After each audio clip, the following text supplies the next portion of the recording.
Monsieur Lecoq. By Émile Gaboriau. Part 1. The Inquiry. How do you find this book? Any thoughts about the book or the author? Any suggestion for improvement?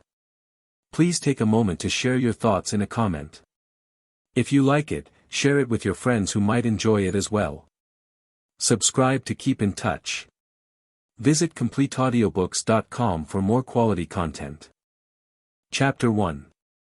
At about 11 o'clock in the evening of the 20th of February, 186, which chanced to be Shrove Sunday, a party of detectives left the police station near the old Barrière d'Italie to the direct south of Paris. Their mission was to explore the district extending on the one hand between the highroad to Fontainebleau and the Seine, and on the other between the outer boulevards and the fortifications. This quarter of the city had at that time anything but an enviable reputation. To venture there at night was considered so dangerous that the soldiers from the outlying forts who came into Paris with permission to go to the theatre, were ordered to halt at the Barrière, and not to pass through the perilous district excepting in parties of 3 or 4.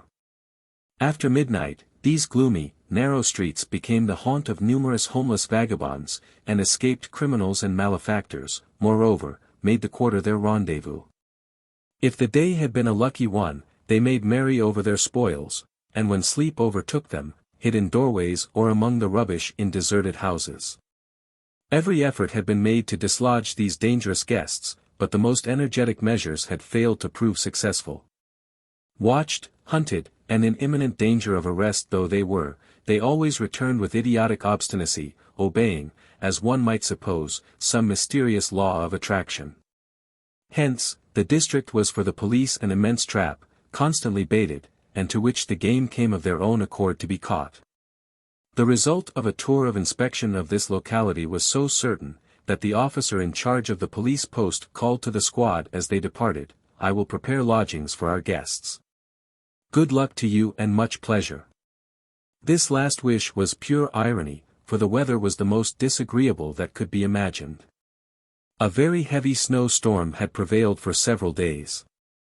It was now beginning to thaw, and on all the frequented thoroughfares the slush was ankle-deep. It was still cold, however, a damp chill filled the air, and penetrated to the very marrow of one's bones. Besides, there was a dense fog, so dense that one could not see one's hands before one's face. "What a beastly job!" growled one of the agents. "Yes," replied the inspector who commanded the squad, "if you had an income of 30,000 francs, I don't suppose you'd be here." The laugh that greeted this commonplace joke was not so much flattery as homage to a recognized and established superiority. The inspector was, in fact, one of the most esteemed members of the force, a man who had proved his worth. His powers of penetration were not, perhaps, very great, but he thoroughly understood his profession, its resources, its labyrinths, and its artifices. Long practice had given him imperturbable coolness, a great confidence in himself, and a sort of coarse diplomacy that supplied the place of shrewdness. To his failings and his virtues he added incontestable courage, and he would lay his hand upon the collar of the most dangerous criminal as tranquilly as a devotee dips his fingers in a basin of holy water. He was a man about 46 years of age, strongly built, with rugged features, a heavy mustache, and rather small, grey eyes, hidden by bushy eyebrows. His name was Gevril, but he was universally known as the General. This sobriquet was pleasing to his vanity, which was not slight, as his subordinates well knew, and, doubtless, he felt that he ought to receive from them the same consideration as was due to a person of that exalted rank. "If you begin to complain already," he added, gruffly, "what will you do by and by?" In fact, it was too soon to complain. The little party were then passing along the Rue de Choisy.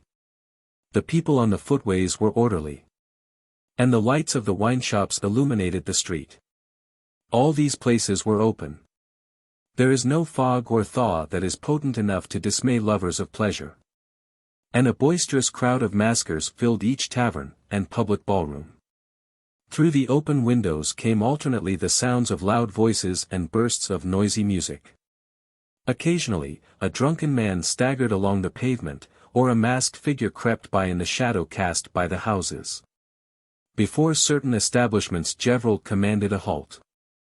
He gave a peculiar whistle, and almost immediately a man came out. This was another member of the force. His report was listened to, and then the squad passed on. "To the left, boys," ordered Gevrol. "We will take the Rue d'Ivry, and then cut through the shortest way to the Rue de Chevaleret." From this point the expedition became really disagreeable. The way led through an unfinished, unnamed street, full of puddles and deep holes, and obstructed with all sorts of rubbish. There were no longer any lights or crowded wineshops. No footsteps, no voices were heard. Solitude, gloom, and an almost perfect silence prevailed. And one might have supposed oneself 100 leagues from Paris, had it not been for the deep and continuous murmur that always arises from a large city, resembling the hollow roar of a torrent in some cavern depth. All the men had turned up their trousers and were advancing slowly, picking their way as carefully as an Indian when he is stealing upon his prey. They had just passed the Rue du Château de Rentiers when suddenly a wild shriek rent the air. At this place, and at this hour, such a cry was so frightfully significant, that all the men paused as if by common impulse. "Did you hear that, General?" asked one of the detectives, in a low voice. "Yes, there is murder going on not far from here, but where?" Silence. "Let us listen." They all stood motionless, holding their breath, and anxiously listening. Soon a second cry, or rather a wild howl, resounded. "Ah!" exclaimed the inspector, "it is at the Poivrière." This peculiar appellation, Poivrière, or pepper box, was derived from the term, peppered, which in French slang is applied to a man who has left his good sense at the bottom of his glass. Hence, also, the sobriquet of pepper thieves given to the rascals whose specialty it is to plunder helpless, inoffensive drunkards. "What," added Gevrol to his companions, "don't you know Mother Chupin's drinking shop there on the right? Run." And, setting the example, he dashed off in the direction indicated. His men followed, and in less than a minute they reached a hovel of sinister aspect, standing alone, in a tract of waste ground. It was indeed from this den that the cries had proceeded. They were now repeated, and were immediately followed by 2 pistol shots. The house was hermetically closed, but through the cracks in the window shutters, gleamed a reddish light like that of a fire.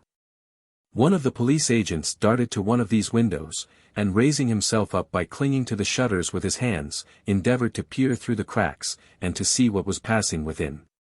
Gevrol himself ran to the door. "Open!" he commanded, striking it heavily. No response came. But they could hear plainly enough the sound of a terrible struggle, of fierce imprecations, hollow groans, and occasionally the sobs of a woman. "Horrible!" cried the police agent, who was peering through the shutters, "it is horrible." This exclamation decided Gevrol. "Open, in the name of the law," he cried a third time. And no one responding, with a blow of the shoulder that was as violent as a blow from a battering ram, he dashed open the door. Then the horror-stricken accent of the man who had been peering through the shutters was explained. The room presented such a spectacle that all the agents, and even Gevrol himself, remained for a moment rooted to the threshold, shuddering with unspeakable horror. Everything denoted that the house had been the scene of a terrible struggle, of one of those savage conflicts which only too often stain the Barrière drinking dens with blood. The lights had been extinguished at the beginning of the strife, but a blazing fire of pine logs illuminated even the furthest corners of the room. Tables, glasses, decanters, household utensils, and stools had been overturned, thrown in every direction, trodden upon, shivered into fragments. Near the fireplace 2 men lay stretched upon the floor. They were lying motionless upon their backs, with their arms crossed. A third was extended in the middle of the room. A woman crouched upon the lower steps of a staircase leading to the floor above. She had thrown her apron over her head, and was uttering inarticulate moans. Finally, facing the police, and with his back turned to an open door leading into an adjoining room, stood a young man, in front of whom a heavy oaken table formed, as it were, a rampart. He was of medium stature, and wore a full beard. His clothes, not unlike those of a railway porter, were torn to fragments, and soiled with dust and wine and blood. This certainly was the murderer. The expression on his face was terrible. A mad fury blazed in his eyes, and a convulsive sneer distorted his features. On his neck and cheek were 2 wounds which bled profusely. In his right hand, covered with a handkerchief, he held a pistol, which he aimed at the intruders. "Surrender," cried Gevrol. The man's lips moved, but in spite of a visible effort he could not articulate a syllable. "Don't do any mischief," continued the inspector, "we are in force, you cannot escape, so lay down your arms." "I am innocent," exclaimed the man, in a hoarse, strained voice. "Naturally, but we do not see it." "I have been attacked, ask that old woman." "I defended myself, I have killed, I had a right to do so, it was in self-defense."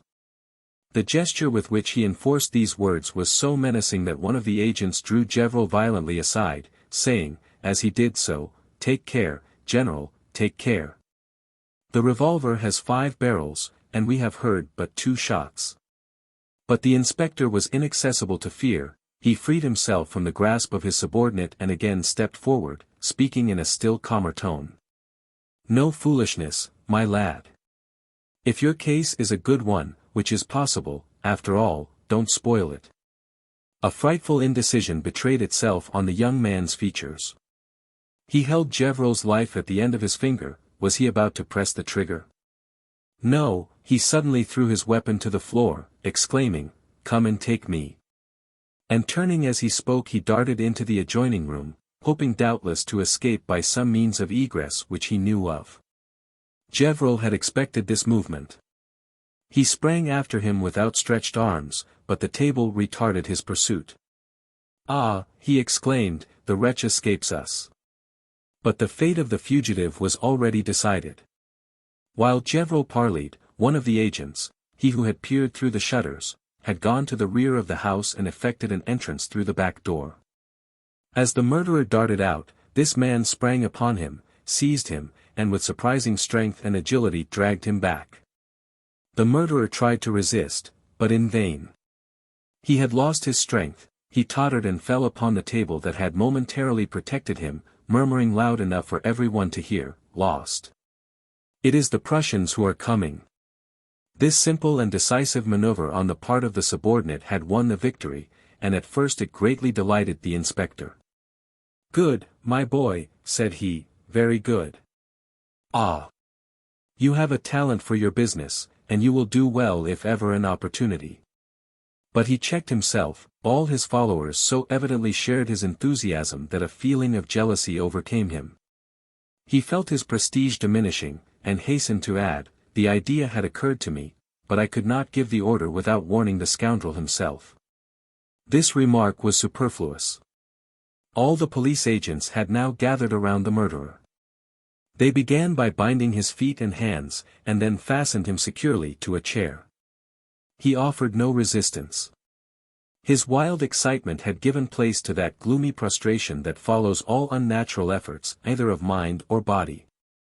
Evidently he had abandoned himself to his fate.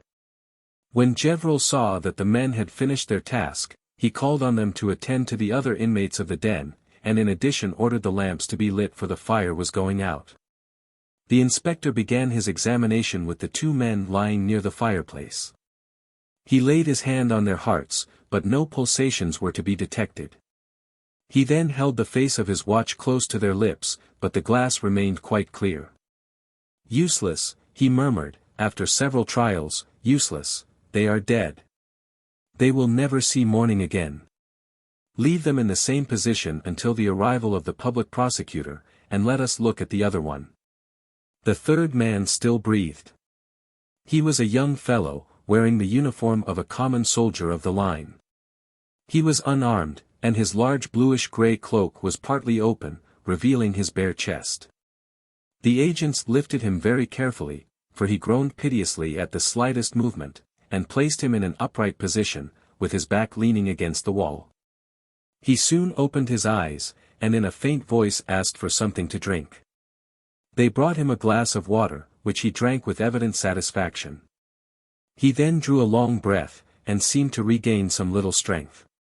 "Where are you wounded?" asked Gevrol. "In the head, there," he responded, trying to raise one of his arms. "Oh! How I suffer!"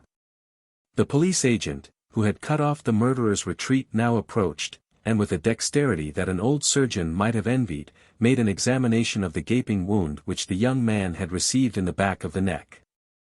"It is nothing," declared the police agent, but as he spoke there was no mistaking the movement of his lower lip.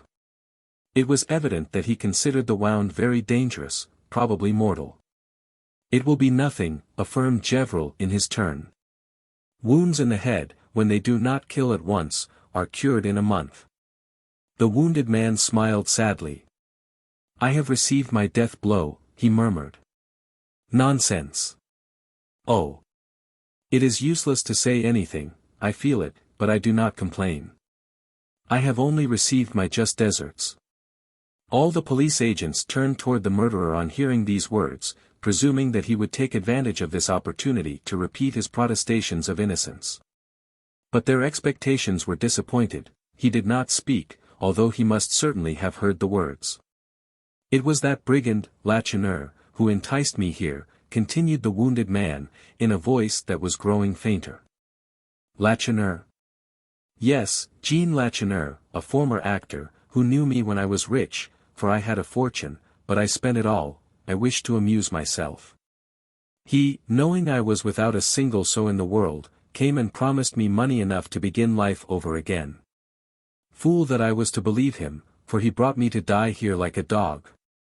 Oh! I will have my revenge on him." At this thought the wounded man clenched his hands threateningly. "I will have my revenge," he resumed. "I know much more than he believes. I will reveal everything." But he had presumed too much upon his strength. Anger had given him a moment's energy, but at the cost of his life, which was ebbing away. When he again tried to speak, he could not. Twice did he open his lips, but only a choking cry of impotent rage escaped them. This was his last manifestation of intelligence. A bloody foam gathered upon his lips, his eyes rolled back in their sockets, his body stiffened, and he fell face downward in a terrible convulsion. "It is over," murmured Gevrol. "Not yet," replied the young police agent, who had shown himself so proficient, "but he cannot live more than 2 minutes. Poor devil! He will say nothing." The inspector of police had risen from the floor as if he had just witnessed the commonest incident in the world, and was carefully dusting the knees of his trousers. "Oh, well," he responded, "we shall know all we need to know.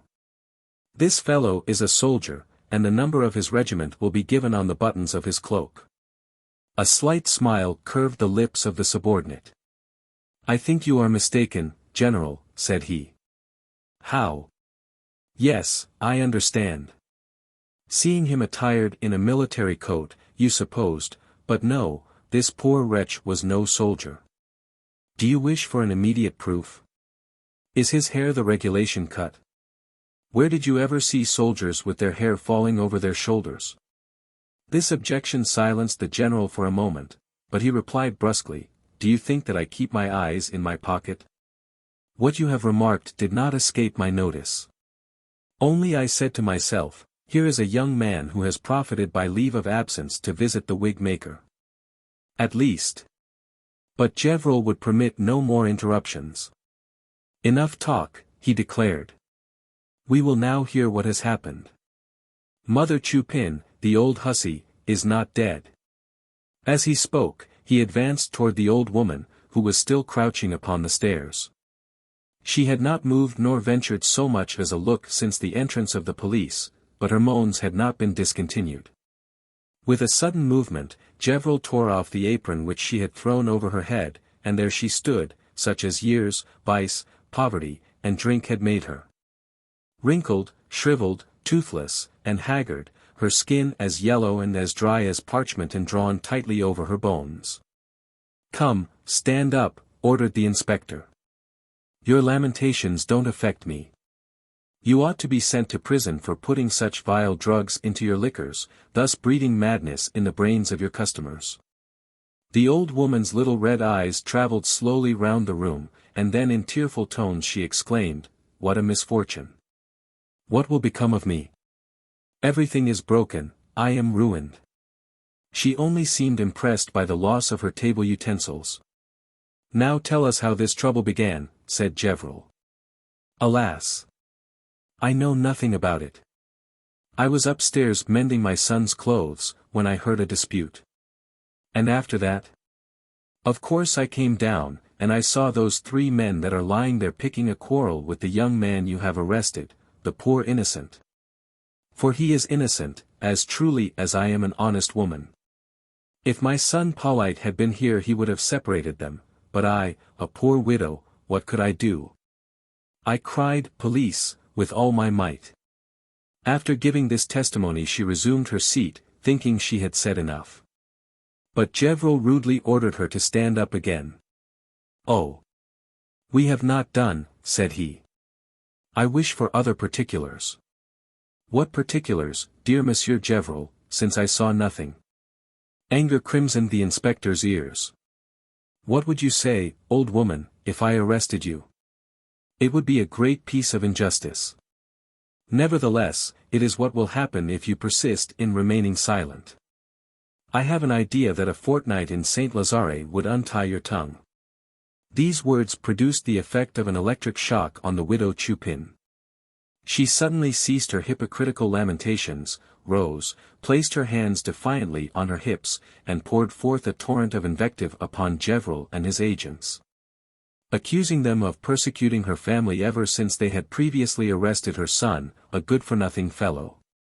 Finally, she swore that she was not afraid of prison, and would be only too glad to end her days in jail beyond the reach of want. At first the general tried to impose silence upon the terrible termagant, but he soon discovered that he was powerless. Besides, all his subordinates were laughing.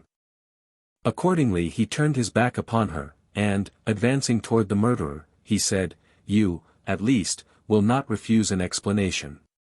The man hesitated for a moment. "I have already said all that I have to say," he replied, at last.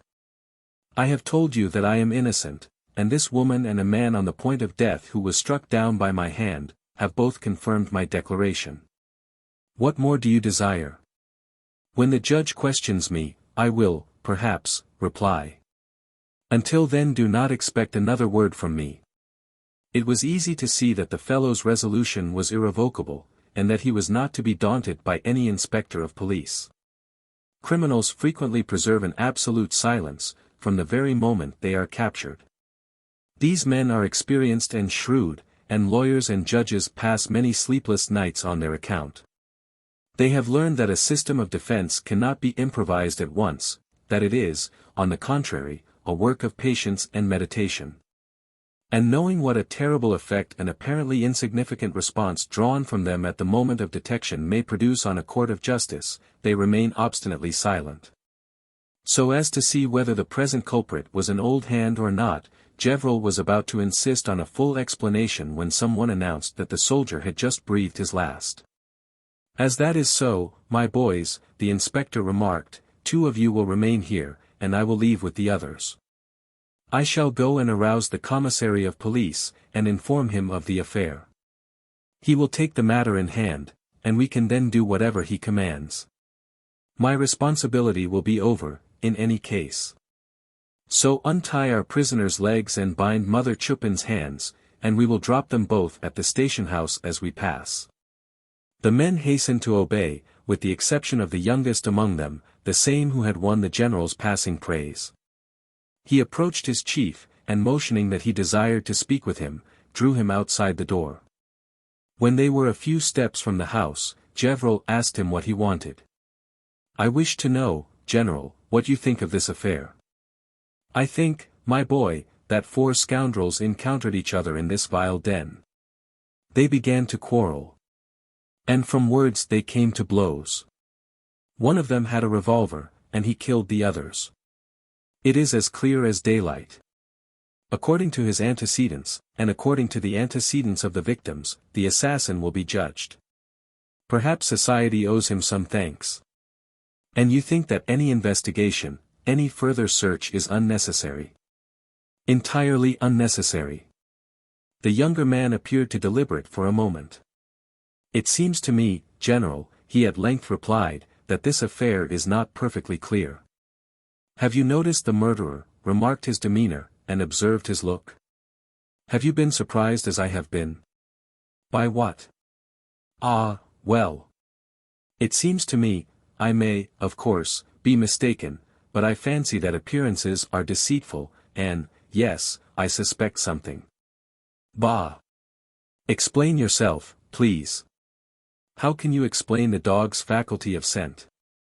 Gevrol shrugged his shoulders. In short, he replied, you sent a melodrama here, a rendezvous of gentlemen in disguise, here at the Poivriere, at Mother Chupin's house. Well, hunt after the mystery, my boy, search all you like, you have my permission. What? You will allow me? I not only allow you, I order you to do it. You are going to remain here with any one of your comrades you may select. And if you find anything that I have not seen, I will allow you to buy me a pair of spectacles. Chapter 2. The young police agent to whom Gevrol abandoned what he thought an unnecessary investigation was a debutante in his profession. His name was Lecoq. He was some 25 or 26 years of age, almost beardless, very pale, with red lips, and an abundance of wavy black hair. He was rather short but well proportioned, and each of his movements betrayed unusual energy. There was nothing remarkable about his appearance, if we except his eyes, which sparkled brilliantly or grew extremely dull, according to his mood, and his nose, the large full nostrils of which had a surprising mobility. The son of a respectable, well-to-do Norman family, Lecoq had received a good and solid education. He was prosecuting his law studies in Paris, when in the same week, blow following blow, he learned that his father had died, financially ruined, and that his mother had survived him only a few hours. He was left alone in the world, destitute of resources, obliged to earn his living. But how? He had an opportunity of learning his true value, and found that it amounted to nothing. For the university, on bestowing its diploma of bachelor, does not give an annuity with it. Hence of what use is a college education to a poor orphan boy? He envied the lot of those who, with a trade at the ends of their fingers, could boldly enter the office of any manufacturer, and say, I would like to work. Such men were working and eating. Lecoq sought bread by all the methods employed by people who are in reduced circumstances. Fruitless labor. There are 100,000 people in Paris who have seen better days. No matter. He gave proofs of undaunted energy. He gave lessons, and copied documents for a lawyer. He made his appearance in a new character almost every day, and left no means untried to earn an honest livelihood. At last he obtained employment from a well-known astronomer, the Baron Moser, and spent his days in solving bewildering and intricate problems, at the rate of 100 francs a month. But a season of discouragement came. After 5 years of constant toil, he found himself at the same point from which he had started. He was nearly crazed with rage and disappointment when he recapitulated his blighted hopes, his fruitless efforts, and the insults he had endured. The past had been sad, the present was intolerable, the future threatened to be terrible. Condemned to constant privations, he tried to escape from the horrors of his real life by taking refuge in dreams. Alone in his garret, after a day of unremitting toil, assailed by the 1,000 longings of youth, Lecoq endeavored to devise some means of suddenly making himself rich. All reasonable methods being beyond his reach, it was not long before he was engaged in devising the worst expedients. In short, this naturally moral and honest young man spent much of his time in perpetrating, in fancy, the most abominable crimes. Sometimes he himself was frightened by the work of his imagination, for an hour of recklessness might suffice to make him pass from the idea to the fact, from theory to practice. This is the case with all monomaniacs.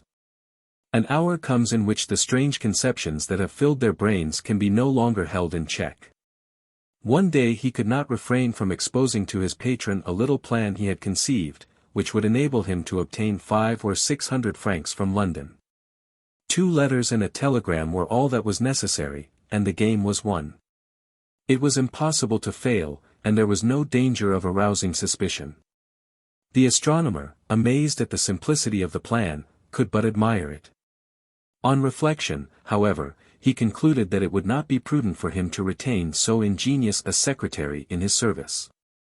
This was why, on the following day, he gave him a month's pay in advance, and dismissed him, saying, "When one has your disposition, and is poor, one may either become a famous thief or a great detective. Choose." Lecoq retired in confusion. But the astronomer's words bore fruit in his mind. Why should I not follow good advice, he asked himself. Police service did not inspire him with repugnance, far from it. He had often admired that mysterious power whose hand is everywhere, and which, although unseen and unheard, still manages to hear and see everything. He was delighted with the prospect of being the instrument of such a power.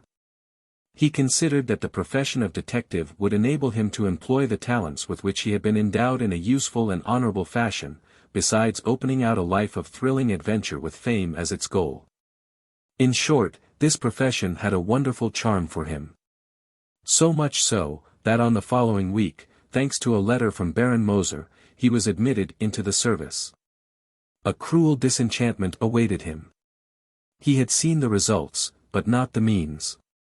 His surprise was like that of a simple-minded frequenter of the theatre, when he is admitted for the first time behind the scenes, and is able to pry into the decorations and tinsel that are so dazzling at a distance.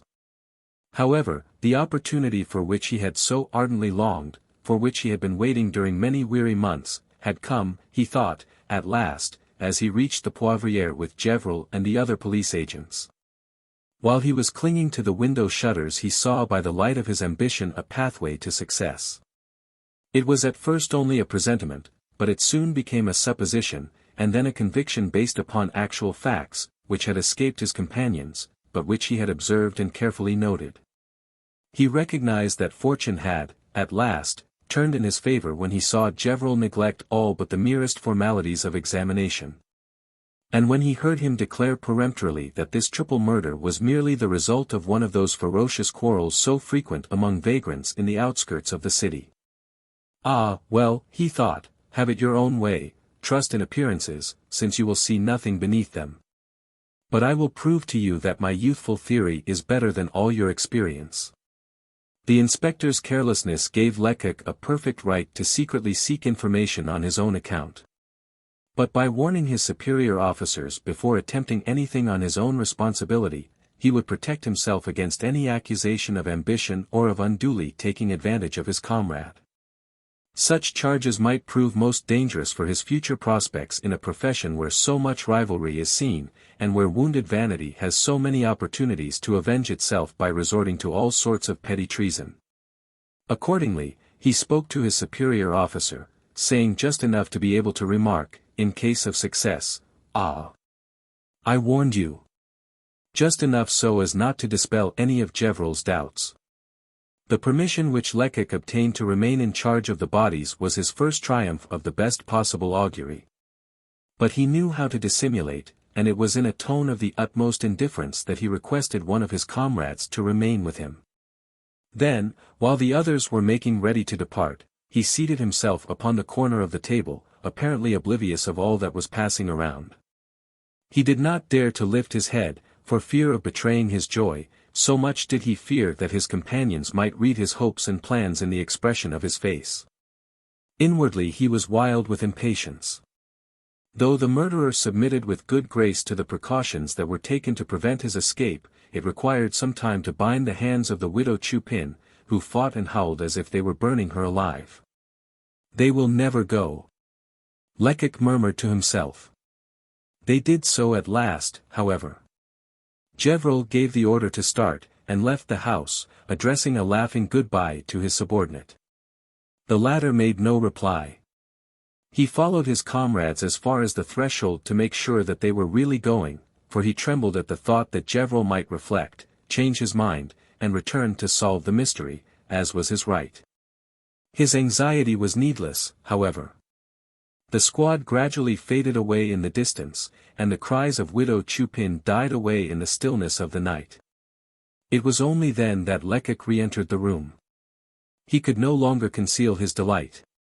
His eyes sparkled as might those of a conqueror taking possession of some vast empire. He stamped his foot upon the floor and exclaimed with exultation, "Now the mystery belongs to us two alone." Authorized by Gevrol to choose one of his comrades to remain with him at the Poivriere, Lecoq had requested the least intelligent of the party to keep him company. He was not influenced by a fear of being obliged to share the fruits of success with his companion, but by the necessity of having an assistant from whom he could, in case of need, exact implicit obedience. The comrade Lecoq selected was a man of about 50, who, after a term of cavalry service, had become an agent of the prefecture. In the humble office that he occupied he had seen prefect succeed prefect, and might probably have filled an entire prison with the culprits he had arrested with his own hands. Experience had not, however, made him any the shrewder or any the more zealous. Still he had this merit: when he received an order he executed it with military exactitude, so far as he understood it. Of course if he had failed to understand it, so much the worse. It might, indeed, be said of him, that he discharged his duties like a blind man, like an old horse trained for a riding school. When he had a moment's leisure, and a little money in his pocket, he invariably got drunk. Indeed, he spent his life between two fits of intoxication, without ever rising above a condition of semi-lucidity. His comrades had known, but had forgotten, his name, and his partiality for a certain beverage had accordingly induced them to call him Father Absinthe. With his limited powers of observation, he naturally did not observe the tone of triumph in his young companion's voice. "Upon my word," he remarked, when they were alone, "your idea of keeping me here was a good one, and I thank you for it. While the others spend the night paddling about in the slush, I shall get a good sleep." Here he stood, in a room that was splashed with blood, that was shuddering, so to speak, with crime, and yet face to face with the still warm bodies of 3 murdered men. He could talk of sleep. But, after all, what did it matter to him? He had seen so many similar scenes in his time. And does not habit infallibly lead to professional indifference, making the soldier cool and composed in the midst of conflict, and rendering the surgeon impassible when the patient shrieks and writhes beneath his operating knife? "I have been upstairs, looking about," pursued Father Absinthe. "I saw a bed up there, and we can mount guard here, by turns." With an imperious gesture, Lecoq interrupted him. "You must give up that idea, Father Absinthe," he said. "We are not here to sleep, but to collect information, to make the most careful researches, and to note all the probabilities. In a few hours the commissary of police, the legal physician, and the public prosecutor will be here. I wish to have a report ready for them." This proposition seemed anything but pleasing to the old police agent. What is the use of that?" he exclaimed. "I know the general. When he goes in search of the commissary, as he has gone this evening, there is nothing more to be done. Do you think you can see anything that he didn't see? I think that Gevrol, like everyone else, is liable to be mistaken. I think that he believes too implicitly in what seems to him evidence. I could swear that this affair is not what it seems to be. And I am sure that if we like we can discover the mystery which is concealed beneath present appearances." Although Lecoq's vehemence was intense, he did not succeed in making any impression upon his companion, who with a yawn that threatened to dislocate his jaws replied, "Perhaps you are right, but I am going to bed. This need not prevent you from searching around, however, and if you find anything you can wake me." Lecoq made no sign of impatience, nor in reality was he impatient. These words afforded him the opportunity for which he was longing. "You will give me a moment first," he remarked. "In 5 minutes, by your watch, I promise to let you put your finger on the mystery that I suspect here." "Well, go on for 5 minutes. After that you shall be free, Father Absinthe. Only it is clear that if I unravel the mystery alone, I alone ought to pocket the reward that a solution will certainly bring. At the word reward, the old police agent pricked up his ears. He was dazzled by the vision of an infinite number of bottles of the greenish liquor whose name he bore. "Convince me, then," said he, taking a seat upon a stool, which he had lifted from the floor.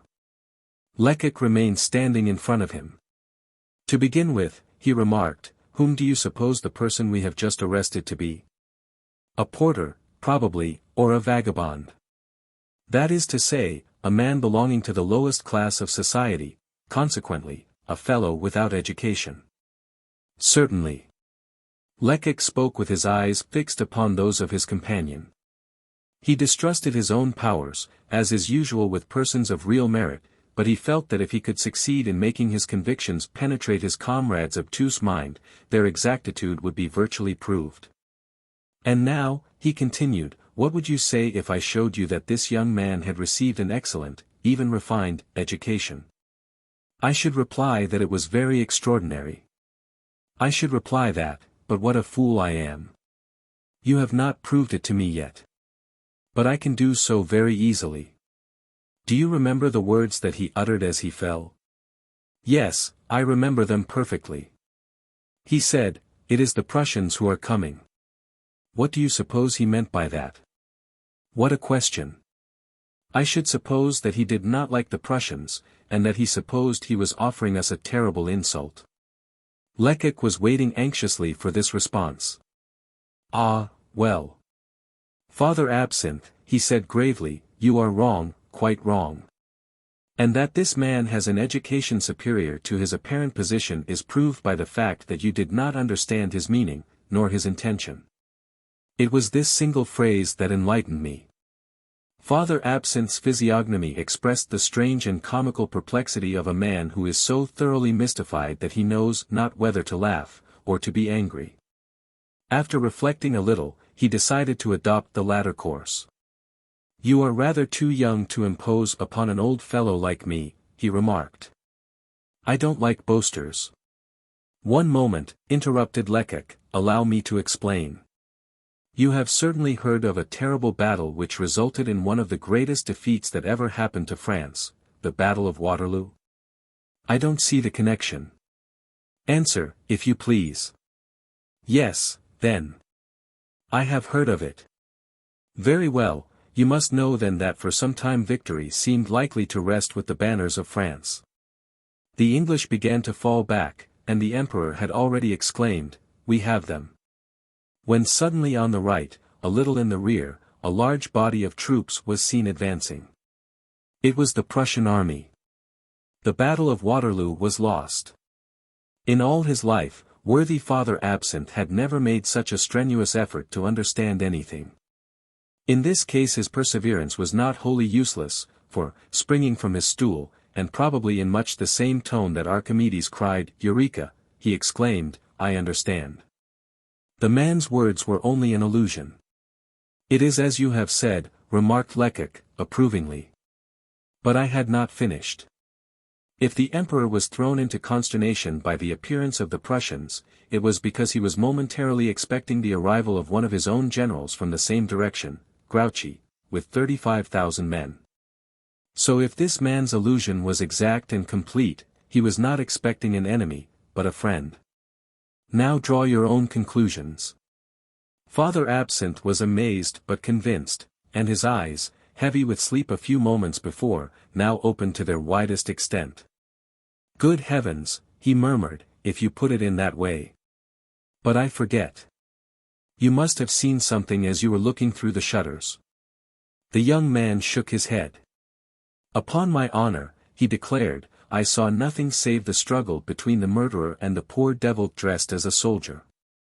It was that sentence alone that aroused my attention." "Wonderful! Prodigious!" exclaimed the astonished old man. "I will add that reflection has confirmed my suspicions. I ask myself why this man, instead of flying at once, should have waited and remained there, at that door, to parley with us." With a bound, Father Absinthe sprang again to his feet. "Why?" he interrupted.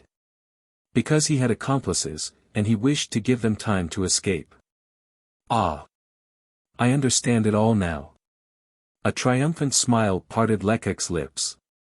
"That is what I said to myself," he replied, "and now it is easy to verify my suspicions. There is snow outside, isn't there?" It was not necessary to say any more. The elder officer seized the light, and followed by his companion, he hastened to the back door of the house, which opened into a small garden. In this sheltered enclosure the snow had not melted, and upon its white surface the dark stains of numerous footprints presented themselves. Without hesitation, Lecoq threw himself upon his knees in the snow. He rose again almost immediately. "These indentations were not made by the men's feet," said he. "There have been women here." Chapter 3. Obstinate men of Father Absinthe's stamp, who are at first always inclined to differ from other people's opinions, are the very individuals who end in madly adopting them. When an idea has at last penetrated their empty brains, they twist and turn it, dwell upon it, and develop it until it exceeds the bounds of reason. Hence, the police veteran was now much more strongly convinced than his companion that the usually clever Gevrol had been mistaken, and accordingly he laughed the inspector to scorn.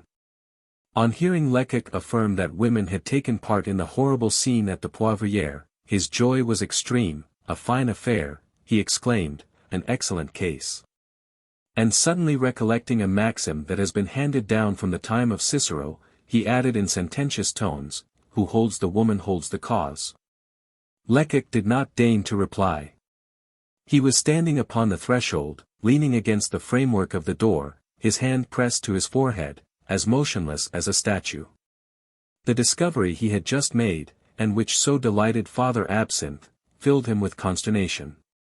It was the death of his hopes, the annihilation of the ingenious structure which his imagination had built upon the foundation of a single sentence. There was no longer any mystery, so celebrity was not to be gained by a brilliant stroke.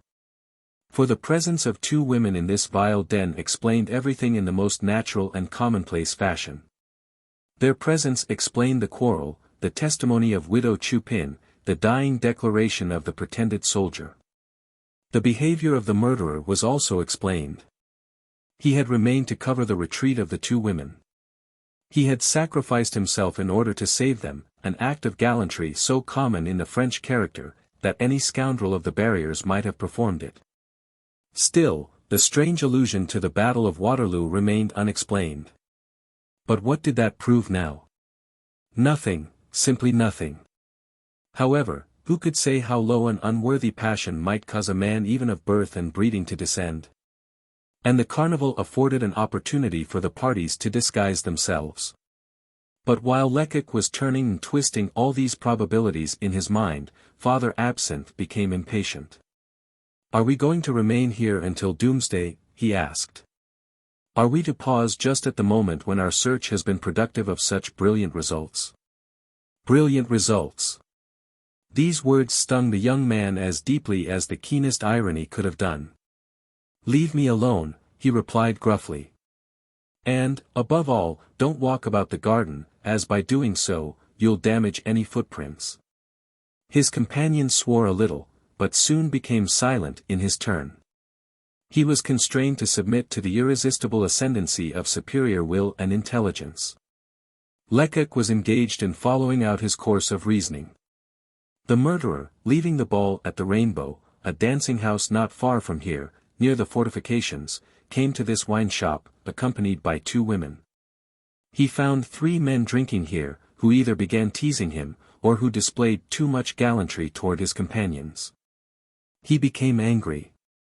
The others threatened him, he was 1 against 3, he was armed. He became wild with rage, and fired. He checked himself, and an instant after added, aloud, "But was it the murderer who brought these women here? If he is tried, this will be the important point.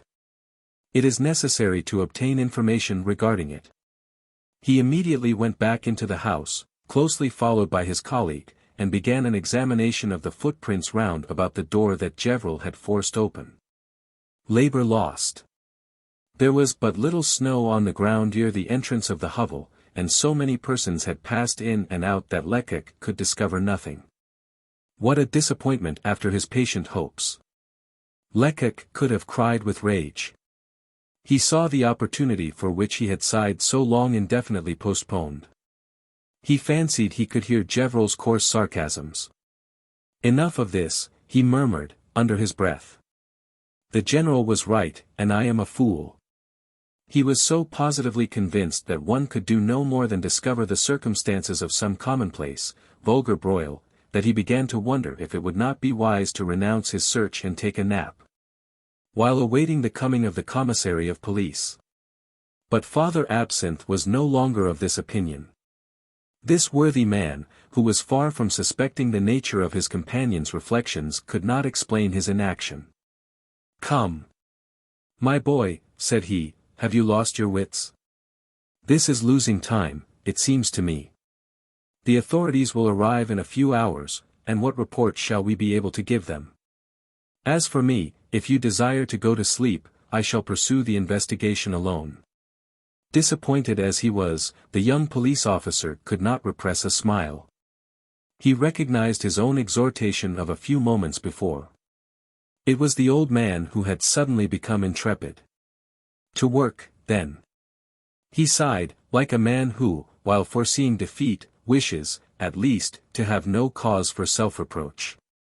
He found it, however, extremely difficult to follow the footprints in the open air by the uncertain light of a candle, which was extinguished by the least breath of wind.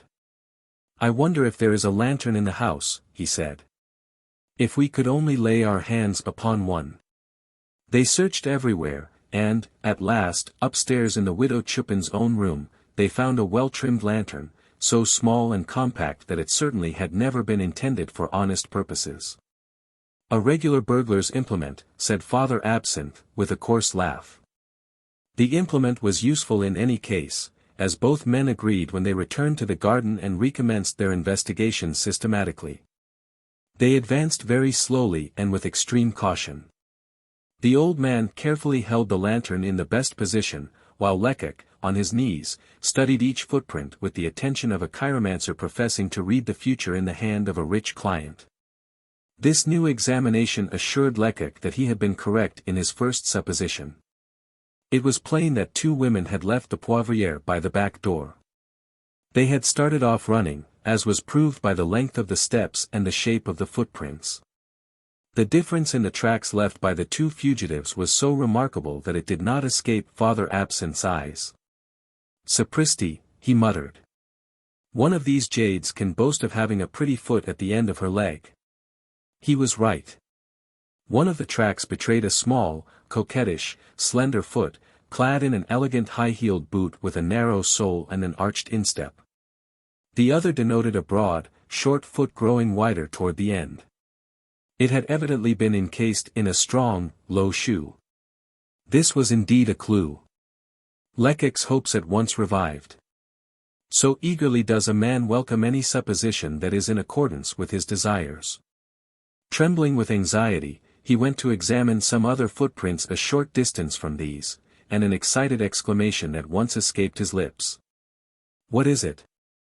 eagerly inquired the other agent. "What do you see?" "Come and look for yourself, see there," cried Lecoq. The old man bent down, and his surprise was so great that he almost dropped the lantern. "Oh!" said he in a stifled voice, "a man's footprint." "Exactly. And this fellow wore the finest of boots. See that imprint, how clear, how neat it is." Worthy Father Absinthe was scratching his ear furiously, his usual method of quickening his rather slow wits. "But it seems to me," he ventured to say at last, "that this individual was not coming from this ill-fated hovel." "Of course not. The direction of the foot tells you that." "No, he was not going away, he was coming here. But he did not pass beyond the spot where we are now standing. He was standing on tiptoe with outstretched neck and listening ears, when, on reaching this spot, he heard some noise, fear seized him, and he fled. Or rather, the women were going out as he was coming, and... No, the women were outside the garden when he entered it." This assertion seemed far too audacious to suit Lecoq's companion, who remarked, "One cannot be sure of that." "I am sure of it, however, and can prove it conclusively." "If you doubt it, it is because your eyes are growing old. Bring your lantern a little nearer. Yes, here it is. Our man placed his large foot upon one of the marks made by the woman with the small foot and almost effaced it. This unexceptionable piece of circumstantial evidence stupefied the old police agent. Now, continued Lecoq, could this man have been the accomplice whom the murderer was expecting? Might it not have been some strolling vagrant whose attention was attracted by the 2 pistol shots? This is what we must ascertain. And we will ascertain it. Come. A wooden fence of latticework, rather more than 3 feet high, was all that separated the widow Chupin's garden from the waste land surrounding it. When Lecoq made the circuit of the house to cut off the murderer's escape, he had encountered this obstacle, and, fearing lest he should arrive too late, he had leaped the fence to the great detriment of his pantaloons. Without even asking himself if there was a gate or not. There was one, however, a light gate of latticework similar to the fence, turning upon iron hinges, and closed by a wooden button. Now it was straight toward this gate that these footprints in the snow led the 2 police agents. Some now thought must have struck the younger man, for he suddenly paused. Ah, he murmured, these 2 women did not come to the Poivriere this evening for the first time. Why do you think that, my boy? Inquired Father Absinthe. I could almost swear it.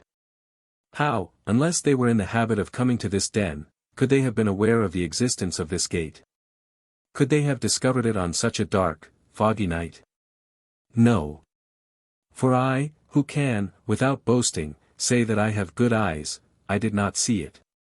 Ah! Yes, that is true.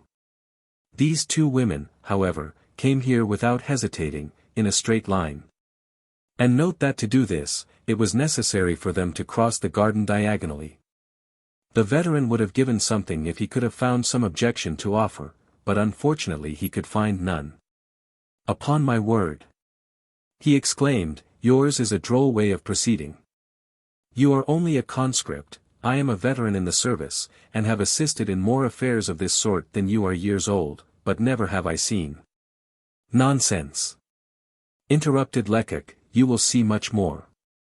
For example, I can prove to you that although the women knew the exact position of the gate, the man knew it only by hearsay. The proof. The fact is easily demonstrated. Study the man's footprints, and you, who are very sharp, will see at once that he deviated greatly from the straight course. He was in such doubt that he was obliged to search for the gate with his hand stretched out before him, and his fingers have left their imprint on the thin covering of snow that lies upon the upper railing of the fence. The old man would have been glad to verify this statement for himself, as he said, but Lecoq was in a hurry. Let us go on, said he. You can verify my assertion some other time. They left the garden and followed the footprints which led them toward the outer boulevards, inclining somewhat in the direction of the Rue de Pataille. There was now no longer any need of close attention. No one save the fugitives had crossed this lonely waste since the last fall of snow. A child could have followed the track, so clear and distinct it was. 4 series of footprints, very unlike in character, formed the track.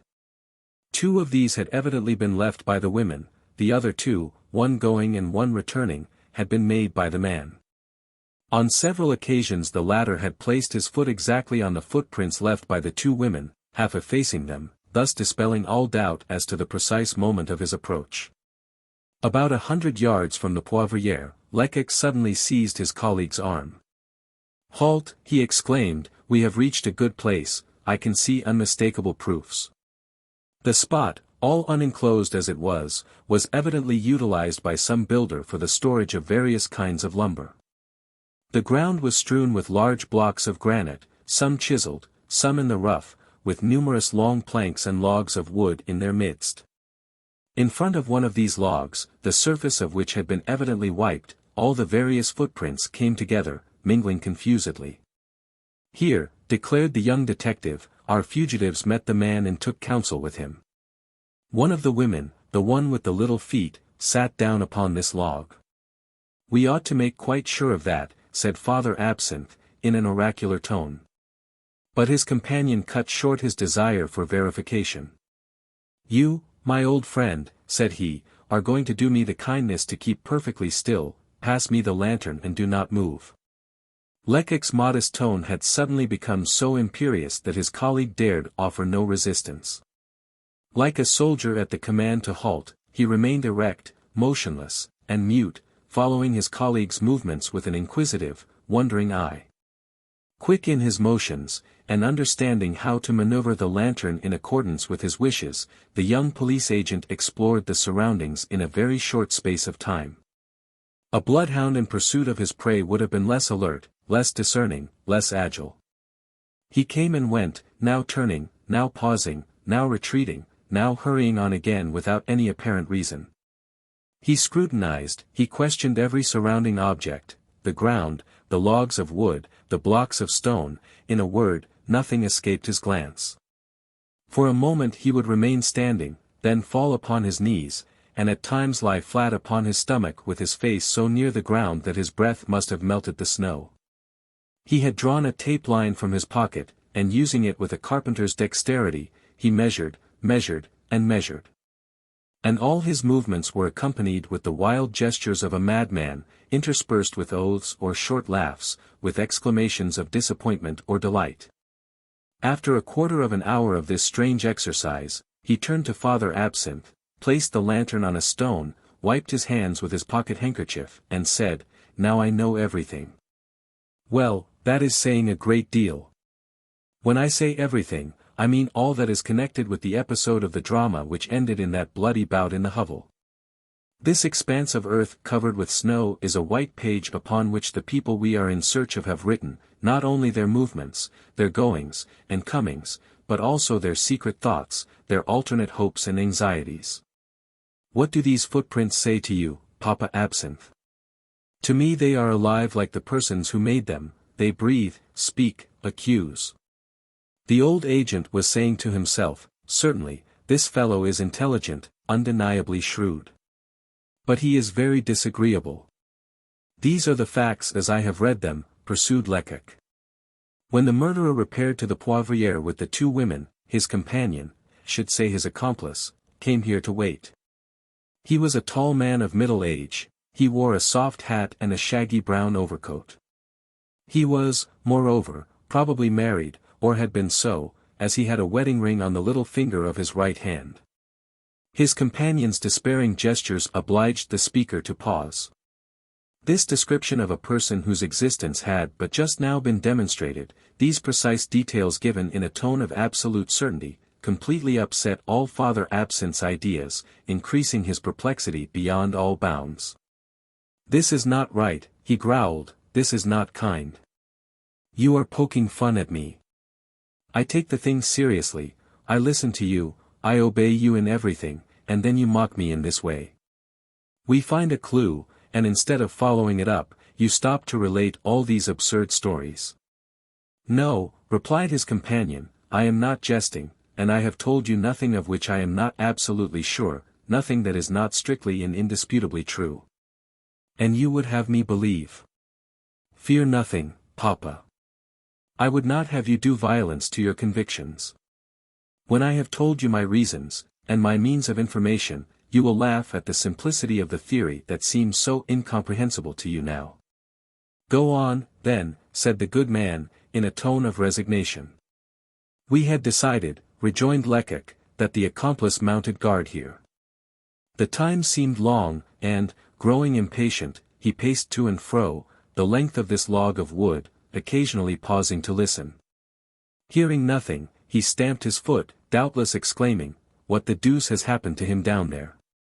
He had made about 30 turns, I have counted them, when a sound broke the stillness, the two women were coming. On hearing Lecoq's recital, all the conflicting sentiments that are awakened in a child's mind by a fairy tale, doubt, faith, anxiety, and hope, filled Father Absinthe's heart. What should he believe? What should he refuse to believe? He did not know. How was he to separate the true from the false among all these equally surprising assertions? On the other hand, the gravity of his companion, which certainly was not feigned, dismissed all idea of pleasantry. Finally, curiosity began to torture him. We had reached the point where the women made their appearance, said he. Yes, indeed, responded Lecoq, but here all certainty ceases, no more proofs, only suppositions. Still, I have every reason to believe that our fugitives left the drinking den before the beginning of the fight, before the cries that attracted our attention. Who were they? I can only conjecture. I suspect, however, that they were not equals in rank. I am inclined to think that one was the mistress, the other her servant. That is proved, ventured the old man, by the great difference in their feet and in their shoes. This shrewd observation elicited a smile from Lecoq. That difference, he replied, seriously, is something, of course, but it was not that which decided me in my opinion. If greater or less perfection of the extremities regulated social distinctions, many mistresses would be servants. What struck me was this: when the two women rushed wildly from Mother Chupin's house, the woman with the small feet sprang across the garden with one bound, she darted on some distance in advance of the other. The terror of the situation, the vileness of the den, the horror of the scandal, the thought of safety, inspired her with marvelous energy. But her strength, as often happens with delicate and nervous women, lasted only a few seconds. She was not halfway from the Poivriere when her speed relaxed, her limbs trembled. 10 steps farther on she tottered and almost fell. Some steps farther, and she became so exhausted that she let go her hold upon her skirts. They trailed upon the snow, tracing a faint circle there. Then the woman with the broad feet came to aid her. She seized her companion round the waist, she dragged her along, their footprints here are mingled confusedly. Then, seeing that her friend was about to fall, she caught her up in her strong arms and carried her, for you will see that the footprints made by the woman with the small feet suddenly cease at this point. Was Lecoq merely amusing himself by inventing this story? Was this scene anything but a work of imagination? Was the accent of deep and sincere conviction which he imparted to his words only feigned? Father Absinthe was still in doubt, but he thought of a way in which he might satisfy his uncertainty. He caught up the lantern and hurried off to examine these footprints which he had not known how to read, which had been speechless to him, but which yielded their secret to another. He was obliged to agree with his companion. All that Lecoq had described was written there. He saw the confused footprints, the circle made by the sweeping skirts, the cessation of the tiny imprints. On his return, his countenance betrayed a respectful and astonished admiration, and it was with a shade of embarrassment that he said, "You can scarcely blame an old man for being a little like St. Thomas. I have touched it with my fingers, and now I am content to follow you." The young police agent could not, indeed, blame his colleague for his incredulity. Resuming his recital, he continued, then the accomplice, who had heard the fugitives coming, ran to meet them, and he aided the woman with large feet in carrying her companion. The latter must have been really ill, for the accomplice took off his hat and used it in brushing the snow off this log. Then, thinking the surface was not yet dry enough, he wiped it with the skirt of his overcoat. Were these civilities pure gallantry, or the usual attentions of an inferior? I have asked myself that question.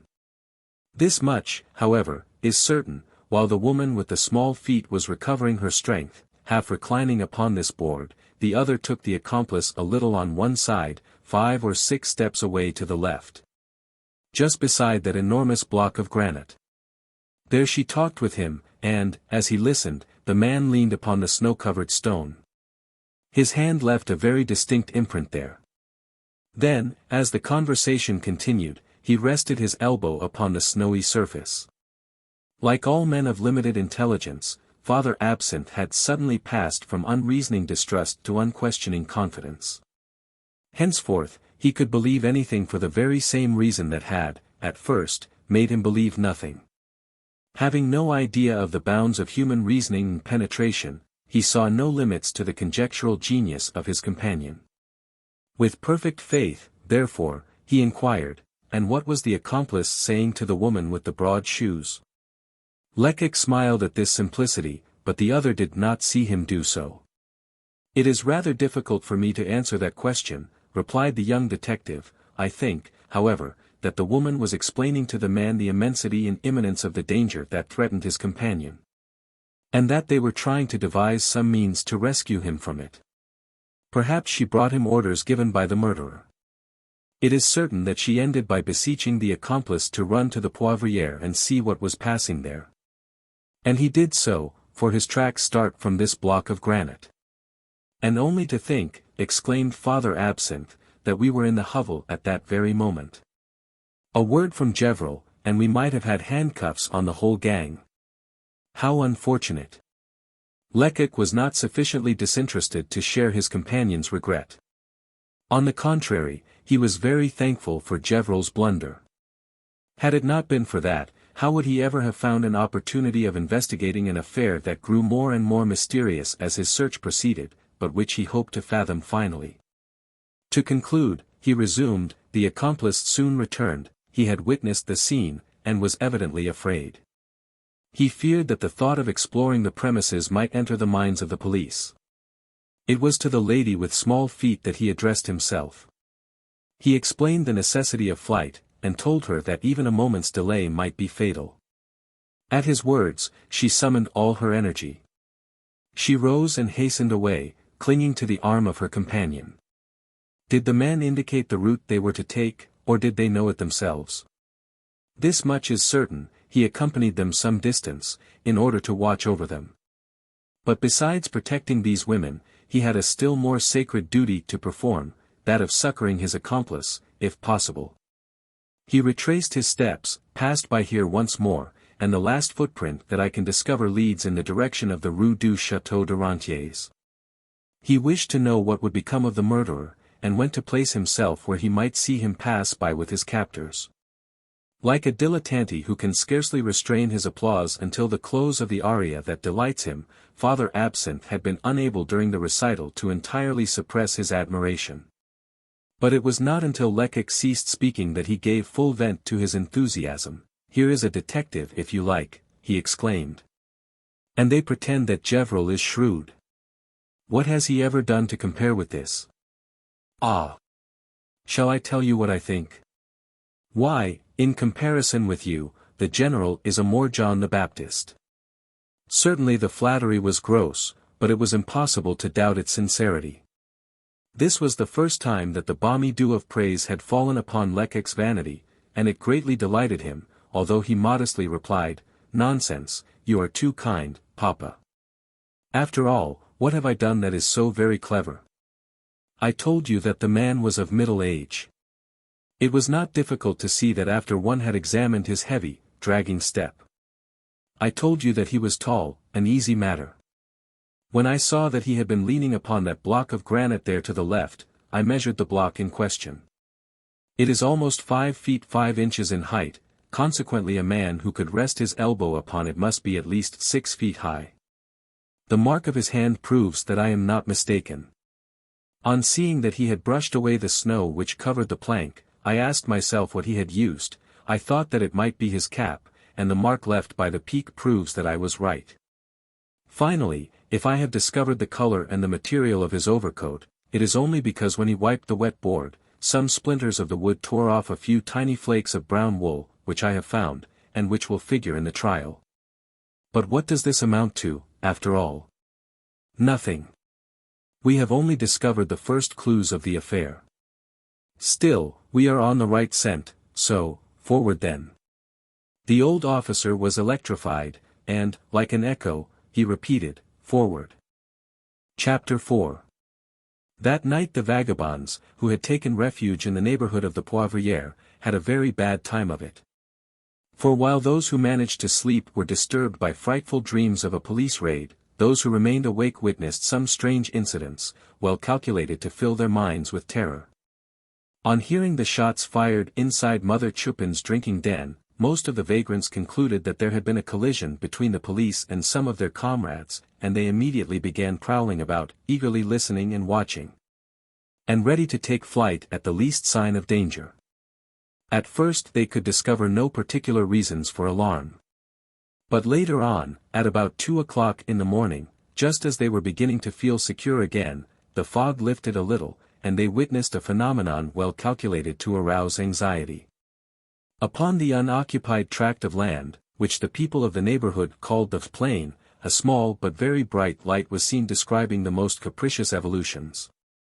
It moved here and there without any apparent aim, tracing the most inexplicable zigzags, sometimes sinking to the earth, sometimes rising to a height of 4 or 5 feet, at others remaining quite motionless.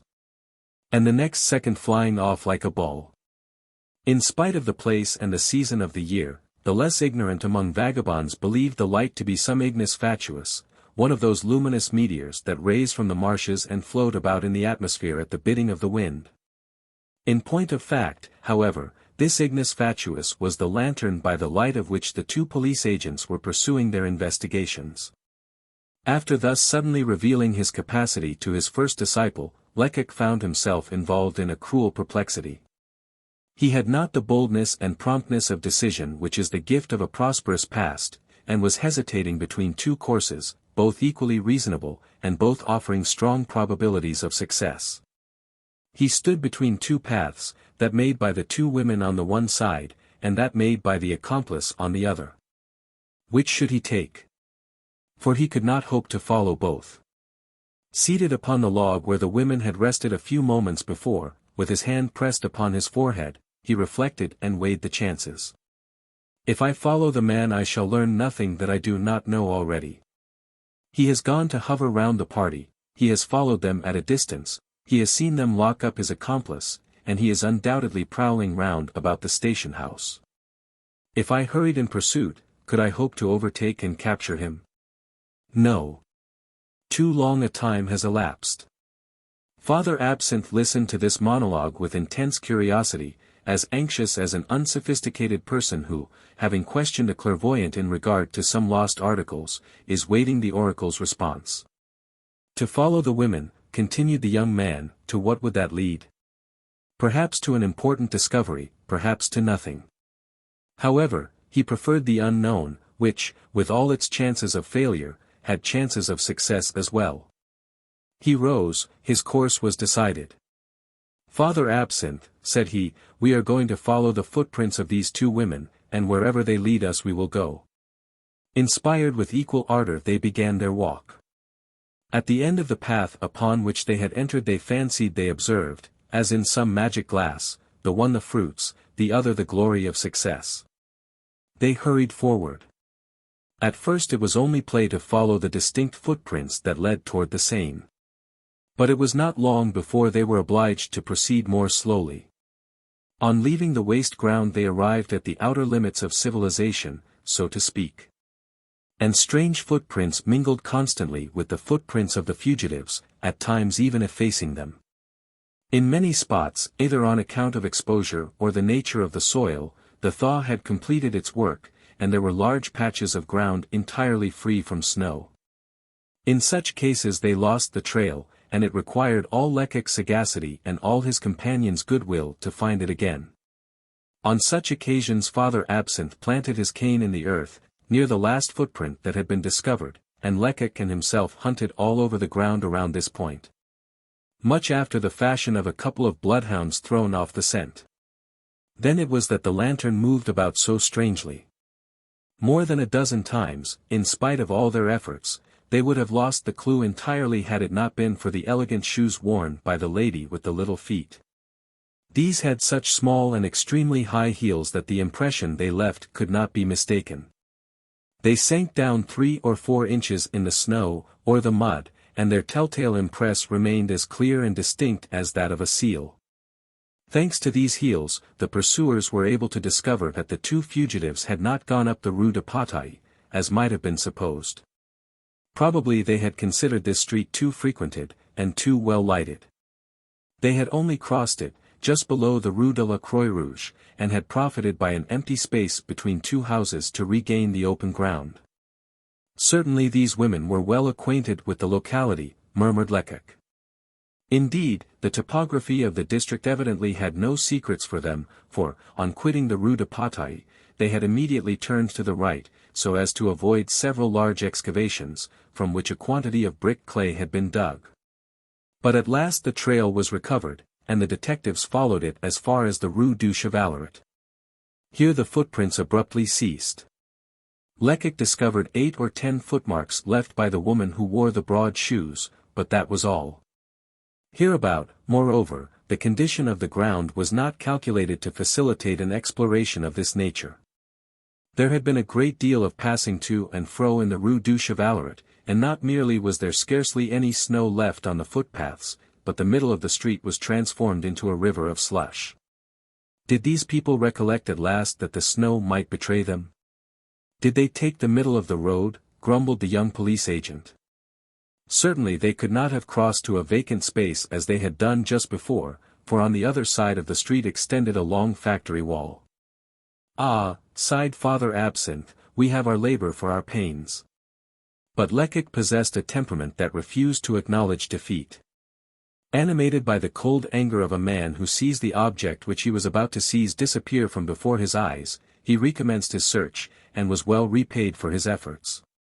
I understand, he cried suddenly, I comprehend, I see. Father Absinthe drew near.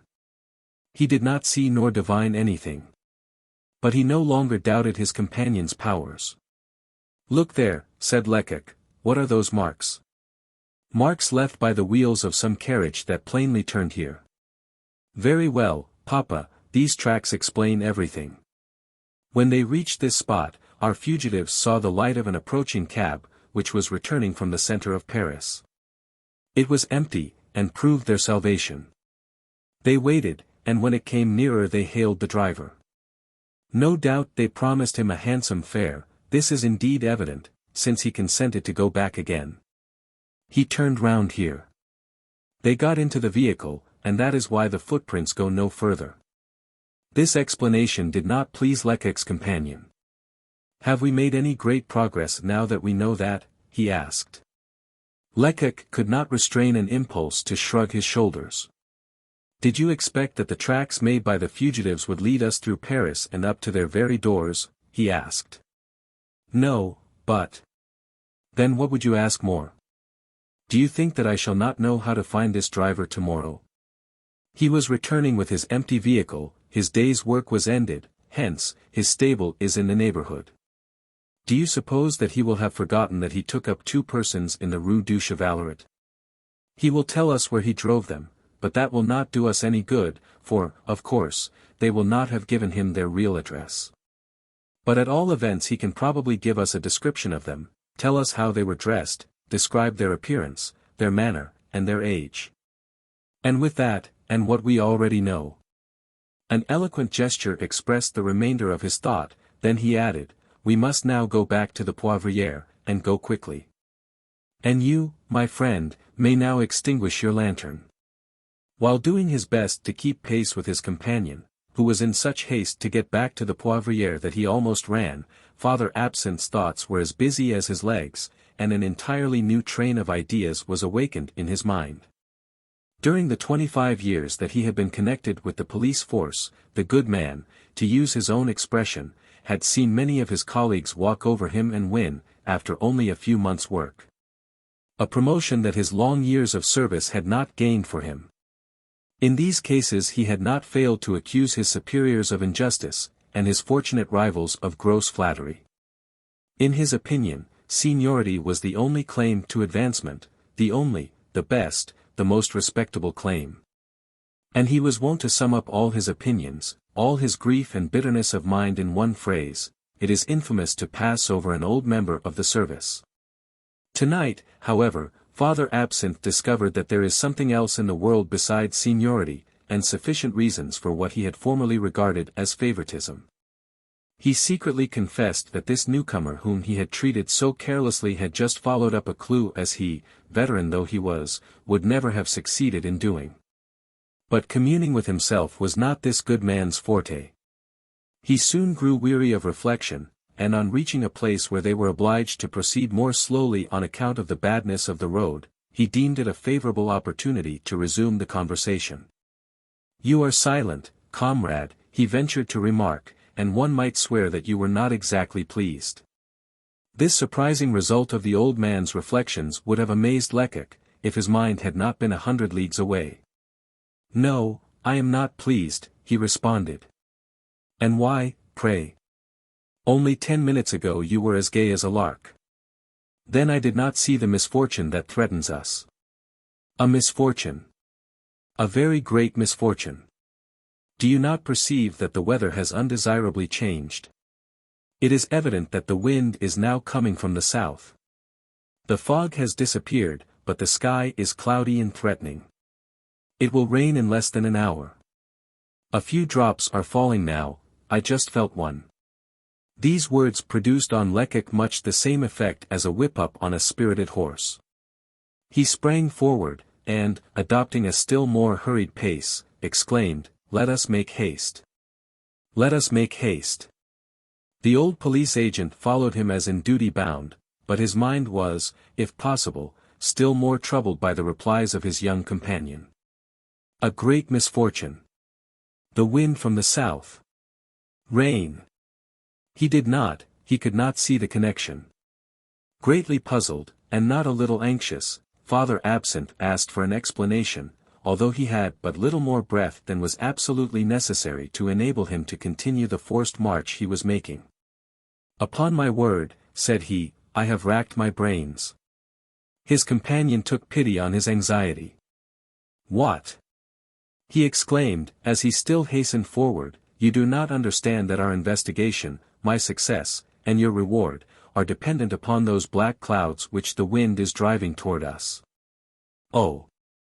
20 minutes of merely gentle rain, and our time and labor will be lost. If it rains, the snow will melt, and then farewell to our proofs. Let us get on more quickly. You know very well that in such cases words don't suffice. If we declare to the public prosecutor that we have seen these footprints, he will ask, where? And what can we say? If we swear by all the gods that we have seen the footprints of a man and of 2 women, the investigating magistrate will say, let me see them. And who will feel sheepish then? Father Absinthe and Lecoq. Besides, Gevrol would not fail to declare that we were saying what was not true, in order to enhance our own value, and humiliate him. What an idea! Faster, Papa, faster, you will have all day tomorrow to be indignant. Perhaps it will not rain. In that case, these perfect, clear, and easily recognizable footprints will prove the culprit's ruin. How can we preserve them? By what process could we solidify them? I would deluge them with my blood if that could only cause them to congeal. Father Absinthe was just then thinking that his share of the labor had hitherto been the least important, for he had merely held the lantern. But here was a chance for him to acquire a real and substantial right to the prospective reward. I know a method, said he, by which one could preserve these marks in the snow. At these words the younger man stopped short. You know, he interrupted. Yes, I know, replied the old detective, with the evident satisfaction of a man who has gained his revenge. They invented a way at the time of that affair at the Maison Blanche, last December. I recollect. Ah. Well, on the snow in the courtyard there was a footprint that attracted a detective's attention. He said that the whole evidence depended on that mark alone, that it was worth more than 10 years' hard work in following up the case. Naturally, he desired to preserve it. They sent for a great chemist. Go on. I have never seen the method put into practice, but an expert told me all about it, and showed me the mold they obtained. He explained it to me precisely, on account of my profession. Lecoq was trembling with impatience. And how did they obtain the mold? He asked abruptly. Wait, I was just going to explain. They take some of the best gelatin, and allow it to soak in cold water. When it becomes thoroughly softened, they heat it until it forms a liquid, of moderate consistency. Then when it is just cool enough, they pour a nice little covering of it upon the footprint. Lecoq felt the irritation that is natural to a person who has just heard a bad joke, or who has lost his time in listening to a fool. Enough. He interrupted, angrily. That method can be found in all the manuals. It is excellent, no doubt, but how can it serve us? Have you any gelatin about you? No. Nor have I. You might as well have counseled me to pour melted lead upon the footprints to fix them. They continued their way, and 5 minutes later, without having exchanged another word, they re-entered the widow Chupin's hovel. The first impulse of the older man would have been to rest to breathe, but Lecoq did not give him time to do so. "Make haste, get me a dish, a plate, anything," cried the young detective, "and bring me some water. Gather together all the boards and old boxes you can find lying about." While his companion was obeying him, Lecoq armed himself with a fragment of one of the broken bottles, and began scraping away furiously at the plastered wall that separated the two rooms. His mind, disconcerted at first by the imminence of this unexpected catastrophe, a fall of rain, had now regained its equilibrium. He had reflected, he had thought of a way by which failure might possibly be averted, and he hoped for ultimate success. When he had accumulated some 7 or 8 handfuls of fine plaster dust, he mixed 1/2 with a little water so as to form a thin paste, leaving the rest untouched on the side of the plate. "Now, Papa," said he, "come and hold the light for me." When in the garden, the young man sought for the deepest and most distinct of the footprints, knelt beside it, and began his experiment, trembling with anxiety. He first sprinkled upon the impression a fine coating of dry plaster, and then upon this coating, with infinite care, he poured his liquid solution drop by drop. What luck! The experiment was successful. The plaster united in a homogeneous mass, forming a perfect model of the impression. Thus, after an hour's labor, Lecoq possessed 6 of these casts, which might, perhaps, be a little wanting in clearness of outline, but which were quite perfect enough to be used as evidence. The young detective's alarm had been well founded, for it was already beginning to rain. Still, he had plenty of time to cover a number of the footprints with the boxes and pieces of board which Father Absinthe had collected, thus placing them, as it were, beyond the reach of a thaw. Now he could breathe. The authorities might come, for the most important part of his task was completed. Chapter 5. It was some distance from the Poivriere to the Rue de Chevaleret, even by way of the plain, and fully 4 hours had been occupied by Lecoq and his colleague in collecting their elements of information. All this while, the widow Chupin's abode had remained open, accessible to any chance visitor. Still, when, on his return, the young police agent remembered this neglect of elementary precautions, he did not feel alarmed. Considering all the circumstances, it was very difficult to believe that any serious harm could have resulted from this carelessness. For who would have been likely to visit this drinking den after midnight? Its bad name served the purpose of a bulwark. The most daring vagrants did not drink there without some disquietude, fearing that if the liquor caused them to lose consciousness, they might be robbed or perhaps even murdered. Hence, if anyone had been attracted to this notoriously dangerous drinking shop by the light that streamed through the open door, it could only have been some very reckless person returning late at night from the ball at the Rainbow, with a few sous left in his pocket. But, even then, a single glance inside would have sufficed to put the bravest to flight. In less than a second the young police agent had weighed all these possibilities, concerning which he did not breathe a word to Father Absinthe. When, little by little, the excitement caused by his successive hopes and disappointments, and by the accomplishment of the experiment with the footprints had died away, and he had regained his usual calm of mind, he made a careful inspection of the abode, and was by no means satisfied with himself. He had experimented upon Father Absinthe with his new system of investigation, just as an aspiring orator tries his powers before his least gifted friends, not before the cleverest. He had certainly overwhelmed the old veteran by his superiority. He had literally crushed him. But what great merit, what wonderful victory was this? Why should he boast of having outwitted Father Absinthe, one of the least sagacious men in the service? If he could only have given some startling proofs of his energy or of his penetration. But, after all, what had he accomplished? Was the mystery solved? Was his success more than problematical? When one thread is drawn out, the skein is not untangled. This night would undoubtedly decide his future as a detective, so he swore that if he could not conquer his vanity, he would, at least, compel himself to conceal it. Hence, it was in a very modest tone that he said to his companion, "We have done all that we can do outside, now, would it not be wise to busy ourselves with the inside of the house?" Everything looked exactly in the same state as when the two men left the room. A candle, with a charred smoking wick, cast its flickering light upon the same scene of disorder, revealing to view the rigid features of the three victims. Without losing a moment, Lecoq began to pick up and study the various objects scattered over the floor. Some of these still remained intact.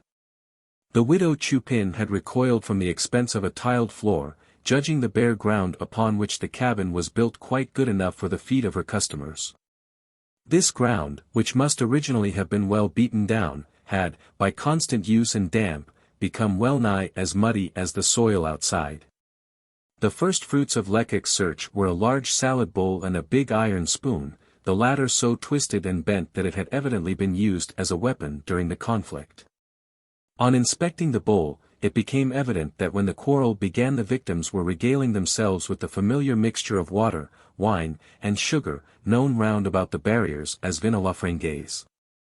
After the salad bowl, the two men picked up 5 of the weighty glasses ordinarily used in wine shops, and which, while looking as though they would contain half a bottle, are in point of fact so thick at the bottom that they hold next to nothing. 3 of these glasses were broken, 2 were whole. All of them had contained wine, the same vin à la frangaise. This was plain, but for greater surety, Lecoq applied his tongue to the bluish mixture remaining in the bottom of each glass. "The deuce," he muttered, with an astonished air. Then he examined successively the surfaces of the 3 overturned tables. Upon one of these, the one nearest the fireplace and the window, the still wet marks of the 5 glasses, of the salad bowl, and even of the spoons could be distinguished. Lecoq very properly regarded this circumstance as a matter of the greatest importance, for it proved clearly enough that 5 persons had emptied the salad bowl in company. Who were these 5 persons? "Oh! Oh!" suddenly exclaimed Lecoq in 2 entirely different tones. Then the 2 women could not have been with the murderer. A very simple mode of discovery had presented itself to his mind. It was to ascertain if there were any other glasses, and what they had contained. After a fresh search on the floor, a 6th glass was found, similar in form to the others, but much smaller. Its smell showed that it had contained brandy. Then these 2 women had not been with the murderer, and therefore he could not have fought because the other men had insulted them. This discovery proved the inaccuracy of Lecoq's original suppositions. It was an unexpected check, and he was mourning over it in silence, when Father Absinthe, who had not ceased ferreting about, uttered a cry of surprise. The young man turned, he saw that his companion had become very pale. "What is it?" he asked. "Someone has been here in our absence." "Impossible." It was not impossible, it was true. When Gevrol had torn the apron off Widow Chupin's head he had thrown it upon the steps of the stairs, neither of the police agents had since touched it. And yet the pockets of this apron were now turned inside out, this was a proof, this was evidence. At this discovery Lecoq was overcome with consternation, and the contraction of his features revealed the struggle going on in his mind. "Who could have been here?" he murmured.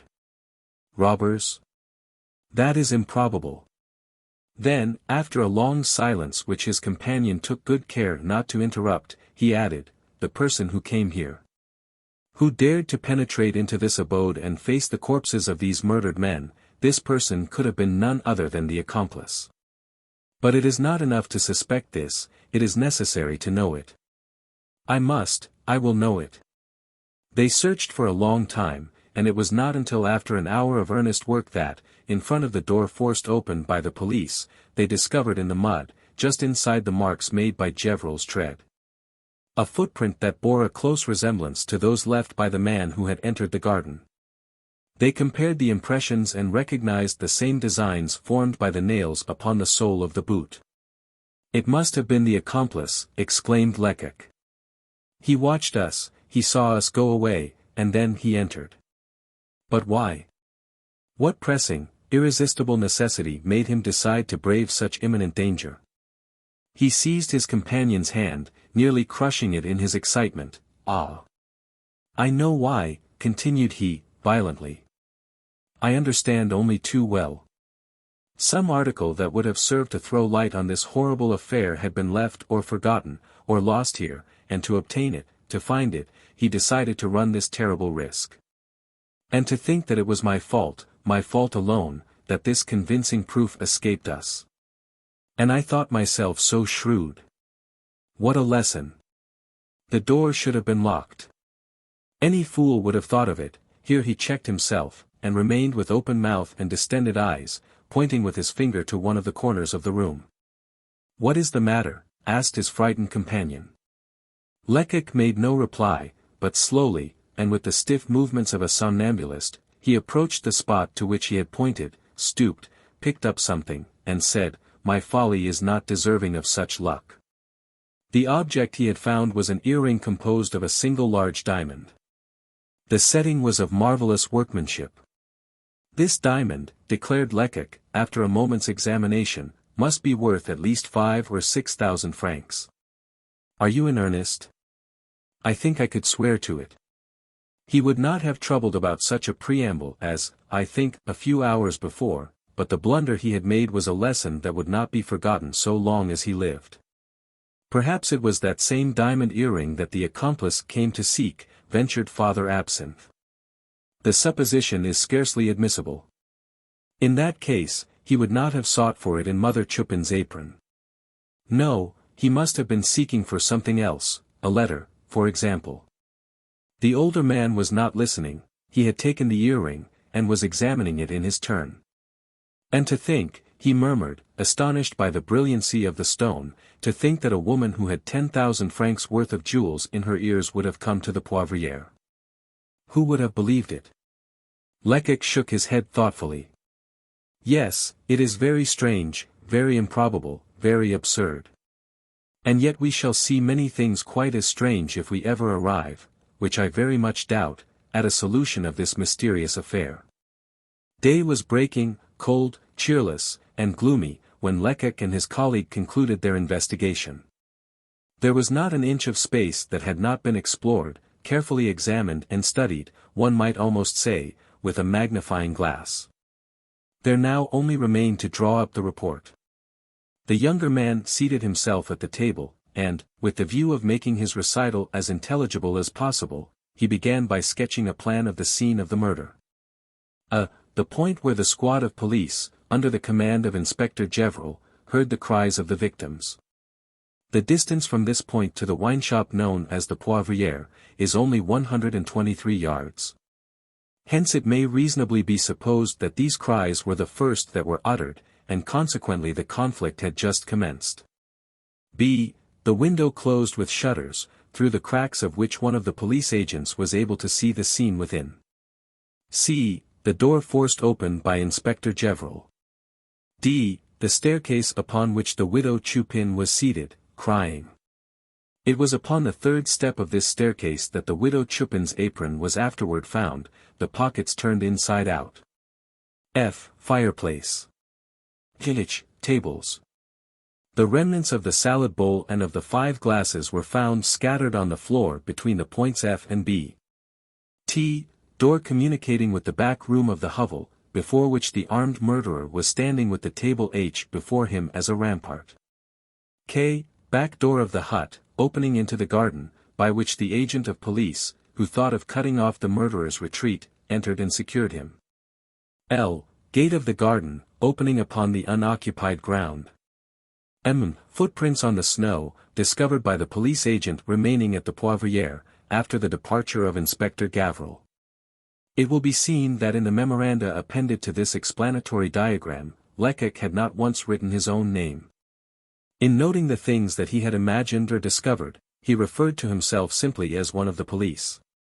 This was not so much modesty as calculation. By hiding one's self on well-chosen occasions, one gains greater notoriety when one emerges from the shade. It was also through cunning that he gave Gevril such a prominent position. These tactics, rather subtle, perhaps, but after all perfectly fair, could not fail to call attention to the man who had shown himself so efficient when the efforts of his chief had been merely confined to breaking open the door.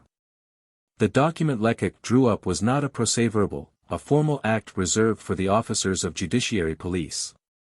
It was a simple report, that would be admitted under the title of an inquiry, and yet the young detective composed it with quite as much care as a general would have displayed in drawing up the bulletin of his first victory. While Lecoq was drawing and writing, Father Absinthe leaned over his shoulder to watch him. The plan amazed that worthy man. He had seen a great deal. But he had always supposed that it was necessary to be an engineer, an architect, or, at least, a carpenter, to execute such work. Not at all.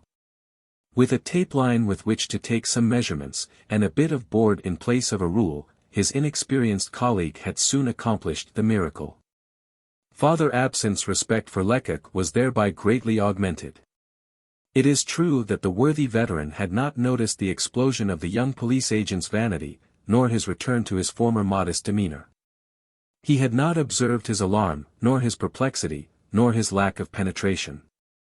After a few moments, Father Absinthe ceased watching his companion. He felt weary after the labors of the night, his head was burning, and he shivered and his knees trembled.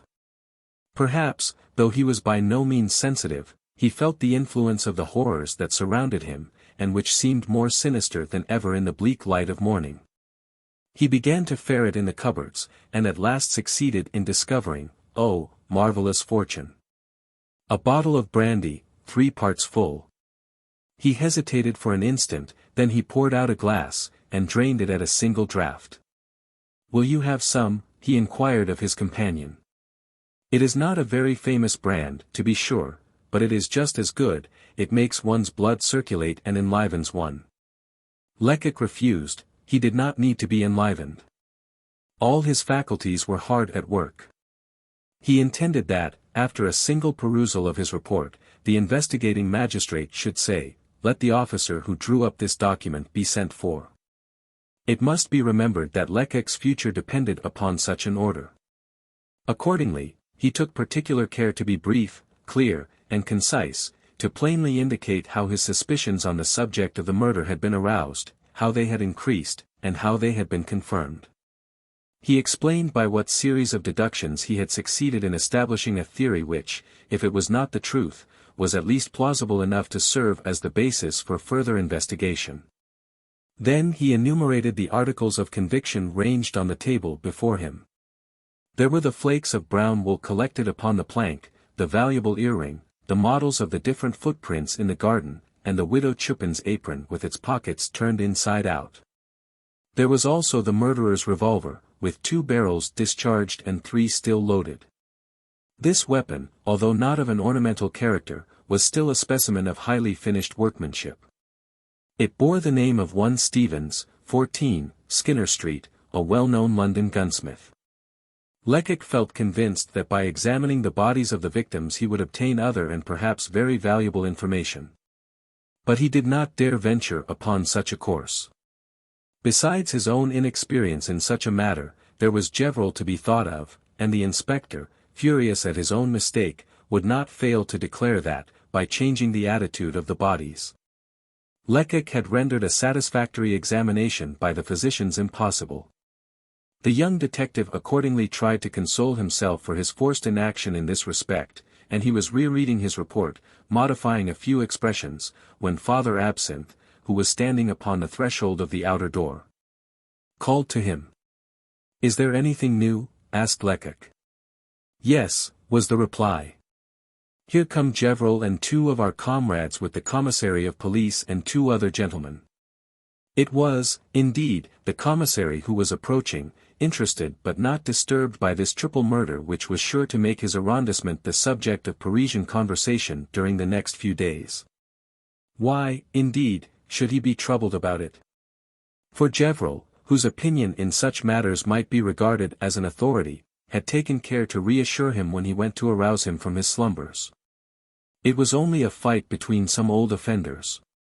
Former jail birds, habitués of the Poivrière, he had said, adding sententiously, "If all these ruffians would kill one another, we might have some little peace." He added that as the murderer had been arrested and placed in confinement, there was nothing urgent about the case. Accordingly, the commissary thought there was no harm in taking another nap and waiting until morning before beginning the inquiry. He had seen the murderer, reported the case to the prefecture, and now he was coming, leisurely enough, accompanied by 2 physicians, appointed by the authorities to draw up a medico-legal report in all such cases. The party also comprised a sergeant major of the 53d Regiment of Infantry of the Line, who had been summoned by the commissary to identify, if possible, the murdered man who wore a uniform. For if one might believe the number engraved upon the buttons of his overcoat, he belonged to the 53d Regiment, now stationed at the neighboring fort.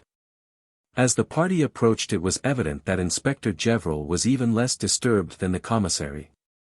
He whistled as he walked along, flourishing his cane, which never left his hand, and already laughing in his sleeve over the discomfiture of the presumptuous fool who had desired to remain to glean, where he, the experienced and skilful officer, had perceived nothing. As soon as he was within speaking distance, the inspector called to Father Absinthe, who, after warning Lecoq, remained on the threshold, leaning against the doorpost, puffing his pipe, as immovable as a sphinx. "Ah, well, old man," cried Gevrol, "have you any great melodrama, very dark and very mysterious, to relate to us?" "I have nothing to relate myself," replied the old detective, without even drawing his pipe from his lips. "I am too stupid, that is perfectly understood. But Monsieur Lecoq will tell you something that will astonish you." The prefix, Monsieur, which the old police agent used in speaking of his colleague, displeased Gevrol so much that he pretended not to understand. "Who are you speaking of?" he asked abruptly. "Of my colleague, of course, who is now busy finishing his report, of Monsieur Lecoq." Quite unintentionally, the worthy fellow had certainly become the young police agent's godfather. From that day forward, for his enemies as well as for his friends, he was and he remained Monsieur Lecoq. "Ah! Ah!" said the inspector, whose hearing was evidently impaired. "Ah, he has discovered the pot of roses which others did not scent, General." By this remark, Father Absinthe made an enemy of his superior officer. But he cared little for that. Lecoq had become his deity, and no matter what the future might reserve, the old veteran had resolved to follow his young colleague's fortunes. "We'll see about that," murmured the inspector, mentally resolving to have an eye on this youth whom success might transform into a rival. He said no more, for the little party which he preceded had now overtaken him, and he stood aside to make way for the commissary of police.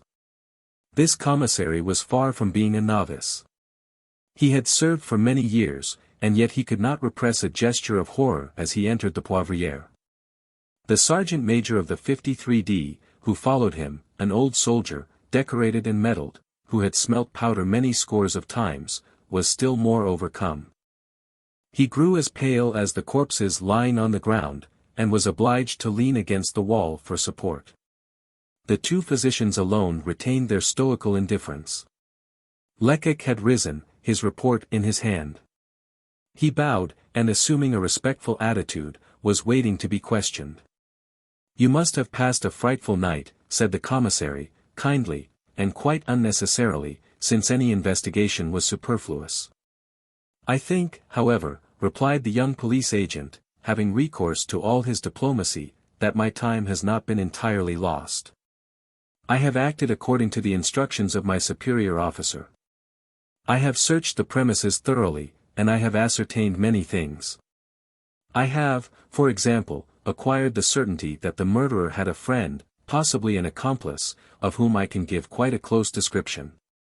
He must have been of middle age, and wore, if I am not mistaken, a soft cap and a brown woolen overcoat. As for his boots—" "Zounds!" exclaimed Gevrol, "and he stopped short, like a man whose impulse had exceeded his discretion, and who would have gladly recalled his words. "And you?" inquired the commissary, "pray, what do you mean?" The inspector had gone too far to draw back, and, unwittingly, was now obliged to act as his own executioner. "I was about to mention," he said, "that this morning, an hour or so ago, while I was waiting for you, sir, before the station house, at the Barrière d'Italy, where the murderer is confined. I noticed close by an individual whose appearance was not unlike that of the man described by Lecoq. This man seemed to be very intoxicated, for he reeled and staggered against the walls. He tried to cross the street, but fell down in the middle of it, in such a position that he would inevitably have been crushed by the first passing vehicle. Lecoq turned away his head. He did not wish them to read in his eyes how perfectly he understood the whole game. Seeing this, pursued Gevrol, I called 2 men and asked them to aid me in raising the poor devil. We went up to him. He had apparently fallen asleep. We shook him, we made him sit up, we told him that he could not remain there, but he immediately flew into a furious rage. He swore at us, threatened us, and began fighting us. And, on my word, we had to take him to the station house, and leave him there to recover from the effects of his drunken debauch. Did you shut him up in the same cell with the murderer? Inquired Lecoq. Naturally.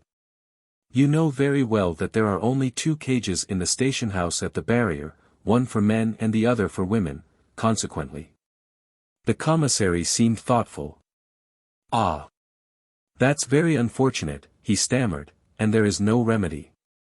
Excuse me, there is one, observed Gevrol. I can send one of my men to the station house with an order to detain the drunken man.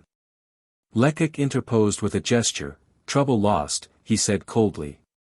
If this individual is an accomplice, he has got sober by now, rest assured of that, and is already far away. Then what is to be done? Asked the inspector, with an ironical air. May one be permitted to ask the advice of Monsieur Lecoq? I think chance offered us a splendid opportunity, and we did not know how to seize it, and that the best thing we can do now is to give over mourning, and prepare to profit by the next opportunity that presents itself. Gevrol was, however, determined to send one of his men to the station house, and it was not until the messenger had started that Lecoq commenced the reading of his report. He read it rapidly, refraining as much as possible from placing the decisive proofs in strong relief, reserving these for his own benefit. But so strong was the logic of his deductions that he was frequently interrupted by approving remarks from the commissary and the 2 physicians. Gevrol, who alone represented the opposition, shrugged his shoulders till they were well-nigh dislocated, and grew literally green with jealousy. I think that you alone, young man, have judged correctly in this affair, said the commissary when Lecoq had finished reading. I may be mistaken. But your explanations have made me alter my opinion concerning the murderer's attitude while I was questioning him, which was only for a moment. He refused, obstinately refused, to answer my questions, and wouldn't even give me his name. The commissary was silent for a moment, reviewing the past circumstances in his mind, and it was in a serious tone that he eventually added, We are, I feel convinced. In presence of one of those mysterious crimes the causes of which are beyond the reach of human sagacity, this strikes me as being one of those enigmatical cases which human justice never can reach. Lecoq made no audible rejoinder, but he smiled to himself and thought, we will see about that. Chapter 6. No consultation held at the bedside of a dying man ever took place in the presence of 2 physicians so utterly unlike each other as those who accompanied the commissary of police to the Poivrière. One of them, a tall old man with a bald head, wearing a broad-brimmed hat, and an overcoat of antique cut, was evidently one of those modest savants encountered occasionally in the byways of Paris, one of those healers devoted to their art, who too often die in obscurity, after rendering immense services to mankind. He had the gracious calmness of a man who, having seen so much of human misery, has nothing left to learn, and no troubled conscience could have possibly sustained his searching glance, which was as keen as his lancet. His colleague, young, fresh-looking, light-haired, and jovial, was somewhat foppishly attired, and his white hands were encased in handsome fur gloves. There was a soft self-satisfied smile on his face, and he had the manners of those practitioners who, for profit's sake, invariably recommend the infallible panaceas invented each month in chemical laboratories and advertised ad nauseam in the back pages of newspapers. He had probably written more than one article upon medicine for the use of the people, puffing various mixtures, pills, ointments, and plasters for the benefit of their respective inventors.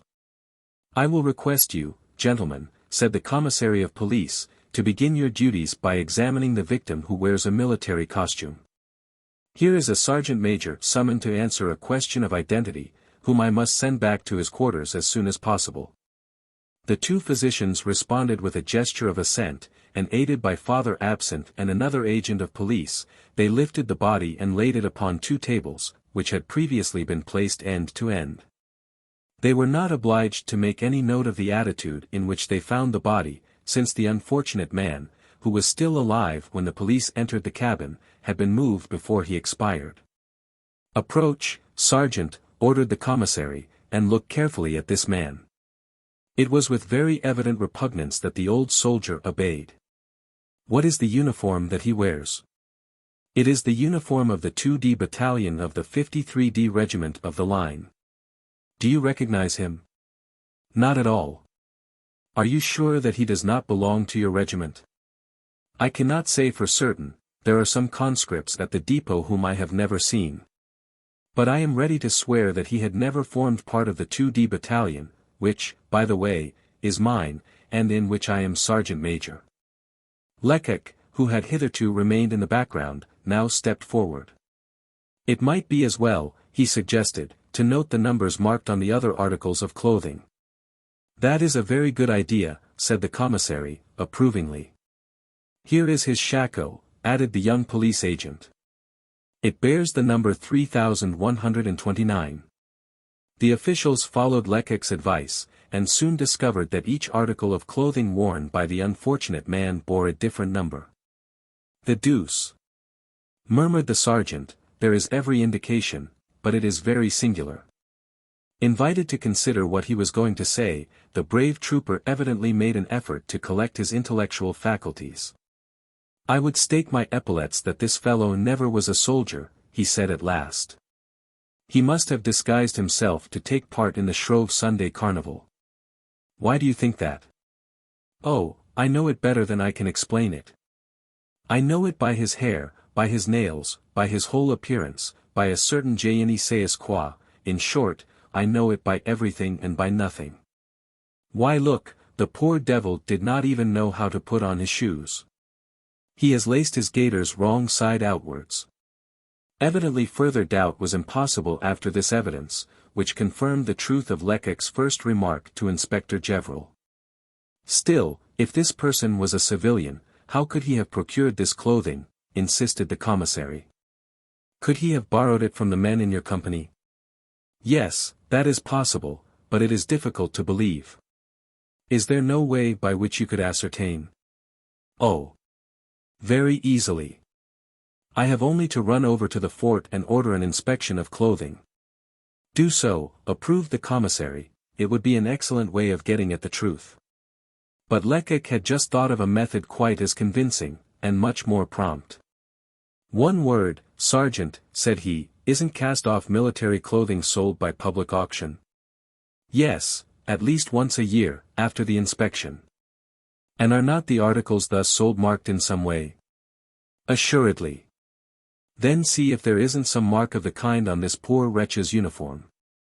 The sergeant turned up the collar of the coat and examined the waistband of the pantaloons. "You are right," he said, "these are condemned garments." The eyes of the young police agent sparkled. "We must then believe that the poor devil purchased this costume," he observed. "Where?" "Necessarily at the Temple, from one of the dealers in military clothing. There are only 5 or 6 of these establishments. I will go from one to another of them, and the person who sold these clothes will certainly recognize them by some trade mark." "And that will assist us very much," growled Gevril. The sergeant major, to his great relief, now received permission to retire, but not without having been warned that very probably the commissary would require his deposition. The moment had come to search the garments of the pretended soldier, and the commissary, who performed this duty himself, hoped that some clue as to the man's identity would be forthcoming. He proceeded with his task, at the same time dictating to one of the men a procès-verbal of the search, that is to say, a minute description of all the articles he found upon the dead man's person. In the right-hand trousers pocket some tobacco, a pipe, and a few matches were found, in the left-hand one, a linen handkerchief of good quality, but unmarked, and a soiled leather pocketbook, containing 7 francs and 60 centimes. There appeared to be nothing more, and the commissary was expressing his regret, when, on carefully examining the pocketbook he found a compartment which had at first escaped his notice, being hidden by a leather flap. This compartment contained a carefully folded paper. The commissary unfolded it and read the contents aloud. "My dear Gustave, tomorrow, Sunday evening, do not fail to come to the ball at the Rainbow, according to our agreement. If you have no money, pass by my house, and I will leave some with the concierge, who will give it to you. Be at the ball by 8 o'clock. If I am not already there, it will not be long before I make my appearance. Everything is going on satisfactorily. Lacheneur." Alas! What did this letter reveal? Only that the dead man's name was Gustave, that he had some connection with a man named Lacheneur, who had advanced him money for a certain object. And that they had met at the Rainbow some hours before the murder. It was little, very little, but still it was something. It was a clue, and in this absolute darkness even the faintest gleam of light was eagerly welcomed. Lacheneur!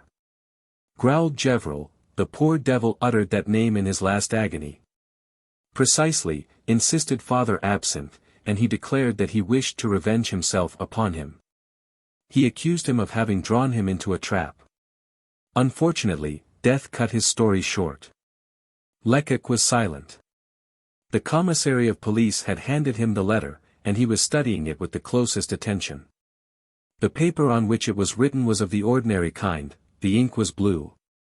In one of the corners was a half-effaced stamp, of which one could just distinguish the word, Beaumarchais. This was enough for Lecoq.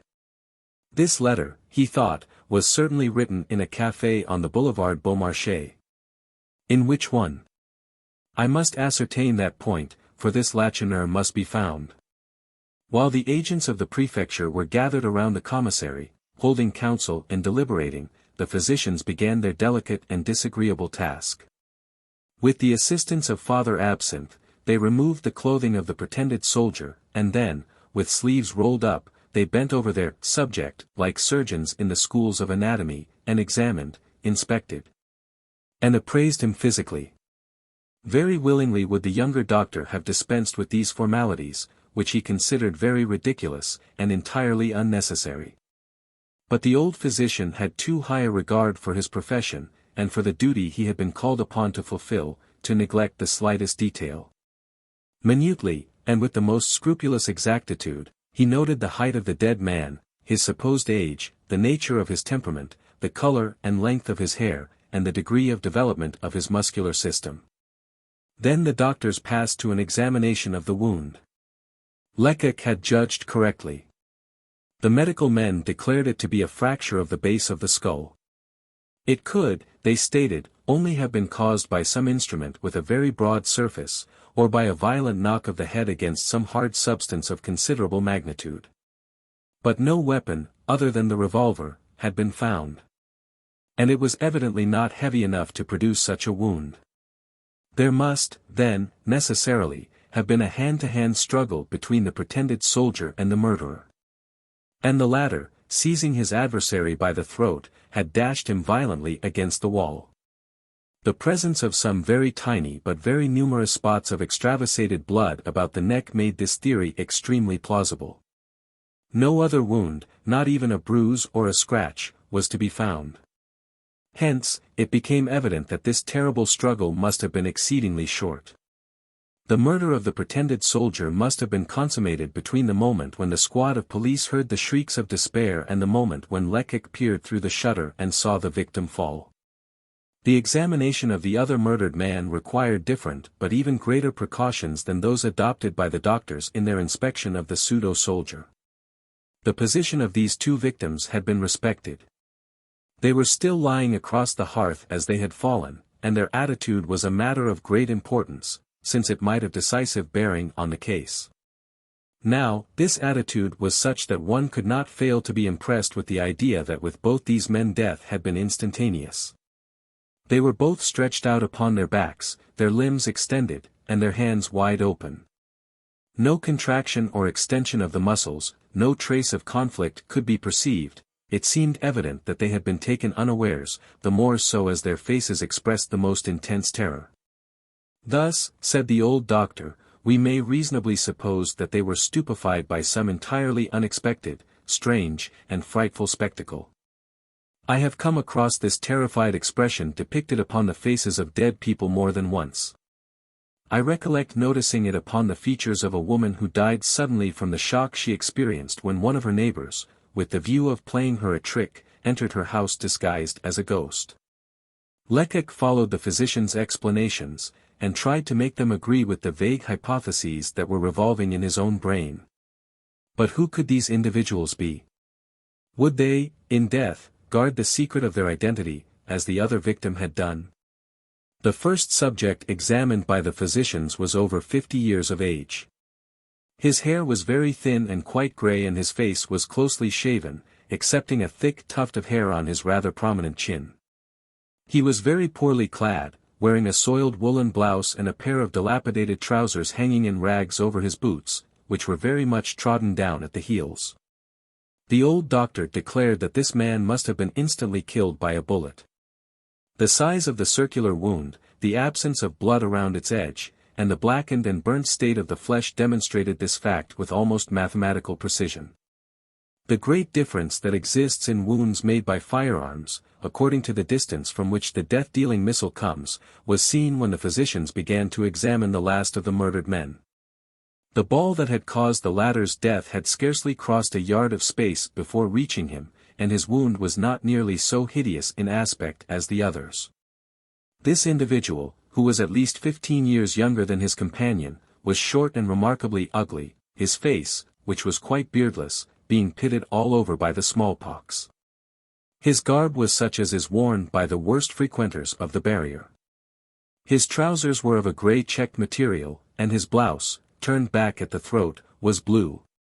It was noticed that his boots had been blackened quite recently. The smart glazed cap that lay on the floor beside him was in harmony with his carefully curled hair and gaudy necktie. These were the only facts that the physician's report set forth in technical terms. This was the only information obtained by the most careful investigation.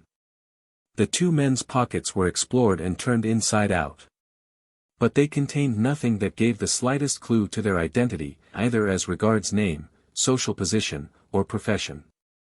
There was not even the slightest indication on any of these points, not a letter, nor an address, not a fragment of paper, nothing, not even such common articles of personal use, as a tobacco pouch, a knife, or a pipe which might be recognized. And thus establish the owner's identity. A little tobacco in a paper bag, a couple of pocket handkerchiefs that were unmarked, a packet of cigarettes, these were the only articles discovered beyond the money which the victims carried loose in their pockets. On this point, it should be mentioned that the elder man had 67 francs about him, and the younger one, 2 louis. Rarely had the police found themselves in the presence of so strange an affair, without the slightest clue to guide them. Of course, there was the fact itself, as evidenced by the bodies of the 3 victims, but the authorities were quite ignorant of the circumstances that had attended and of the motive that had inspired the crime. Certainly, they might hope with the powerful means of investigation at their disposal to finally arrive at the truth in the course of time, and after repeated efforts. But, in the meanwhile, all was mystery, and so strangely did the case present itself that it could not safely be said who was really responsible for the horrible tragedy at the Poivrière. The murderer had certainly been arrested. But if he persisted in his obstinacy, how were they to ascertain his name? He protested that he had merely killed in self-defense. How could it be shown that such was not the case? Nothing was known concerning the victims. One of whom had with his dying breath accused himself. Then again, an inexplicable influence tied the widow Chupin's tongue. 2 women, one of whom had lost an earring valued at 5,000 francs, had witnessed the struggle, then disappeared. An accomplice, after 2 acts of unheard-of audacity, had also made his escape. And all these people, the women, the murderer, the keeper of the saloon, the accomplice, and the victims, were equally strange and mysterious, equally liable not to be what they seemed. Perhaps the commissary of police thought he would spend a very unpleasant quarter of an hour at the prefecture when he reported the case. Certainly, he spoke of the crime in a very despondent tone. "It will now be best," he said at last, "to transport these 3 bodies to the morgue. There they will doubtless be identified." He reflected for a moment, and then added, "And to think that one of these dead men is perhaps Lacheneur himself." "That is scarcely possible," said Lecoq. The spurious soldier, being the last to die, had seen his companions fall. If he had supposed Lacheneur to be dead, he would not have spoken of vengeance. Gevrol, who for the past 2 hours had pretended to pay no attention to the proceedings, now approached. He was not the man to yield even to the strongest evidence. "If Monsieur, the commissary, will listen to me, he shall hear my opinion, which is a trifle more definite than M. Lecoq's fancies." Before he could say any more, the sound of a vehicle stopping before the door of the cabin interrupted him, and an instant afterward the investigating magistrate entered the room. All the officials assembled at the Poivriere knew at least by sight the magistrate who now made his appearance, and Gevrol, an old habitué of the Palais de Justice, mechanically murmured his name, M. Maurice d'Escorval. He was the son of that famous Baron d'Escorval, who, in 1815, sealed his devotion to the empire with his blood, and upon whom Napoleon, in the memorial of St. Helena, pronounced this magnificent eulogium: "Men as honest as he may, I believe, exist. But more honest, no, it is not possible." Having entered upon his duties as magistrate early in life, and being endowed with remarkable talents, it was at first supposed that the younger d'Escorval would rise to the most exalted rank in his profession. But he had disappointed all such prognostications by resolutely refusing the more elevated positions that were offered to him, in order to retain his modest but useful functions in the public prosecutor's offices at Paris. To explain his repeated refusals, he said that life in the capital had more charms for him than the most enviable advancement in provincial centres. But it was hard to understand this declaration, for in spite of his brilliant connections and large fortune, he had, ever since the death of his eldest brother, led a most retired life. His existence merely being revealed by his untiring labors and the good he did to those around him. He was now about 42 years of age, but appeared much younger, although a few furrows already crossed his brow. One would have admired his face, had it not been for the puzzling immobility that marred its beauty, the sarcastic curl of his thin lips, and the gloomy expression of his pale blue eyes. To say that he was cold and grave, did not express the truth, it was saying too little. He was gravity and coldness personified, with a shade of hauteur added. Impressed by the horror of the scene the instant he placed his foot upon the threshold, M. d'Escorval acknowledged the presence of the physicians and the commissary by a slight nod of the head. The others in the room had no existence so far as he was concerned. At once his faculties went to work. He studied the ground, and carefully noted all the surroundings with the attentive sagacity of a magistrate who realizes the immense weight of even the slightest detail, and who fully appreciates the eloquence of circumstantial evidence. "This is a serious affair," he said gravely, "very serious." The commissary's only response was to lift his eyes to heaven. A gesture that plainly implied, "I quite agree with you." The fact is, that for the past 2 hours the worthy commissary's responsibility had weighed heavily upon him, and he secretly blessed the investigating magistrate for relieving him of it. "The public prosecutor was unable to accompany me," resumed M. d'Escorval. "He has not the gift of omnipresence, and I doubt if it will be possible for him to join me here. Let us, therefore, begin operations at once." The curiosity of those present had become intense, and the commissary only expressed the general feeling when he said, "You have undoubtedly questioned the murderer, sir, and have learnt." "I have learnt nothing," interrupted M. d'Escorval, apparently much astonished at the interruption. He took a chair and sat himself down, and while his clerk was busy in authenticating the commissary's procès-verbal, he began to read the report prepared by Lecoq. Pale, agitated, and nervous, the young police agent tried to read upon the magistrate's impassive face the impression produced by the document. His future depended upon the magistrate's approval or disapproval. And it was not with a fuddled mind like that of Father Absinthe that he had now to deal, but with a superior intelligence. If I could only plead my own cause, he thought. What are cold written phrases in comparison with spoken, living words, palpitating with emotion and imbued with the convictions of the speaker? However, he was soon reassured. The magistrate's face retained its immobility, but again and again did M. D'Escorval nod his head in token of approval, and occasionally some point more ingenious than the others extorted from his lips the exclamations, "Not bad, very good." When he had finished the perusal he turned to the commissary and remarked, "All this is very unlike your report of this morning, which represented the affair as a low broil between a party of miserable vagabonds." The observation was only too just and fair, and the commissary deeply regretted that he had trusted to Gevrol's representations, and remained in bed. "This morning," he responded evasively, "I only gave you my first impressions. These have been modified by subsequent researches, so that—" "Oh," interrupted the magistrate, "I did not intend to reproach you, on the contrary, I must congratulate you. One could not have done better nor acted more promptly. The investigation that has been carried out shows great penetration and research, and the results are given with unusual clearness, and wonderful precision." Lecoq's head whirled. The commissary hesitated for an instant. At first he was sorely tempted to confiscate this praise to his own profit. If he drove away the unworthy thought, it was because he was an honest man, and more than that, because he was not displeased to have the opportunity to do Gevrol a bad turn and punish him for his presumptuous folly. "I must confess," he said with some embarrassment, "that the merit of this investigation does not belong to me."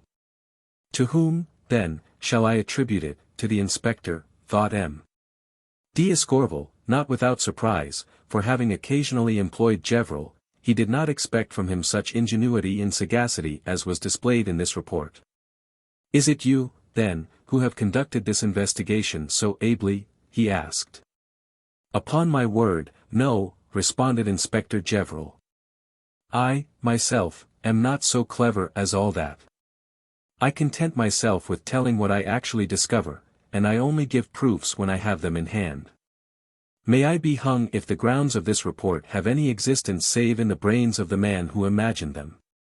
Perhaps the inspector really believed what he said, being one of those persons who are blinded by vanity to such a degree that, with the most convincing evidence before their eyes, they obstinately deny it.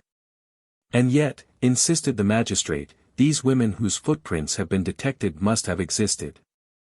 The accomplice who left the flakes of wool adhering to the plank is a real being. This earring is a positive, palpable proof."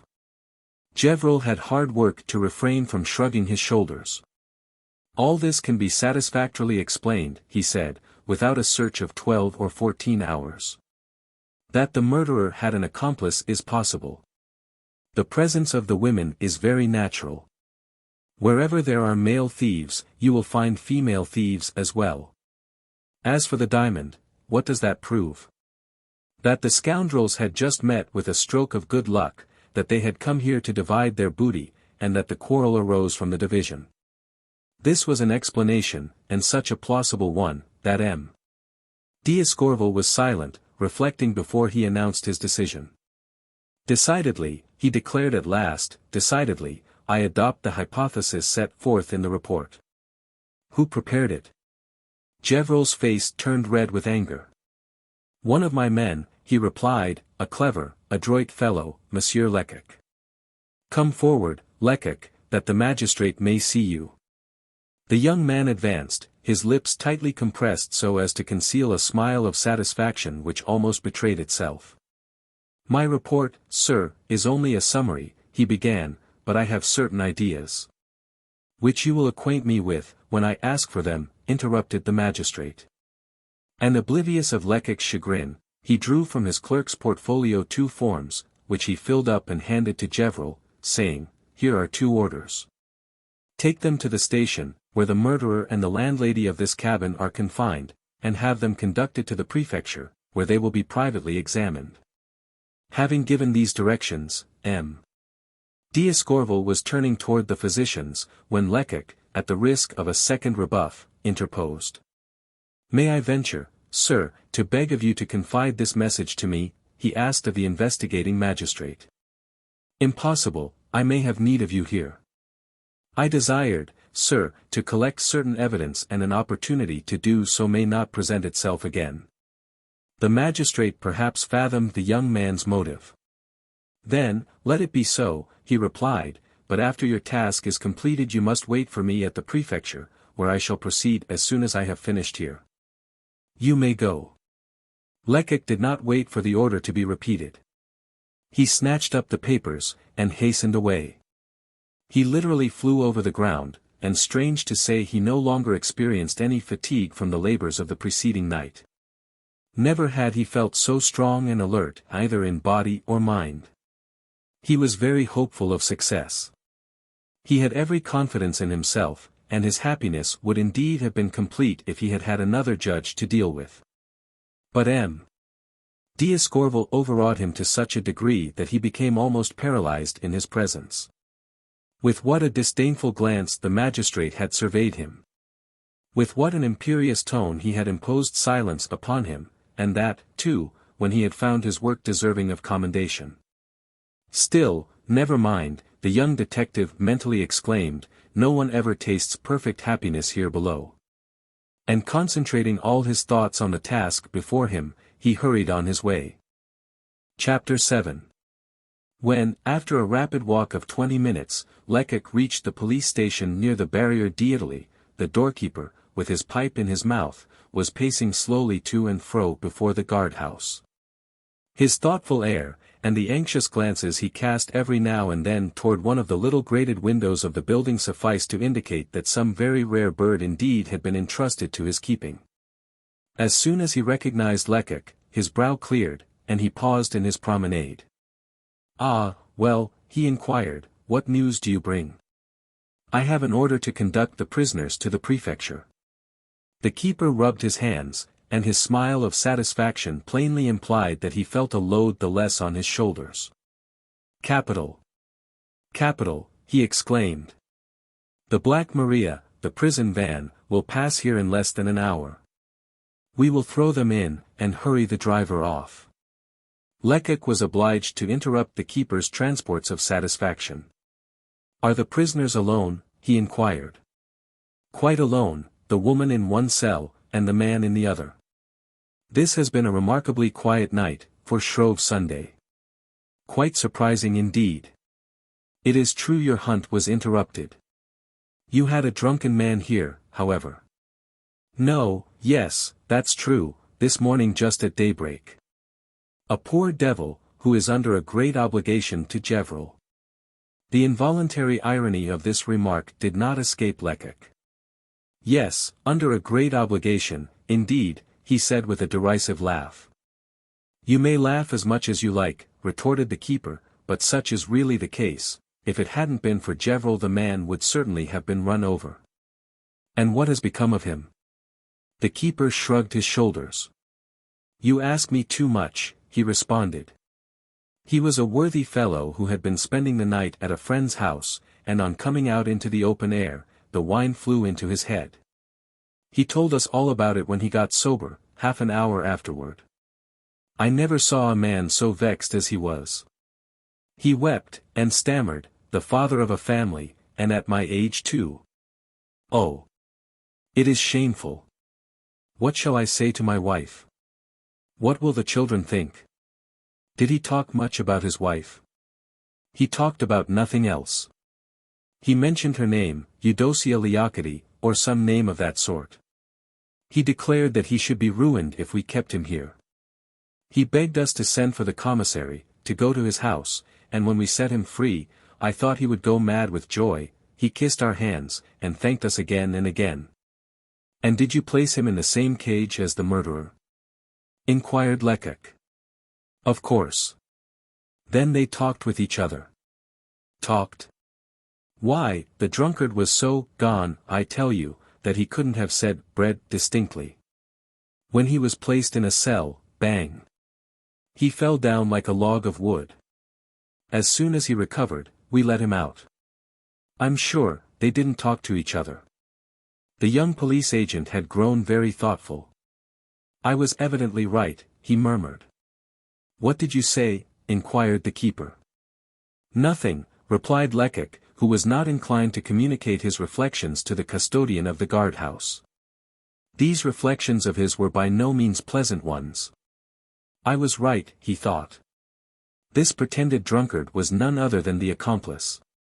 He is evidently an adroit, audacious, cool-headed fellow.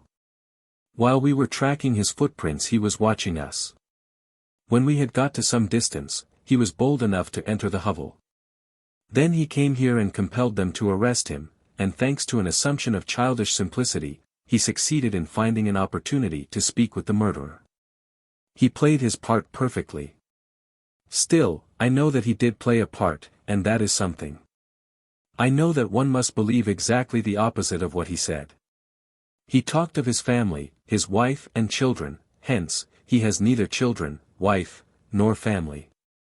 Lecoq suddenly checked himself, remembering that he had no time to waste in conjectures. What kind of fellow was this drunkard? He inquired. He was tall and stout, with full ruddy cheeks, a pair of white whiskers, small eyes, a broad flat nose, and a good-natured, jovial manner. How old would you suppose him to be? Between 40 and 50. Did you form any idea of his profession? It's my opinion, that what with his soft cap and his heavy brown overcoat, he must be either a clerk or the keeper of some little shop.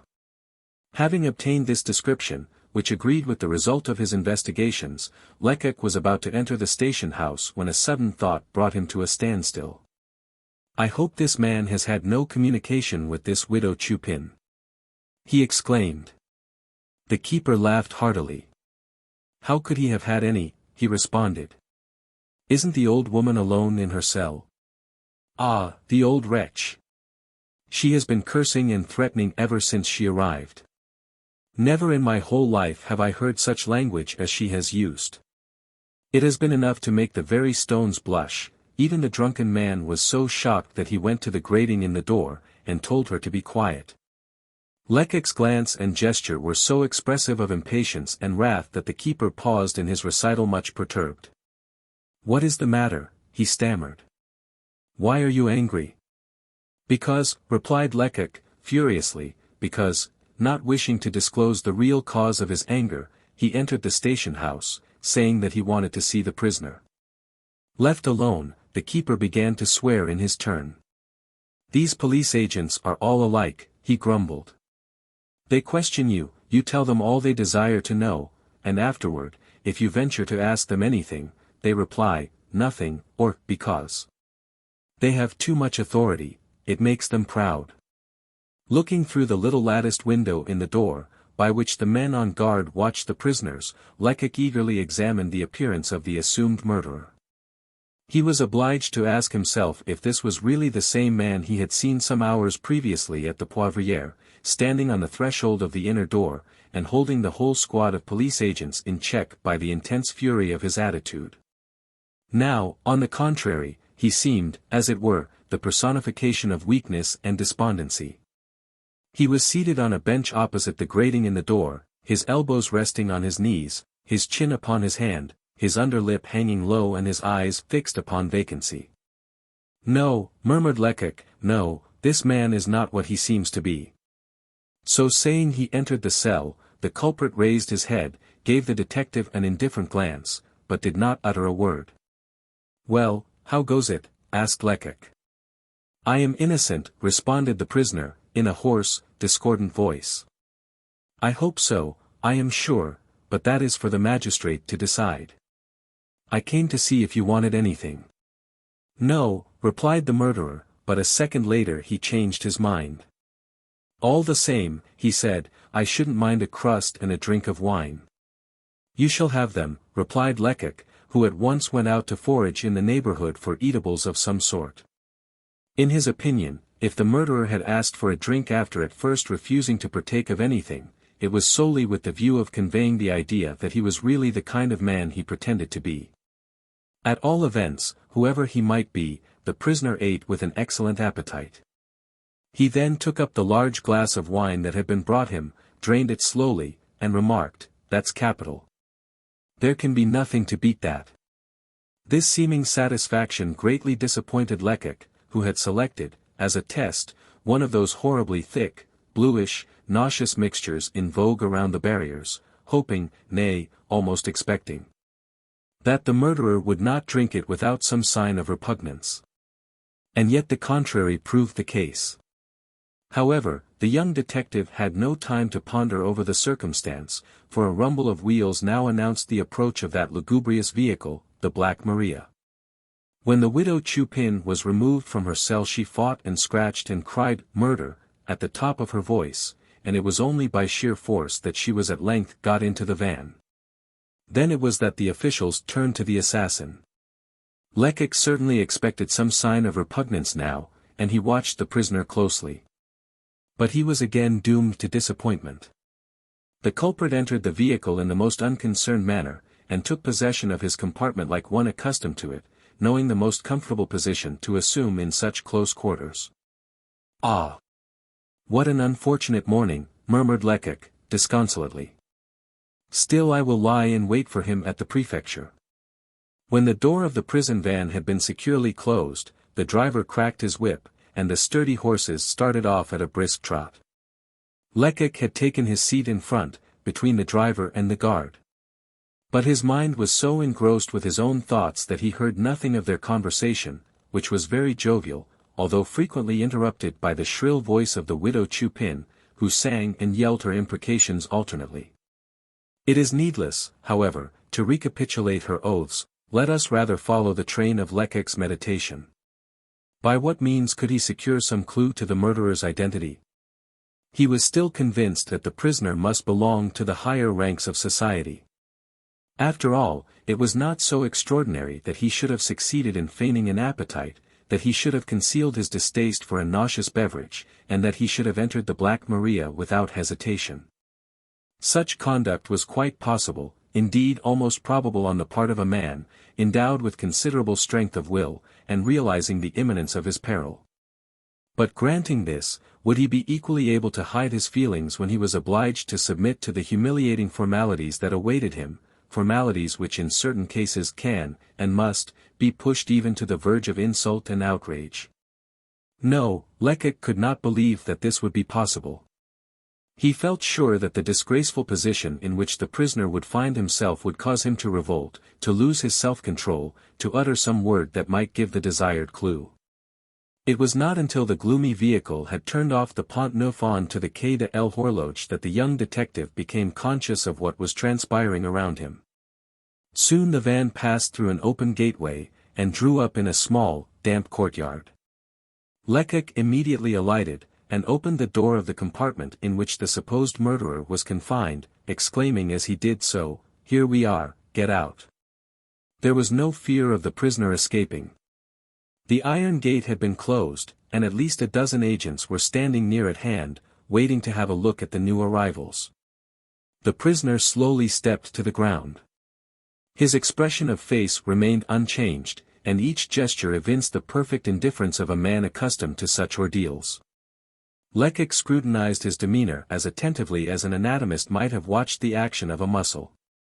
He noted that the prisoner seemed to experience a sensation of satisfaction directly his foot touched the pavement of the courtyard, that he drew a long breath, and then stretched and shook himself, as if to regain the elasticity of his limbs. Cramped by confinement in the narrow compartment from which he had just emerged. Then he glanced around him, and a scarcely perceptible smile played upon his lips. One might have sworn that the place was familiar to him, that he was well acquainted with these high grim walls, these grated windows, these heavy doors, in short, with all the sinister belongings of a prison. "Good Lord!" murmured Lecoq, greatly chagrined, "does he indeed recognize the place?"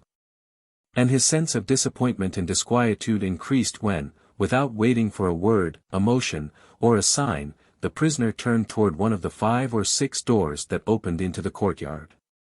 Without an instant's hesitation he walked straight toward the very doorway he was expected to enter. Lecoq asked himself, was it chance? But his amazement and disappointment increased tenfold when, after entering the gloomy corridor, he saw the culprit proceed some little distance, resolutely turn to the left, pass by the keeper's room, and finally enter the registrar's office. An old offender could not have done better. Big drops of perspiration stood on Lecoq's forehead. This man, thought he, has certainly been here before, he knows the ropes. The registrar's office was a large room heated almost to suffocation by an immense stove, and badly lighted by 3 small windows, the panes of which were covered with a thick coating of dust. There sat the clerk reading a newspaper, spread out over the open register, that fatal book in which are inscribed the names of all those whom misconduct, crime, misfortune, madness, or error have brought to these grim portals. 3 or 4 attendants, who were awaiting the hour for entering upon their duties, reclined half asleep upon the wooden benches that lined 3 sides of the room. These benches, with a couple of tables, and some dilapidated chairs, constituted the entire furniture of the office, in one corner of which stood a measuring machine, under which each culprit was obliged to pass. The exact height of the prisoners being recorded in order that the description of their persons might be complete in every respect. At the entrance of the culprit accompanied by Lecoq, the clerk raised his head. "Ah," said he, "has the van arrived?" "Yes," responded Lecoq. And showing the orders signed by M. d'Escorval, he added, "Here are this man's papers." The registrar took the documents and read them. "Oh," he exclaimed, "a triple assassination. Oh! Oh!" The glance he gave the prisoner was positively deferential. This was no common culprit, no ordinary vagabond, no vulgar thief. "The investigating magistrate orders a private examination," continued the clerk, "and I must get the prisoner other clothing, as the things he is wearing now will be used as evidence. Let some one go at once and tell the superintendent that the other occupants of the van must wait." At this moment, the governor of the depot entered the office. The clerk at once dipped his pen in the ink, and turning to the prisoner he asked, "What is your name?" "May." "Your Christian name?" "I have none." "What, have you no Christian name?" The prisoner seemed to reflect for a moment, and then answered, sulkily, "I may as well tell you that you need not tire yourself by questioning me. I shan't answer any one else but the magistrate. You would like to make me cut my own throat, wouldn't you? A very clever trick, of course, but one that won't do for me." "You must see that you only aggravate your situation," observed the governor. "Not in the least. I am innocent. You wish to ruin me. I only defend myself. Get anything more out of me now, if you can. But you had better give me back what they took from me at the station house. My 136 francs and 8 sous. I shall need them when I get out of this place. I want you to make a note of them on the register." "Where are they?" The money had been given to Lecoq by the keeper of the station house, who had found it upon the prisoner when he was placed in his custody. Lecoq now laid it upon the table. "Here are your 136 francs and 8 sous, said he, "and also your knife, your handkerchief, and 4 cigars." An expression of lively contentment was discernible on the prisoner's features. "Now," resumed the clerk, "will you answer?" But the governor perceived the futility of further questioning, and silencing the clerk by a gesture, he told the prisoner to take off his boots. Lecoq thought the assassin's glance wavered as he heard this order. Was it only a fancy? "Why must I do that?" asked the culprit. "To pass under the beam," replied the clerk. "We must make a note of your exact height." The prisoner made no reply, but sat down and drew off his heavy boots. The heel of the right one was worn down on the inside. It was, moreover, noticed that the prisoner wore no socks, and that his feet were coated with mud. "You only wear boots on Sundays, then," remarked Lecoq. "Why do you think that?" "By the mud with which your feet are covered, as high as the ankle bone." "What of that?" exclaimed the prisoner, in an insolent tone. "Is it a crime not to have a marchioness's feet?" "It is a crime you are not guilty of, at all events," said the young detective slowly. "Do you think I can't see that if the mud were picked off your feet would be white and neat? The nails have been carefully cut and polished. He paused. A new idea inspired by his genius for investigation had just crossed Lecoq's mind. Pushing a chair in front of the prisoner, and spreading a newspaper over it, he said, "Will you place your foot there?" The man did not comply with the request. "It is useless to resist," exclaimed the governor, "we are in force." The prisoner delayed no longer. He placed his foot on the chair, as he had been ordered, and Lecoq, with the aid of a knife, proceeded to remove the fragments of mud that adhered to the skin. Anywhere else so strange and grotesque a proceeding would have excited laughter, but here, in this gloomy chamber, the anteroom of the assize court, an otherwise trivial act is fraught with serious import. Nothing astonishes. And should a smile threaten to curve one's lips, it is instantly repressed. All the spectators, from the governor of the prison to the keepers, had witnessed many other incidents equally absurd. And no one thought of inquiring the detective's motive. This much was known already, that the prisoner was trying to conceal his identity. Now it was necessary to establish it, at any cost, and Lecoq had probably discovered some means of attaining this end. The operation was soon concluded, and Lecoq swept the dust off the paper into the palm of his hand. He divided it into two parts, enclosing one portion in a scrap of paper, and slipping it into his own pocket.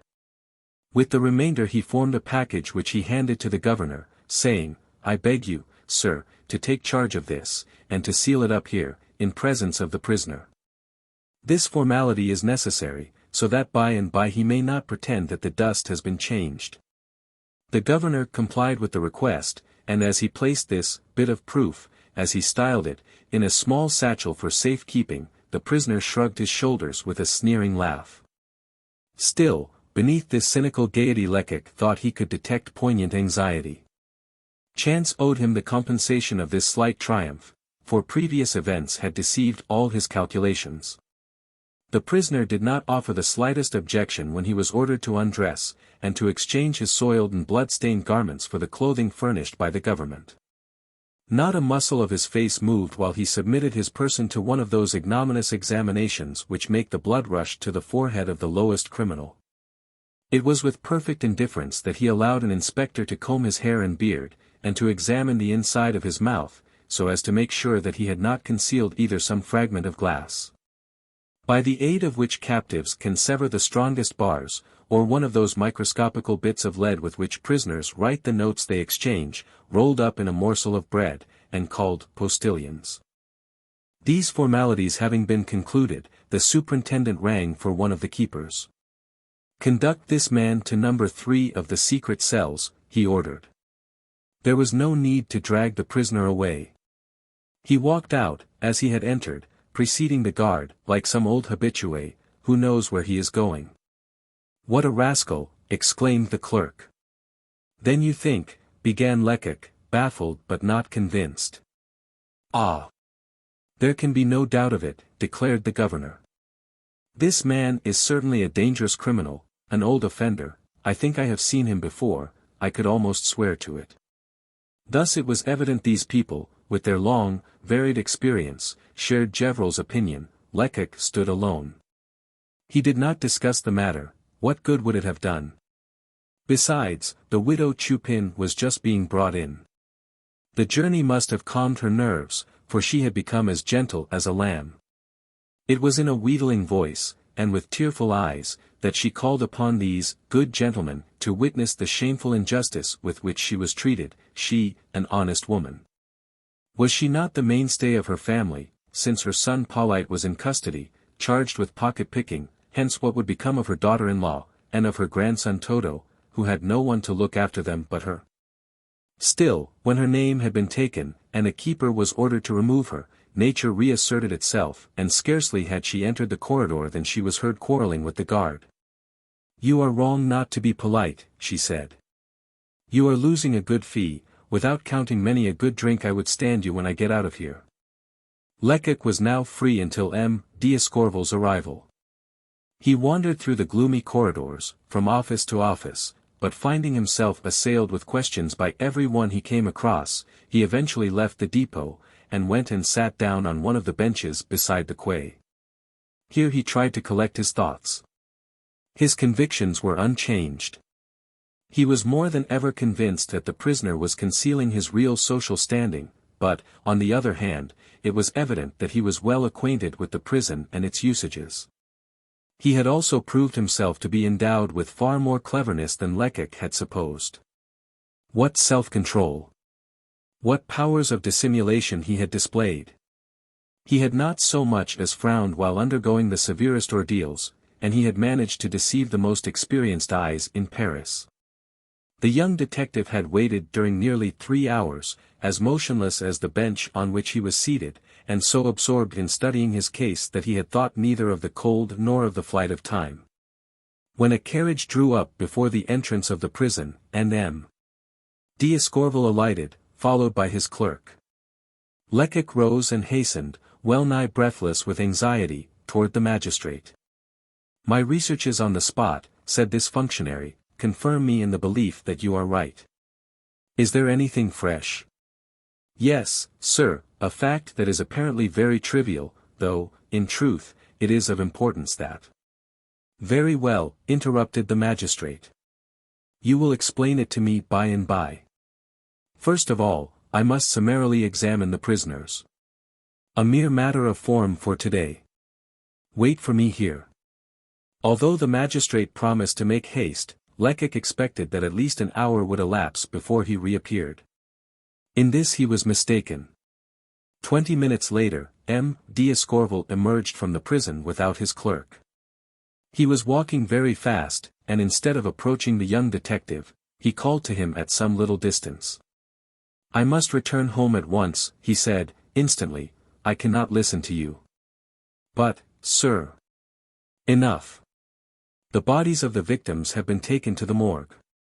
Keep a sharp lookout there. Then, this evening do whatever you think best." "But, sir, I must."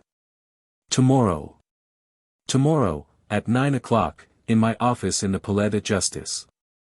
Lecoq wished to insist upon a hearing, but M. d'Escorval had entered, or rather thrown himself into, his carriage, and the coachman was already whipping up the horse. "And to think that he's an investigating magistrate," panted Lecoq, left spellbound on the quay. "Has he gone mad?" As he spoke, an uncharitable thought took possession of his mind. "Can it be," he murmured, "that M. d'Escorval holds the key to the mystery? Perhaps he wishes to get rid of me." This suspicion was so terrible that Lecoq hastened back to the prison, hoping that the prisoner's bearing might help to solve his doubts. On peering through the grated aperture in the door of the cell, he perceived the prisoner lying on the pallet that stood opposite the door. His face was turned toward the wall, and he was enveloped in the coverlet up to his eyes. He was not asleep, for Lecoq could detect a strange movement of the body, which puzzled and annoyed him. On applying his ear instead of his eye to the aperture, he distinguished a stifled moan. There could no longer be any doubt. The death rattle was sounding in the prisoner's throat. "Help! Help!" cried Lecoq, greatly excited. "The prisoner is killing himself." A dozen keepers hastened to the spot. The door was quickly opened, and it was then ascertained that the prisoner, having torn a strip of binding from his clothes, had fastened it round his neck and tried to strangle himself with the assistance of a spoon that had been left him with his food. He was already unconscious, and the prison doctor, who immediately bled him, declared that had another 10 minutes elapsed, help would have arrived too late. When the prisoner regained his senses, he gazed around him with a wild, puzzled stare. One might have supposed that he was amazed to find himself still alive. Suddenly a couple of big tears welled from his swollen eyelids, and rolled down his cheeks. He was pressed with questions, but did not vouchsafe so much as a single word in response. As he was in such a desperate frame of mind, and as the orders to keep him in solitary confinement prevented the governor giving him a companion, it was decided to put a strait waistcoat on him. Lecoq assisted at this operation, and then walked away, puzzled, thoughtful, and agitated. Intuition told him that these mysterious occurrences concealed some terrible drama. Still, what can have occurred since the prisoner's arrival here? He murmured. Has he confessed his guilt to the magistrate, or what is his reason for attempting so desperate an act? Chapter 8. Lecoq did not sleep that night, although he had been on his feet for more than 40 hours, and had scarcely paused either to eat or drink. Anxiety, hope, and even fatigue itself, had imparted to his body the fictitious strength of fever, and to his intellect the unhealthy acuteness which is so often the result of intense mental effort. He no longer had to occupy himself with imaginary deductions, as in former times when in the employ of his patron, the astronomer. Once again did the fact prove stranger than fiction. Here was reality, a terrible reality personified by the corpses of 3 victims lying on the marble slabs at the morgue. Still, if the catastrophe itself was a patent fact, its motive, its surroundings, could only be conjectured.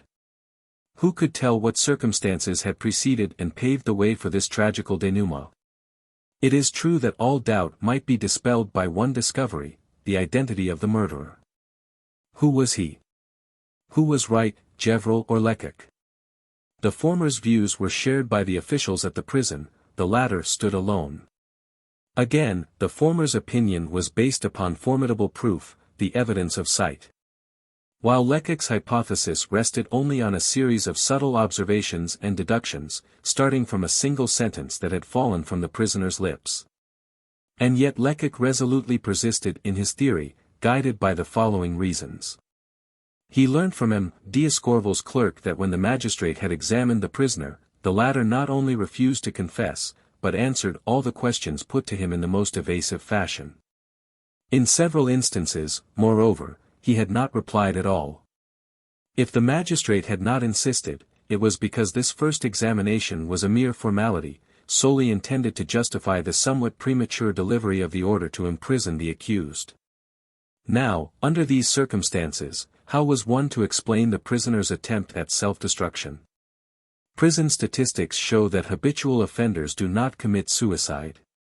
When apprehended for a criminal act, they are sometimes seized with a wild frenzy and suffer repeated nervous attacks. At others they fall into a dull stupor, just as some glutted beast succumbs to sleep with the blood of his prey still dripping from his lips. However, such men never think of putting an end to their days. They hold fast to life, no matter how seriously they may be compromised. In truth, they are cowards. On the other hand, the unfortunate fellow who, in a moment of frenzy, commits a crime, not unfrequently seeks to avoid the consequences of his act by self-destruction. Hence, the prisoner's frustrated attempt at suicide was a strong argument in favor of Lecoq's theory. This wretched man's secret must be a terrible one since he held it dearer than life, since he had tried to destroy himself that he might take it unrevealed to the grave. For a clock was striking when Lecoq sprang from his bed on which he had thrown himself without undressing, and 5 minutes later he was walking down the Rue Montmartre. The weather was still cold and muggy, and a thick fog hung over the city. But the young detective was too engrossed with his own thoughts to pay attention to any atmospherical unpleasantness. Walking with a brisk stride, he had just reached the church of Saint Eustache, when a coarse, mocking voice accosted him with the exclamation, "Ah, ha! My fine fellow!" He looked up and perceived Gevrol, who, with 3 of his men, had come to cast his nets round about the markets, whence the police generally return with a good haul of thieves and vagabonds. "You are up very early this morning, Monsieur Lecoq," continued the inspector. "You are still trying to discover our man's identity, I suppose?" "Still trying. Is he a prince in disguise, or only a marquis?" "One or the other, I am quite certain." "All right then. In that case you will not refuse us the opportunity to drink to your success." Lecoq consented, and the party entered a wine shop close by. When the glasses were filled, Lecoq turned to Gevrol and exclaimed, "Upon my word, General, our meeting will save me a long walk. I was going to the prefecture to request you, on M. D'Escorval's behalf, to send one of our comrades to the morgue this morning. The affair at the Poivriere has been noised about, and all the world will be there, so he desires some officer to be present to watch the crowd and listen to the remarks of the visitors." "All right. Father Absinthe shall be there when the doors open." To send Father Absinthe where a shrewd and subtle agent was required was a mockery. Still Lecoq did not protest, for it was better to be badly served than to be betrayed. And he could at least trust Father Absinthe. "It doesn't much matter," continued Gevrol, "but you should have informed me of this last evening. However, when I reached the prefecture you had gone. I had some work to do." "Yes. At the station house near the Barrière d'Italie. I wanted to know whether the floor of the cell was paved or tiled." So saying, Lecoq paid the score, saluted his superior officer, and went out. "Thunder!" exclaimed Gevrol, striking his glass violently upon the counter. "Thunder! How that fellow provokes me! He does not know the ABC of his profession. When he can't discover anything, he invents wonderful stories, and then misleads the magistrates with his high-sounding phrases, in the hope of gaining promotion. I'll give him advancement with a vengeance. I'll teach him to set himself above me." Lecoq had not been deceived. The evening before, he had visited the station house where the prisoner had first been confined, and had compared the soil of the cell floor with the dust he had placed in his pocket. And he carried away with him, as he believed, one of those crushing proofs that often suffice to extort from the most obstinate criminal a complete confession. If Lecoq was in haste to part company with Gevrol, it was because he was anxious to pursue his investigation still further, before appearing in M. d'Escorval's presence. He was determined to find the cab driver who had been stopped by the two women in the Rue du Chevaleret. And with this object in view, he had obtained at the prefecture the names and addresses of all the cab owners hiring between the road to Fontainebleau and the Seine. His earlier efforts at investigation proved unsuccessful. At the first establishment he visited, the stable boys, who were not yet up, swore at him roundly. In the second, he found the grooms at work, but none of the drivers had as yet put in an appearance. Moreover, the owner refused to show him the books upon which are recorded, or should be recorded, each driver's daily engagements. Lecoq was beginning to despair, when at about 7:30 he reached an establishment just beyond the fortifications belonging to a man named Trigault. Here he learned that on Sunday night, or rather, early on Monday morning, one of the drivers had been accosted on his way home by some persons who succeeded in persuading him to drive them back into Paris. This driver, who was then in the courtyard harnessing his horse, proved to be a little old man, with a ruddy complexion, and a pair of small eyes full of cunning. Lecoq walked up to him at once. "Was it you," he asked, "who, on Sunday night or rather on Monday, between 1 and 2 in the morning, drove a couple of women from the Rue du Chevaleret into Paris?" The driver looked up, and surveying Lecoq attentively, cautiously replied, "Perhaps." "It is a positive answer that I want." "Aha!" said the old man sneeringly, "you know two ladies who have lost something in a cab, and so." The young detective trembled with satisfaction. This man was certainly the one he was looking for. "Have you heard anything about a crime that has been committed in the neighborhood?" he interrupted. "Yes, a murder in a low wine shop." "Well, then, I will tell you that these two women are mixed up in it. They fled when we entered the place. I am trying to find them. I am a detective, here is my card. Now, can you give me any information?" The driver had grown very pale. "Ah!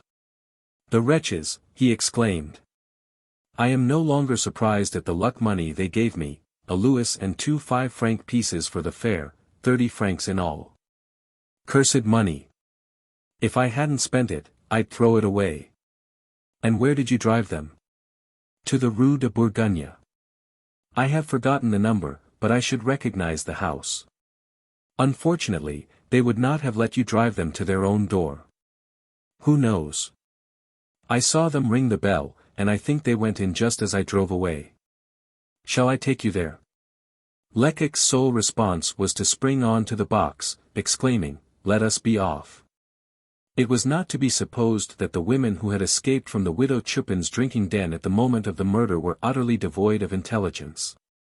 Nor was it at all likely that these two fugitives, conscious as they were of their perilous situation, had gone straight to their real home in a vehicle hired on the public highway. Hence, the driver's hope of finding them in the Rue de Bourgogne was purely chimerical.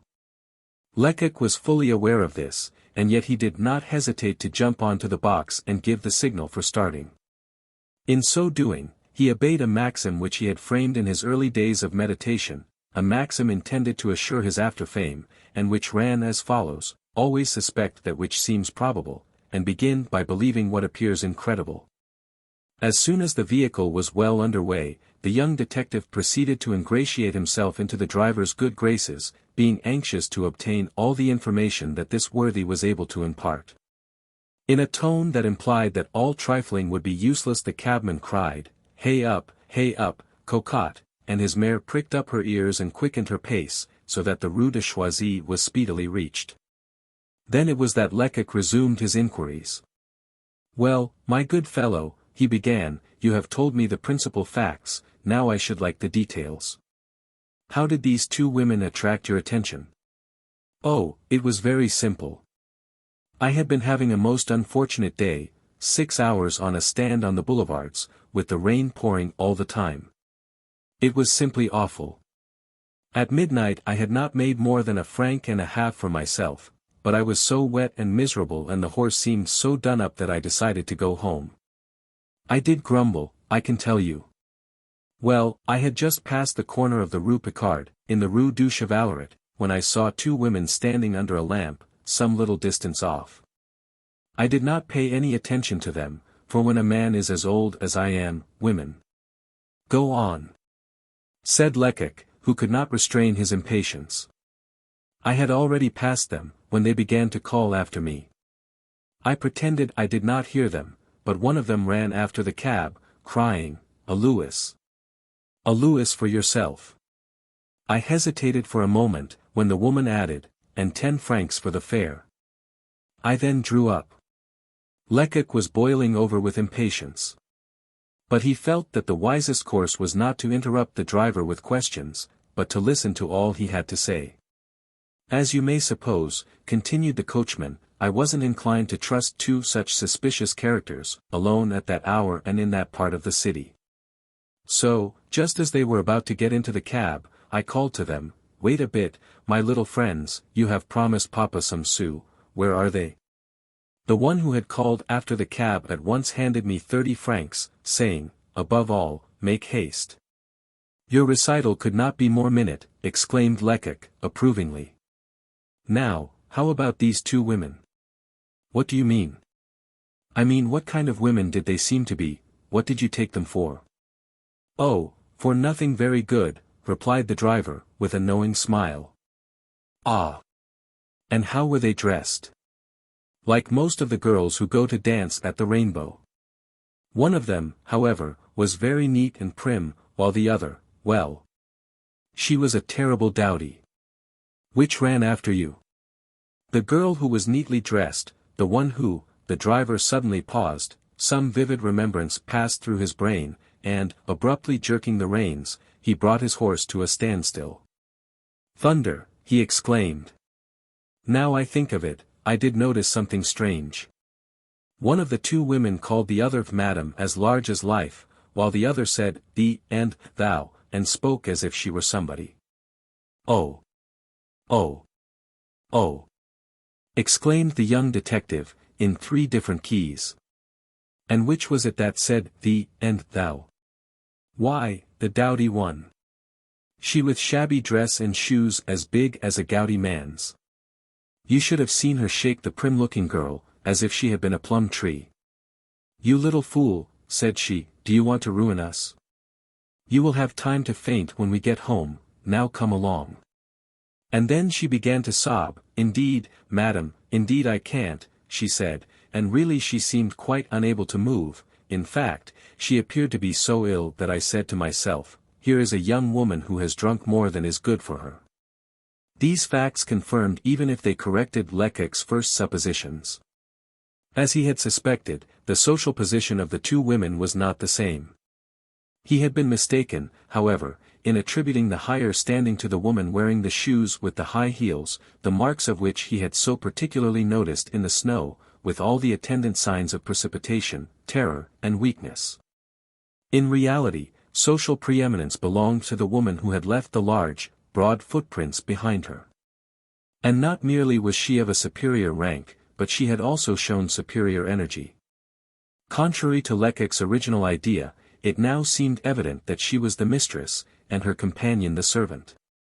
"Is that all, my good fellow?" he asked the driver, who during the last few minutes had been busy with his horses. "Yes," replied the cabman, "except that I noticed that the shabbily dressed woman who paid me had a hand as small as a child's, and in spite of her anger, her voice was as sweet as music." "Did you see her face?" "I just caught a glimpse of it." "Could you tell if she were pretty, or whether she was a blonde or brunette?" So many questions at a time confused the driver. "Stop a minute," he replied. "In my opinion she wasn't pretty, and I don't believe she was young, but she certainly was a blonde, and with plenty of hair too." "Was she tall or short, stout or slender?" "Between the two." This was very vague. "And the other?" asked Lecoq, "the neatly dressed one?" "The deuce. As for her, I did not notice her at all I know about her is that she was very small." "Would you recognize her if you met her again?" "Good heavens! No." The vehicle was now rolling along the Rue de Bourgogne. Halfway down the street the driver pulled up, and, turning to Lecoq, exclaimed, "Here we are. That's the house the hussies went into." To draw off the silk handkerchief that served him as a muffler, to fold it and slip it into his pocket, to spring to the ground and enter the house indicated, was only the work of an instant for the young detective. In the concierge's little room he found an old woman knitting. Lecoq bowed to her politely, and, displaying the silk handkerchief, exclaimed, "Madam, I have come to return this article to one of your lodgers." "To which one?" "Really, I don't exactly know." In a moment the worthy dame imagined that this polite young man was making fun of her. "You scamp," she began. "Excuse me," interrupted Lecoq, "allow me to finish. I must tell you that at about 3 o'clock in the morning, of the day before yesterday, I was quietly returning home, when two ladies, who were seemingly in a great hurry, overtook me and passed on. One of them dropped this handkerchief, which I picked up. I hastened after her to restore it, but before I could overtake them they had rung the bell at your door and were already in the house. I did not like to ring at such an unearthly hour for fear of disturbing you. Yesterday I was so busy I couldn't come, however, here I am at last, and here's the handkerchief." So saying, Lecoq laid the handkerchief on the table, and turned as if to go, when the concierge detained him. "Many thanks for your kindness," said she, "but you can keep it. We have no ladies in this house who are in the habit of coming home alone after midnight." "Still I have eyes," insisted Lecoq, "and I certainly saw." "Ah! I had forgotten," exclaimed the old woman. "The night you speak of someone certainly did ring the bell here. I pulled the string that opens the door and listened, but not hearing anyone close the door or come upstairs, I said to myself, some mischievous fellow has been playing a trick on me. I slipped on my dress and went out into the hall, where I saw two women hastening toward the door. Before I could reach them they slammed the door in my face. I opened it again as quickly as I could and looked out into the street. But they were hurrying away as fast as they could." "In what direction?" "Oh. They were running toward the Rue de Varennes." Lecoq was baffled again. However, he bowed civilly to the concierge, whom he might possibly have need of at another time, and then went back to the cab. "As I had supposed, they do not live here," he remarked to the driver. The latter shrugged his shoulders in evident vexation, which would inevitably have vent in a torrent of words, if Lecoq, who had consulted his watch, had not forestalled the outburst by saying, 9 o'clock, I am an hour behind time already, still I shall have some news to tell. Now take me to the morgue as quickly as possible. When a mysterious crime has been perpetrated, or a great catastrophe has happened, and the identity of the victims has not been established, a great day invariably follows at the morgue. The attendants are so accustomed to the horrors of the place that the most sickly sight fails to impress them. And even under the most distressing circumstances, they hasten gaily to and fro, exchanging jests well calculated to make an ordinary mortal's flesh creep. As a rule, They are far less interested in the corpses laid out for public view on the marble slabs in the principal hall than in the people of every age and station in life who congregate here all day long. At times coming in search of some lost relative or friend, but far more frequently impelled by idle curiosity. As the vehicle conveying Lecoq reached the quay, the young detective perceived that a large, excited crowd was gathered outside the building. The newspapers had reported the tragedy at the widow Chupin's drinking den, of course, more or less correctly, and everybody wished to see the victims. On drawing near the Pont Notre Dame, Lecoq told the driver to pull up. "I prefer to alight here, rather than in front of the morgue," he said, springing to the ground. Then, producing first his watch, and next his purse, he added, "We have been an hour and 40 minutes, my good fellow, consequently I owe you." "Nothing at all," replied the driver, decidedly. "But no, not a so. I am too worried already to think that I took the money these hussies offered me. It would only have served me right if the liquor I bought with it had given me the gripes. Don't be uneasy about the score, and if you need a trap use mine for nothing, till you have caught the jades." As Lecoq's purse was low, he did not insist. "You will, at least, take my name and address," continued the driver. "Certainly. The magistrate will want your evidence, and a summons will be sent you." "All right, then. Address it to Papillon, Eugene, driver, care of M. Trigault. I lodge at his place, because I have some small interest in the business, you see." The young detective was hastening away, when Papillon called him back. "When you leave the morgue you will want to go somewhere else," he said. "You told me that you had another appointment, and that you were already late." "Yes, I ought to be at the Palais de Justice, but it is only a few steps from here." "No matter. I will wait for you at the corner of the bridge. It's useless to say, no, I've made up my mind, and I'm a Breton, you know. I want you to ride out the 30 francs that those jades paid me." It would have been cruel to refuse such a request. Accordingly, Lecoq made a gesture of assent, and then hurried toward the morgue. If there was a crowd on the roadway outside, it was because the gloomy building itself was crammed full of people. Indeed, the sightseers, most of whom could see nothing at all, were packed as closely as sardines, and it was only by dint of well-nigh superhuman efforts that Lecoq managed to effect an entrance. As usual, he found among the mob a large number of girls and women, for, strange to say, the Parisian fair sex is rather partial to the disgusting sights and horrible emotions that repay a visit to the morgue. The shop and work girls who reside in the neighborhood readily go out of their way to catch a glimpse of the corpses which crime, accident, and suicide bring to this horrible place. A few, the more sensitive among them, may come no further than the door, but the others enter, and after a long stare return and recount their impressions to their less courageous companions. If there should be no corpse exhibited. If all the marble slabs are unoccupied, strange as it may seem, the visitors turn hastily away with an expression of disappointment or discontent. There was no fear of their doing so, however, on the morrow of the tragedy at Poivrière, for the mysterious murderer whose identity Lecoq was trying to establish had furnished 3 victims for their delectation. Panting with curiosity, they paid but little attention to the unhealthy atmosphere, and yet a damp chill came from beyond the iron railings, while from the crowd itself rose an infectious vapor, impregnated with the stench of the chloride of lime used as a disinfectant. As a continuous accompaniment to the exclamations, sighs, and whispered comments of the bystanders came the murmur of the water trickling from a spigot at the head of each slab. A tiny stream that flowed forth only to fall in fine spray upon the marble.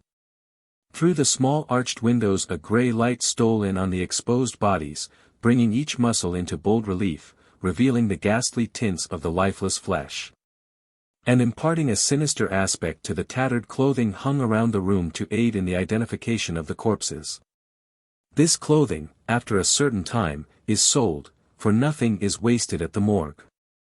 However, Lecoq was too occupied with his own thoughts to remark the horrors of the scene. He scarcely bestowed a glance on the 3 victims. He was looking for Father Absinthe, whom he could not perceive. Had Gevril intentionally or unintentionally failed to fulfill his promise, or had Father Absinthe forgotten his duty in his morning dram? Unable to explain the cause of his comrade's absence, Lecoq addressed himself to the head keeper. "It would seem that no one has recognized the victims," he remarked. "No one. And yet, ever since opening, we have had an immense crowd. If I were master here, on days like this, I would charge an admission fee of 2 sous a head, with half price for children. It would bring in a round sum, more than enough to cover the expenses." The keeper's reply seemed to offer an inducement to conversation, but Lecoq did not seize it. "Excuse me," he interrupted, "didn't a detective come here this morning?" "Yes, there was one here." "Has he gone away then?" "I don't see him anywhere." The keeper glanced suspiciously at his eager questioner, but after a moment's hesitation, he ventured to inquire, "Are you one of them?" "Yes, I am," replied Lecoq, exhibiting his card in support of his assertion. "And your name?" "Is Lecoq." The keeper's face brightened up. "In that case," said he, "I have a letter for you, written by your comrade, who was obliged to go away. Here it is." The young detective at once tore open the envelope and read, "Monsieur Lecoq." "Monsieur?" This simple formula of politeness brought a faint smile to his lips.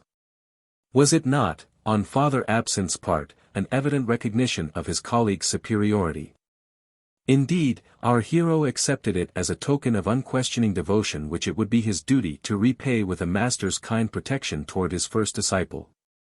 However, he had no time to waste in thought, and accordingly at once proceeded to peruse the note, which ran as follows. "Monsieur Lecoq, I had been standing on duty since the opening of the morgue. When at about 9 o'clock 3 young men entered, arm in arm. From their manner and appearance, I judged them to be clerks in some store or warehouse. Suddenly I noticed that one of them turned as white as his shirt. And calling the attention of his companions to one of the unknown victims, he whispered, 'Gustave.' His comrades put their hands over his mouth, and one of them exclaimed, 'What are you about, you fool, to mix yourself up with this affair? Do you want to get us into trouble?' Thereupon they went out, and I followed them. But the person who had first spoken was so overcome that he could scarcely drag himself along. And his companions were obliged to take him to a little restaurant close by. I entered it myself, and it is there I write this letter, in the meantime watching them out of the corner of my eye. I send this note, explaining my absence, to the head keeper, who will give it you. You will understand that I am going to follow these men. A. B. S." The handwriting of this letter was almost illegible. And there were mistakes in spelling in well-nigh every line, still, its meaning was clear and exact, and could not fail to excite the most flattering hopes. Lecoq's face was so radiant when he returned to the cab that, as the old coachman urged on his horse, he could not refrain from saying, "Things are going on to suit you." A friendly "hush" was the only response. It required all Lecoq's attention to classify this new information. When he alighted from the cab in front of the Palais de Justice, he experienced considerable difficulty in dismissing the old cabman, who insisted upon remaining at his orders. He succeeded at last, however, but even when he had reached the portico on the left side of the building, the worthy fellow, standing up, still shouted at the top of his voice, "At M. Trigault's house, don't forget, Father Papillon, no. 998, 1000 less 2. Lecoq had entered the left wing of the Palais. He climbed the stairs till he had reached the 3rd floor, and was about to enter the long, narrow, badly lighted corridor known as the Galerie de l'Instruction, when, finding a doorkeeper installed behind a heavy oaken desk, he remarked, "M. d'Escorval is, of course, in his office?" The man shook his head. "No," said he, "M. d'Escorval is not here this morning, and he won't be here for several weeks." "Why not?" "What do you mean?" "Last night, as he was alighting from his carriage, at his own door, he had a most unfortunate fall, and broke his leg." Chapter 9. Some men are wealthy. They own a carriage drawn by a pair of high-stepping horses, and driven by a coachman in stylish livery, and as they pass by, leaning back on comfortable cushions, they become the object of many an envious glance. Sometimes, however, the coachman has taken a drop too much, and upsets the carriage, perhaps the horses run away and a general smash ensues. Or, maybe, the hitherto fortunate owner, in a moment of absent-mindedness, misses the step, and fractures his leg on the curbstone. Such accidents occur every day. And their long list should make humble foot passengers bless the lowly lot which preserves them from such peril. On learning the misfortune that had befallen M. d'Escorval, Lecoq's face wore such an expression of consternation that the doorkeeper could not help laughing. "What is there so very extraordinary about that I've told you?" he asked. "Oh. Nothing." The detective did not speak the truth. The fact is, he had just been struck by the strange coincidence of two events, the supposed murderer's attempted suicide, and the magistrate's fall. Still, he did not allow the vague presentiment that flitted through his mind to assume any definite form. For after all, what possible connection could there be between the two occurrences? Then again, he never allowed himself to be governed by prejudice, nor had he as yet enriched his formulary with an axiom he afterward professed: distrust all circumstances that seem to favor your secret wishes. Of course, Lecoq did not rejoice at M. d'Escorval's accident. Could he have prevented it, he would have gladly done so. Still, he could not help saying to himself that this stroke of misfortune would free him from all further connection with a man whose superciliousness and disdain had been painfully disagreeable to his feelings. This thought caused a sensation of relief, almost one of light-heartedness. "In that case," said the young detective to the doorkeeper, "I shall have nothing to do here this morning." "You must be joking," was the reply. "Does the world stop moving because one man is disabled? The news only arrived an hour ago, but all the urgent business that M. d'Escorval had in charge has already been divided among the other magistrates. I came here about that terrible affair that occurred the other night just beyond the Barrière de Fontainebleau." Why didn't you say so at once? "A messenger has been sent to the prefecture after you already. M. Segmuller has charge of the case, and he's waiting for you." Doubt and perplexity were plainly written on Lecoq's forehead. He was trying to remember the magistrate that bore this name, and wondered whether he was a likely man to espouse his views. "Yes," resumed the doorkeeper, who seemed to be in a talkative mood, "M. Segmuller, you don't seem to know him. He is a worthy man, not quite so grim as most of our gentlemen. A prisoner he had examined said one day, 'That devil there has pumped me so well that I shall certainly have my head chopped off, but, nevertheless, he's a good fellow.'" His heart somewhat lightened by these favorable reports, Lecoq went and tapped at a door that was indicated to him, and which bore the number 22. "Come in," called out a pleasant voice. The young detective entered, and found himself face to face with a man of some 40 years of age, tall and rather corpulent, who at once exclaimed, "Ah! You are Lecoq. Very well, take a seat. I am busy just now looking over the papers of the case, but I will attend to you in 5 minutes." Lecoq obeyed, at the same time glancing furtively at the magistrate with whom he was about to work. M. Segmuller's appearance corresponded perfectly with the description given by the doorkeeper. His plump face wore an air of frankness and benevolence, and his blue eyes had a most pleasant expression. Nevertheless, Lecoq distrusted these appearances, and in so doing he was right. Born near Strasbourg, M. Segmuller possessed that candid physiognomy common to most of the natives of blonde Alsace, a deceitful mask, which, behind seeming simplicity, not unfrequently conceals a Gascon cunning. Rendered all the more dangerous since it is allied with extreme caution. He had a wonderfully alert, penetrating mind, but his system, every magistrate has his own, was mainly good humor. Unlike most of his colleagues, who were as stiff and cutting in manner as the sword which the statue of justice usually holds in her hand, he made simplicity and kindness of demeanor his leading trait, though, of course, without ever losing sight of his magisterial duties. Still, the tone of his voice was so paternal, and the subtle purport of his questions so veiled by his seeming frankness, that most of those whom he examined forgot the necessity of protecting themselves, and unawares confessed their guilt. Thus, it frequently happened that while some unsuspecting culprit was complacently congratulating himself upon getting the best of the judge, the poor wretch was really being turned inside out like a glove. By the side of such a man as M. Segmuller, a grave and slender clerk would have excited distrust, so he had chosen one who was a caricature of himself. This clerk's name was Goget. He was short but corpulent, and his broad, beardless face habitually wore a silly smile, not out of keeping with his intellect, which was none of the brightest. As stated above, when Lecoq entered M. Segmuller's room, the latter was busy studying the case which had so unexpectedly fallen into his hands. All the articles which the young detective had collected, from the flakes of wool to the diamond earring, were spread out upon the magistrate's desk. With the greatest attention, he perused the report prepared by Lecoq, and according to the different phases of the affair, he examined one or another of the objects before him, or else consulted the plan of the ground. A good half-hour elapsed before he had completed his inspection, when he threw himself back in his armchair.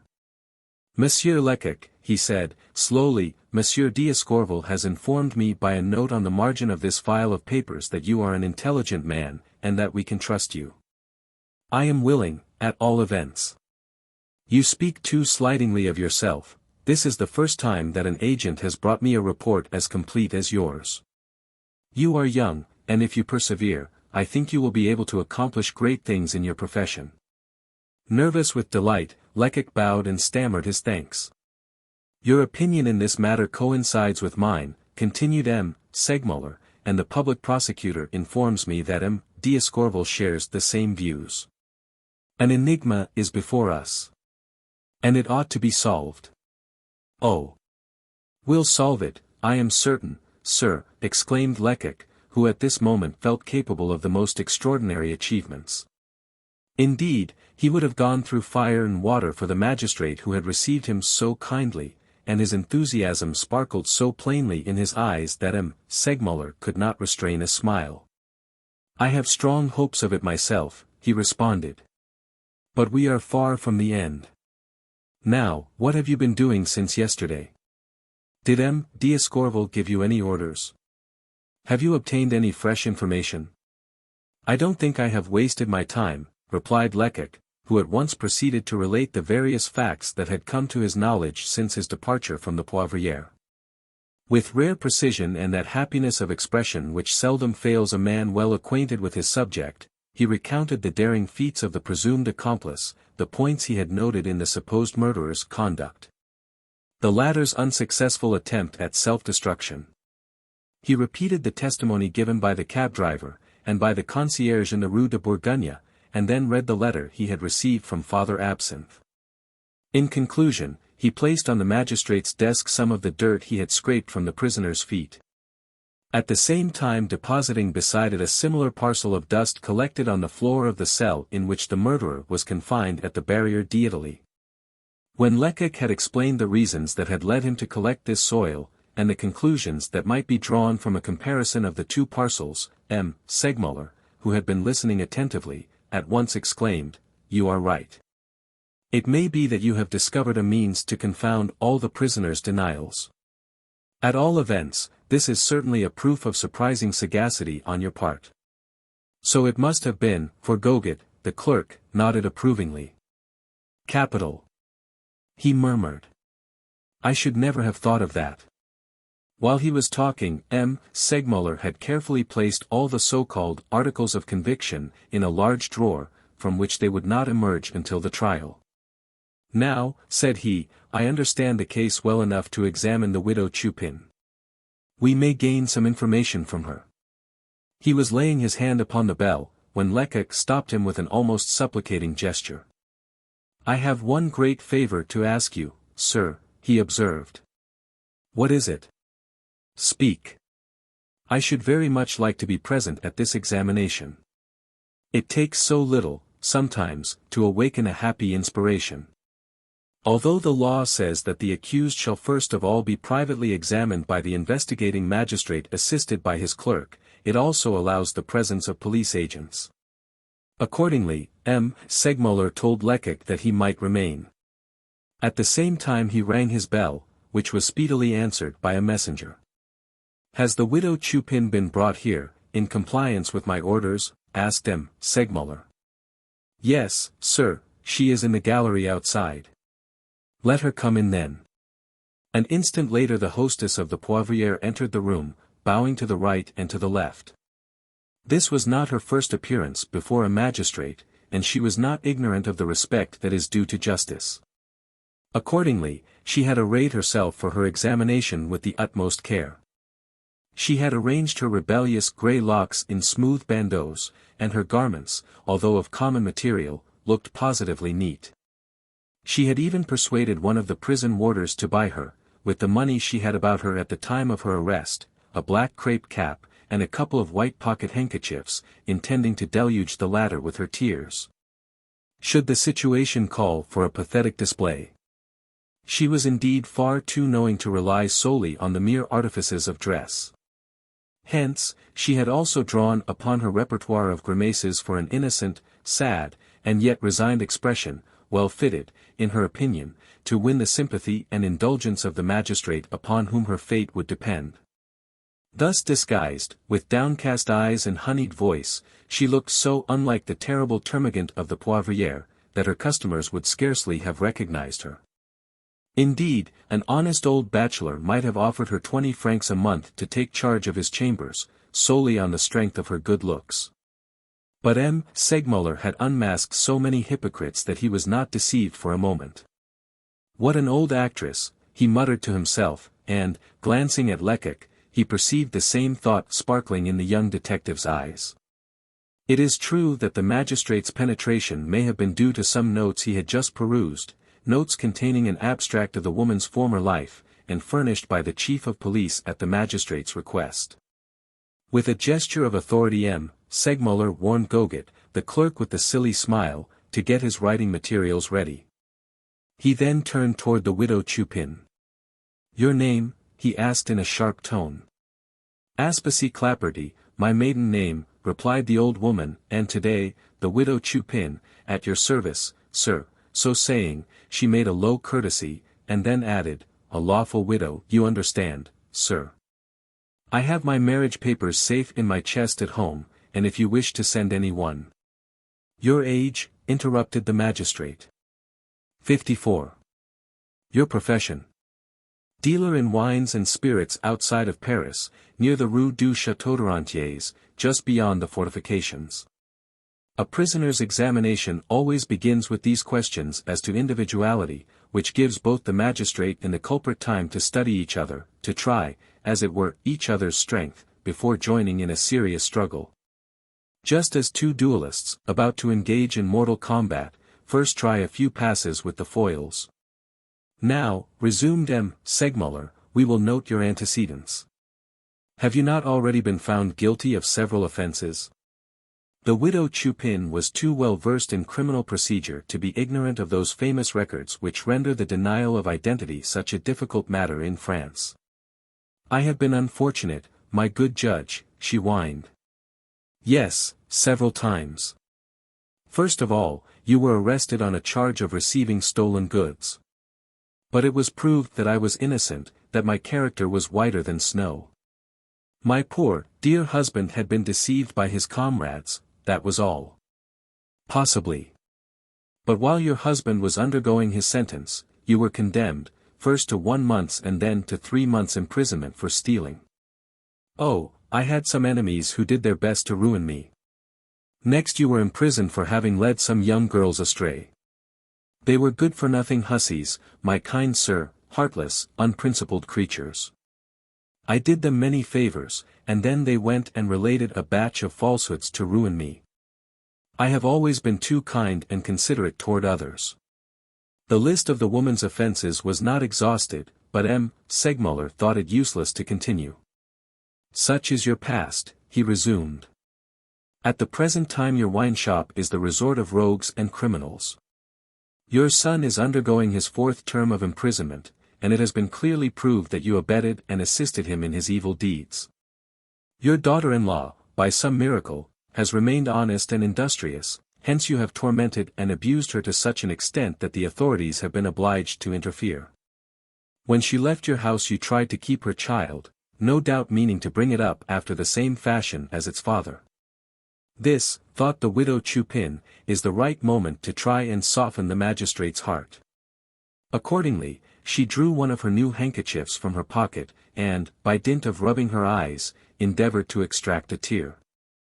"Oh, unhappy me," she groaned. "How can any one imagine that I would harm my grandson, my poor little Toto? Why, I should be worse than a wild beast to try and bring my own flesh and blood to perdition." She soon perceived, however, that her lamentations did not much affect them. Segmuller, hence, suddenly changing both her tone and manner, she began her justification.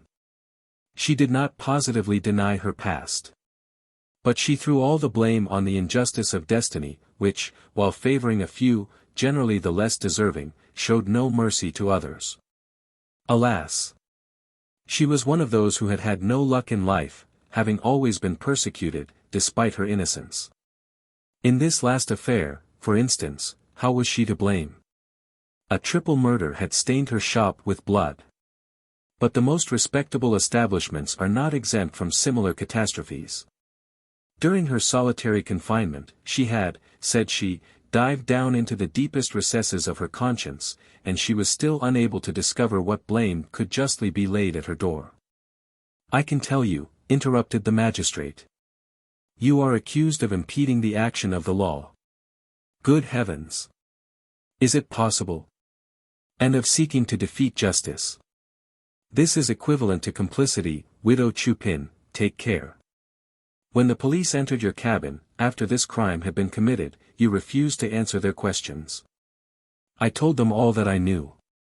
"Very well, then, you must repeat what you told them to me." M. Segmuller had reason to feel satisfied. He had conducted the examination in such a way that the widow Chupin would now have to initiate a narrative of the tragedy. This excellent point gained. For this shrewd old woman, possessed of all her coolness, would naturally have been on her guard against any direct questions.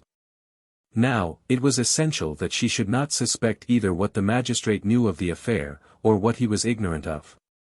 By leaving her to her own devices she might, in the course of the version which she proposed to substitute for the truth, not merely strengthen Lecoq's theories, but also let fall some remark calculated to facilitate the task of future investigation. Both M. Segmuller and Lecoq were of opinion that the version of the crime which they were about to hear had been concocted at the station house of the Place d'Italie while the murderer and the spurious drunkard were left together, and that it had been transmitted by the accomplice to the widow during the brief conversation they were allowed to have through the wicket of the latter's cell. Invited by the magistrate to recount the circumstances of the tragedy, Mother Chupin did not hesitate for a moment. "Oh, it was a very simple affair, my good sir," she began. "I was sitting by my fireside on Sunday evening, when suddenly the door opened, and 3 men and 2 women came in." M. Segmuller and the young detective exchanged glances. The accomplice had evidently seen Lecoq and his comrade examining the footprints, and accordingly the presence of the 2 women was not to be denied. "What time was this?" asked the magistrate. "About 11 o'clock. "Go on." "As soon as they sat down they ordered a bowl of wine, a la Frangaise. Without boasting, I may say that I haven't an equal in preparing that drink. Of course, I waited on them, and afterward, having a blouse to mend for my boy, I went upstairs to my room, which is just over the shop." "Leaving the people alone?" "Yes, my judge." "That showed a great deal of confidence on your part." The widow sadly shook her head. "People as poor as I am don't fear the thieves," she sighed. "Go on, go on." "Well, I had been upstairs about half an hour, when I heard someone below call out, 'Old woman.' So I went down, and found a tall, big-bearded man, who had just come in. He asked for a glass of brandy, which I brought to a table where he had sat down by himself." "And then did you go upstairs again?" interrupted the magistrate. The exclamation was ironical, of course, but no one could have told from the widow Chupin's placid countenance whether she was aware that such was the case. "Precisely, my good sir," she replied in the most composed manner. Only this time I had scarcely taken up my needle when I heard a terrible uproar in the shop. I hurried downstairs to put a stop to it, but heaven knows my interference would have been of little use. The 3 men who had come in first of all had fallen upon the newcomer, and they were beating him, my good sir, they were killing him. I screamed. Just then the man who had come in alone drew a revolver from his pocket. He fired and killed one of his assailants, who fell to the ground. I was so frightened that I crouched on the staircase and threw my apron over my head that I might not see the blood run. An instant later Monsieur Gevril arrived with his men. They forced open the door, and behold! The widow Chupin here stopped short. These wretched old women, who have trafficked in every sort of vice, and who have tasted every disgrace, at times attain a perfection of hypocrisy calculated to deceive the most subtle penetration. Any one unacquainted with the antecedents of the landlady of the Poivriere would certainly have been impressed by her apparent candor, so skillfully did she affect a display of frankness, surprise, and fear. Her expression would have been simply perfect, had it not been for her eyes, her small grey eyes, as restless as those of a caged animal, and gleaming at intervals with craftiness and cunning.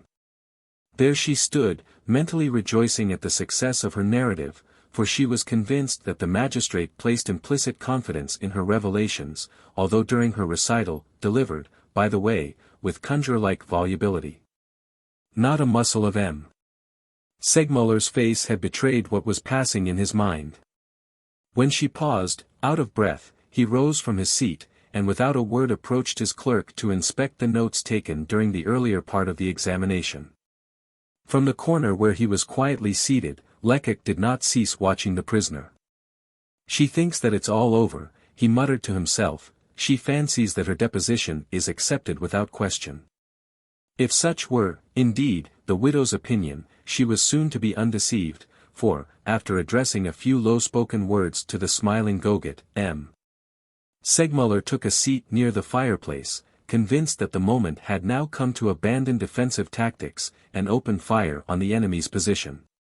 "So, Widow Chupin," he began, "you tell us that you didn't remain for a single moment with the people who came into your shop that evening." "Not a moment. They came in and ordered what they wanted. You waited on them, and then left them to themselves." "Yes, my good sir. It seems to me impossible that you didn't overhear some words of their conversation." "What were they talking about?" "I am not in the habit of playing spy over my customers." "Didn't you hear anything?" "Nothing at all." The magistrate shrugged his shoulders with an air of commiseration. "In other words," he remarked, "you refuse to inform justice." "Oh, my good sir. Allow me to finish. All these improbable stories about leaving the shop and mending your son's clothes in your bedroom are so many inventions. You have concocted them so as to be able to say to me, 'I didn't see anything, I didn't hear anything.' If such is your system of defense, I warn you that it will be impossible for you to maintain it, and I may add that it would not be admitted by any tribunal. It is not a system of defense, it is the truth." M. Segmuller seemed to reflect for a moment, then, suddenly, he exclaimed, "Then you have nothing to tell me about this miserable assassin?" "But he is not an assassin, my good sir." "What do you mean by such an assertion?" "I mean that he only killed the others in protecting himself. They picked a quarrel with him. He was alone against 3, and saw very plainly that he could expect no mercy from brigands who—" The color rose to the widow Chupin's cheeks, and she suddenly checked herself, greatly embarrassed. And evidently regretting that she had not bridled her tongue. It is true she might reasonably hope, that the magistrate had imperfectly heard her words, and had failed to seize their full purport, for 2 or 3 red-hot coals having fallen from the grate on the hearth, he had taken up the tongs. And seemed to be engrossed in the task of artistically arranging the fire. "Who can tell me, who can prove to me that, on the contrary, it was not this man who first attacked the others," he murmured, thoughtfully. "I can," stoutly declared the widow, already forgetful of her prudent hesitation, I can swear it. M. Segmuller looked up, intense astonishment written upon his face. How can you know that? He said slowly. How can you swear it? You were in your bedroom when the quarrel began. Silent and motionless in his corner, Lecoq was inwardly jubilant.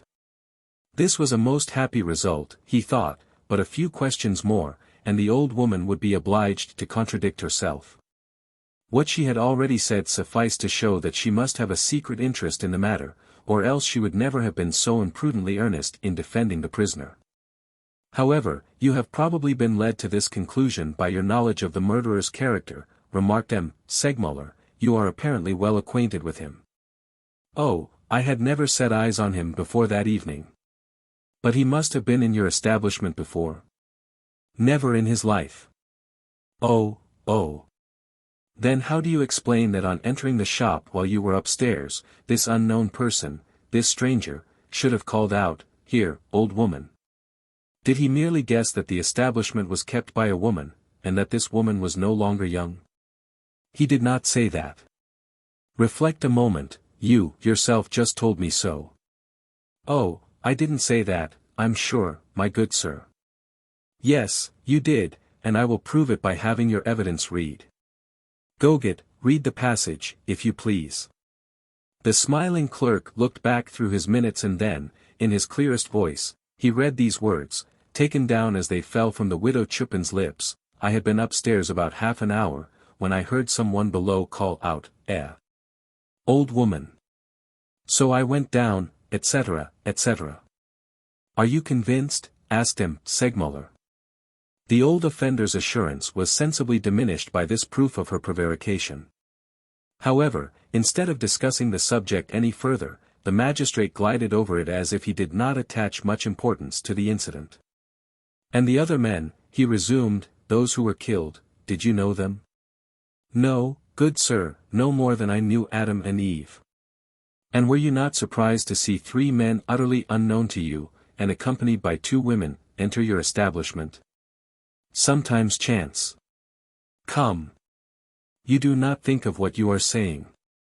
It was not chance that brought these customers, in the middle of the night, to a wine shop with a reputation like yours, an establishment situated far from any frequented route in the midst of a desolate waste. I'm not a sorceress. I say what I think. Then you did not even know the youngest of the victims, the man who was attired as a soldier, he who was named Gustav? Not at all. M. Segmuller noted the intonation of this response, and then slowly added, but you must have heard of one of Gustav's friends, a man called Lacheneur. On hearing this name, the landlady of the Poivriere became visibly embarrassed, and it was in an altered voice that she stammered, Lacheneur. Lacheneur. No, I have never heard that name mentioned. Still, despite her denial, the effect of M. Segmuller's remark was evident, and Lecoq secretly vowed that he would find this Lacheneur, at any cost. Did not the articles of conviction comprise a letter sent by this man to Gustave, and written, so Lecoq had reason to believe, in a café on the boulevard Beaumarchais? With such a clue and a little patience, the mysterious Lacheneur might yet be discovered. Now, continued M. Segmuller, let us speak of the women who accompanied these unfortunate men. What sort of women were they? Oh. Women of no account whatever. Were they well dressed? On the contrary, very miserably. Well, give me a description of them. They were tall and powerfully built, and indeed, as it was Shrove Sunday, I first of all took them for men in disguise. They had hands like shoulders of mutton, gruff voices, and very black hair.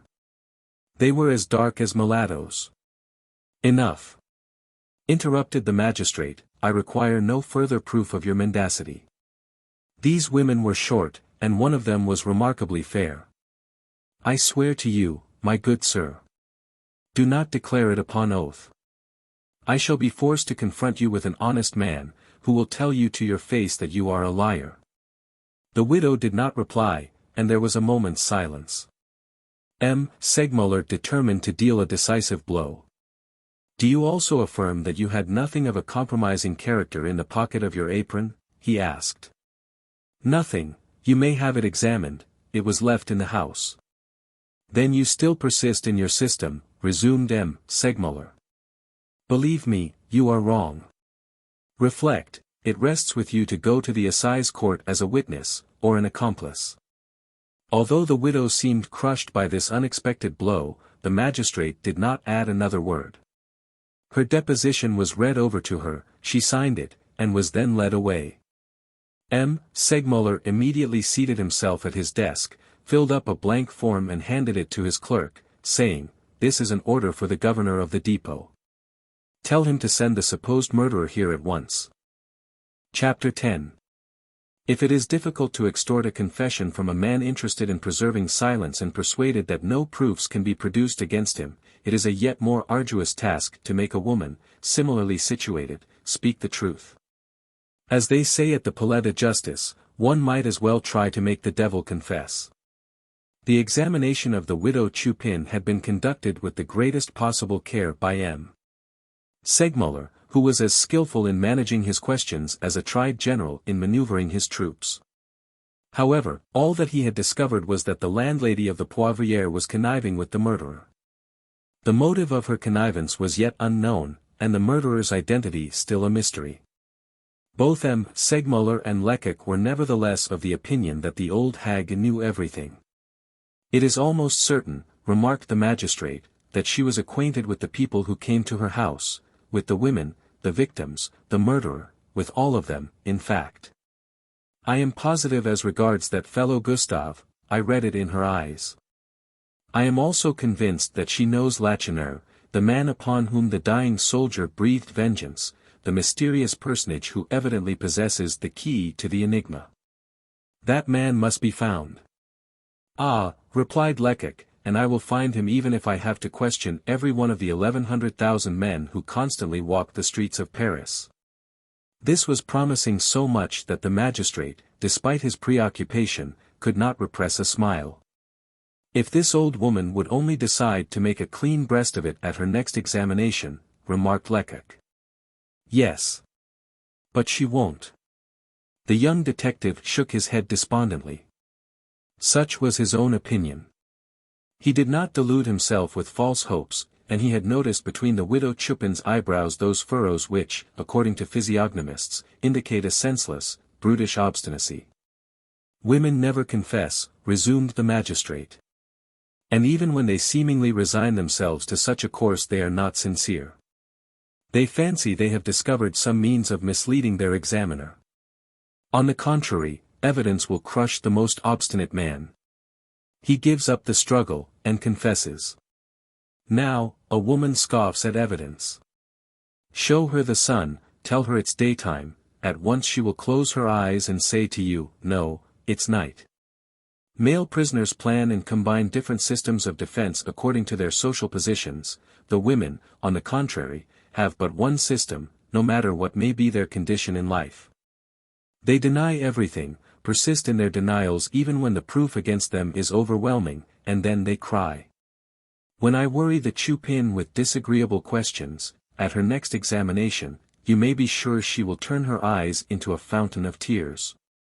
In his impatience, M. Segmuller angrily stamped his foot. He had many weapons in his arsenal. But none strong enough to break a woman's dogged resistance. If I only understood the motive that guides this old hag, he continued. But not a clue. Who can tell me what powerful interest induces her to remain silent? Is it her own cause that she is defending? Is she an accomplice? Is it certain that she did not aid the murderer in planning an ambuscade? Yes, responded Lecoq, slowly, yes, this supposition very naturally presents itself to the mind. But think a moment, sir, such a theory would prove that the idea we entertained a short time since is altogether false. If the widow Chupin is an accomplice, the murderer is not the person we have supposed him to be. He is simply the man he seems to be. This argument apparently convinced M. Segmuller. What is your opinion? He asked. The young detective had formed his opinion a long while ago. But how could he, a humble police agent, venture to express any decided views when the magistrate hesitated? He understood well enough that his position necessitated extreme reserve. Hence, it was in the most modest tone that he replied, "Might not the pretended drunkard have dazzled Mother Chupin's eyes with the prospect of a brilliant reward? Might he not have promised her a considerable sum of money?" He paused. Goguet, the smiling clerk, had just returned. Behind him stood a private of the Garde de Paris who remained respectfully on the threshold, his heels in a straight line, his right hand raised to the peak of his shako, and his elbow on a level with his eyes, in accordance with the regulations. "The governor of the depot," said the soldier, "sends me to inquire if he is to keep the widow Chupin in solitary confinement. She complains bitterly about it." M. Segmuller reflected for a moment. "Certainly," he murmured, as if replying to an objection made by his own conscience, "certainly, it is an undoubted aggravation of suffering. But if I allow this woman to associate with the other prisoners, she will certainly find some opportunity to communicate with parties outside. This must not be, the interests of justice and truth must be considered first." The thought embodied in these last words decided him. Despite her complaints, the prisoner must be kept in solitary confinement until further orders, he said. The soldier allowed his right hand to fall to his side, he carried his right foot 3 inches behind his left heel, and wheeled around. Goguet, the smiling clerk, then closed the door, and, drawing a large envelope from his pocket, handed it to the magistrate. "Here is a communication from the governor of the depot," said he. The magistrate broke the seal, and read aloud, as follows. "I feel compelled to advise M. Segmuller to take every precaution with the view of assuring his own safety before proceeding with the examination of the prisoner, May. Since his unsuccessful attempt at suicide, this prisoner has been in such a state of excitement that we have been obliged to keep him in a straitwaistcoat. He did not close his eyes all last night, and the guards who watched him expected every moment that he would become delirious. However, he did not utter a word. When food was offered him this morning, he resolutely rejected it, and I should not be surprised if it were his intention to starve himself to death. I have rarely seen a more determined criminal. I think him capable of any desperate act." "Ah!" exclaimed the clerk, whose smile had disappeared, "if I were in your place, sir, I would only let him in here with an escort of soldiers." "What? You, Goguet, you, an old clerk, make such a proposition? Can it be that you're frightened?" "Frightened? No, certainly not, but—" "Nonsense," interrupted Lecoq, in a tone that betrayed superlative confidence in his own muscles, "am I not here?" If M. Segmuller had seated himself at his desk, that article of furniture would naturally have served as a rampart between the prisoner and himself. For purposes of convenience he usually did place himself behind it. But after Goguet's display of fear, he would have blushed to have taken the slightest measure of self-protection. Accordingly, he went and sat down by the fireplace, as he had done a few moments previously while questioning the widow Chupin, and then ordered his doorkeeper to admit the prisoner alone. He emphasized this word, alone. A moment later the door was flung open with a violent jerk, and the prisoner entered, or rather precipitated himself into the room. Goguet turned pale behind his table, and Lecoq advanced a step forward, ready to spring upon the prisoner and pinion him should it be requisite.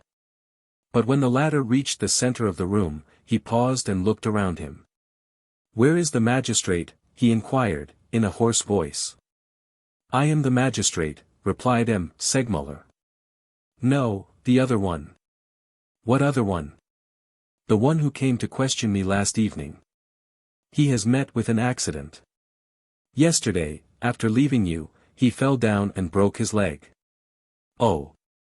And I am to take his place?" The prisoner was apparently deaf to the explanation. Excitement had seemingly given way to stupor. His features, hitherto contracted with anger, now relaxed. He grew pale and tottered, as if about to fall. "Compose yourself," said the magistrate in a benevolent tone, "if you are too weak to remain standing, take a seat." Already, with a powerful effort, the man had recovered his self-possession. A momentary gleam flashed from his eyes. "Many thanks for your kindness," he replied, "but this is nothing. I felt a slight sensation of dizziness, but it is over now. Is it long since you have eaten anything?" "I have eaten nothing since that man," and so saying he pointed to Lecoq, "brought me some bread and wine at the station house. Wouldn't you like to take something?" "No, and yet, if you would be so kind, I should like a glass of water." "Will you not have some wine with it?" "I should prefer pure water." His request was at once complied with. He drained a first glassful at a single draught. The glass was then replenished and he drank again, this time, however, more slowly. One might have supposed that he was drinking in life itself. Certainly, when he laid down the empty glass, he seemed quite another man. 18 out of every 20 criminals who appear before our investigating magistrates come prepared with a more or less complete plan of defense, which they have conceived during their preliminary confinement. Innocent or guilty, they have resolved, on playing some part or other, which they begin to act as soon as they cross the threshold of the room where the magistrate awaits them. The moment they enter his presence, the magistrate needs to bring all his powers of penetration into play, for such a culprit's first attitude as surely betrays his plan of defense as an index reveals a book's contents. In this case, however, M. Segmuller did not think that appearances were deceitful.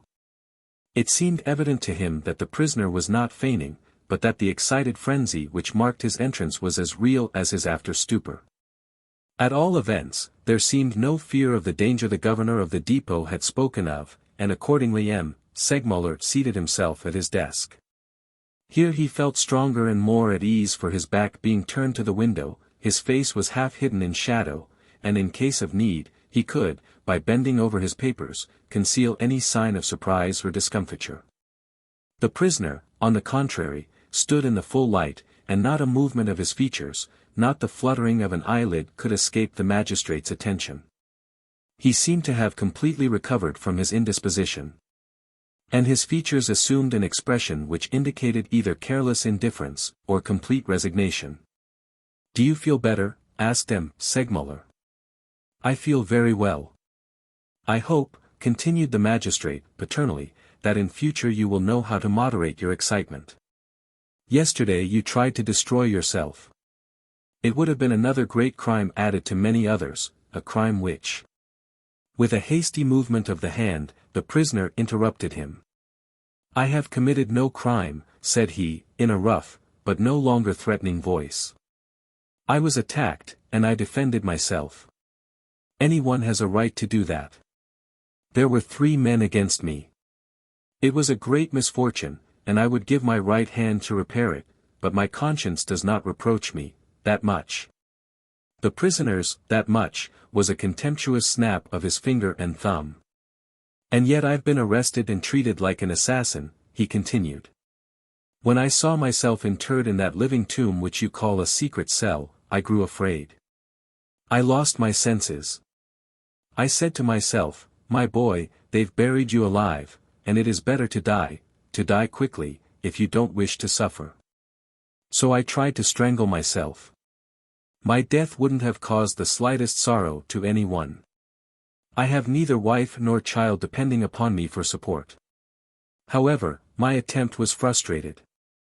I was bled, and then placed in a strait waistcoat, as if I were a madman. Mad. I really believed I should become so. All night long the jailers sat around me, like children amusing themselves by tormenting a chained animal. They watched me, talked about me, and passed the candle to and fro before my eyes." The prisoner talked forcibly, but without any attempt at oratorical display. There was bitterness but not anger in his tone. In short, he spoke with all the seeming sincerity of a man giving expression to some deep emotion or conviction. As the magistrate and the detective heard him speak, they were seized with the same idea. "This man," they thought, "is very clever, it won't be easy to get the better of him." Then, after a moment's reflection, M. Segmuller added aloud, "This explains your first act of despair, but later on, for instance, even this morning, you refused to eat the food that was offered you. As the prisoner heard this remark, his lowering face suddenly brightened, he gave a comical wink, and finally burst into a hearty laugh, gay, frank, and sonorous. "That," said he, "is quite another matter. Certainly, I refused all they offered me, and now I will tell you why. As I had my hands confined in the strait waistcoat, the jailer tried to feed me just as a nurse tries to feed a baby with pap. Now I wasn't going to submit to that, so I closed my lips as tightly as I could. Then he tried to force my mouth open and push the spoon in, just as one might force a sick dog's jaws apart and pour some medicine down its throat. The deuce take his impertinence. I tried to bite him, that's the truth, and if I had succeeded in getting his finger between my teeth, it would have stayed there. However, because I wouldn't be fed like a baby, all the prison officials raised their hands to heaven in holy horror, and pointed at me, saying, 'What a terrible man! What an awful rascal!' The prisoner seemed to thoroughly enjoy the recollection of the scene he had described, for he now burst into another hearty laugh, to the great amazement of Lecoq, and the scandal of Goget, the smiling clerk. M. Segmuller also found it difficult to conceal his surprise. "You are too reasonable, I hope," he said, at last, "to attach any blame to these men, who, in confining you in a strait waistcoat, were merely obeying the orders of their superior officers with the view of protecting you from your own violent passions." Responded the prisoner, suddenly growing serious. "I do blame them, however, and if I had one of them in a corner, but, never mind, I shall get over it. If I know myself aright, I have no more spite in my composition than a chicken." "Your treatment depends on your own conduct," rejoined M. Segmuller, "if you will only remain calm, you shan't be put in a strait waistcoat again. But you must promise me that you will be quiet and conduct yourself properly." The murderer sadly shook his head. "I shall be very prudent hereafter," said he, "but it is terribly hard to stay in prison with nothing to do. If I had some comrades with me, we could laugh and chat, and the time would slip by. But it is positively horrible to have to remain alone, entirely alone, in that cold, damp cell, where not a sound can be heard."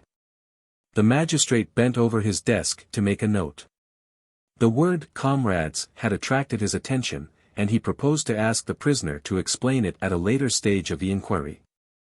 "If you are innocent," he remarked, "you will soon be released, but it is necessary to prove your innocence." "What must I do to prove it?" "Tell the truth, the whole truth, answer my questions honestly without reserve. As for that, you may depend upon me." As he spoke the prisoner lifted his hand, as if to call upon God to witness his sincerity. But M. Segmuller immediately intervened. "Prisoners do not take the oath," said he. "Indeed," ejaculated the man with an astonished air, "that's strange." Although the magistrate had apparently paid but little attention to the prisoner, he had in point of fact carefully noted his attitude, his tone of voice, his looks and gestures. M. Segmuller had, moreover, done his utmost to set the culprit's mind at ease, to quiet all possible suspicion of a trap, and his inspection of the prisoner's person led him to believe that this result had been attained.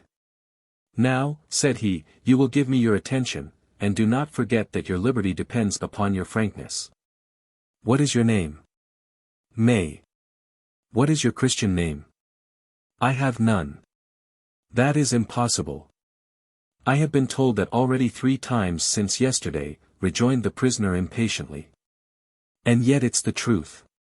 If I were a liar, I could easily tell you that my name was Peter, James, or John. But lying is not in my line. Really, I have no Christian name. If it were a question of surnames, it would be quite another thing. I have had plenty of them." "What were they?" "Let me see, to commence with, when I was with Father Fougas, I was called a filwar, because you see." "Who was this Father Fougas?" "The great wild beast tamer, sir." "Ah! He could boast of a menagerie and no mistake. Lions, tigers, and bears, serpents as big round as your thigh, parakeets of every color under the sun." "Ah! It was a wonderful collection." But unfortunately, was the man jesting, or was he in earnest? It was so hard to decide, that M. Segmuller and Lecoq were equally in doubt. As for Goget, the smiling clerk, he chuckled to himself as his pen ran over the paper. Enough, interrupted the magistrate. How old are you? 44 or 45 years of age. Where were you born? In Brittany, probably. M. Segmuller thought he could detect a hidden vein of irony in this reply. I warn you, said he, severely, that if you go on in this way your chances of recovering your liberty will be greatly compromised. Each of your answers is a breach of propriety. As the supposed murderer heard these words, an expression of mingled distress and anxiety was apparent in his face. Ah! I meant no offense, sir, he sighed. You questioned me, and I replied. You will see that I have spoken the truth, if you will allow me to recount the history of the whole affair. When the prisoner speaks, the prosecution is enlightened, so runs an old proverb frequently quoted at the Palais de Justice. It does, indeed, seem almost impossible for a culprit to say more than a few words in an investigating magistrate's presence, without betraying his intentions or his thoughts. Without, in short, revealing more or less of the secret he is endeavoring to conceal. All criminals, even the most simple-minded, understand this, and those who are shrewd prove remarkably reticent. Confining themselves to the few facts upon which they have founded their defense, they are careful not to travel any further unless absolutely compelled to do so, and even then they only speak with the utmost caution. When questioned, they reply, of course, but always briefly, and they are very sparing of details. In the present instance, however, the prisoner was prodigal of words. He did not seem to think that there was any danger of his being the medium of accomplishing his own decapitation. He did not hesitate like those who are afraid of misplacing a word of the romance they are substituting for the truth. Under other circumstances, this fact would have been a strong argument in his favor. You may tell your own story, then, said M. Segmuller in answer to the prisoner's indirect request. The presumed murderer did not try to hide the satisfaction he experienced at thus being allowed to plead his own cause, in his own way. His eyes sparkled and his nostrils dilated as if with pleasure. He sat himself down, threw his head back, passed his tongue over his lips as if to moisten them, and said, Am I to understand that you wish to hear my history? Yes. Then you must know that one day about 45 years ago, Father Tringlot, the manager of a traveling acrobatic company, was going from Guingamp to St. Brook, in Brittany. He had with him 2 large vehicles containing his wife, the necessary theatrical paraphernalia, and the members of the company. Well, soon after passing Châtelaudren, he perceived something white lying by the roadside, near the edge of a ditch. I must go and see what that is, he said to his wife.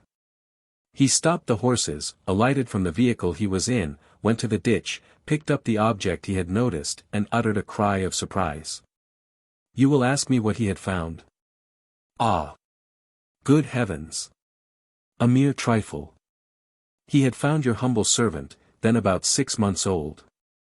With these last words, the prisoner made a low bow to his audience. Naturally, Father Tringlot carried me to his wife. She was a kind-hearted woman. She took me, examined me, fed me, and said, He's a strong, healthy child, and will keep him since his mother has been so wicked as to abandon him by the roadside. I will teach him, and in 5 or 6 years he will be a credit to us. They then asked each other what name they should give me, and as it happened to be the first day of May, they decided to call me after the month, and so it happens that May has been my name from that day to this. The prisoner paused again and looked from one to another of his listeners, as if seeking some sign of approval. None being forthcoming, he proceeded with his story. Father Tringlot was an uneducated man, entirely ignorant of the law. He did not inform the authorities that he had found a child, and, for this reason, although I was living, I did not legally exist, for, to have a legal existence it is necessary that one's name, parentage, and birthplace should figure upon a municipal register. When I grew older, I rather congratulated myself on Father Tringlot's neglect. "May, my boy," said I, "you are not put down on any government register, consequently there's no fear of your ever being drawn as a soldier." I had a horror of military service, and a positive dread of bullets and cannon balls. Later on, when I had passed the proper age for the conscription, a lawyer told me that I should get into all kinds of trouble if I sought a place on the civil register so late in the day, and so I decided to exist surreptitiously. And this is why I have no Christian name, and why I can't exactly say where I was born. If truth has any particular accent of its own, as moralists have asserted, the murderer had found that accent. Voice, gesture, glance, expression, all were in accord, not a word of his long story had rung false. "Now," said M. Segmuller, coldly, "what are your means of subsistence?" By the prisoner's discomfited mien one might have supposed that he had expected to see the prison doors fly open at the conclusion of his narrative.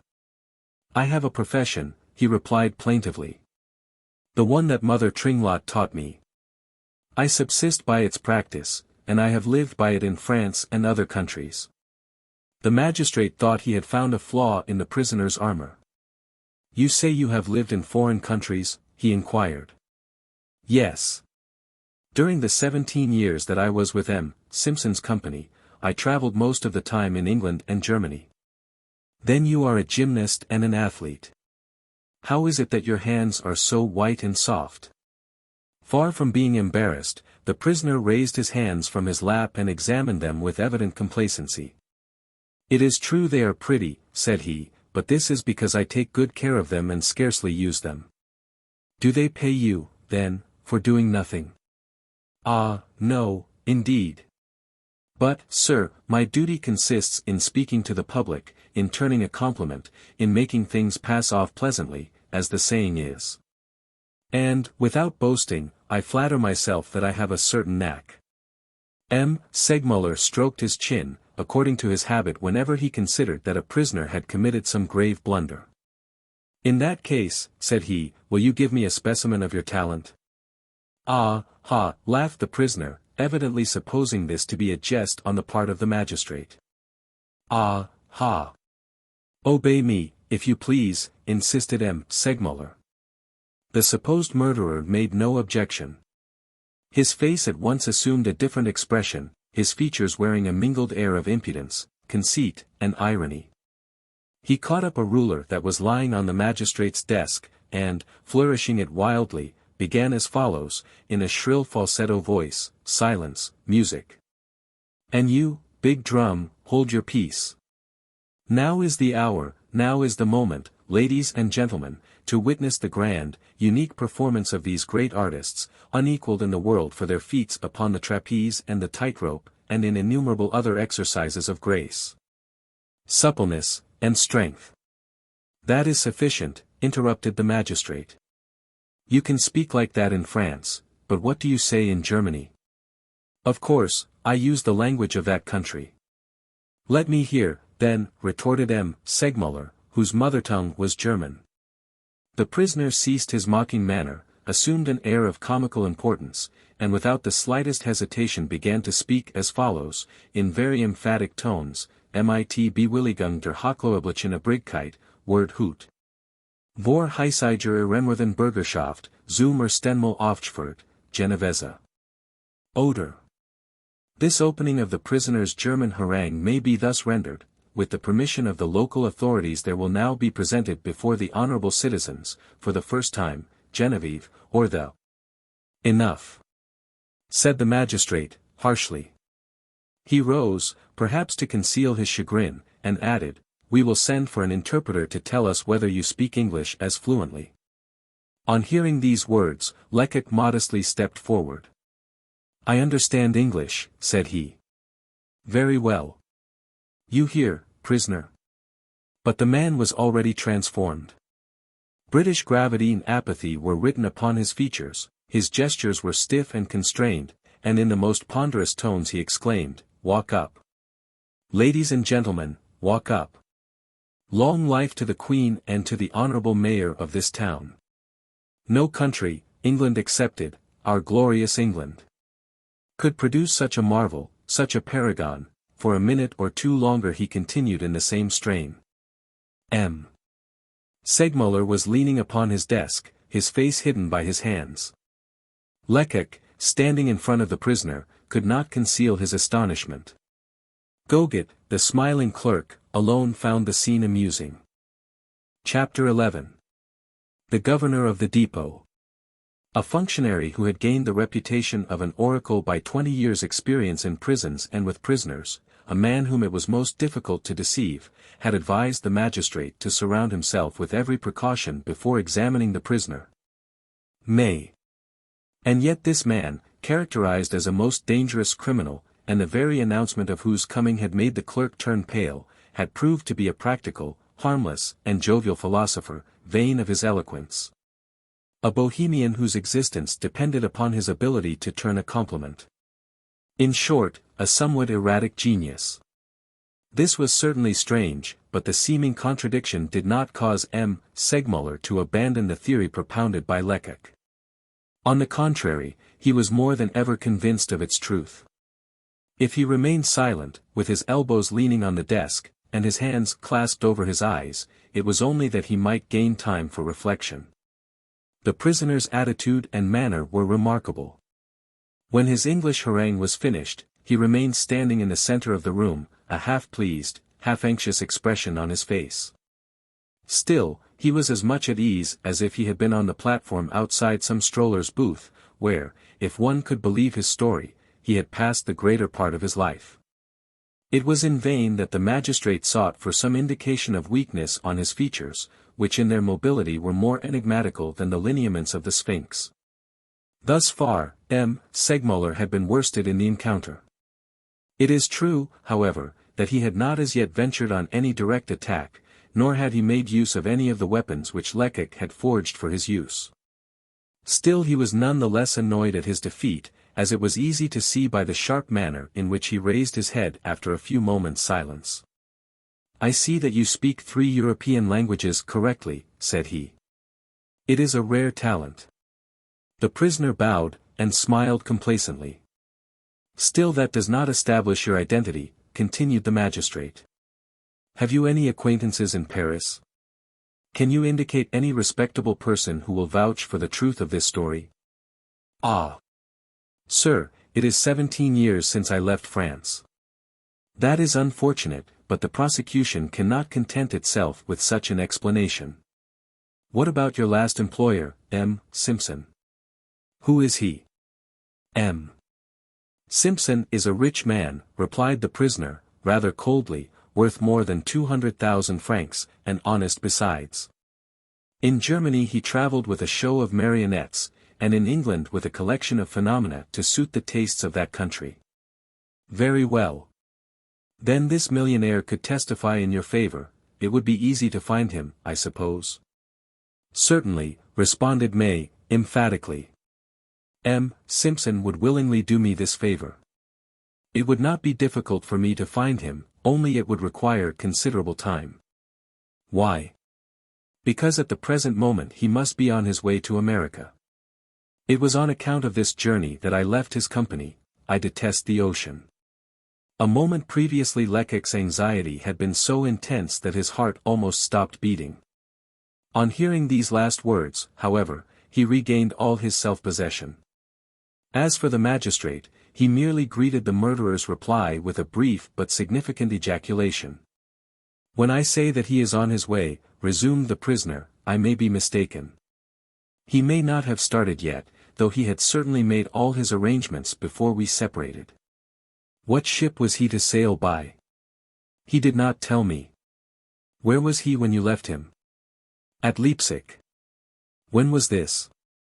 "Last Wednesday." M. Segmuller shrugged his shoulders disdainfully. "So you say you were in Leipzig on Wednesday? How long have you been in Paris?" "Since Sunday afternoon, at 4 o'clock. It will be necessary to prove that." Judging by the murderer's contracted brow it might be conjectured that he was making a strenuous effort to remember something. He cast questioning glances first toward the ceiling and then toward the floor, scratching his head and tapping his foot in evident perplexity. "How can I prove it, how?" he murmured. The magistrate did not appear disposed to wait. "Let me assist you," said he. "The people at the inn where you boarded while in Leipzig must remember you. We did not stop at an inn. Where did you eat and sleep, then?" "In M. Simpson's large traveling carriage." It had been sold, but he was not to give it up until he reached the port he was to sail from. "What port was that?" "I don't know." At this reply Lecoq, who had less experience than the magistrate in the art of concealing one's impressions, could not help rubbing his hands with satisfaction. The prisoner was plainly convicted of falsehood, indeed driven into a corner. "So you have only your own word to offer in support of this story?" inquired M. Segmuller. "Wait a moment," said the prisoner, extending his arm as if to clutch at a still vague inspiration. "Wait a moment. When I arrived in Paris I had with me a trunk containing my clothes. The linen is all marked with the first letter of my name, and besides some ordinary coats and trousers, there were a couple of costumes I used to wear when I appeared in public." "Well, what have you done with all these things?" "When I arrived in Paris, I took the trunk to a hotel, close by the Northern Railway station." "Go on. Tell us the name of this hotel," said M. Segmuller, perceiving that the prisoner had stopped short, evidently embarrassed. "That's just what I'm trying to recollect. I've forgotten it. But I haven't forgotten the house. I fancy I can see it now. And, if someone would only take me to the neighborhood, I should certainly recognize it. The people at the hotel would know me, and, besides, my trunk would prove the truth of what I've told you." On hearing this statement, Lecoq mentally resolved to make a tour of investigation through the various hotels surrounding the Gare du Nord. "Very well," retorted the magistrate. "Perhaps we will do as you request. Now, there are two questions I desire to ask. If you arrived in Paris at 4 o'clock in the afternoon, how did it happen that by midnight of the same day you had discovered the Poivrière, which is merely frequented by suspicious characters, and is situated in such a lonely spot that it would be impossible to find it at night time, if one were not familiar with the surrounding localities? In the second place, how does it happen, if you possess such clothing as you describe, that you are so poorly dressed?" The prisoner smiled at these questions. "I can easily explain that," he replied. "One's clothes are soon spoiled when one travels third class, so on leaving Leipzig I put on the worst things I had. When I arrived here, and felt my feet on the pavements of Paris, I went literally wild with delight. I acted like a fool. I had some money in my pocket, it was Shrove Sunday, and my only thought was to make a night of it. I did not think of changing my clothes. As I had formerly been in the habit of amusing myself round about the Barrière d'Italy, I hastened there and entered a wine shop. While I was eating a morsel, two men came in and began talking about spending the night at a ball at the Rainbow. I asked them to take me with them, they agreed, I paid their bills, and we started. But soon after our arrival there these young men left me and joined the dancers. It was not long before I grew weary of merely looking on. Rather disappointed, I left the inn, and being foolish enough not to ask my way, I wandered on till I lost myself, while traversing a tract of unoccupied land. I was about to go back, when I saw a light in the distance. I walked straight toward it and reached that cursed hovel. What happened then? Oh! I went in, called for someone. A woman came downstairs, and I asked her for a glass of brandy. When she brought it, I sat down and lighted a cigar. Then I looked about me. The interior was almost enough to frighten one. 3 men and 2 women were drinking and chatting in low tones at another table. My face did not seem to suit them. One of them got up, came toward me, and said, "You are a police agent, you've come here to play the spy, that's very plain." I answered that I wasn't a police agent. He replied that I was. I again declared that I wasn't. In short, he swore that he was sure of it, and that my beard was false. So saying, he caught hold of my beard and pulled it. This made me mad. I jumped up, and with a blow of my fist I felled him to the ground. In an instant all the others were upon me. I had my revolver, you know the rest. And while all this was going on, what were the two women doing? Ah! I was too busy to pay any attention to them. They disappeared. But you saw them when you entered the place. What were they like? Oh! They were big, ugly creatures, as tall as grenadiers, and as dark as moles. Between plausible falsehood, and improbable truth, justice, human justice, and therefore liable to error, is compelled to decide as best it can. For the past hour Segmuller had not been free from mental disquietude. But all his doubts vanished when he heard the prisoner declare that the two women were tall and dark. If he had said, the women were fair, Segmuller would not have known what to believe, but in the magistrate's opinion the audacious falsehood he had just heard proved that there was a perfect understanding between the supposed murderer and Widow Chupin. Certainly, Segmuller's satisfaction was great, but his face did not betray it. It was of the utmost importance that the prisoner should believe that he had succeeded in deceiving his examiner. You must understand how necessary it is to find these women, said the magistrate kindly. If their testimony corresponds with your allegations, your innocence will be proved conclusively. Yes, I understand that. But how can I put my hand upon them? The police can assist you. Our agents are always at the service of prisoners who desire to make use of them in establishing their innocence. Did you make any observations which might aid in the discovery of these women?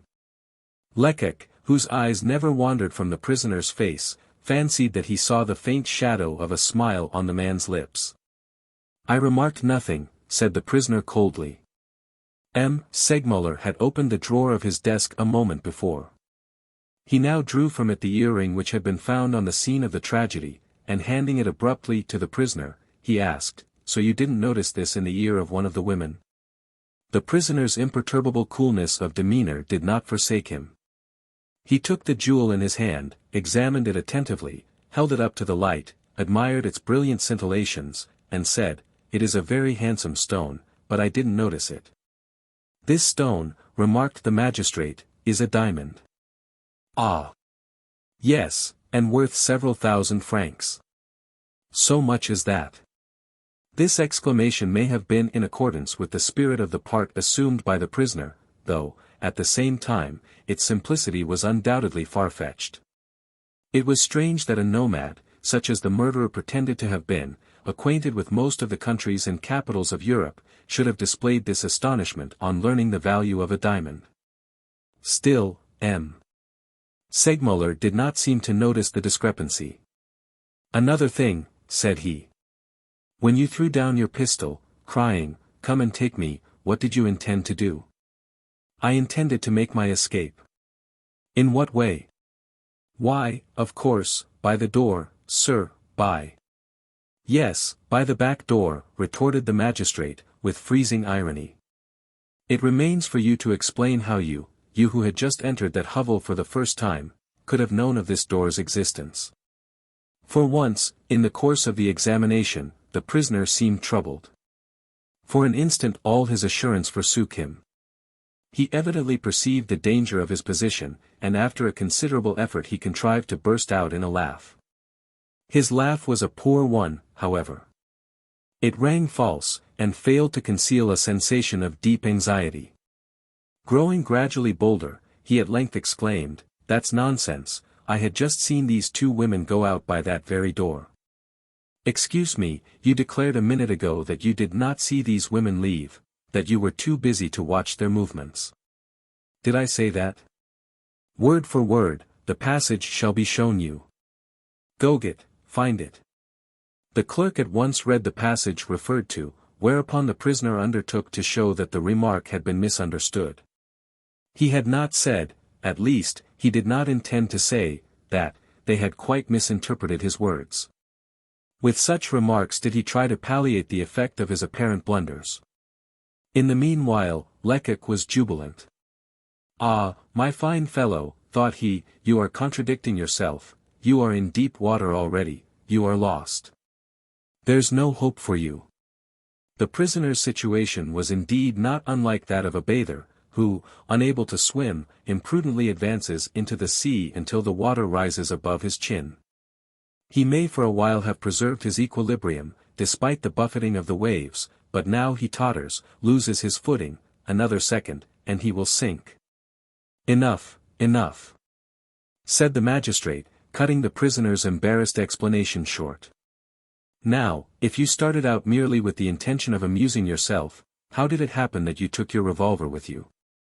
I had it with me while I was traveling, and did not think of leaving it at the hotel any more than I thought of changing my clothes.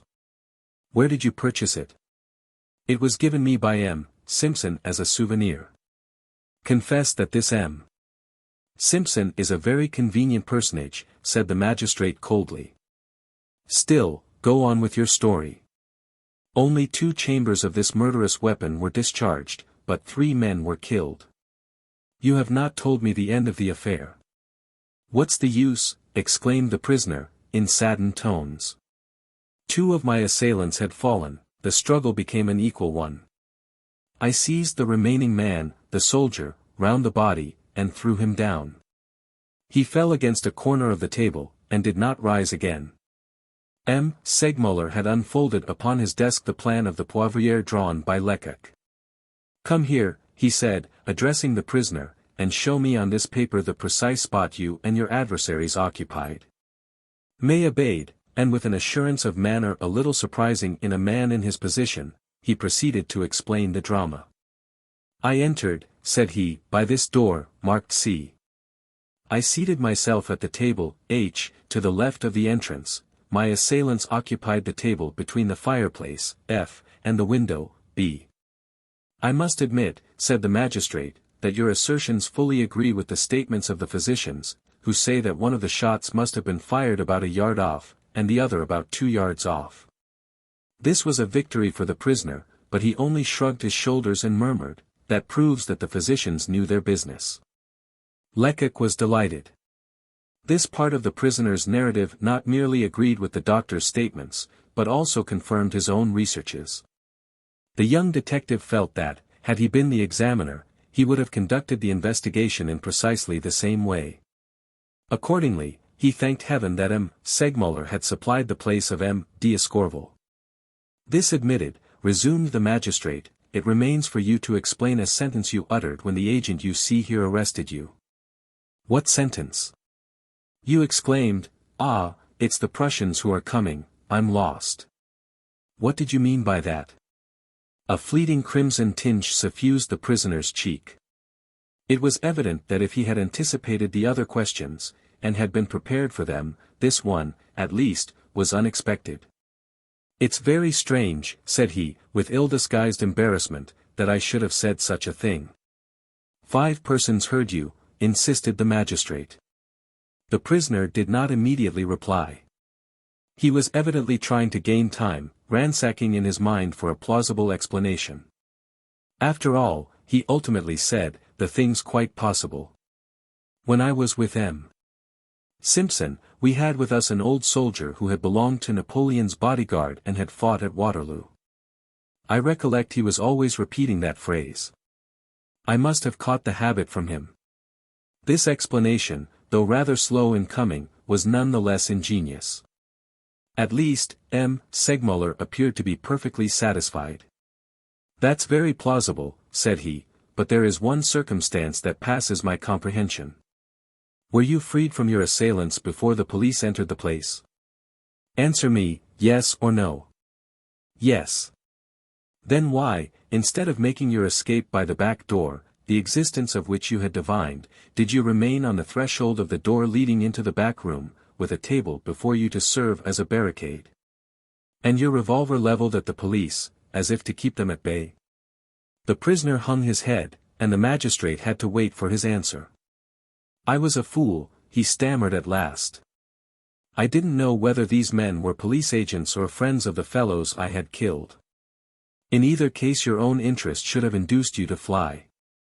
The prisoner remained silent. Ah, well, resumed M. Segmuller, let me tell you my opinion. I believe you designedly and voluntarily exposed yourself to the danger of being arrested in order to protect the retreat of the 2 women who had just left. Why should I have risked my own safety for two hussies I did not even know? Excuse me. The prosecution is strongly inclined to believe that you know these two women very well. I should like to see anyone prove that. So saying, the prisoner smiled sneeringly, but at once changed countenance when the magistrate retorted in a tone of assurance, I will prove it. Chapter 12. Segmuller certainly wished that a number had been branded upon the enigmatical prisoner before him. And yet he did not by any means despair, and his confidence, exaggerated though it might be, was not at all feigned. He was of opinion that the weakest point of the prisoner's defense so far was his pretended ignorance concerning the two women. He proposed to return to this subject later on. In the meanwhile, however, there were other matters to be dealt with. When he felt that his threat as regards the women had had time to produce its full effect, the magistrate continued, So, prisoner, you assert that you were acquainted with none of the persons you met at the Poivriere. I swear it. Have you never had occasion to meet a person called Lacheneur, an individual whose name is connected with this unfortunate affair? I heard the name for the first time when it was pronounced by the dying soldier. Poor fellow! I had just dealt him his death blow, and yet his last words testified to my innocence. This sentimental outburst produced no impression whatever upon the magistrate. In that case, said he, I suppose you are willing to accept this soldier's statement. The man hesitated, as if conscious that he had fallen into a snare, and that he would be obliged to weigh each answer carefully. I accept it, said he at last. Of course I accept it. Very well, then. This soldier, as you must recollect, wished to revenge himself on Lacheneur, who, by promising him a sum of money, had inveigled him into a conspiracy. A conspiracy against whom? Evidently against you, and yet you pretend that you had only arrived in Paris that evening, and that mere chance brought you to the Poivriere. Can you reconcile such conflicting statements? The prisoner had the hardihood to shrug his shoulders disdainfully. I see the matter in an entirely different light, said he. These people were plotting mischief against I don't know whom, and it was because I was in their way that they sought a quarrel with me, without any cause whatever. Skillfully as the magistrate had delivered this thrust, it had been as skillfully parried, so skillfully, indeed, that Goget, the smiling clerk, could not conceal an approving grimace. Besides, on principle, he always took the prisoner's part, in a mild, platonic way, of course. Let us consider the circumstances that followed your arrest, resumed Segmuller. Why did you refuse to answer all the questions put to you? A gleam of real or assumed resentment shone in the prisoner's eyes.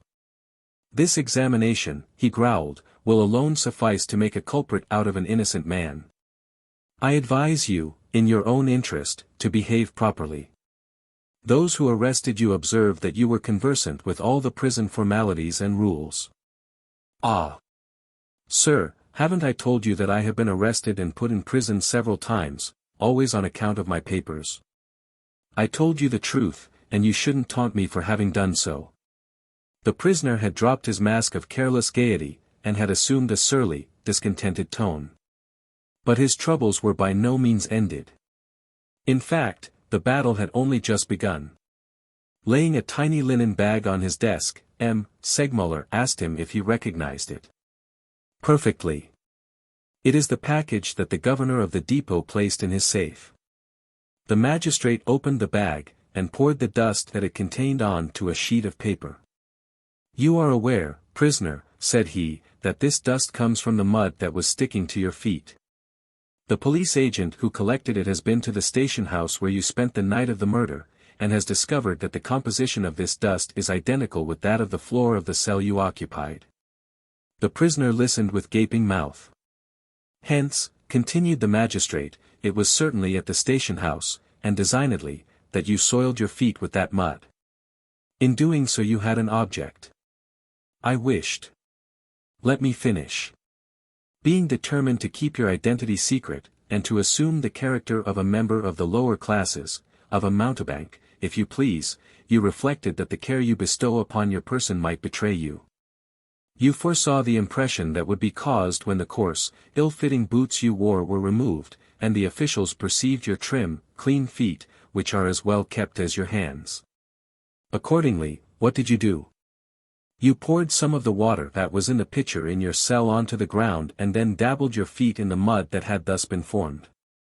During these remarks the prisoner's face wore, by turns, an expression of anxiety, astonishment, irony, and mirth.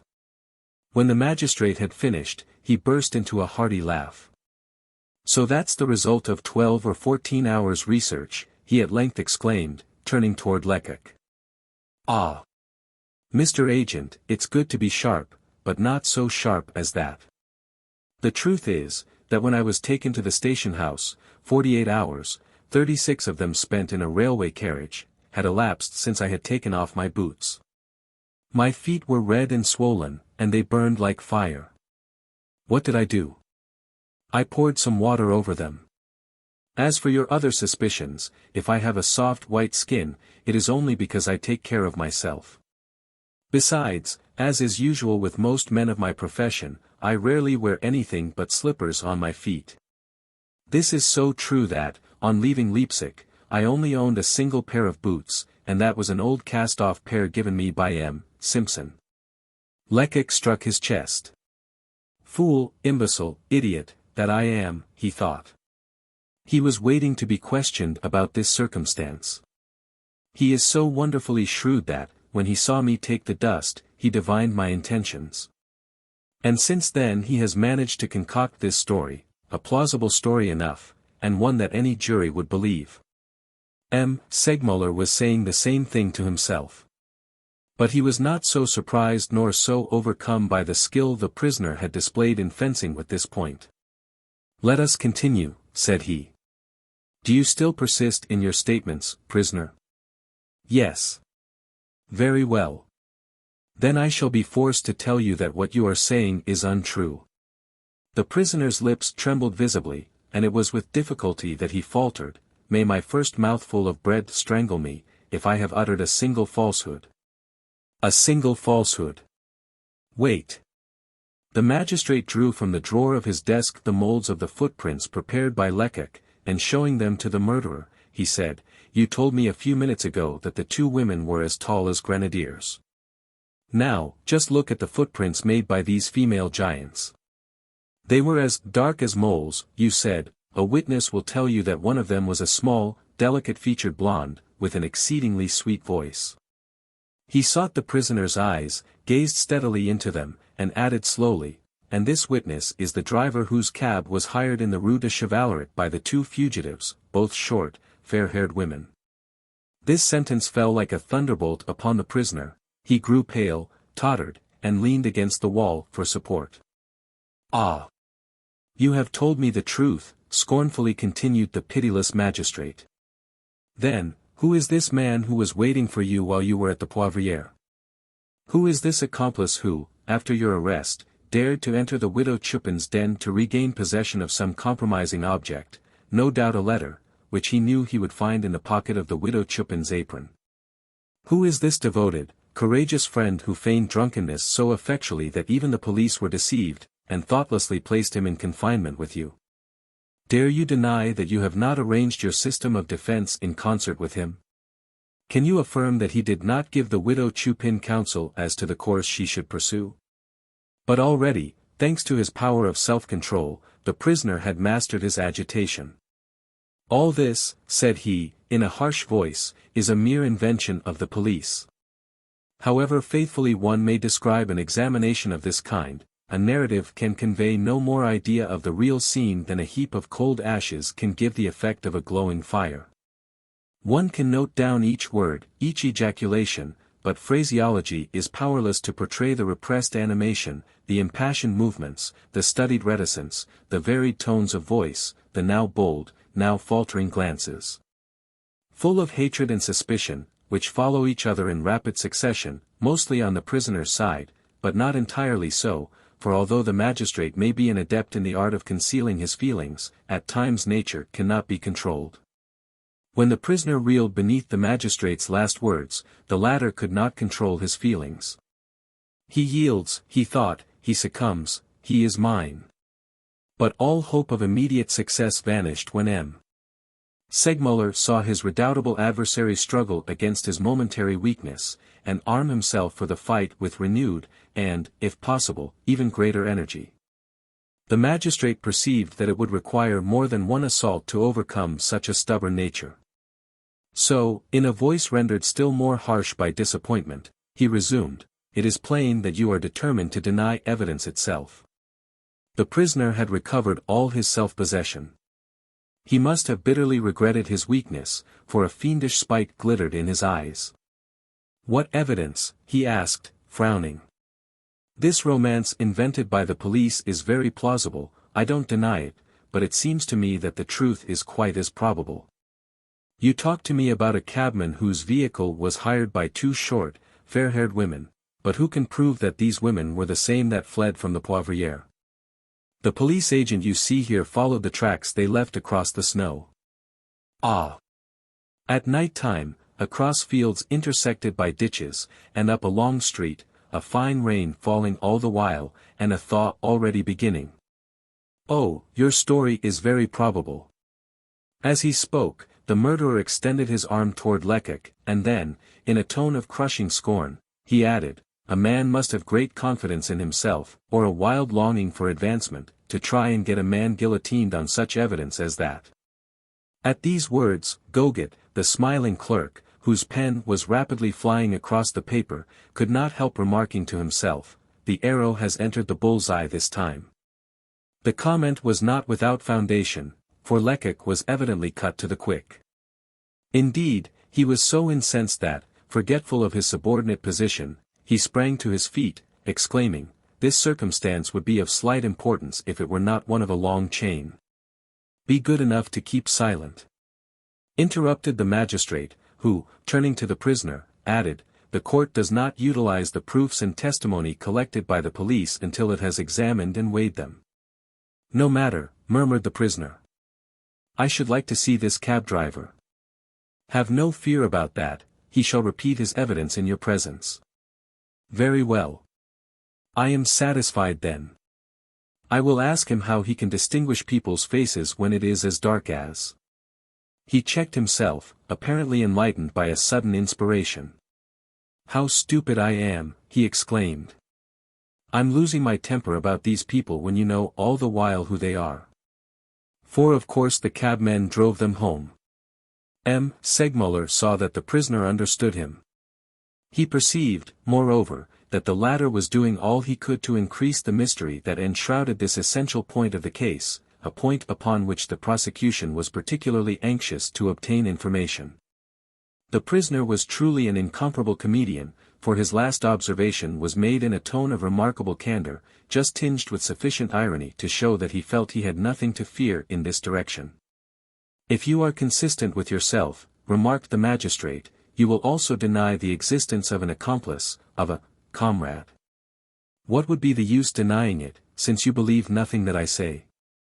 Only a moment ago you insinuated that my former employer was an imaginary personage, so what need I say about my pretended accomplice? According to your agents, he's at all events a most faithful friend. Indeed, this wonderful being, invented by Monsieur," with these words the prisoner pointed to Lecoq, "was seemingly not satisfied at having once escaped the police, for, according to your account, he voluntarily placed himself in their clutches a second time. You gentlemen pretend that he conferred first of all with me, and next with the widow Chupin. How did that happen? Perhaps after removing him from my cell, some of your agents obligingly shut him up with the old woman." Goguet, the clerk, wrote all this down admiringly. "Here," thought he, "is a man of brain, who understands his case. He won't need any lawyer's eloquence to put his defense favorably before a jury. And after all," continued the prisoner, "what are the proofs against me? The name of Lacheneur faltered by a dying man, a few footprints on some melting snow, a sleepy cab driver's declaration, and a vague doubt about a drunkard's identity. If that is all you have against me, it certainly doesn't amount to much." "Enough," interrupted Segmuller. "Your assurance is perfect now, though a moment ago your embarrassment was most remarkable. What was the cause of it?" "The cause?" indignantly exclaimed the prisoner, whom this query had seemingly enraged, the cause. "Can't you see, sir, that you are torturing me frightfully, pitilessly? I am an innocent man, and you are trying to deprive me of my life. You have been turning me this way and that way for so many hours that I begin to feel as if I were standing on the guillotine.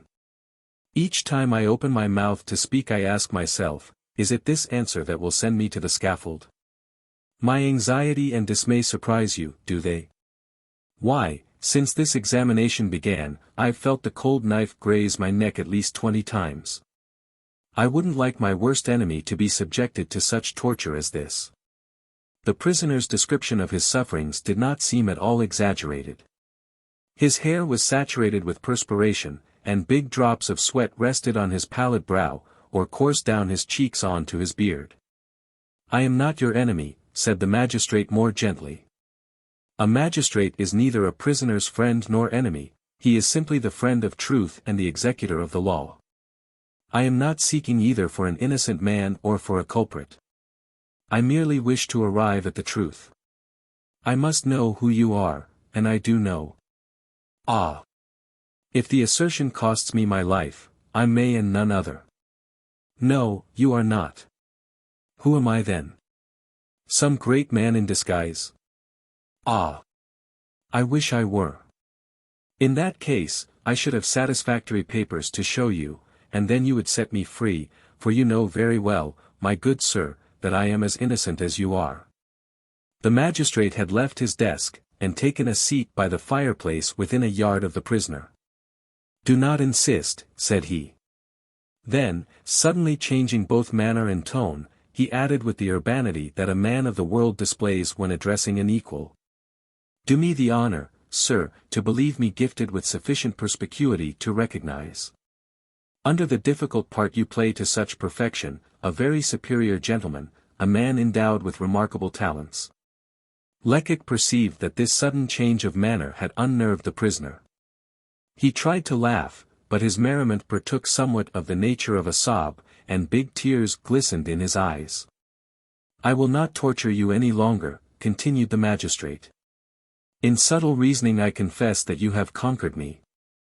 However, when I return to the charge I shall have proofs enough in my possession to crush you."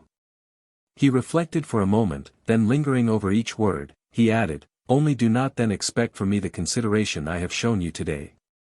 Justice is human, that is, she is indulgent toward certain crimes. She has fathomed the depth of the abyss into which blind passion may hurl even an honest man. Today I freely offer you any assistance that will not conflict with my duty. Speak, shall I send this officer of police away? Would you like me to send my clerk out of the room, on an errand?" He said no more, but waited to see the effect of this last effort. The prisoner darted upon him one of those searching glances that seem to pierce an adversary through. His lips moved, one might have supposed that he was about to make a revelation. But no, suddenly he crossed his arms over his chest, and murmured, "You are very frank, sir. Unfortunately for me, I'm only a poor devil, as I've already told you. My name is May, and I earn my living by speaking to the public and turning a compliment." "I am forced to yield to your decision," said the magistrate sadly. "The clerk will now read the minutes of your examination, listen." While Goguet read the evidence aloud, the prisoner listened without making any remark, but when asked to sign the document, he obstinately refused to do so, fearing, he said, some hidden treachery. A moment afterward the soldiers who had escorted him to the magistrate's room conducted him back to the depot. Chapter 13. When the prisoner had gone, M. Segmuller sank back in his armchair, literally exhausted. He was in that state of nervous prostration which so often follows protracted but fruitless efforts. He had scarcely strength enough to bathe his burning forehead and gleaming eyes with cool, refreshing water. This frightful examination had lasted no less than 7 consecutive hours. The smiling clerk, who had kept his place at his desk busily writing the whole while, now rose to his feet, glad of an opportunity to stretch his limbs and snap his fingers, cramped by holding the pen. Still, he was not in the least degree bored.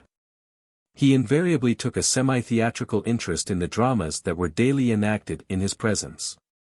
His excitement being all the greater owing to the uncertainty that shrouded the finish of the final act, a finish that only too often belied the ordinary rules and deductions of writers for the stage.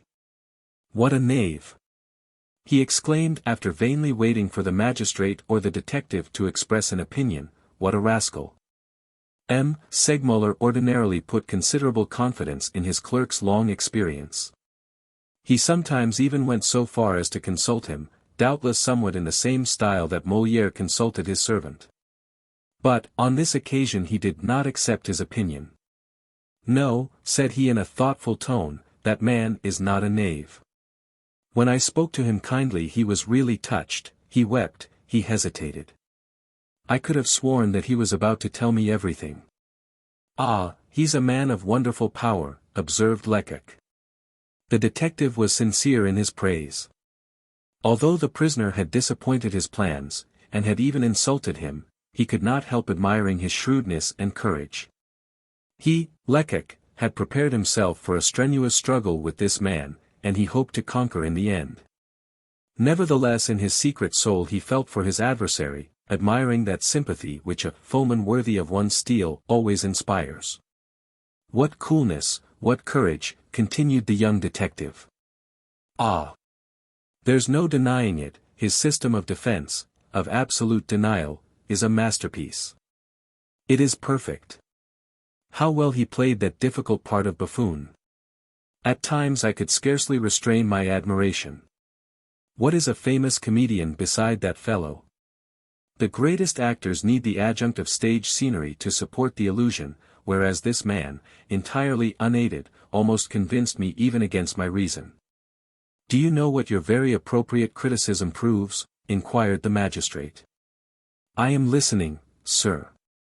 "Ah, well.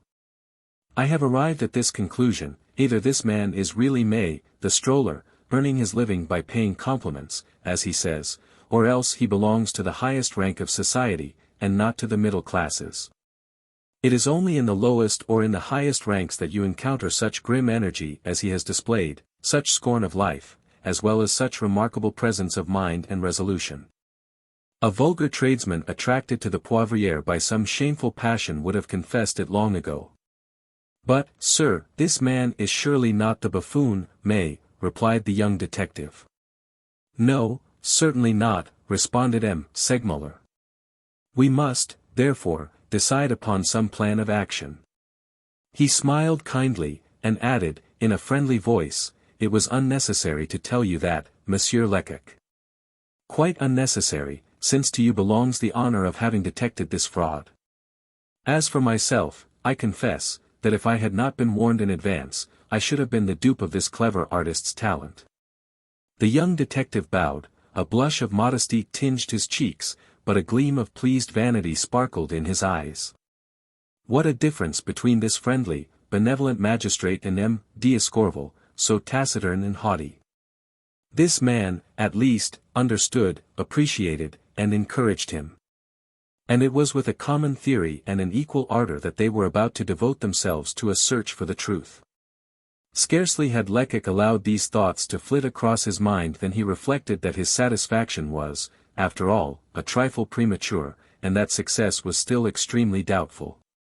With this chilling conclusion, presence of mind returned. Turning toward the magistrate, he exclaimed, "You will recollect, sir, that the widow Chupin mentioned a son of hers, a certain Polite." "Yes. Why not question him? He must know all the frequenters of the Poivriere, and might perhaps give us valuable information regarding Gustave, Lacheneur, and the murderer himself. As he is not in solitary confinement, he has probably heard of his mother's arrest. But it seems to me impossible that he should suspect our present perplexity." "Ah! You are 100 times right," exclaimed the magistrate. "I ought to have thought of that myself. In his position he can scarcely have been tampered with as yet, and I'll have him up here tomorrow morning. I will also question his wife." Turning to his clerk, Segmuller added, "Quick, Goget, prepare a summons in the name of the wife of Hippolyte Chupin, and address an order to the governor of the depot to produce her husband." But night was coming on. It was already too dark to see to write, and accordingly the clerk rang the bell for lights. Just as the messenger who brought the lamps turned to leave the room, a rap was heard at the door. Immediately afterward the governor of the depot entered. During the past 24 hours this worthy functionary had been greatly perplexed concerning the mysterious prisoner he had placed in secret cell number 3, and he now came to the magistrate for advice regarding him. "I come to ask," said he, "if I am still to retain the prisoner May in solitary confinement?" "Yes. Although I fear fresh attacks of frenzy, I dislike to confine him in the straitjacket again." "Leave him free in his cell," replied M. Segmuller, "and tell the keepers to watch him well, but to treat him kindly. By the provisions of Article 613 of the Code, accused parties are placed in the custody of the government. But the investigating magistrate is allowed to adopt such measures concerning them as he may deem necessary for the interest of the prosecution." The governor bowed assent to M. Segmuller's instructions, and then added, "You have doubtless succeeded in establishing the prisoner's identity." "Unfortunately, I have not." The governor shook his head with a knowing air. "In that case," said he, "my conjectures were correct. It seems to me evident that this man is a criminal of the worst description, an old offender certainly, and one who has the strongest interest in concealing his identity. You will find that you have to deal with a man who has been sentenced to the galleys for life, and who has managed to escape from Cayenne. Perhaps you are mistaken." "Hum. I shall be greatly surprised if such should prove the case. I must admit that my opinion in this matter is identical with that of M. Gevril, the most experienced and the most skillful of our inspectors. I agree with him in thinking that young detectives are often overzealous, and run after phantoms originated in their own brains." Lecoq, crimson with wrath, was about to make an angry response when M. Segmuller motioned to him to remain silent. Then with a smile on his face the magistrate replied to the governor. "Upon my word, my dear friend," he said, "the more I study this affair, the more convinced I am of the correctness of the theory advanced by the overzealous detective. But, after all, I am not infallible, and I shall depend upon your counsel and assistance." "Oh! I have means of verifying my assertion," interrupted the governor. "And I hope before the end of the next 24 hours that our man will have been identified, either by the police or by one of his fellow prisoners." With these words he took his leave. Scarcely had he done so than Lecoq sprang to his feet. The young detective was furious. "You see that Gevril already speaks ill of me, he is jealous." "Ah, well. What does that matter to you? If you succeed, you will have your revenge. If you are mistaken, then I am mistaken, too."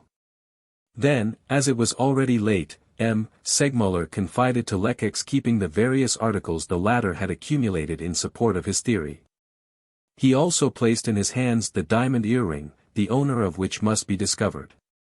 And the letter signed Lacheneur, which had been found in the pocket of the spurious soldier. Having given him full instructions, he asked him to make his appearance promptly on the morrow, and then dismissed him, saying, "Now go. And may good luck attend you." Chapter 14.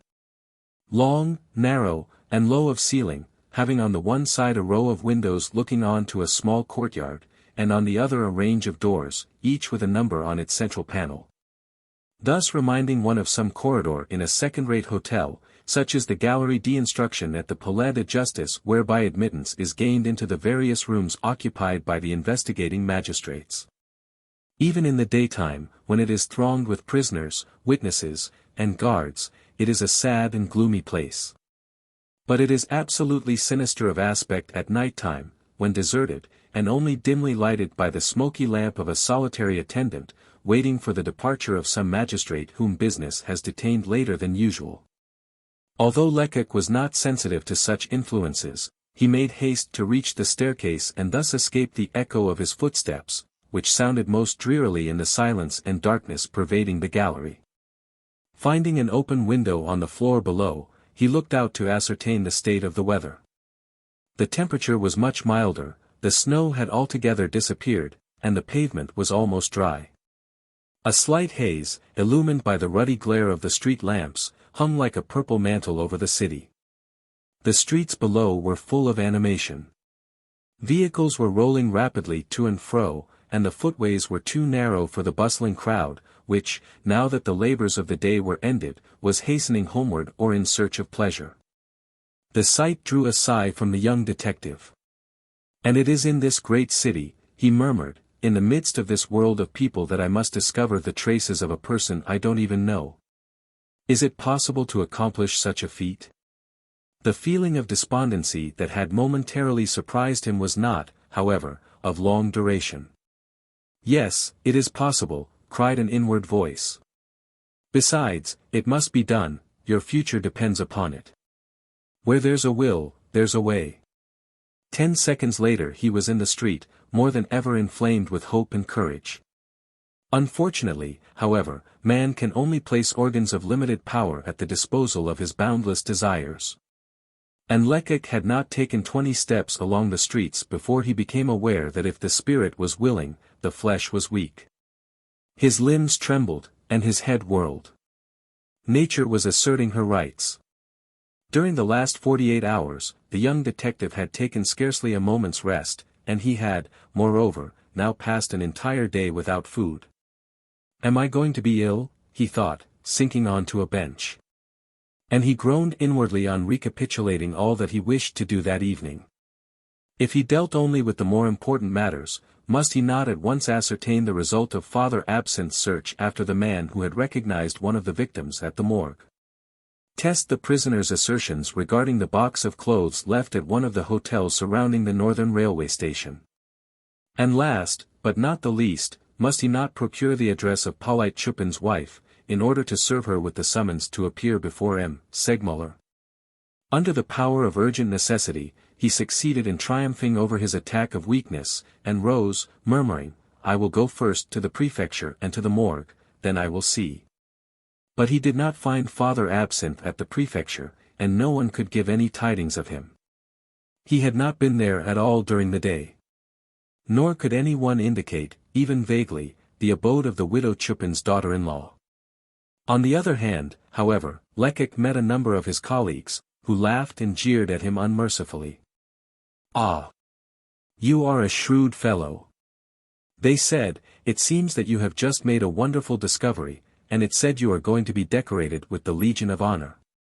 Gevrol's influence betrayed itself everywhere. The jealous inspector had taken pains to inform all his colleagues and subordinates that poor Lecoq, crazed by ambition, persisted in declaring that a low, vulgar murderer trying to escape justice was some great personage in disguise. However, the jeers and taunts of which Lecoq was the object had but little effect upon him, and he consoled himself with the reflection that, he laughs best who laughs last. If he were restless and anxious as he walked along the Quai d'Orfèvres, it was because he could not explain Father Absinthe's prolonged absence, and because he feared that Gevrol, mad with jealousy, might attempt, in some underhand way, to frustrate his, Lecoq's, efforts to arrive at a solution of the mystery. At the morgue the young detective met with no better success than at the prefecture. After ringing 3 or 4 times, one of the keepers opened the door and informed him that the bodies had not been identified, and that the old police agent had not been seen since he went away early in the morning. "This is a bad beginning," thought Lecoq. "I will go and get some dinner, that, perhaps, will change the luck. At all events, I have certainly earned the bottle of good wine to which I intend to treat myself." It was a happy thought. A hearty meal washed down with a couple of glasses of Bordeaux sent new courage and energy coursing through his veins. If he still felt a trifle weary, the sensation of fatigue was at all events greatly diminished when he left the restaurant with a cigar between his lips. Just at that moment he longed for Father Papillon's trap and sturdy steed. Fortunately, a cab was passing, he hired it, and as 8 o'clock was striking, alighted at the corner of the square in front of the Northern Railway station. After a brief glance round, he began his search for the hotel where the murderer pretended to have left a box of clothes. It must be understood that he did not present himself in his official capacity. Hotel proprietors fight shy of detectives, and Lecoq was aware that if he proclaimed his calling he would probably learn nothing at all. By brushing back his hair and turning up his coat collar, he made, however, a very considerable alteration in his appearance. And it was with a marked English accent that he asked the landlords and servants of various hostelries surrounding the station for information concerning a foreign workman named May. He conducted his search with considerable address, but everywhere he received the same reply. "We don't know such a person, we haven't seen anyone answering the description you give of him." Any other answer would have astonished Lecoq, so strongly persuaded was he that the prisoner had only mentioned the circumstances of a trunk left at one of these hotels in order to give a semblance of truth to his narrative. Nevertheless he continued his investigation. If he noted down in his memorandum book the names of all the hotels which he visited, it was with a view of making sure of the prisoner's discomfiture when he was conducted to the neighborhood and asked to prove the truth of his story. Eventually, Lecoq reached the Hôtel de Mariembourg, at the corner of the Rue Saint-Quentin. The house was of modest proportions, but seemed respectable and well kept. Lecoq pushed open the glass door leading into the vestibule, and entered the office, a neat, brightly lighted room, where he found a woman standing upon a chair, her face on a level with a large bird cage, covered with a piece of black silk. She was repeating 3 or 4 German words with great earnestness to the inmate of the cage, and was so engrossed in this occupation that Lecoq had to make considerable noise before he could attract her attention. At length she turned her head, and the young detective exclaimed, "Ah! Good evening, madam, you are much interested, I see, in teaching your parrot to talk." "It isn't a parrot," replied the woman, who had not yet descended from her perch. "But a starling, and I am trying to teach it to say, 'Have you breakfasted?' in German." "What? Can starlings talk?" "Yes, sir, as well as you or I," rejoined the woman, jumping down from the chair. Just then the bird, as if it had understood the question, cried very distinctly, "Camille." "Where is Camille?" But Lecoq was too preoccupied to pay any further attention to the incident. "Madam," he began, "I wish to speak to the proprietor of this hotel." "I am the proprietor." "Oh. Very well. I was expecting a mechanic, from Leipzig, to meet me here in Paris. To my great surprise, he has not made his appearance.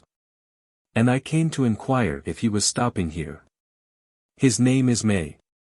"May," repeated the hostess, thoughtfully. "May. He ought to have arrived last Sunday evening." The woman's face brightened. "Wait a moment," said she. "Was this friend of yours a middle-aged man, of medium size, of very dark complexion, wearing a full beard, and having very bright eyes?" Lecoq could scarcely conceal his agitation. This was an exact description of the supposed murderer. "Yes," he stammered, "that is a very good portrait of the man." "Ah, well. He came here on Shrove Sunday, in the afternoon. He asked for a cheap room, and I showed him one on the 5th floor. The office boy was not here at the time, and he insisted upon taking his trunk upstairs himself. I offered him some refreshments, but he declined to take anything, saying that he was in a great hurry. And he went away after giving me 10 francs as security for the rent." "Where is he now?" inquired the young detective. "Dear me! That reminds me," replied the woman. "He has never returned, and I have been rather anxious about him. Paris is such a dangerous place for strangers. It is true he spoke French as well as you or I, but what of that? Yesterday evening I gave orders that the commissary of police should be informed of the matter." "Yesterday, the commissary?" "Yes. Still, I don't know whether the boy obeyed me. I had forgotten all about it. Allow me to ring for the boy, and ask him." A bucket of iced water falling upon Lecoq's head could not have astonished him more than did this announcement from the proprietress of the Hôtel de Mariembourg. Had the prisoner indeed told the truth? Was it possible? Gevril and the governor of the prison were right, then, and M. Segmuller and he, Lecoq, were senseless fools, pursuing a phantom. These ideas flashed rapidly through the young detective's brain. But he had no time for reflection. The boy who had been summoned now made his appearance, and proved to be a big overgrown lad with frank, chubby face. "Fritz," asked his mistress, "did you go to the commissary's office?" Yes, madam. What did he say? He was not in. But I spoke to his secretary, M. Casimir, who said you were not to worry yourself, as the man would no doubt return. But he has not returned. The boy rejoined, with a movement of the shoulders that plainly implied, how can I help that? You hear, sir, said the hostess, apparently thinking the importunate questioner would now withdraw. Such, however, was not Lecoq's intention, and he did not even move, though he had need of all his self-possession to retain his English accent. This is very annoying, said he, very. I am even more anxious and undecided than I was before, since I am not certain that this is the man I am seeking for. Unfortunately, sir, I can tell you nothing more, calmly replied the landlady. Lecoq reflected for a moment, knitting his brows and biting his lips, as if he were trying to discover some means of solving the mystery. In point of fact, he was seeking for some adroit phrase which might lead this woman to show him the register in which all travelers are compelled to inscribe their full names, profession, and usual residence. At the same time, however, it was necessary that he should not arouse her suspicions. But, madam, said he at last, can't you remember the name this man gave you? Was it May? Try to recollect if that was the name, May. Ah! I have so many things to remember. But now I think of it, and the name must be entered in my book, which, if it would oblige you, I can show you. It is in the drawer of my writing table. Whatever can I have done with my keys? And while the hostess, who seemed to possess about as much intelligence as her starling, was turning the whole office upside down looking for her keys, Lecoq scrutinized her closely. She was about 40 years of age, with an abundance of light hair, and a very fair complexion. She was well preserved, that is to say, she was plump and healthy in appearance, her glance was frank and unembarrassed.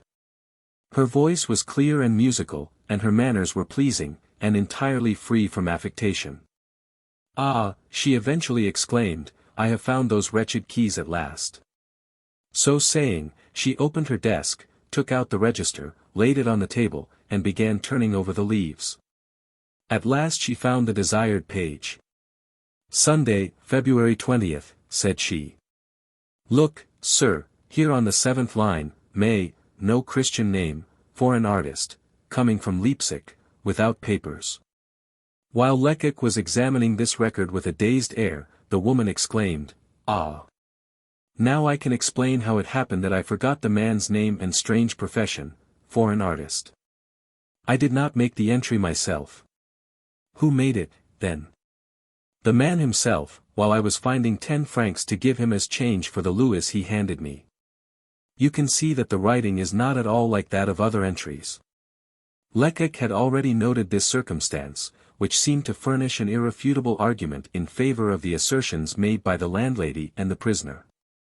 Are you sure, he asked, that this is the man's handwriting? In his anxiety he had forgotten his English accent.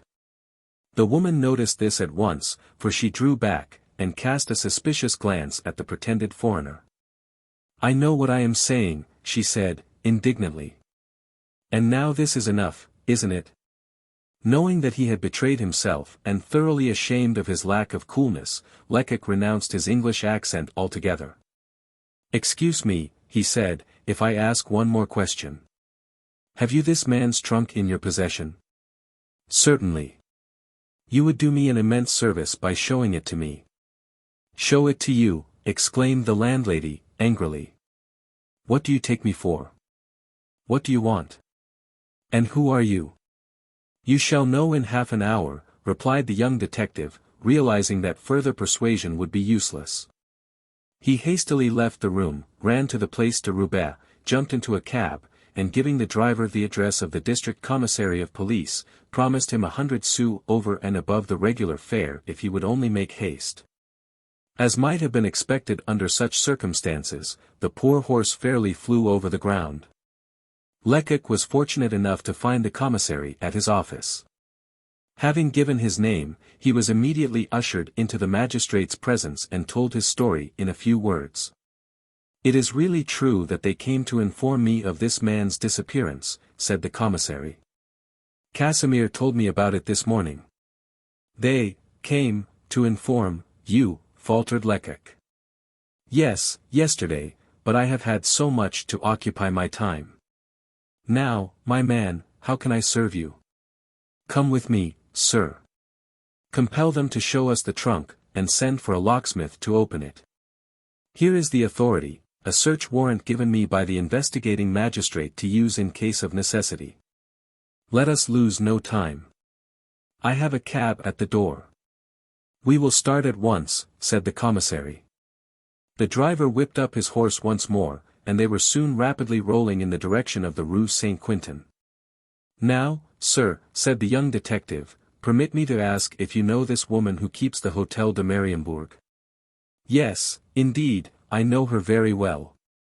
When I was first appointed to this district, 6 years ago, I was a bachelor, and for a long while I took my meals at her table d'hôte. Casimir, my secretary, boards there even now. And what kind of woman is she? Why, upon my word, my young friend, Madame Milner, for such is her name, is a very respectable widow, highly esteemed by her neighbors, and having a very prosperous business. If she remains a widow, it is only from choice, for she is very prepossessing and has plenty of suitors. Then you don't think her capable of serving, for the sake of a good round sum, the interests of some wealthy culprit? Have you gone mad? Interrupted the commissary. What, Madame Milner perjure herself for the sake of money? Haven't I just told you that she is an honest woman, and that she is very well off? Besides, she informed me yesterday that this man was missing, so. Lecoq made no reply, the driver was pulling up, they had reached their destination. On seeing her obstinate questioner reappear, accompanied by the commissary, Madame Milner seemed to understand everything. Good heavens, she exclaimed, a detective. I might have guessed it. Some crime has been committed. And now my hotel has lost its reputation forever. While a messenger was dispatched for a locksmith, the commissary endeavored to reassure and console her, a task of no little difficulty, and which he was some time in accomplishing. At last they all went up to the missing man's room, and Lecoq sprang toward the trunk. Ah! There was no denying it. It had, indeed, come from Leipzig, as the labels pasted upon it by the different railroad companies only too plainly proved. On being opened it was, moreover, found to contain the various articles mentioned by the prisoner.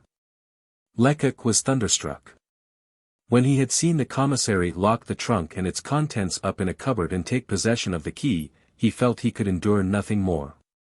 He left the room with downcast head, and stumbled like a drunken man as he went down the stairs. Chapter 15. Mardi Gras, or Shrove Tuesday, was very gay that year, that is to say, all places of public resort were crowded.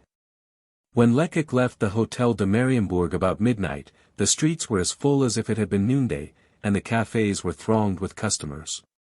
But the young detective had no heart for pleasure.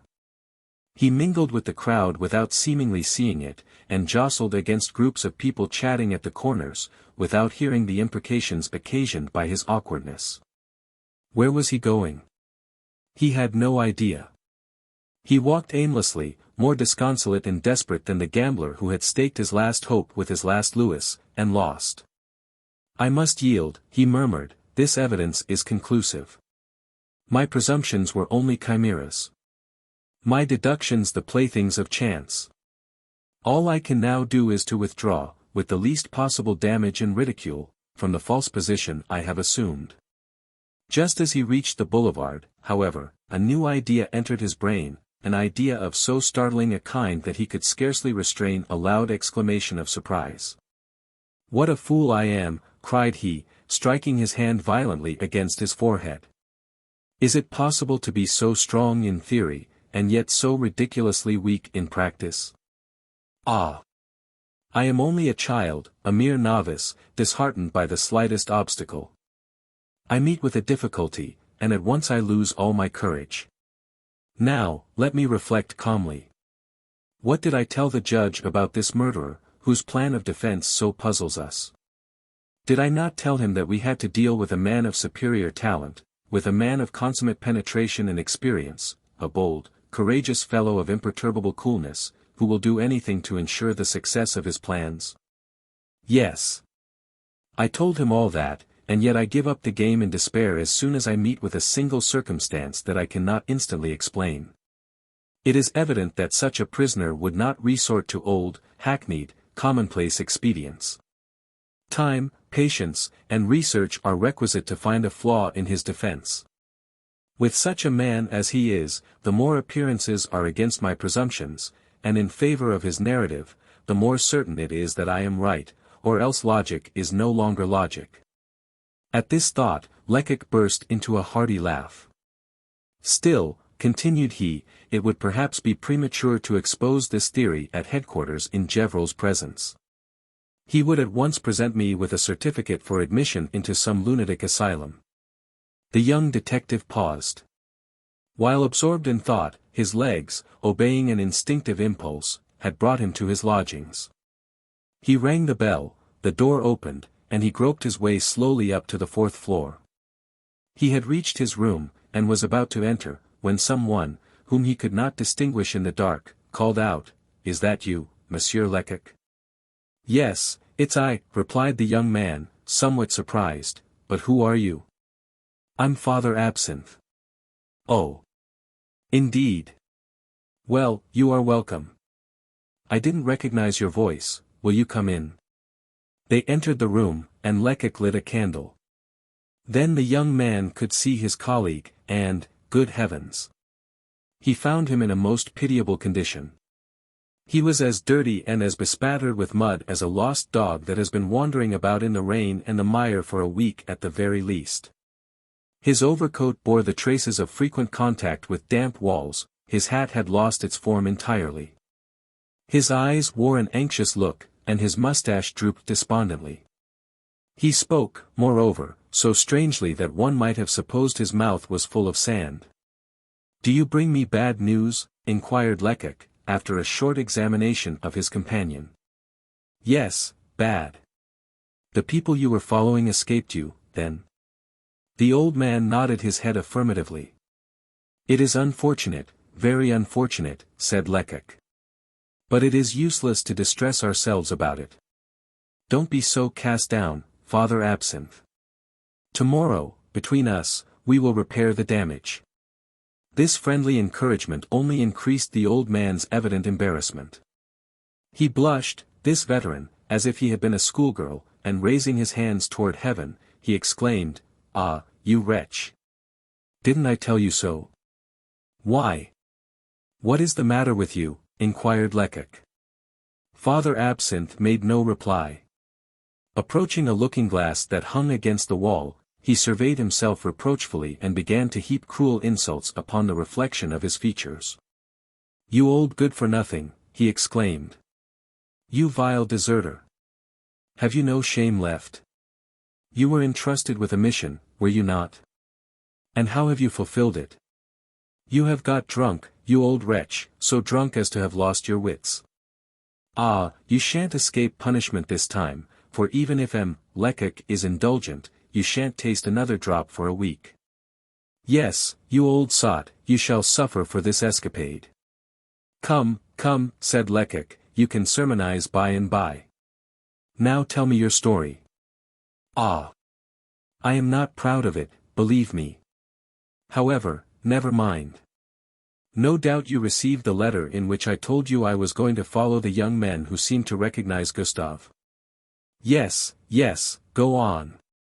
"Well, as soon as they entered the café, into which I had followed them, they began drinking, probably to drive away their emotion. After that they apparently felt hungry. At all events they ordered breakfast. I followed their example. The meal, with coffee and beer afterward, took up no little time, and indeed a couple of hours had elapsed before they were ready to pay their bill and go. Good. I supposed they would now return home. Not at all. They walked down the Rue Dauphine. And I saw them enter another café. 5 minutes later I glided in after them, and found them already engaged in a game of billiards. At this point Father Absinthe hesitated. It is no easy task to recount one's blunders to the very person who has suffered by them. I seated myself at a little table, he eventually resumed, and asked for a newspaper. I was reading with one eye and watching with the other, when a respectable-looking man entered, and took a seat beside me. As soon as he had seated himself he asked me to let him have the paper when I had finished with it. I handed it to him, and then we began talking about the weather. At last he proposed a game of bezique. I declined, but we afterward compromised the matter by having a game of piquet. The young men, you understand, were still knocking the balls about. We began by playing for a glass of brandy each. I won. My adversary asked for his revenge, and we played 2 games more. I still kept on winning. He insisted upon another game, and again I won, and still I drank, and drank again. Go on, go on. Ah! Here's the rub. After that I remember nothing either about the man I had been playing with or the young men. It seems to me, however, that I recollect falling asleep in the café, and that a long while afterward a waiter came and woke me and told me to go. Then I must have wandered about along the quays until I came to my senses, and decided to go to your lodgings and wait on the stairs until you returned. To Father Absinthe's great surprise, Lecoq seemed rather thoughtful than angry. What do you think about this chance acquaintance of yours, Papa? Asked the young detective. I think he was following me while I was following the others, and that he entered the café with the view of making me drunk. What was he like? Oh, he was a tall, stoutish man, with a broad, red face, and a flat nose, and he was very unpretending and affable in manner. It was he, exclaimed Lecoq. He? Who? Why, the accomplice, the man whose footprints we discovered, the pretended drunkard, a devil incarnate, who will get the best of us yet, if we don't keep our eyes open. Don't you forget him, Papa. And if you ever meet him again. But Father Absinthe's confession was not ended. Like most devotees, he had reserved the worst sin for the last. But that's not all, he resumed. And as it's best to make a clean breast of it, I will tell you that it seems to me this traitor talked about the affair at the Poivriere, and that I told him all we had discovered, and all we intended to do. Lecoq made such a threatening gesture that the old tippler drew back in consternation. You wretched man, exclaimed the young detective, to betray our plans to the enemy. But his calmness soon returned. If at first sight the evil seemed to be beyond remedy, on further thought it had a good side after all. It sufficed to dispel all the doubts that had assailed Lecoq's mind after his visit to the Hôtel de Mariembourg. However, quoth our hero, this is not the time for deliberation. I am overcome with fatigue, take a mattress from the bed for yourself, my friend, and let us get a little sleep. Lecoq was a man of considerable forethought. Hence, before going to bed he took good care to wind up his alarm so that it might wake him at 6 o'clock. With that to warn us, he remarked to his companion, as he blew out the candle, there need be no fear of our missing the coach. He had not, however, made allowance for his own extreme weariness or for the soporific effect of the alcoholic fumes with which his comrade's breath was redolent. When 6 o'clock struck at the church of St. Eustache, the young detective's alarm resounded faithfully enough, with a loud and protracted whir. Shrill and sonorous as was the sound, it failed, however, to break the heavy sleep of the 2 detectives. They would indeed, in all probability, have continued slumbering for several hours longer, if at 7:30 a sturdy fist had not begun to rap loudly at the door. With one bound Lecoq was out of bed, amazed at seeing the bright sunlight, and furious at the futility of his precautions. Come in, he cried to his early visitor. He had no enemies to fear, and could, without danger, sleep with his door unlocked. In response to his call, Father Papillon's shrewd face peered into the room. Ah! It is my worthy coachman, exclaimed Lecoq. Is there anything new? Excuse me, but it's the old affair that brings me here, replied our eccentric friend the cabman. You know, the 30 francs those wretched women paid me. Really, I shan't sleep in peace till you have worked off the amount by using my vehicle. Our drive yesterday lasted 2 hours and a half, which, according to the regular fare, would be worth 100 sous, so you see I've still more than 12 hours at your disposal. That is all nonsense, my friend.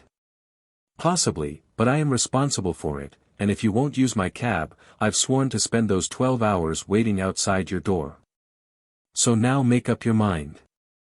He gazed at Lecoq beseechingly, and it was evident that a refusal would wound him keenly. Very well, replied Lecoq, I will take you for the morning, only I ought to warn you that we are starting on a long journey. Oh, Cocottes' legs may be relied upon. My companion and myself have business in your own neighborhood. It is absolutely necessary for us to find the widow Chupin's daughter-in-law. And I hope we shall be able to obtain her address from the police commissary of the district where the Poivriere is situated. Very well, we will go wherever you wish, I am at your orders. A few moments later they were on their way. Papillon's features wore an air of self-satisfied pride as, sitting erect on his box, he cracked his whip, and encouraged the nimble Cocotte.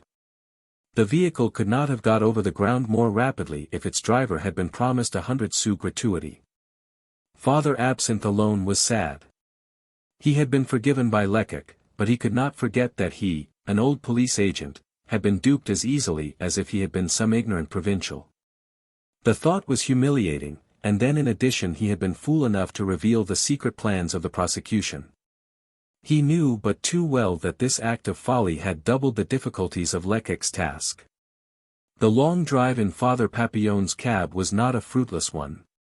The secretary of the commissary of police for the 13th arrondissement informed Lecoq that Pauline Chupin's wife lived with her child, in the suburbs, in the Rue de la Butte aux Escaliers. He could not indicate the precise number, but he described the house and gave them some information concerning its occupants. The widow Chupin's daughter-in-law, a native of Auvergne, had been bitterly punished for preferring a rakish Parisian ragamuffin to one of the grimy charcoal burners of the Puy de Dôme. She was hardly more than 12 years of age when she first came to Paris and obtained employment in a large factory. After 10 years' privation and constant toil, she had managed to amass, the sum of 3,000 francs. Then her evil genius threw Pauline Chupin across her path. She fell in love with this dissipated, selfish rascal, and he married her for the sake of her little hoard. As long as the money lasted, that is, for some 3 or 4 months, matters went on pleasantly enough. But as soon as the last franc had been spent, Pauline left his wife, and complacently resumed his former life of idleness, thieving, and debauchery. When at times he returned home, it was merely with the view of robbing his wife of what little money she might have saved in the meanwhile, and periodically she uncomplainingly allowed him to despoil her of the last penny of her earnings. Horrible to relate, this unworthy rascal even tried to trade on her good looks. Here, however, he met with a strenuous resistance, a resistance which excited not merely his own ire, but also the hatred of the villain's mother, that old hag, the widow Chupin. The result was that Pauline's wife was subjected to such incessant cruelty and persecution that one night she was forced to fly with only the rags that covered her. The Chupins, mother and son, believed, perhaps, that starvation would effect what their horrible threats and insidious counsel had failed to accomplish. Their shameful expectations were not, however, gratified. In mentioning these facts to Lecoq, the commissary's secretary added that they had become widely known, and that the unfortunate creature's force of character had won for her general respect. Among those she frequented, moreover, she was known by the nickname of Toynon the Virtuous, a rather vulgar but, at all events, sincere tribute to her worth. Grateful for this information, Lecoq returned to the cab. The Rue de la Butte aux Escaliers, whither Papillon was now directed to drive, proved to be very unlike the Boulevard Malherbe, and one brief glance sufficed to show that opulence had not here fixed its abode. Luck seemed for the moment to have turned in Lecoq's favor. At all events, when he and Father Absinthe alighted at the corner of the street, it so happened that the very first person the young detective questioned concerning the virtuous Toynon was well acquainted with her whereabouts. The house in which she resided was pointed out, and Lecoq was instructed to go upstairs to the top floor, and knock at the door in front of him. With such precise directions the two detectives speedily reached Madame Pauline Chupin's abode. This proved to be a cold and gloomy attic of medium size, windowless, but provided with a small skylight. A straw pallet, a broken table, 2 chairs, and a few plain kitchen utensils constituted the sole appointments of this miserable garret. But in spite of the occupants' evident poverty, everything was neat and clean, and to use a forcible expression that fell from Father Absinthe, one could have eaten off the floor. The two detectives entered, and found a woman busily engaged in making a heavy linen sack. She was seated in the center of the room, directly under the skylight, so that the sun's rays might fall upon her work.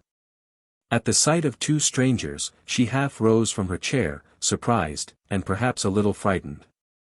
But when Lecoq had explained that they desired a few moments' conversation with her, she gave up her own seat, and drawing the second chair from a corner, invited both detectives to sit down. Lecoq complied, but Father Absinthe declared that he preferred to remain standing. With a single glance Lecoq took an inventory of the humble abode, and, so to speak, appraised the woman. She was short, stout, and of commonplace appearance. Her forehead was extremely low, being crowned by a forest of coarse, black hair. While the expression of her large, black eyes, set very close together, recalled the look of patient resignation one so often detects in ill-treated and neglected animals. Possibly, in former days, she might have possessed that fleeting attraction called the beauté du diable, but now she looked almost as old as her wretched mother-in-law. Sorrow and privation, excessive toil and ill-treatment, had imparted to her face a livid hue, reddening her eyes and stamping deep furrows round about her temples. Still, there was an attribute of native honesty about her which even the foul atmosphere in which she had been compelled to live had not sufficed to taint. Her little boy furnished a striking contrast. He was pale and puny. His eyes gleamed with a phosphorescent brilliancy, and his hair was of a faded flaxen tint. One little circumstance attracted both detectives' attention. If the mother was attired in an old, thin, faded calico dress, the child was warmly clad in stout woolen material. "Madam, you have doubtless heard of a dreadful crime, committed in your mother-in-law's establishment," began Lecoq in a soft voice. "Alas! Yes, sir," replied Toynon the virtuous, quickly adding, "but my husband could not have been implicated in it, since he is in prison." Did not this objection, forestalling, as it were, suspicion, betray the most horrible apprehensions? "Yes, I am aware of that," replied Lecoq. "Pauline was arrested a fortnight ago." "Yes, and very unjustly, sir," replied the neglected wife. "He was led astray by his companions, wicked, desperate men. He is so weak when he has taken a glass of wine that they can do whatever they like with him. If he were only left to himself he would not harm a child. You have only to look at him." As she spoke, the virtuous Toynon turned her red and swollen eyes to a miserable photograph hanging against the wall. This blotchy smudge portrayed an exceedingly ugly, dissipated-looking young man, afflicted with a terrible squint, and whose repulsive mouth was partially concealed by a faint moustache. This rake of the Barrières was Pauline Chupin. And yet despite his unprepossessing aspect there was no mistaking the fact that this unfortunate woman loved him, had always loved him. Besides, he was her husband. A moment's silence followed her indication of the portrait, an act which clearly revealed how deeply she worshipped her persecutor, and during this pause the attic door slowly and softly opened. Not of itself, however, for suddenly a man's head peered in. The intruder, whoever he was, instantly withdrew, uttering as he did so a low exclamation. The door was swiftly closed again. The key, which had been left on the outside, grated in the lock, and the occupants of the garret could hear hurried steps descending the stairs. Lecoq was sitting with his back to the door, and could not, therefore, see the intruder's face. Quickly as he had turned, he had failed to see who it was, and yet he was far from being surprised at the incident. Intuition explained its meaning. "That must have been the accomplice," he cried. Thanks to his position, Father Absinthe had seen the man's face. Yes, said he, yes, it was the same man who made me drink with him yesterday. With a bound, both detectives threw themselves against the door, exhausting their strength in vain attempts to open it. It resisted all their efforts, for it was of solid oak, having been purchased by the landlord from some public building in process of demolition, and it was, moreover, furnished with a strong and massive fastening. "Help us!" cried Father Absinthe to the woman, who stood petrified with astonishment. "Give us a bar, a piece of iron, a nail, anything."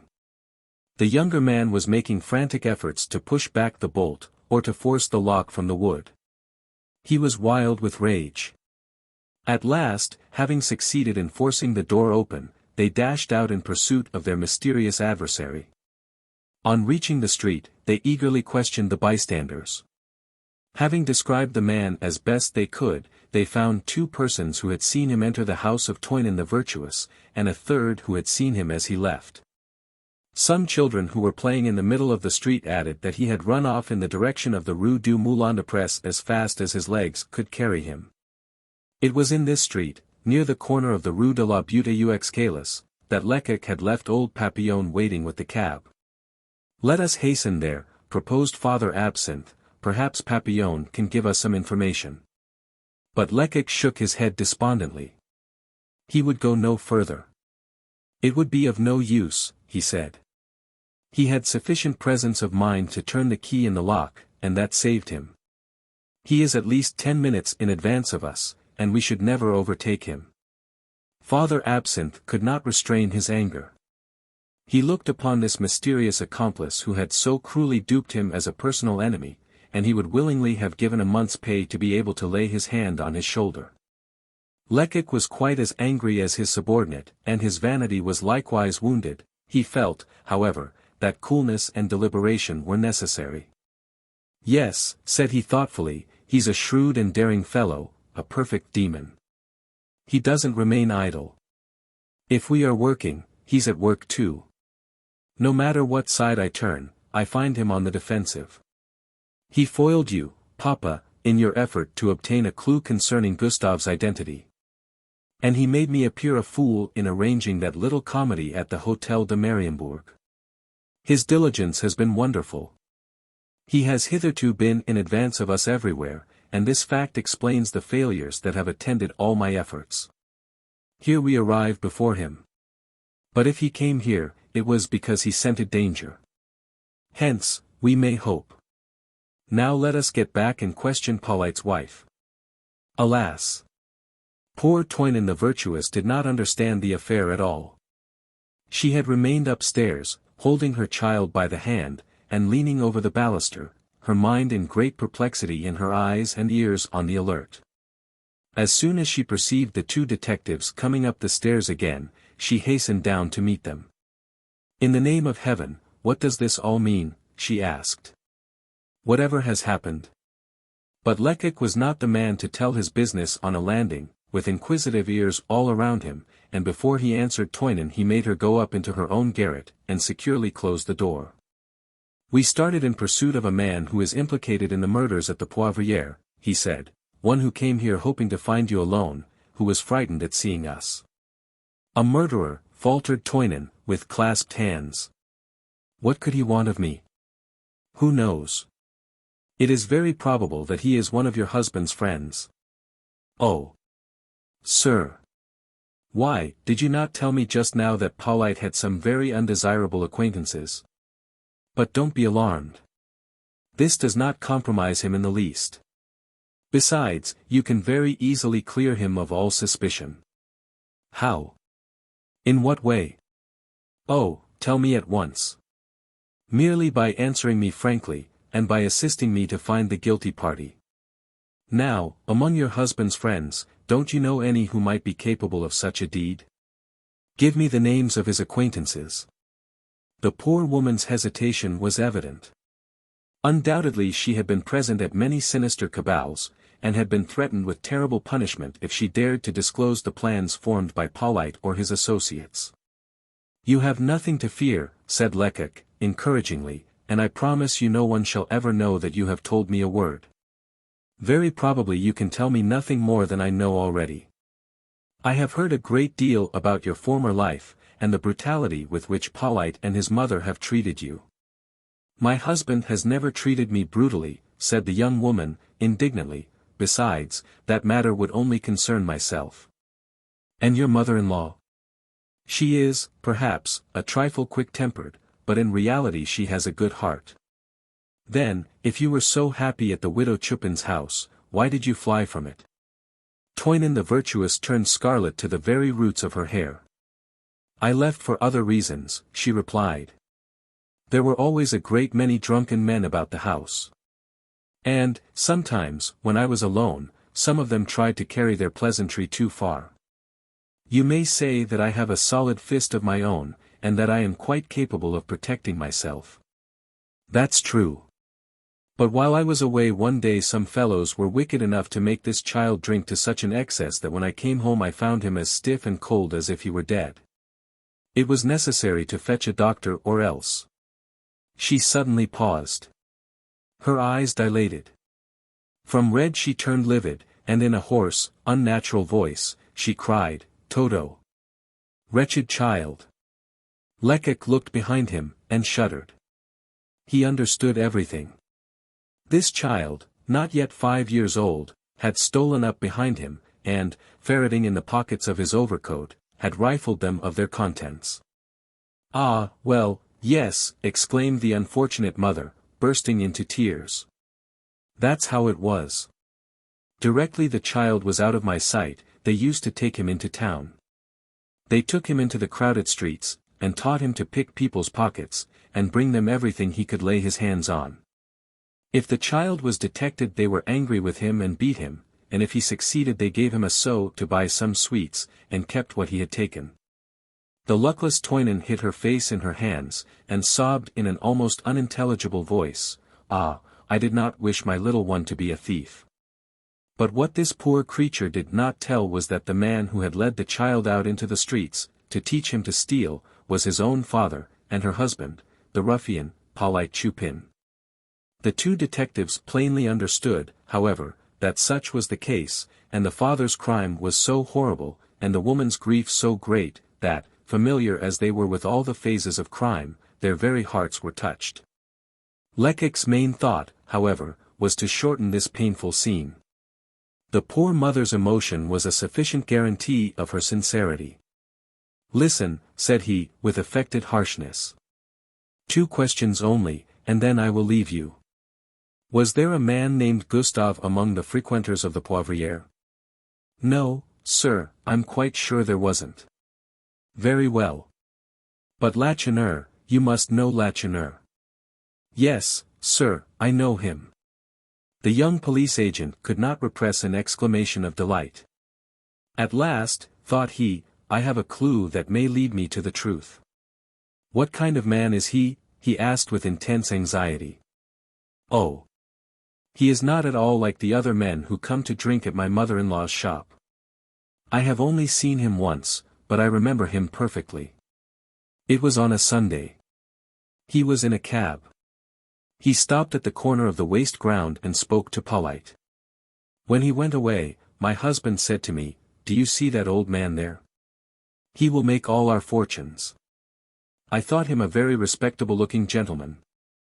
That's enough, interrupted Lecoq.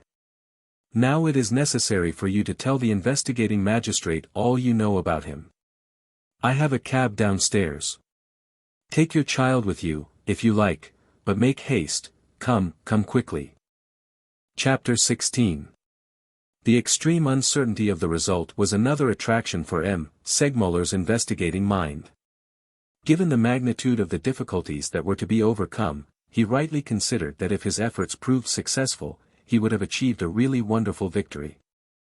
And, assisted by such a man as Lecoq, who had a positive genius for his calling, and in whom he recognized a most valuable auxiliary, he really felt confident of ultimate success. Even on returning home after the fatiguing labors of the day he did not think of freeing himself from the burden of responsibility in relation to the business he had on hand, or of driving away care until the morrow. He dined in haste, and as soon as he had swallowed his coffee began to study the case with renewed ardor. He had brought from his office a copy of the prisoner's narrative, which he attentively perused, not once or twice, but several times, seeking for some weak point that might be attacked with a probability of success. He analyzed every answer, and weighed one expression after another, striving, as he did so, to find some flaw through which he might slip a question calculated to shatter the structure of defense. He worked thus, far into the night, and yet he was on his legs again at an early hour in the morning. By 8 o'clock he was not merely dressed and shaved, he had not merely taken his matutinal chocolate and arranged his papers, but he was actually on his way to the Palais de Justice. He had quite forgotten that his own impatience was not shared by others. In point of fact, the Palais de Justice was scarcely awake when he arrived there. The doors had barely opened. The attendants were busy sweeping and dusting, or changing their ordinary garments for their official costumes. Some of them standing in the windows of the long dressing room were shaking and brushing the judges' and advocates' gowns. While in the great hall several clerks stood in a group, chaffing each other while waiting for the arrival of the head registrar and the opening of the investigation offices. M. Segmuller thought that he had better begin by consulting the public prosecutor, but he discovered that this functionary had not yet arrived. Angry and impatient, he proceeded to his own office. And with his eyes fixed on the clock, growled at the slowness of the minute hand. Just after 9 o'clock, Goget, the smiling clerk, put in an appearance and speedily learned the kind of humor his master was in. "Ah, you've come at last," gruffly ejaculated M. Segmuller, momentarily oblivious of the fact that he himself scarcely ever arrived before 10, and that 9:15 was certainly early for his clerk.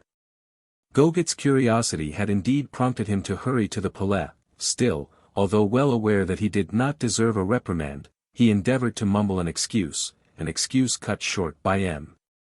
Segmuller in such unusually harsh tones that for once in a way Goget's habitual smile faded from his face.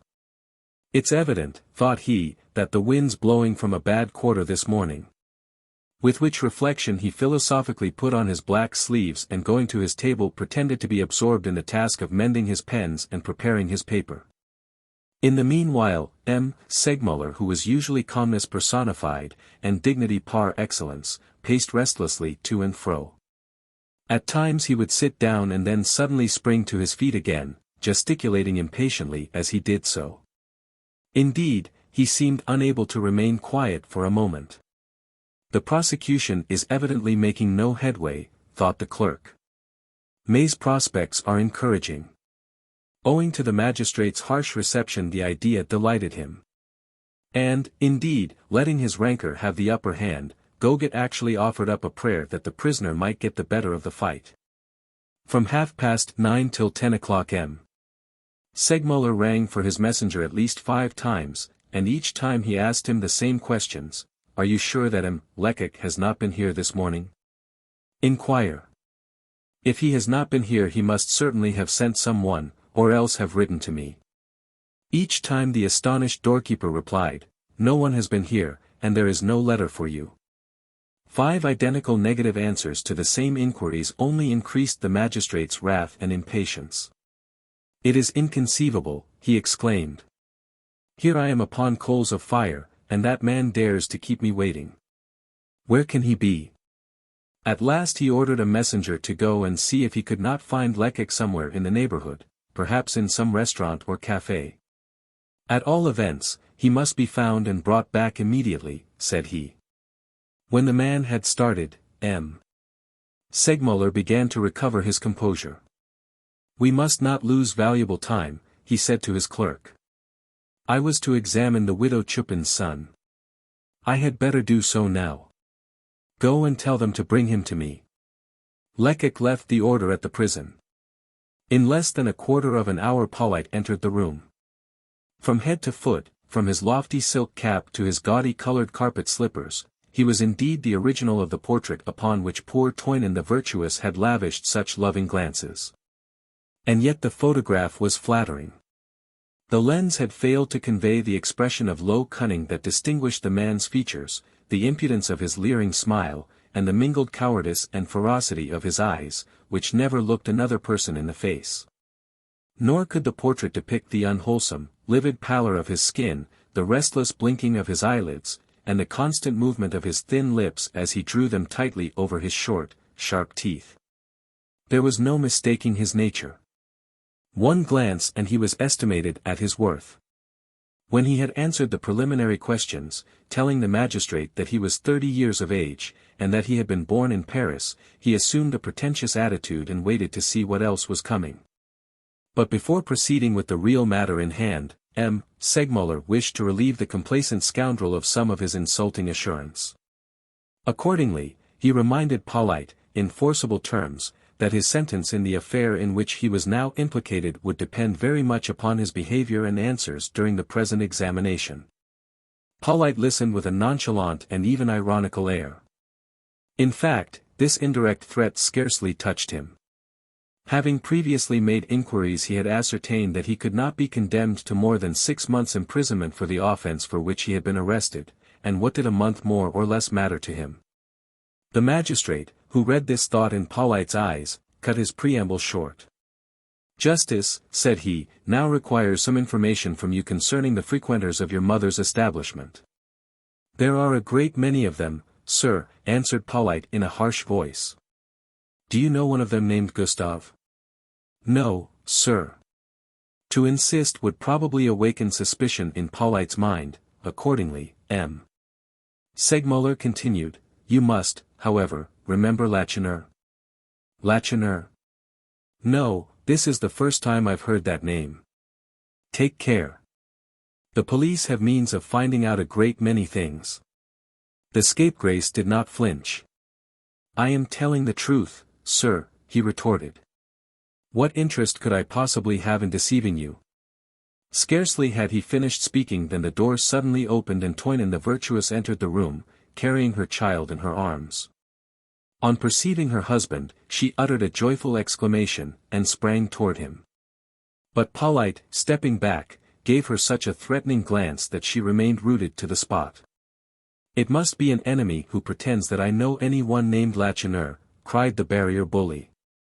"I should like to kill the person who uttered such a falsehood. Yes, kill him, I will never forgive it." The messenger whom M. Segmuller had instructed to go in search of Lecoq was not at all displeased with the errand, for it enabled him to leave his post and take a pleasant little stroll through the neighborhood.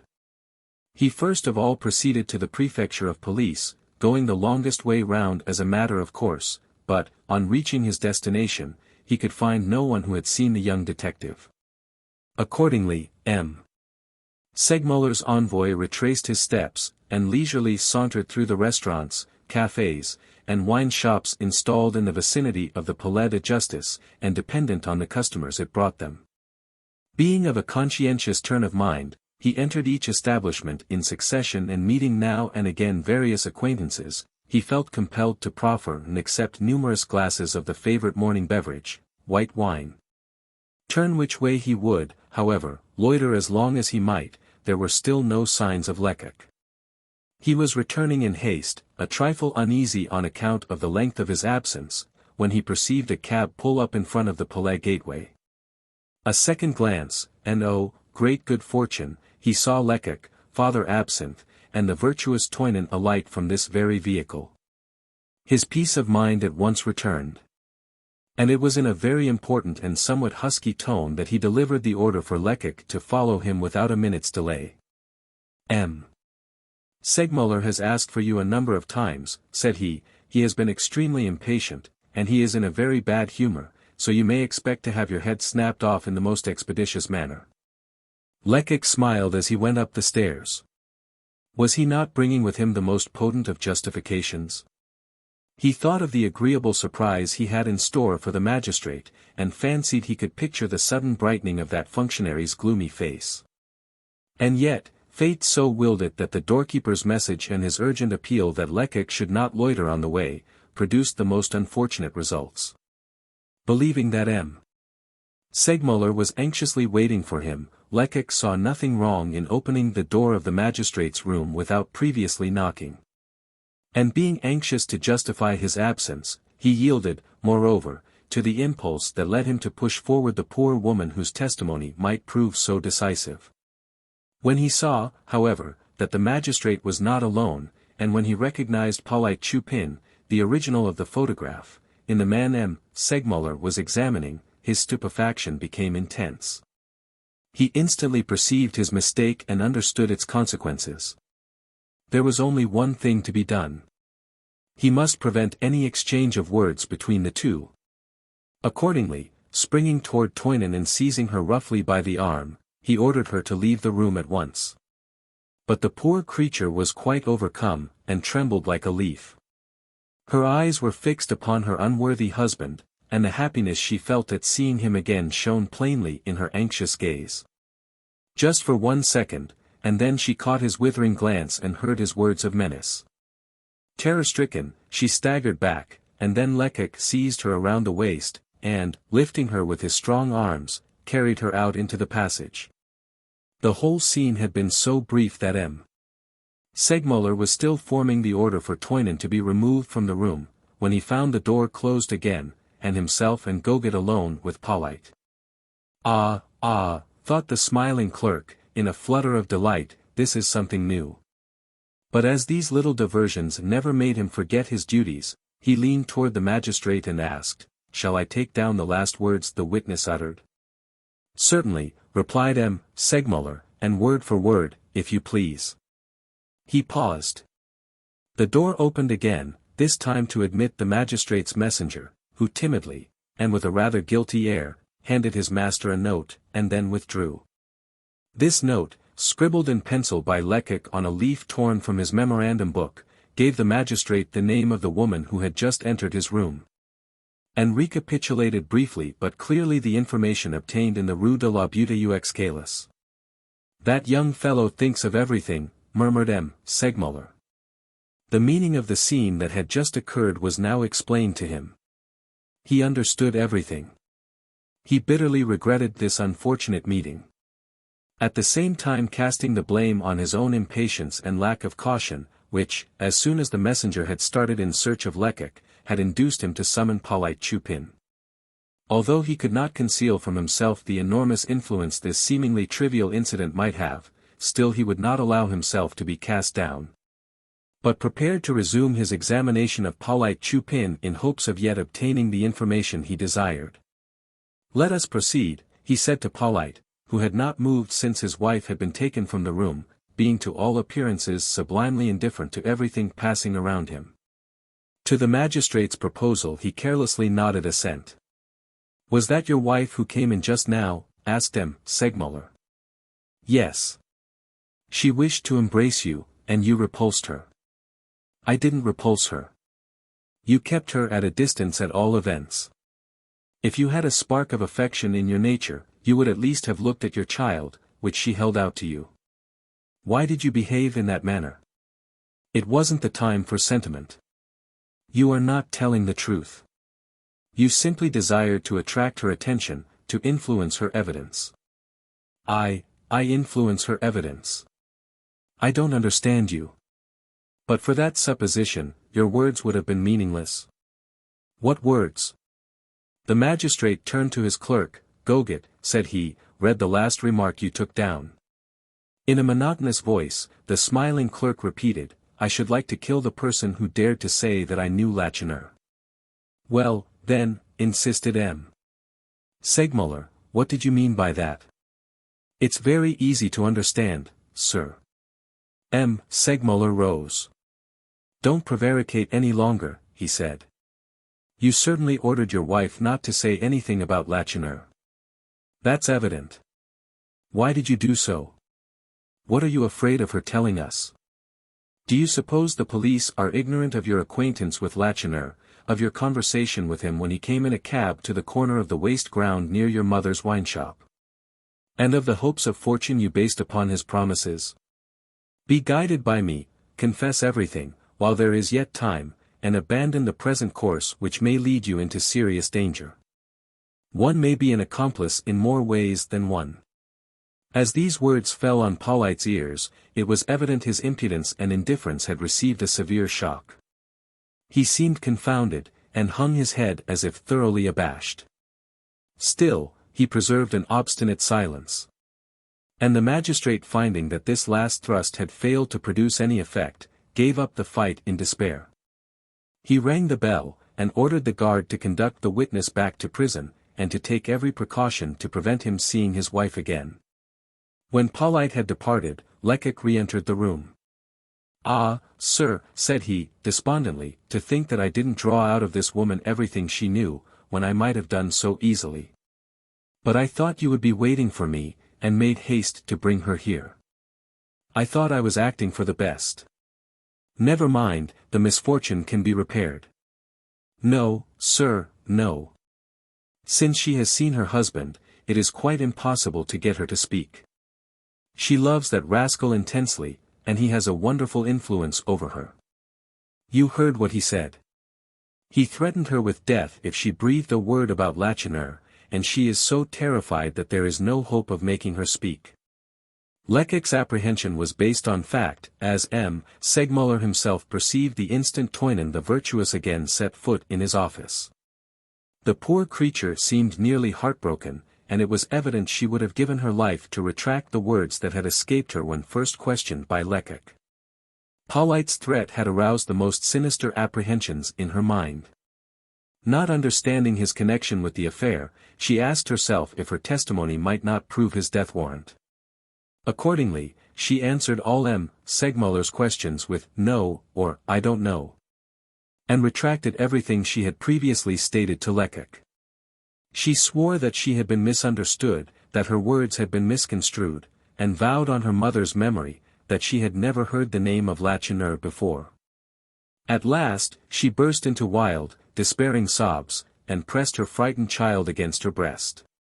What could be done to overcome this foolish obstinacy, as blind and unreasoning as a brute's?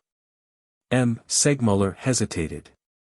"You may retire, my good woman," said he kindly, after a moment's pause, "but remember that your strange silence injures your husband far more than anything you could say." She left the room, or rather she rushed wildly from it as though only too eager to escape, and the magistrate and the detective exchanged glances of dismay and consternation. "I said so before," thought Goguet, "the prisoner knows what he's about. I would be willing to bet 100 to 1 in his favor." A French investigating magistrate is possessed of almost unlimited powers. No one can hamper him, no one can give him orders. The entire police force is at his disposal. One word from him and 20 agents, or 100 if need be, search Paris, ransack France, or explore Europe. If there be anyone whom he believes able to throw light upon an obscure point, he simply sends an order to that person to appear before him, and the man must come even if he lives 100 leagues away. Such is the magistrate, such are his powers. On the other hand, the prisoner charged with a crime, but as yet unconvicted, is confined, unless his offense be of a trivial description, in what is called a secret cell. He is, so to say, cut off from the number of the living. He knows nothing of what may be going on in the world outside. He cannot tell what witnesses may have been called, or what they may have said, and in his uncertainty he asks himself again and again how far the prosecution has been able to establish the charges against him. Such is the prisoner's position, and yet despite the fact that the two adversaries are so unequally armed, the man in the secret cell not unfrequently wins the victory. If he is sure that he has left behind him no proof of his having committed the crime, if he has no guilty antecedents to be afraid of, he can, impregnable in a defense of absolute denial, brave all the attacks of justice. Such was, at this moment, the situation of May, the mysterious murderer, as both M. Segmuller and Lecoq were forced to admit, with mingled grief and anger. They had hoped to arrive at a solution of the problem by examining Polyte Chupin and his wife, and they had been disappointed, for the prisoner's identity remained as problematical as ever. "And yet," exclaimed the magistrate impatiently, "these people know something about this matter, and if they would only speak. But they won't. What motive is it that keeps them silent? This is what we must discover. Who will tell us the price that has been promised Polyte Chupin for his silence? What recompense can he count upon? It must be a great one, for he is braving real danger." Lecoq did not immediately reply to the magistrate's successive queries, but it was easy to see from his knit brows that his mind was hard at work. "You ask me, sir," he eventually remarked, what reward has been promised Chupin? I ask on my part who can have promised him this reward. Who has promised it? Why, plainly the accomplice who has beaten us on every point. Yes, rejoined Lecoq, I suppose it must have been he. It certainly looks like his handiwork. Now, what artifice can he have used? We know how he managed to have an interview with the widow Chupin, but how has he succeeded in getting at Pauline, who is in prison, closely watched? The young detective's insinuation, vague as it was, did not escape M. Segmuller. What do you mean? Asked the latter, with an air of mingled surprise and indignation. You can't suppose that one of the keepers has been bribed? Lecoq shook his head, in a somewhat equivocal manner. I mean nothing, he replied, I don't suspect anyone. All I want is information. Has Chupin been forewarned or not? Yes, of course he has. Then if that point is admitted it can only be explained in two ways. Either there are informers in the prison, or else Chupin has been allowed to see some visitor. These suppositions evidently worried M. Segmuller, who for a moment seemed to hesitate between the two opinions, then, suddenly making up his mind, he rose from his chair, took up his hat, and said, this matter must be cleared up. Come with me, Monsieur Lecoq. A couple of minutes later, the magistrate and the detective had reached the depot, which is connected with the Palais de Justice by a narrow passage, especially reserved for official use. The prisoners' morning rations had just been served to them, and the governor was walking up and down the courtyard, in the company of Inspector Gevril. As soon as he perceived M. Segmuller he hastened toward him and asked if he had not come about the prisoner May. As the magistrate nodded assent, the governor at once added, well I was only just now telling Inspector Gevril that I was very well satisfied with May's behavior. It has not only been quite unnecessary to place him in the strait waistcoat again, but his mood seems to have changed entirely. He eats with a good appetite, he is as gay as a lark, and he constantly laughs and jests with his keeper. Gevril had pricked up his ears when he heard himself named by the governor, and considering this mention to be a sufficient introduction, he thought there would be no impropriety in his listening to the conversation.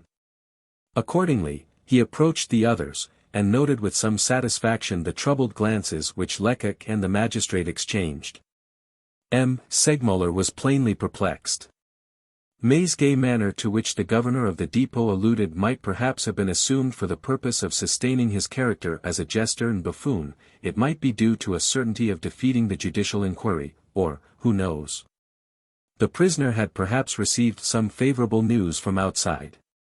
With Lecoq's last words still ringing in his ears, it is no wonder that the magistrate should have dwelt on this last supposition.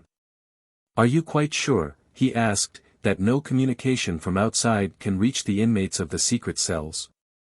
The governor of the depot was cut to the quick by M. Segmuller's implied doubt. What?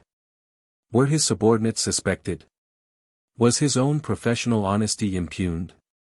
He could not help lifting his hands to heaven in mute protest against such an unjust charge. Am I sure? He exclaimed. Then you can never have visited the secret cells. You have no idea, then, of their situation, you are unacquainted with the triple bolts that secure the doors, the grating that shuts out the sunlight, to say nothing of the guard who walks beneath the windows day and night. Why, a bird couldn't even reach the prisoners in those cells. Such a description was bound to reassure the most skeptical mind, and M. Segmuller breathed again. Now that I am easy on that score, said he, I should like some information about another prisoner, a fellow named Chupin, who isn't in the secret cells. I want to know if any visitor came for him yesterday. I must speak to the registrar, replied the governor, before I can answer you with certainty. Wait a moment though, here comes a man who can perhaps tell us. He is usually on guard at the entrance. Here, Farad, this way. The man to whom the governor called hastened to obey the summons. Do you know whether anyone asked to see the prisoner Chupin yesterday? Yes, sir, I went to fetch Chupin to the parlor myself. And who was his visitor? Eagerly asked Lecoq. Wasn't he a tall man, very red in the face? Excuse me, sir, the visitor was a lady, his aunt, at least so Chupin told me. Neither M. Segmuller nor Lecoq could restrain an exclamation of surprise. What was she like? They both asked at the same time. She was short, replied the attendant, with a very fair complexion and light hair. She seemed to be a very respectable woman. It must have been one of the female fugitives who escaped from the widow Chupin's hovel, exclaimed Lecoq. Gevrol, hitherto an attentive listener, burst into a loud laugh. Still that Russian princess, said he. Neither the magistrate nor the young detective relished this unseasonable jest. You forget yourself, sir, said M. Segmuller severely. You forget that the sneers you address to your comrade also apply to me. The general saw that he had gone too far, and while glancing hatefully at Lecoq, he mumbled an apology to the magistrate. The latter did not apparently hear him, for, bowing to the governor, he motioned Lecoq to follow him away. Run to the prefecture of police, he said as soon as they were out of hearing, and ascertain how and under what pretext this woman obtained permission to see Polyte Chupin. Chapter 17. On his way back to his office, M. Segmuller mentally reviewed the position of affairs, and came to the conclusion that as he had failed to take the citadel of defense by storm, he must resign himself to a regular protracted siege. He was exceedingly annoyed at the constant failures that had attended all Lecoq's efforts, for time was on the wing, and he knew that in a criminal investigation delay only increased the uncertainty of success. The more promptly a crime is followed by judicial action, the easier it is to find the culprit and prove his guilt. The longer investigation is delayed, the more difficult it becomes to adduce conclusive evidence. In the present instance there were various matters that M. Segmuller might at once attend to. With which should he begin? Ought he not to confront May, the widow Chupin, and Polyte with the bodies of their victims?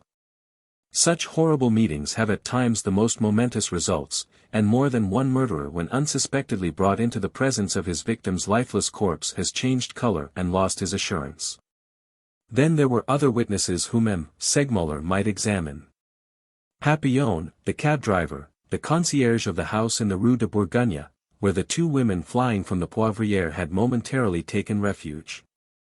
As well as a certain Madame Milner, landlady of the Hôtel de Mariembourg. In addition, it would also be advisable to summon, with the least possible delay, some of the people residing in the vicinity of the Poivriere. Together with some of Polyte's habitual companions, and the landlord of the Rainbow, where the victims and the murderer had apparently passed the evening of the crime. Of course, there was no reason to expect any great revelations from any of these witnesses, still they might know something, they might have an opinion to express, and in the present darkness one single ray of light, however faint, might mean salvation. Obeying the magistrate's orders, Goguet, the smiling clerk, had just finished drawing up at least a dozen summonses, when Lecoq returned from the prefecture. M. Segmuller at once asked him the result of his errand. Ah, sir, replied the young detective, I have a fresh proof of that mysterious accomplice's skill.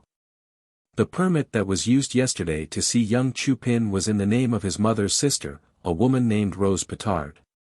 A visiting card was given her more than a week ago, in compliance with a request endorsed by the commissary of police of her district.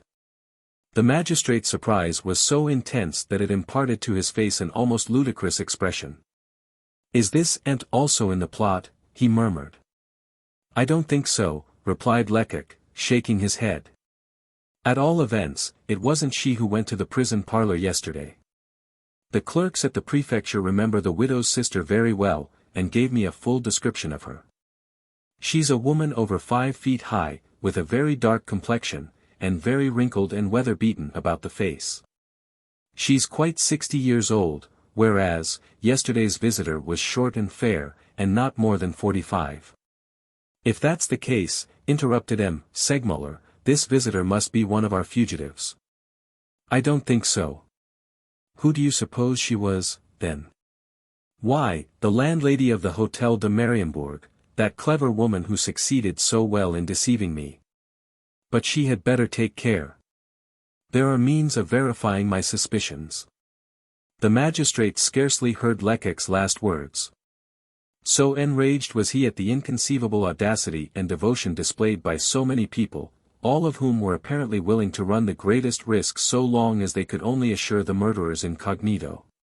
But how could the accomplice have known of the existence of this permit? He asked after a pause. Oh, nothing could be easier, sir, replied Lecoq. When the widow Chupin and the accomplice had that interview at the station house near the Barrière d'Italie, they both realized the necessity of warning Pauline. While trying to devise some means of getting to him, the old woman remembered her sister's visiting card, and the man made some excuse to borrow it. Yes, such must be the case, said M. Segmuller, approvingly. It will be necessary to ascertain, however. And I will ascertain, interrupted Lecoq, with a resolute air, if you will only entrust the matter to me, sir. If you will authorize me I will have 2 spies on the watch before tonight, one in the Rue de la Butte aux Cailles, and the other at the door of the Hôtel de Mariembourg. If the accomplice ventured to visit Toynon or Madame Milner he would be arrested, and then we should have our turn. However, there was no time to waste in vain words and idle boasting. Lecoq therefore checked himself, and took up his hat preparatory to departure. Now, said he, I must ask you, sir, for my liberty, if you have any orders, you will find a trusty messenger in the corridor, Father Absinthe, one of my colleagues. I want to find out something about Lacheneur's letter and the diamond earring. Go, then, replied M. Segmuller, and good luck to you. Good luck. Yes, indeed, Lecoq looked for it. If up to the present moment he had taken his successive defeats good-humoredly, it was because he believed that he had a talisman in his pocket which was bound to ensure ultimate victory. I shall be very stupid if I can't discover the owner of such a valuable jewel, he soliloquized, referring to the diamond earring. And when I find the owner I shall at the same time discover our mysterious prisoner's identity. The first step to be taken was to ascertain whom the earring had been bought from. It would naturally be a tedious process to go from jeweler to jeweler and ask, do you know this jewel, was it set by you, and if so whom did you sell it to? But fortunately Lecoq was acquainted with a man whose knowledge of the trade might at once throw light on the matter. This individual was an old Hollander, named Van Neumann, who as a connoisseur in precious stones, was probably without his rival in Paris. He was employed by the prefecture of police as an expert in all such matters. He was considered rich. Despite his shabby appearance, he was rightly considered rich, and, in point of fact, he was indeed far more wealthy than people generally supposed. Diamonds were his especial passion, and he always had several in his pocket, in a little box which he would pull out and open at least a dozen times an hour, just as a snuff-taker continually produces his snuff-box. This worthy man greeted Lecoq very affably. He put on his glasses, examined the jewel with a grimace of satisfaction, and, in the tone of an oracle, remarked, that stone is worth 8,000 francs, and it was set by Doisty, in the Rue de la Paix. 20 minutes later Lecoq entered this well-known jeweller's establishment. Van Neumann had not been mistaken. Doisty immediately recognized the earring, which had, indeed, come from his shop. But whom had he sold it to? He could not recollect, for it had passed out of his hands 3 or 4 years before. Wait a moment though, said he, I will just ask my wife, who has a wonderful memory. Madame Doisty truly deserved this eulogium. A single glance at the jewel enabled her to say that she had seen this earring before, and that the pair had been purchased from them by the Marchioness d'Arlange. You must recollect, she added, turning to her husband, that the Marchioness only gave us 9,000 francs on account, and that we had all the trouble in the world to make her pay the balance. Her husband did remember this circumstance. And in recording his recollection, he exchanged a significant glance with his wife. Now, said the detective, I should like to have this Marchioness's address. She lives in the Faubourg St. Germain, replied Madame Doisty, near the Esplanade des Invalides. Lecoq had refrained from any sign of satisfaction while he was in the jeweller's presence. But directly he had left the shop he evinced such delirious joy that the passers-by asked themselves in amazement if he were not mad. He did not walk, but fairly danced over the stones, gesticulating in the most ridiculous fashion as he addressed this triumphant monologue to the empty air. "At last," said he, "this affair emerges from the mystery that has enshrouded it. At last I reach the veritable actors in the drama, the exalted personages whose existence I had suspected. Ah! Gevrol, my illustrious general. You talked about a Russian princess, but you will be obliged to content yourself with a simple marchioness." But the vertigo that had seized the young detective gradually disappeared. His good sense reasserted itself, and, looking calmly at the situation, he felt that he should need all his presence of mind, penetration, and sagacity to bring the expedition to a successful finish. What course should he pursue, on entering the Marchioness's presence, in order to draw from her a full confession and to obtain full particulars of the murder, as well as the murderer's name? "It will be best to threaten her, to frighten her into confession," he soliloquized. "If I give her time for reflection, I shall learn nothing." He paused in his cogitations, for he had reached the residence of the Marchioness d'Arlange, a charming mansion with a courtyard in front and garden in the rear. Before entering, he deemed it advisable to obtain some information concerning the inmates. "It is here, then," he murmured, "that I am to find the solution of the enigma. Here, behind these embroidered curtains, dwells the frightened fugitive of the other night. What agony of fear must torture her since she has discovered the loss of her earring?" For more than an hour, standing under a neighbor's porte-cochere, Lecoq remained watching the house. He would have liked to see the face of anyone, but the time passed by and not even a shadow could be detected behind the curtain. Not even a servant passed across the courtyard. At last, losing patience, the young detective determined to make inquiries in the neighborhood, for he could not take a decisive step without obtaining some knowledge of the people he was to encounter. While wondering where he could obtain the information he required, he perceived, on the opposite side of the street, the keeper of a wine-shop smoking on his doorstep. At once approaching and pretending that he had forgotten an address, Lecoq politely asked for the house where Marchioness d'Arlange resided. Without a word, and without condescending to take his pipe from his mouth, the man pointed to the mansion which Lecoq had previously watched.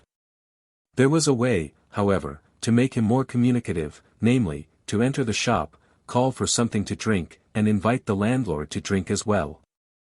This was what Lecoq did, and the sight of two well-filled glasses unbound, as by enchantment, the man's hitherto silent tongue. The young detective could not have found a better person to question, for this same individual had been established in the neighborhood for 10 years. And enjoyed among the servants of the aristocratic families here residing a certain amount of confidence. "I pity you if you are going to the Marchioness's house to collect a bill," he remarked to Lecoq. "You will have plenty of time to learn the way here before you see your money. You will only be another of the many creditors who never let her bell alone." "The deuce! Is she as poor as that?" "Poor? Why, every one knows that she has a comfortable income, without counting this house. But when one spends double one's income every year, you know." The landlord stopped short, to call Lecoq's attention to two ladies who were passing along the street, one of them, a woman of 40, dressed in black. The other, a girl halfway through her teens. "There," quoth the wine seller, "goes the Marchioness's granddaughter, Mademoiselle Claire, with her governess, Mademoiselle Smith." Lecoq's head whirled. "Her granddaughter," he stammered. "Yes, the daughter of her deceased son, if you prefer it." "How old is the Marchioness, then?" "At least 60, but one would never suspect it. She is one of those persons who live 100 years. And what an old wretch she is too. She would think no more of knocking me over the head than I would of emptying this glass of wine." "Excuse me," interrupted Lecoq, "but does she live alone in that great house?" "Yes, that is, with her granddaughter, the governess, and 2 servants." "But what is the matter with you?" This last question was not uncalled for Lecoq had turned deadly white. The magic edifice of his hopes had crumbled beneath the weight of this man's words as completely as if it were some frail house of cards erected by a child. He had only sufficient strength to murmur, "Nothing, nothing at all."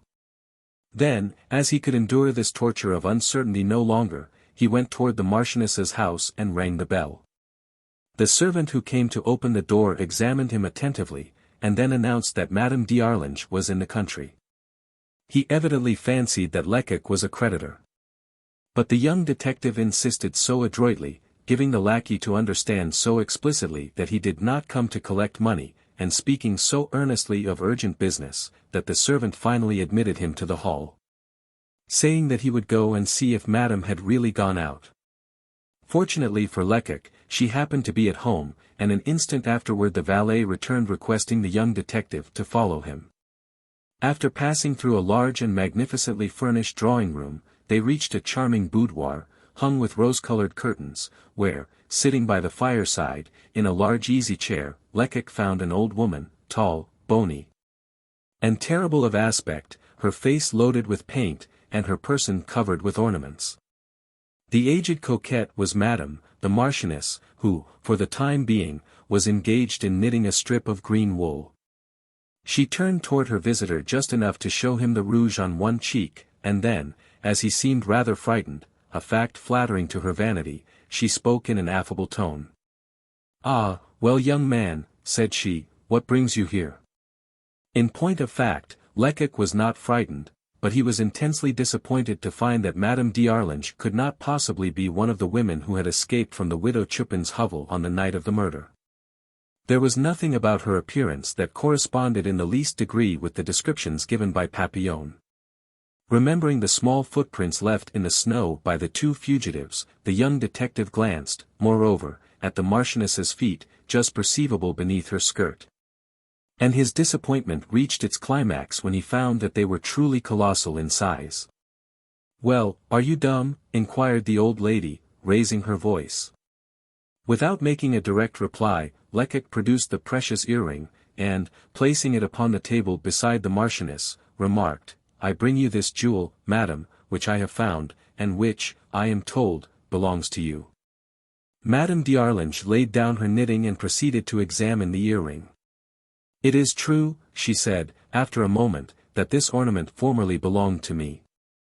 It was a fancy I had, about 4 years ago, and it cost me dear, at least 20,000 francs. Ah! Doisty, the man who sold me those diamonds, must make a handsome income. But I had a granddaughter to educate and pressing need of money compelled me to sell them." "To whom?" asked Lecoq, eagerly. "Eh?" exclaimed the old lady, evidently shocked at his audacity, "you are very inquisitive upon my word." "Excuse me, madam, but I am anxious to find the owner of this valuable ornament." Madame d'Arlange regarded her visitor with an air of mingled curiosity and surprise. "Such honesty," said she. "Oh, oh. And of course you don't hope for a sou by way of reward?" "Madam." "Good, good. There is not the least need for you to turn as red as a poppy, young man. I sold these diamonds to a great Austrian lady, the Baroness de Watchau. And where does this lady reside?" "At the Père Lachaise, probably, since she died about a year ago." "Ah! These women of the present day, an extra waltz, or the merest draught, and it's all over with them. In my time, after each gallop, we girls used to swallow a tumbler of sweetened wine, and sit down between two open doors. And we did very well, as you see." "But, madam," insisted Lecoq, "the Baroness de Watchau must have left some one behind her, a husband, or children." "No one but a brother, who holds a court position at Vienna, and who could not leave even to attend the funeral. He sent orders that all his sister's personal property should be sold, not even excepting her wardrobe, and the money sent to him." Lecoq could not repress an exclamation of disappointment. "How unfortunate," he murmured. "Why?" asked the old lady. "Under these circumstances, the diamond will probably remain in your hands, and I am rejoiced that it should be so. It will be a fitting reward for your honesty." Madame d'Arlange was naturally not aware that her remark implied the most exquisite torture for Lecoq. Ah! If it should be as she said, if he should never find the lady who had lost this costly jewel. Smarting under the Marchioness's unintended irony, he would have liked to apostrophize her in angry terms, but it could not be, for it was advisable if not absolutely necessary that he should conceal his true identity. Accordingly, he contrived to smile, and even stammered an acknowledgment of Madame d'Arlange's good wishes. Then, as if he had no more to expect, he made her a low bow and withdrew. This new misfortune well nigh overwhelmed him. One by one all the threads upon which he had relied to guide him out of this intricate labyrinth were breaking in his hands. In the present instance he could scarcely be the dupe of some fresh comedy, for if the murderer's accomplice had taken Doisty, the jeweler, into his confidence he would have instructed him to say that the earring had never come from his establishment, and that he could not consequently tell whom it had been sold to. On the contrary, however, Doisty and his wife had readily given Madame d'Arlange's name, and all the circumstances pointed in favor of their sincerity. Then, again, there was good reason to believe in the veracity of the Marchioness's assertions. They were sufficiently authenticated by a significant glance which Lecoq had detected between the jeweler and his wife. The meaning of this glance could not be doubted. It implied plainly that both husband and wife were of opinion that in buying these earrings the Marchioness engaged in one of those little speculations which are more common than many people might suppose among ladies moving in high-class society. Being in urgent want of ready money, she had bought on credit at a high price to sell for cash at a loss. As Lecoq was anxious to investigate the matter as far as possible, he returned to Doisty's establishment, and, by a plausible pretext, succeeded in gaining a sight of the books in which the jeweler recorded his transactions.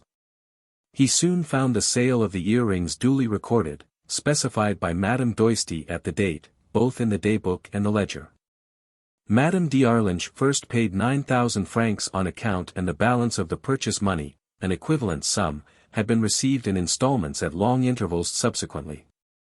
Now, if it had been easy for Madame Milner to make a false entry in her traveller's registry at the Hôtel de Mariembourg, it was absurd to suppose that the jeweler had falsified all his accounts for 4 years.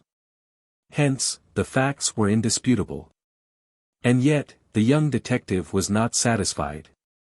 He hurried to the Faubourg Saint-Honoré, to the house formerly occupied by the Baroness de Watchau, and there found a good-natured concierge, who at once informed him that after the Baroness's death her furniture and personal effects had been taken to the great auction mart in the Rue Drouot, the sale being conducted by M. Petit, the eminent auctioneer. Without losing a minute, Lecoq hastened to this individual's office. M. Petit remembered the Watchau sale very well. It had made quite a sensation at the time, and on searching among his papers he soon found a long catalogue of the various articles sold. Several lots of jewelry were mentioned, with the sums paid, and the names of the purchasers. But there was not the slightest allusion to these particular earrings. When Lecoq produced the diamond he had in his pocket, the auctioneer could not remember that he had ever seen it. Though of course this was no evidence to the contrary, for, as he himself remarked, so many articles passed through his hands. However, this much he could declare upon oath. The Baroness's brother, her only heir, had preserved nothing, not so much as a pin's worth of his sister's effects, although he had been in a great hurry to receive the proceeds, which amounted to the pleasant sum of 167,530 francs, all expenses deducted. Everything this lady possessed was sold, inquired Lecoq. Everything. And what is the name of this brother of hers? Watchau, also. The Baroness had probably married one of her relatives. Until last year her brother occupied a very prominent diplomatic position. I think he now resides at Berlin. Certainly this information would not seem to indicate that the auctioneer had been tampered with, and yet Lecoq was not satisfied. It is very strange, he thought, as he walked toward his lodgings, that whichever side I turn, in this affair, I find mention of Germany. The murderer comes from Leipzig, Madame Milner must be a Bavarian, and now here is an Austrian baroness. It was too late to make any further inquiries that evening, and Lecoq went to bed, but the next morning, at an early hour, he resumed his investigations with fresh ardor. There now seemed only one remaining clue to success, the letter signed Lacheneur, which had been found in the pocket of the murdered soldier. This letter, judging from the half-effaced heading at the top of the note-paper, must have been written in some café on the boulevard Beaumarchais. To discover which precise café would be mere child's play. And indeed the fourth landlord to whom Lecoq exhibited the letter recognized the paper as his. But neither he, nor his wife, nor the young lady at the counter, nor the waiters, nor any of the customers present at the time, had ever once heard mention made of this singular name, Lacheneur. And now what was Lecoq to do? Was the case utterly hopeless? Not yet. Had not the spurious soldier declared that this Lacheneur was an old comedian? Seizing upon this frail clue, as a drowning man clutches at the merest fragment of the floating wreck, Lecoq turned his steps in another direction, and hurried from theatre to theatre, asking every one. From doorkeeper to manager, "Don't you know an actor named Lacheneur?" Alas! One and all gave a negative reply, at times indulging in some rough joke at the oddity of the name. And when anyone asked the young detective what the man he was seeking was like, what could he reply? His answer was necessarily limited to the virtuous Toynon's phrase, "I thought him a very respectable-looking gentleman." This was not a very graphic description, however, and, besides, it was rather doubtful what a woman like Polyte Chupin's wife might mean by the word respectable. Did she apply it to the man's age, to his personal aspect, or to his apparent fortune? Sometimes those whom Lecoq questioned would ask what parts this comedian of his was in the habit of playing. And then the young detective could make no reply whatever. He kept for himself the harassing thought that the role now being performed by the unknown Lacheneur was driving him, Lecoq, wild with despair. Eventually our hero had recourse to a method of investigation which, strange to say, the police seldom employ, save in extreme cases, although it is at once sensible and simple, and generally fraught with success. It consists in examining all the hotel and lodging-house registers, in which the landlords are compelled to record the names of their tenants, even should the latter merely sojourn under their roofs for a single night. Rising long before daybreak and going to bed late at night, Lecoq spent all his time in visiting the countless hotels and furnished lodgings in Paris. But still and ever his search was vain. He never once came across the name of Lacheneur. And at last he began to ask himself if such a name really existed, or if it were not some pseudonym invented for convenience. He had not found it even in Didot's directory, the so-called Almanach Boitin, where one finds all the most singular and absurd names in France, those which are formed of the most fantastic mingling of syllables. Still, nothing could daunt him or turn him from the almost impossible task he had undertaken, and his obstinate perseverance well-nigh developed into monomania. He was no longer subject to occasional outbursts of anger, quickly repressed, but lived in a state of constant exasperation, which soon impaired the clearness of his mind. No more theories, or ingenious deductions, no more subtle reasoning. He pursued his search without method and without order, much as Father Absinthe might have done when under the influence of alcohol. Perhaps he had come to rely less upon his own shrewdness than upon chance to reveal to him the substance of the mystery, of which he had as yet only detected the shadow. Chapter 18. When a heavy stone is thrown into a lake a considerable commotion ensues, the water spouts and seethes and bubbles and frequently a tall jet leaps into the air. But all this agitation only lasts for a moment. The bubbling subsides as the circles of the passing whirlpool grow larger and larger, the surface regains at last its customary smoothness, and soon no trace remains of the passage of the stone, now buried in the depths below. So it is with the events of our daily life, however momentous they may appear at the hour of their occurrence. It seems as if their impressions would last for years. But no, they speedily sink into the depths of the past, and time obliterates their passage, just as the water of the lake closes over and hides the stone, for an instant the cause of such commotion. Thus it was that at the end of a fortnight the frightful crime committed in the widow Chupin's drinking den, the triple murder which had made all Paris shudder, which had furnished the material for so many newspaper articles, and the topic for such indignant comments, was completely forgotten. Indeed, had the tragedy at the Poivriere occurred in the times of Charlemagne, it could not have passed more thoroughly out of people's minds. It was remembered only in 3 places, at the depot, at the Préfecture de Police, and at the Palais de Justice. M. Segmuller's repeated efforts had proved as unsuccessful as Lecoq's. Skillful questioning, ingenious insinuations, forcible threats, and seductive promises had proved powerless to overcome the dogged spirit of absolute denial which persistently animated, not merely the prisoner May, but also the widow Chupin, her son Polite, Toynon the virtuous, and Madame Milner. The evidence of these various witnesses showed plainly enough that they were all in league with the mysterious accomplice, but what did this knowledge avail? Their attitude never varied. And, even if at times their looks gave the lie to their denials, one could always read in their eyes an unshaken determination to conceal the truth. There were moments when the magistrate, overpowered by a sense of the insufficiency of the purely moral weapons at his disposal, almost regretted that the Inquisition was suppressed. Yes, in presence of the lies that were told him, lies so impudent that they were almost insults, he no longer wondered at the judicial cruelties of the Middle Ages, or at the use of the muscle-breaking rack, the flesh-burning, red-hot pincers, and other horrible instruments, which, by the physical torture they inflicted, forced the most obstinate culprit to confess. The prisoner May's manner was virtually unaltered. And far from showing any signs of weakness, his assurance had, if anything, increased, as though he were confident of ultimate victory and as though he had in some way learned that the prosecution had failed to make the slightest progress.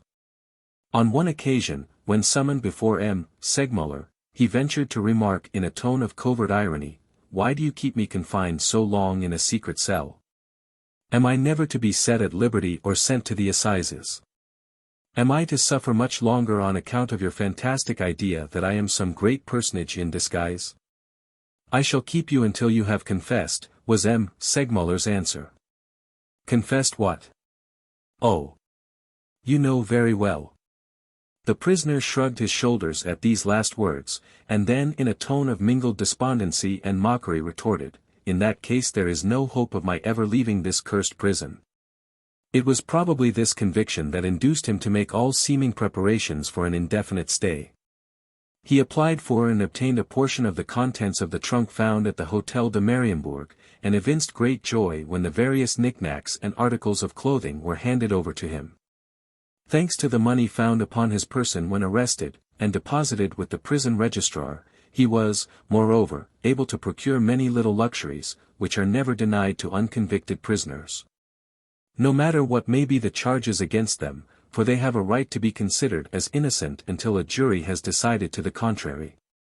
To while away the time, May next asked for a volume of Béranger's songs, and his request being granted, he spent most of the day in learning several of the ditties by heart, singing them in a loud voice and with considerable taste. This fancy having excited some comment, he pretended that he was cultivating a talent which might be useful to him when he was set at liberty. For he had no doubt of his acquittal, at least, so he declared. And if he were anxious about the date of his trial, he did not show the slightest apprehension concerning its result. He was never despondent save when he spoke of his profession. To all appearance he pined for the stage, and, in fact, he almost wept when he recalled the fantastic, many-colored costumes, clad in which he had once appeared before crowded audiences that had been convulsed with laughter by his sallies of wit, delivered between bursts of noisy music. He seemed to have become altogether a better fellow, more frank, communicative, and submissive. He eagerly embraced every opportunity to babble about his past, and over again did he recount the adventures of the roving life he had led while in the employ of M. Simpson, the showman. He had, of course, travelled a great deal. And he remembered everything he had seen, possessing, moreover, an inexhaustible fund of amusing stories, with which he entertained his custodians. His manner and his words were so natural that head keepers and subordinate turnkeys alike were quite willing to give credit to his assertions. The governor of the depot alone remained unconvinced. He had declared that this pretended buffoon must be some dangerous criminal who had escaped from Cayenne, and who for this reason was determined to conceal his antecedents. Such being this functionary's opinion, he tried every means to substantiate it. Accordingly, during an entire fortnight, May was submitted to the scrutiny of innumerable members of the police force, to whom were added all the more notable private detectives of the capital. No one recognized him, however, and although his photograph was sent to all the prisons and police stations of the empire, not one of the officials could recognize his features. Other circumstances occurred, each of which had its influence, and one and all of them speaking in the prisoner's favor. For instance, the second bureau of the Prefecture de Police found positive traces of the existence of a strolling artist, named Tringlot, who was probably the man referred to in May's story. This Tringlot had been dead several years. Then again, inquiries made in Germany revealed the fact that a certain M. Simpson was very well known in that country, where he had achieved great celebrity as a circus manager. In presence of this information and the negative result of the scrutiny to which May had been subjected, the governor of the depot abandoned his views and openly confessed that he had been mistaken. The prisoner, May, he wrote to the magistrate, is really and truly what he pretends to be. There can be no further doubt on the subject. This message, it may be added, was sent at Gevrel's instigation. So thus it was that M. Segmuller and Lecoq alone remained of their opinion. This opinion was at least worthy of consideration, as they alone knew all the details of the investigation which had been conducted with such strict secrecy. And yet this fact was of little import. It is not merely unpleasant, but often extremely dangerous to struggle on against all the world, and unfortunately for truth and logic one man's opinion, correct though it may be, is nothing in the balance of daily life against the faulty views of 1,000 adversaries. The May affair had soon become notorious among the members of the police force, and whenever Lecoq appeared at the prefecture he had to brave his colleague's sarcastic pleasantry. Nor did M. Segmuller escape scot-free. For more than one fellow magistrate, meeting him on the stairs or in the corridor, inquired, with a smile, what he was doing with his Caspar Hauser, his man in the iron mask, in a word, with his mysterious mountebank. When thus assailed, both M. Segmuller and Lecoq could scarcely restrain those movements of angry impatience which come naturally to a person who feels certain he is in the right and yet cannot prove it. "Ah, me!" sometimes exclaimed the magistrate, "why did D'Escorval break his leg? Had it not been for that cursed mishap, he would have been obliged to endure all these perplexities, and I should be enjoying myself like other people." "And I thought myself so shrewd," murmured the young detective by his side. Little by little anxiety did its work. Magistrate and detective both lost their appetites and looked haggard, and yet the idea of yielding never once occurred to them. Although of very different natures, they were both determined to persevere in the task they had set themselves, that of solving this tantalizing enigma. Lecoq, indeed, had resolved to renounce all other claims upon his time, and to devote himself entirely to the study of the case. Henceforth, he said to M. Segmuller, "I also will constitute myself a prisoner. And although the suspected murderer will be unable to see me, I shall not lose sight of him." It so happened that there was a loft between the cell occupied by May and the roof of the prison, a loft of such diminutive proportions that a man of average height could not stand upright in it. This loft had neither window nor skylight, and the gloom would have been intense, had not a few faint sunrays struggled through the interstices of some ill-adjusted tiles. In this unattractive garret Lecoq established himself one fine morning, just at the hour when May was taking his daily walk in the courtyard of the prison accompanied by a couple of keepers. Under these circumstances there was no fear of Lecoq's movements attracting the prisoner's notice or suspicion. The garret had a paved floor, and first of all the young detective removed one of the stones with a pickaxe he had brought for the purpose. Beneath this stone he found a timber beam, through which he next proceeded to bore a hole of funnel shape, large at the top and gradually dwindling until on piercing the ceiling of the cell it was no more than 2/3 of an inch in diameter. Prior to commencing his operations, Lecoq had visited the prisoner's quarters and had skillfully chosen the place of the projected aperture, so that the stains and graining of the beam would hide it from the view of anyone below. He was yet at work when the governor of the depot and his rival Gevrel appeared upon the threshold of the loft. "So this is to be your observatory, Monsieur Lecoq," remarked Gevrel, with a sneering laugh. "Yes, sir. You will not be very comfortable here." "I shall be less uncomfortable than you suppose. I have brought a large blanket with me, and I shall stretch myself out on the floor and manage to sleep here." So that, night and day, you will have your eye on the prisoner? Yes, night and day. Without giving yourself time to eat or drink, inquired Gevrol. Excuse me. Father Absinthe will bring me my meals, execute any errand I may have, and relieve me at times if necessary. The jealous general laughed, but his laugh, loud as it was yet a trifle constrained. Well, I pity you, he said. Very possibly. Do you know what you will look like, with your eye glued to that hole? Like what? Tell me, we needn't stand on ceremony. Ah, well. You will look just like one of those silly naturalists who put all sorts of little insects under a magnifying glass, and spend their lives in watching them. Lecoq had finished his work, and rose from his kneeling position. You couldn't have found a better comparison, General, said he. I owe my idea to those very naturalists you speak about so slightingly. By dint of studying those little creatures, as you say, under a microscope, these patient, gifted men discover the habits and instincts of the insect world. Very well, then. What they can do with an insect, I will do with a man. Oh, ho! Said the governor of the prison, considerably astonished.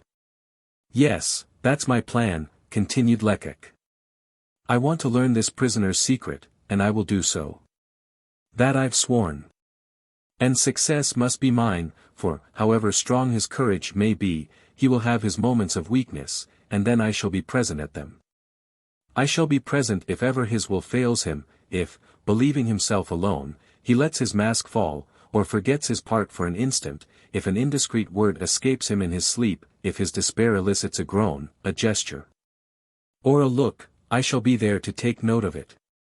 The tone of resolution with which the young detective spoke made a deep impression upon the governor's mind.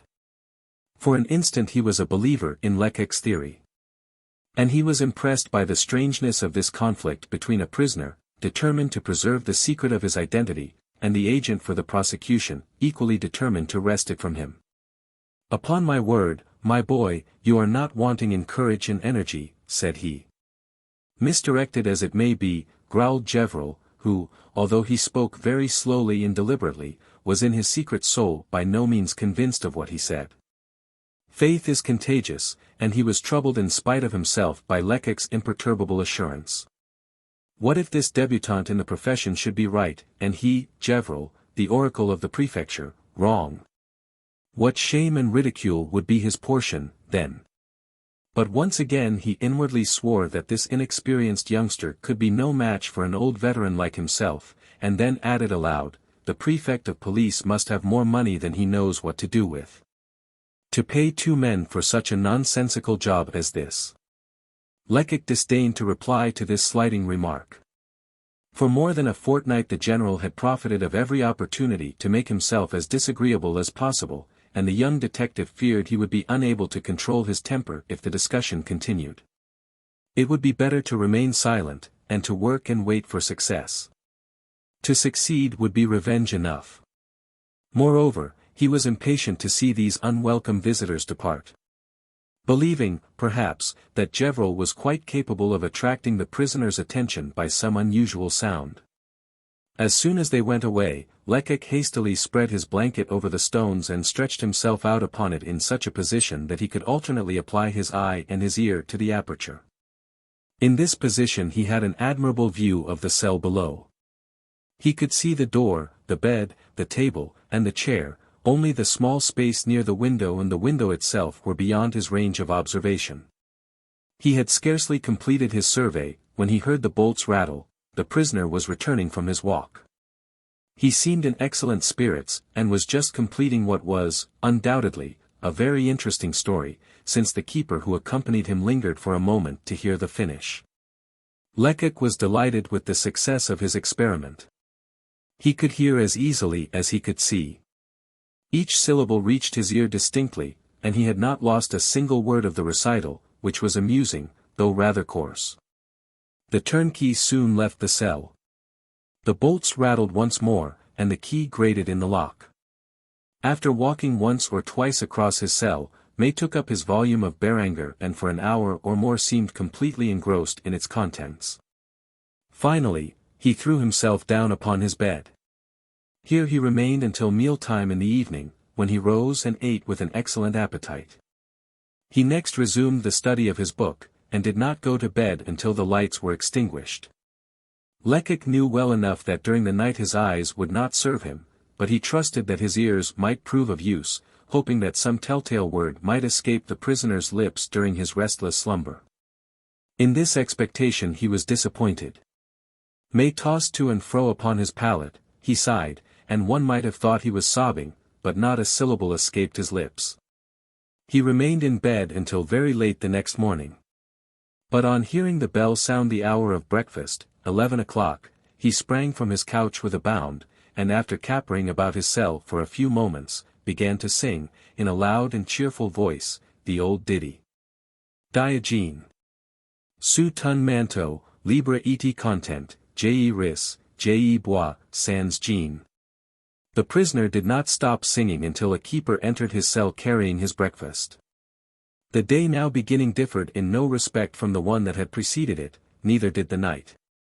The same might be said of the next day, and of those which followed. To sing, to eat, to sleep, to attend to his hands and nails, such was the life led by this so-called buffoon. His manner, which never varied, was that of a naturally cheerful man terribly bored. Such was the perfection of his acting that, after 6 days and nights of constant surveillance, Lecoq had detected nothing decisive, nor even surprising. And yet he did not despair. He had noticed that every morning, while the employees of the prison were busy distributing the prisoners' food, May invariably began to sing the same ditty. Evidently this song is a signal, thought Lecoq. What can be going on there by the window I can't see? I must know tomorrow. Accordingly on the following morning he arranged that May should be taken on his walk at 10:30 o'clock, and he then insisted that the governor should accompany him to the prisoner's cell. That worthy functionary was not very well pleased with the change in the usual order of things. "What do you wish to show me?" he asked. "What is there so very curious to see?" "Perhaps nothing," replied Lecoq, "but perhaps something of great importance." 11 o'clock sounding soon after, he began singing the prisoner's song, and he had scarcely finished the second line, when a bit of bread, no larger than a bullet, adroitly thrown through the window, dropped at his feet. A thunderbolt falling in May's cell would not have terrified the governor as much as did this inoffensive projectile. He stood in silent dismay. His mouth wide open, his eyes starting from their sockets, as if he distrusted the evidence of his own senses. What a disgrace! An instant before he would have staked his life upon the inviolability of the secret cells. And now he beheld his prison dishonored. A communication. A communication, he repeated, with a horrified air. Quick as lightning, Lecoq picked up the missile. "Ah," murmured he, "I guessed that this man was in communication with his friends." The young detective's evident delight changed the governor's stupor into fury. "Ah! My prisoners are writing," he exclaimed, wild with passion.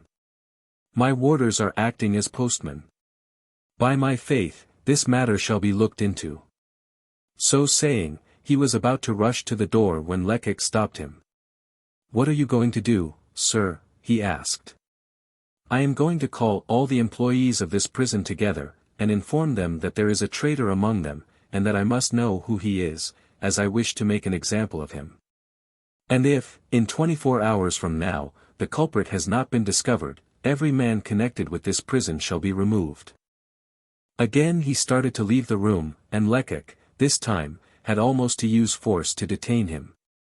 "Be calm, sir. Be calm," he entreated. "I will punish."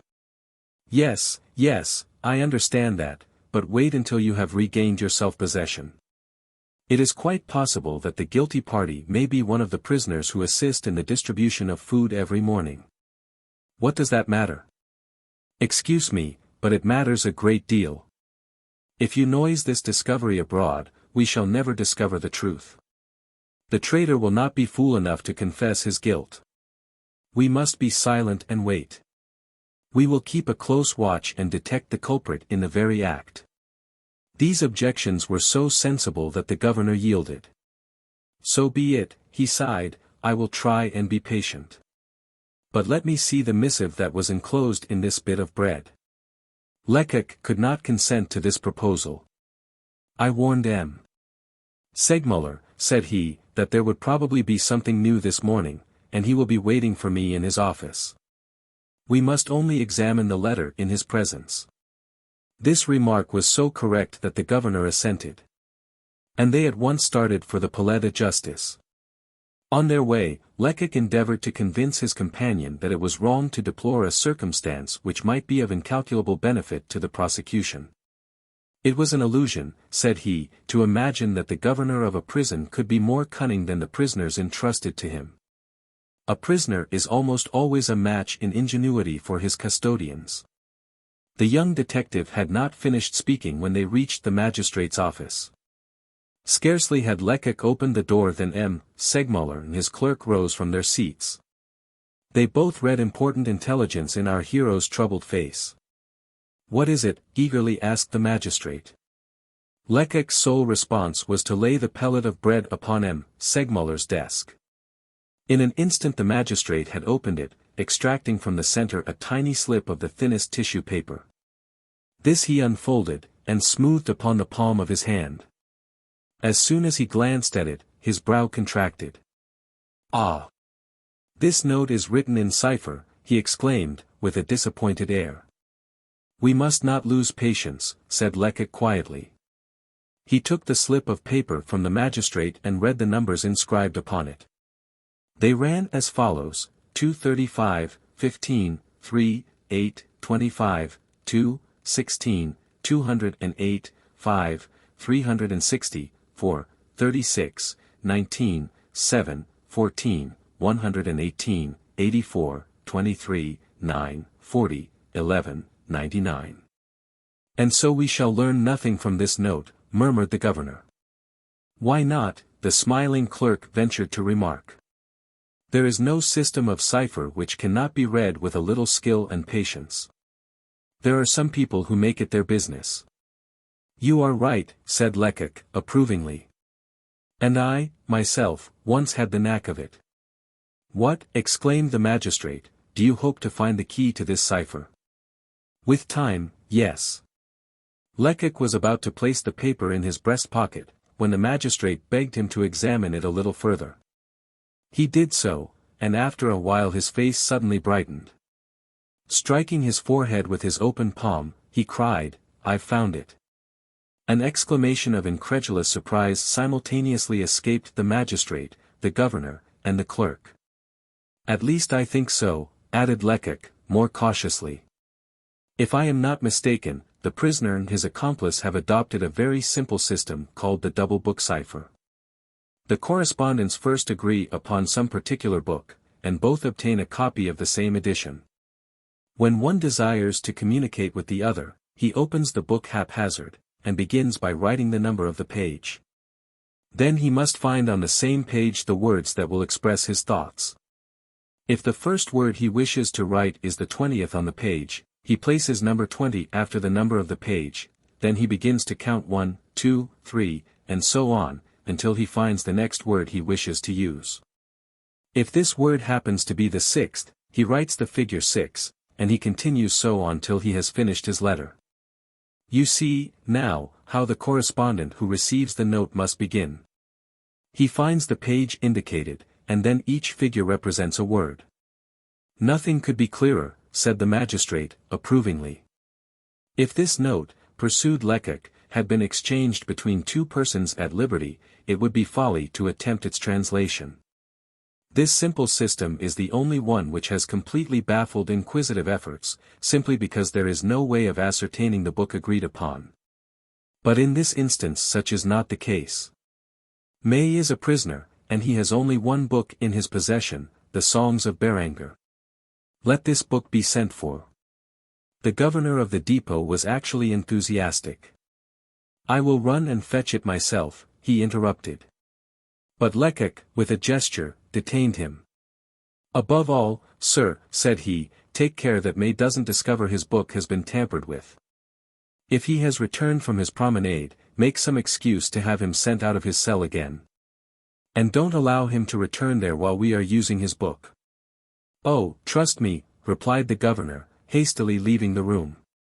Less than a quarter of an hour afterward he returned, carrying in triumph a little volume in 32mo.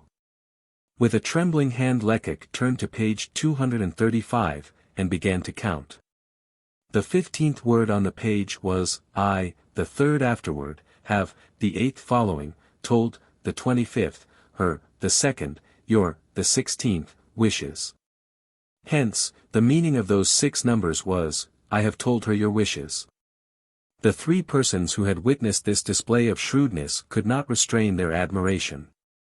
Bravo! Lecoq, exclaimed the magistrate. I will no longer bet 100 to 1 on May, thought the smiling clerk.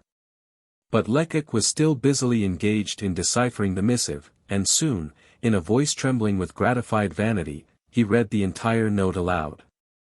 It ran as follows, I have told her your wishes, she submits.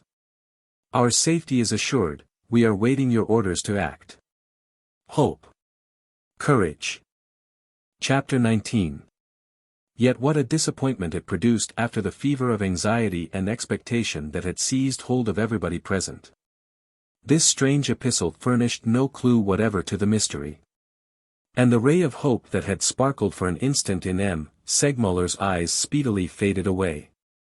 As for the versatile Goget, he returned with increased conviction to his former opinion, that the prisoner had the advantage over his accusers. How unfortunate, remarked the governor of the depot, with a shade of sarcasm in his voice, that so much trouble, and such marvelous penetration, should be wasted. So you think, sir, that I have wasted my time? Rejoined Lecoq in a tone of angry banter, a scarlet flush mantling at the same time over his features. Such is not my opinion. This scrap of paper undeniably proves that if any one has been mistaken as regards the prisoner's identity, it is certainly not I. Very well, was the reply. M. Gevril and myself may have been mistaken, no one is infallible. But have you learned anything more than you knew before? Have you made any progress? Why, yes. Now that people know the prisoner is not what he pretends to be, instead of annoying and hampering me, perhaps they will assist us to discover who he really is. Lecoq's tone, and his allusion to the difficulties he had encountered, cut the governor to the quick. The knowledge that the reproof was not altogether undeserved increased his resentment and determined him to bring this discussion with an inferior to an abrupt close. You are right, said he, sarcastically. This May must be a very great and illustrious personage. Only, my dear Monsieur Lecoq, for there is an only, do me the favor to explain how such an important personage could disappear, and the police not be advised of it. A man of rank, such as you suppose this prisoner to be, usually has a family, friends, relatives, protégés, and numerous connections. And yet not a single person has made any inquiry during the 3 weeks that this fellow May has been under my charge. Come, admit you never thought of that. The governor had just advanced the only serious objection that could be found to the theory adopted by the prosecution. He was wrong, however, in supposing that Lecoq had failed to foresee it. For it had never once been out of the young detective's mind, and he had racked his brain again and again to find some satisfactory explanation. At the present moment he would undoubtedly have made some angry retort to the governor's sneering criticism, as people are wont to do when their antagonists discover the weak spot in their armor, had not M. Segmuller opportunely intervened. All these recriminations do no good, he remarked, calmly, we can make no progress while they continue. It would be much wiser to decide upon the course that is now to be pursued. Thus reminded of the present situation of affairs, the young detective smiled, all his rancor was forgotten. There is, I think, but one course to pursue, he replied in a modest tone. And I believe it will be successful by reason of its simplicity. We must substitute a communication of our own composition for this one. That will not be at all difficult, since I have the key to the cipher. I shall only be obliged to purchase a similar volume of Béranger's songs, and May, believing that he is addressing his accomplice, will reply in all sincerity, will reveal everything perhaps. Excuse me, interrupted the governor, but how will you obtain possession of his reply? Ah! You ask me too much. I know the way in which his letters have reached him. For the rest, I will watch and find a way, never fear. Goget, the smiling clerk, could not conceal an approving grin. If he had happened to have 10 francs in his pocket just then, he would have risked them all on Lecoq without a moment's hesitation. First, resumed the young detective, I will replace this missive by one of my own composition. Tomorrow, at breakfast time, if the prisoner gives the signal, Father Absinthe shall throw the morsel of bread enclosing my note through the window while I watch the effect through the hole in the ceiling of the cell. Lecoq was so delighted with this plan of his that he at once rang the bell, and when the magistrate's messenger appeared, he gave him half a franc and requested him to go at once and purchase some of the thinnest tissue paper. When this had been procured, Lecoq took his seat at the clerk's desk, and, provided with the volume of Béranger's songs, began to compose a fresh note, copying as closely as possible the forms of the figures used by the unknown correspondent. The task did not occupy him more than 10 minutes, for, fearing lest he might commit some blunder, he reproduced most of the words of the original letter, giving them, however, an entirely different meaning. When completed, his note read as follows: I have told her your wishes, she does not submit. Our safety is threatened. We are awaiting your orders. I tremble. Having acquainted the magistrate with the purport of the note, Lecoq next rolled up the paper, and enclosing it in the fragment of bread, remarked, Tomorrow we shall learn something new. Tomorrow.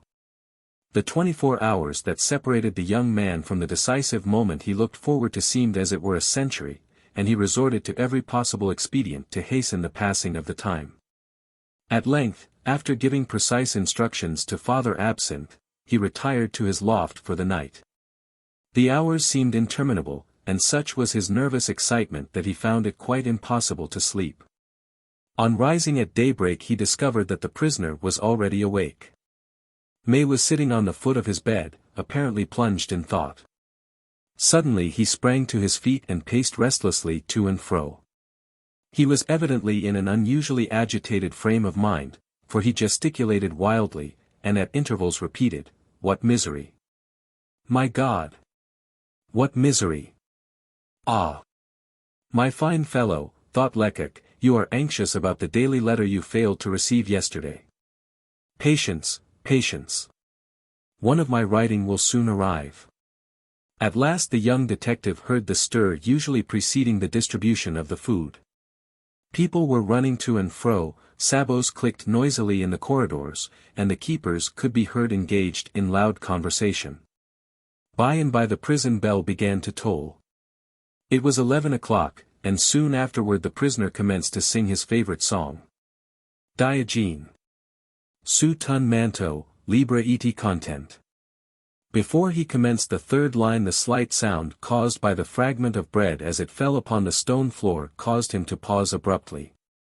Lecoq, at the opening in the ceiling above, was holding his breath and watching with both eyes. He did not miss one of the prisoner's movements, not so much as the quiver of an eyelid. May looked first at the window, and then all round the cell, as if it were impossible for him to explain the arrival of this projectile. It was not until some little time had elapsed that he decided to pick it up. He held it in the hollow of his hand, and examined it with apparent curiosity. His features expressed intense surprise, and any one would have sworn that he was innocent of all complicity. Soon a smile gathered round his lips, and after a slight shrug of the shoulders, which might be interpreted, Am I a fool? He hastily broke the pellet in half. The sight of the paper which it contained seemed to amaze him. What does all this mean? Wondered Lecoq. The prisoner had opened the note, and was examining with knitted brows the figures which were apparently destitute of all meaning to him. Then, suddenly rushing to the door of his cell, and hammering upon it with clenched fists, he cried at the top of his voice, Here! Keeper! Here! What do you want? Shouted a turnkey, whose footsteps Lecoq could hear hastening along the adjoining passage. I wish to speak to the magistrate. Very well. He shall be informed. Immediately, if you please. I have a revelation to make. He shall be sent for immediately. Lecoq waited to hear no more. He tore down the narrow staircase leading from the loft, and rushed to the Palais de Justice to acquaint M. Segmuller with what had happened. What can all this mean? He wondered as he darted over the pavement. Are we indeed approaching a denouement? This much is certain, the prisoner was not deceived by my note. He could only decipher it with the aid of his volume of Barrière, and he did not even touch the book. Plainly, then, he hasn't read the letter. M. Segmuller was no less amazed than the young detective. They both hastened to the prison, followed by the smiling clerk, who was the magistrate's inevitable shadow. On their way they encountered the governor of the depot, arriving all in a flutter, having been greatly excited by that important word revelation. The worthy official undoubtedly wished to express an opinion, but the magistrate checked him by the abrupt remark, I know all about it, and I am coming. When they had reached the narrow corridor leading to the secret cells, Lecoq passed on in advance of the rest of the party. He said to himself that by stealing upon the prisoner unawares he might possibly find him engaged in surreptitiously reading the note. In any case, he would have an opportunity to glance at the interior of the cell. May was seated beside the table, his head resting on his hands. At the grating of the bolt, drawn by the governor himself, the prisoner rose to his feet, smoothed his hair, and remained standing in a respectful attitude, apparently waiting for the visitors to address him. Did you send for me? Inquired the magistrate. Yes, sir. You have, I understand, some revelation to make to me. I have something of importance to tell you. Very well. These gentlemen will retire. M. Segmuller had already turned to Lecoq and the governor to request them to withdraw, when the prisoner motioned him not to do so.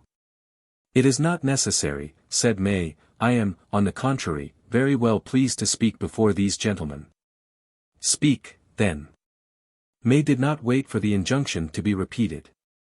Throwing his chest forward, and his head back as had been his wont throughout his examinations, whenever he wished to make an oratorical display, he began as follows, It shall be for you to say, gentlemen, whether I'm an honest man or not. The profession matters little. One may, perhaps, act as the clown of a traveling show, and yet be an honest man, a man of honor. Oh, spare us your reflections. Very well, sir, that suits me exactly. To be brief, then here is a little paper which was thrown into my cell a few minutes ago. There are some numbers on it which may mean something, but I have examined them, and they are quite Greek to me. He paused, and then handing Lecoq's missive to the magistrate, quietly added, It was rolled up in a bit of bread. This declaration was so unexpected, that it struck all the officials dumb with surprise, but the prisoner, without seeming to notice the effect he had produced, placidly continued, I suppose the person who threw it, made a mistake in the window. I know very well that it's a mean piece of business to denounce a companion in prison. It's a cowardly act and one may get into trouble by doing so. Still, a fellow must be prudent when he's charged with murder as I am, and with something very unpleasant, perhaps, in store for him. A terribly significant gesture of severing the head from the body left no doubt whatever as to what May meant by the something very unpleasant. And yet I am innocent, continued May, in a sorrowful, reproachful tone. The magistrate had by this time recovered the full possession of his faculties. Fixing his eyes upon the prisoner and concentrating in one magnetic glance all his power of will, he slowly exclaimed, You speak falsely. It was for you that this note was intended. For me. Then I must be the greatest of fools, or why should I have sent for you to show it you? For me. In that case, why didn't I keep it? Who knew, who could know that I had received it? These words were uttered with such a marvelous semblance of honesty, May's gaze was frank and open, his voice rang so true, and his reasoning was so specious, that all the governor's doubts returned. And what if I could prove that you are uttering a falsehood, insisted M. Segmuller. What if I could prove it, here and now? You would have to lie to do so. Oh. Pardon. Excuse me. I mean. But the magistrate was not in a frame of mind to stickle for nicety of expression. He motioned May to be silent, and, turning to Lecoq, exclaimed, "Show the prisoner that you have discovered the key to his secret correspondence." A sudden change passed over May's features. "Ah! It is this agent of police who says the letter was for me," he remarked in an altered tone. "The same agent who asserts that I am a grand seigneur." Then, looking disdainfully at Lecoq, he added, "Under these circumstances there's no hope for me. When the police are absolutely determined that a man shall be found guilty, they contrive to prove his guilt, everybody knows that. And when a prisoner receives no letters, an agent, who wishes to show that he is corresponding knows well enough how to write to him."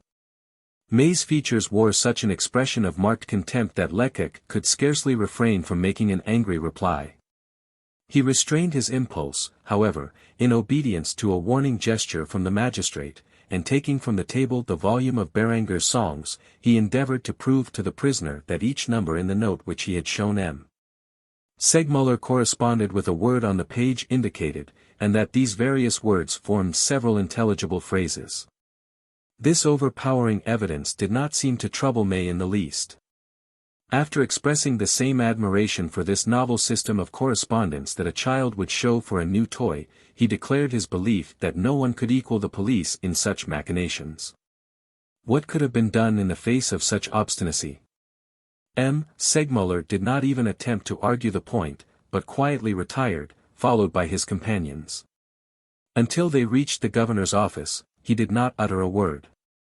Then, sinking down into an armchair, he exclaimed, "We must confess ourselves beaten. This man will always remain what he is, an inexplicable enigma. But what is the meaning of the comedy he has just played?" "I do not understand it at all," remarked the governor. "Why," replied Lecoq, "don't you see that he wished to persuade the magistrate that the first note, the one that fell into the cell while you and I were there yesterday, had been written by me in a mad desire to prove the truth of my theory at any cost? It was a hazardous project, but the importance of the result to be gained must have emboldened him to attempt it. Had he succeeded, I should have been disgraced. And he would have remained May, the stroller, without any further doubt as to his identity. But how could he know that I had discovered his secret correspondence, and that I was watching him from the loft overhead? That will probably never be explained." The governor and the young detective exchanged glances of mutual distrust. Eh! Thought the former, yes, indeed, that note which fell into the cell while I was there the other day might after all have been this crafty fellow's work. His father absinthe may have served him in the first instance just as he did subsequently.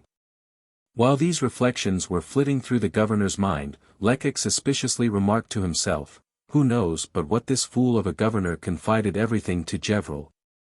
If he did so, the general, jealous as he is, would not have scrupled to play one such a damaging trick."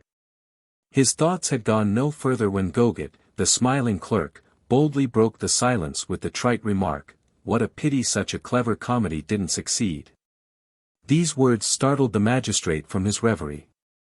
"Yes, a shameful farce," said he, "and one I would never have authorized, had I not been blinded by a mad longing to arrive at the truth.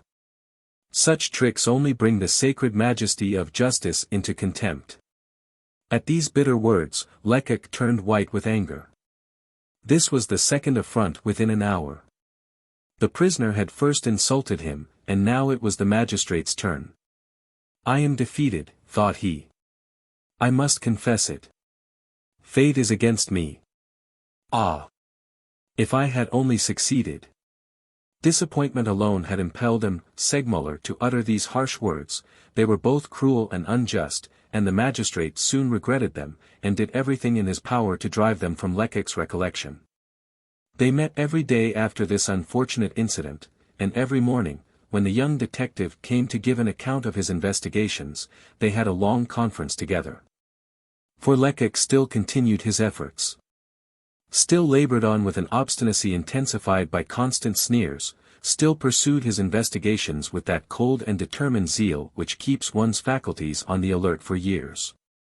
The magistrate, however, was utterly discouraged. We must abandon this attempt, said he. All the means of detection have been exhausted. I give it up. The prisoner will go to the assizes, to be acquitted or condemned under the name of May. I will trouble myself no more about the matter. He said this, but the anxiety and disappointment caused by defeat, sneering criticism, and perplexity, as to the best course to be pursued, so affected his health that he became really ill, so ill that he had to take to his bed. He had been confined to his room for a week or so, when one morning Lecoq called to inquire after him. You see, my good fellow, quoth M. Segmuller, despondently, that this mysterious murderer is fatal to us magistrates. Ah! He is too much for us, he will preserve the secret of his identity. Possibly, replied Lecoq. At all events, there is now but one way left to discover his secret, we must allow him to escape, and then track him to his lair.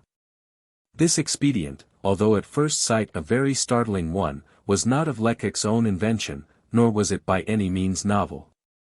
At all times, in cases of necessity, have the police closed their eyes and opened the prison doors for the release of suspected criminals. And not a few, dazzled by liberty and ignorant of being watched, have foolishly betrayed themselves. All prisoners are not like the Marquis de Lavalette, protected by royal connivance. And one might enumerate many individuals who have been released, only to be rearrested after confessing their guilt to police spies or auxiliaries who have won their confidence. Naturally, however, it is but seldom, and only in special cases, and as a last resort, that such a plan is adopted. Moreover, the authorities only consent to it when they hope to derive some important advantage, such as the capture of a whole band of criminals. For instance, the police perhaps arrest one of a band. Now, despite his criminal propensities, the captured culprit often has a certain sense of honor. We all know that there is honor among thieves, which prompts him to refuse all information concerning his accomplices. In such a case, what is to be done? Is he to be sent to the assizes by himself, tried and convicted, while his comrades escape scot-free? No, it is best to set him at liberty. The prison doors are opened, and he is told that he is free. But each after step he takes in the streets outside is dogged by skillful detectives. And soon, at the very moment when he is boasting of his good luck and audacity to the comrades he has rejoined, the whole gang find themselves caught in the snare. M. Segmuller knew all this, and much more, and yet, on hearing Lecoq's proposition, he made an angry gesture and exclaimed, "Are you mad?" "I think not, sir. At all events your scheme is a most foolish one." "Why so, sir?" "You will recollect the famous murder of the Chabois. The police soon succeeded in capturing the guilty parties. But a robbery of 160,000 francs in banknotes and coin had been committed at the same time, and this large sum of money couldn't be found. The murderers obstinately refused to say where they had concealed it. For, of course, it would prove a fortune for them, if they ever escaped the gallows. In the meanwhile, however, the children of the victims were ruined. Now, M. Patrigent, the magistrate who investigated the affair, was the first to convince the authorities that it would be best to set one of the murderers at liberty. His advice was followed.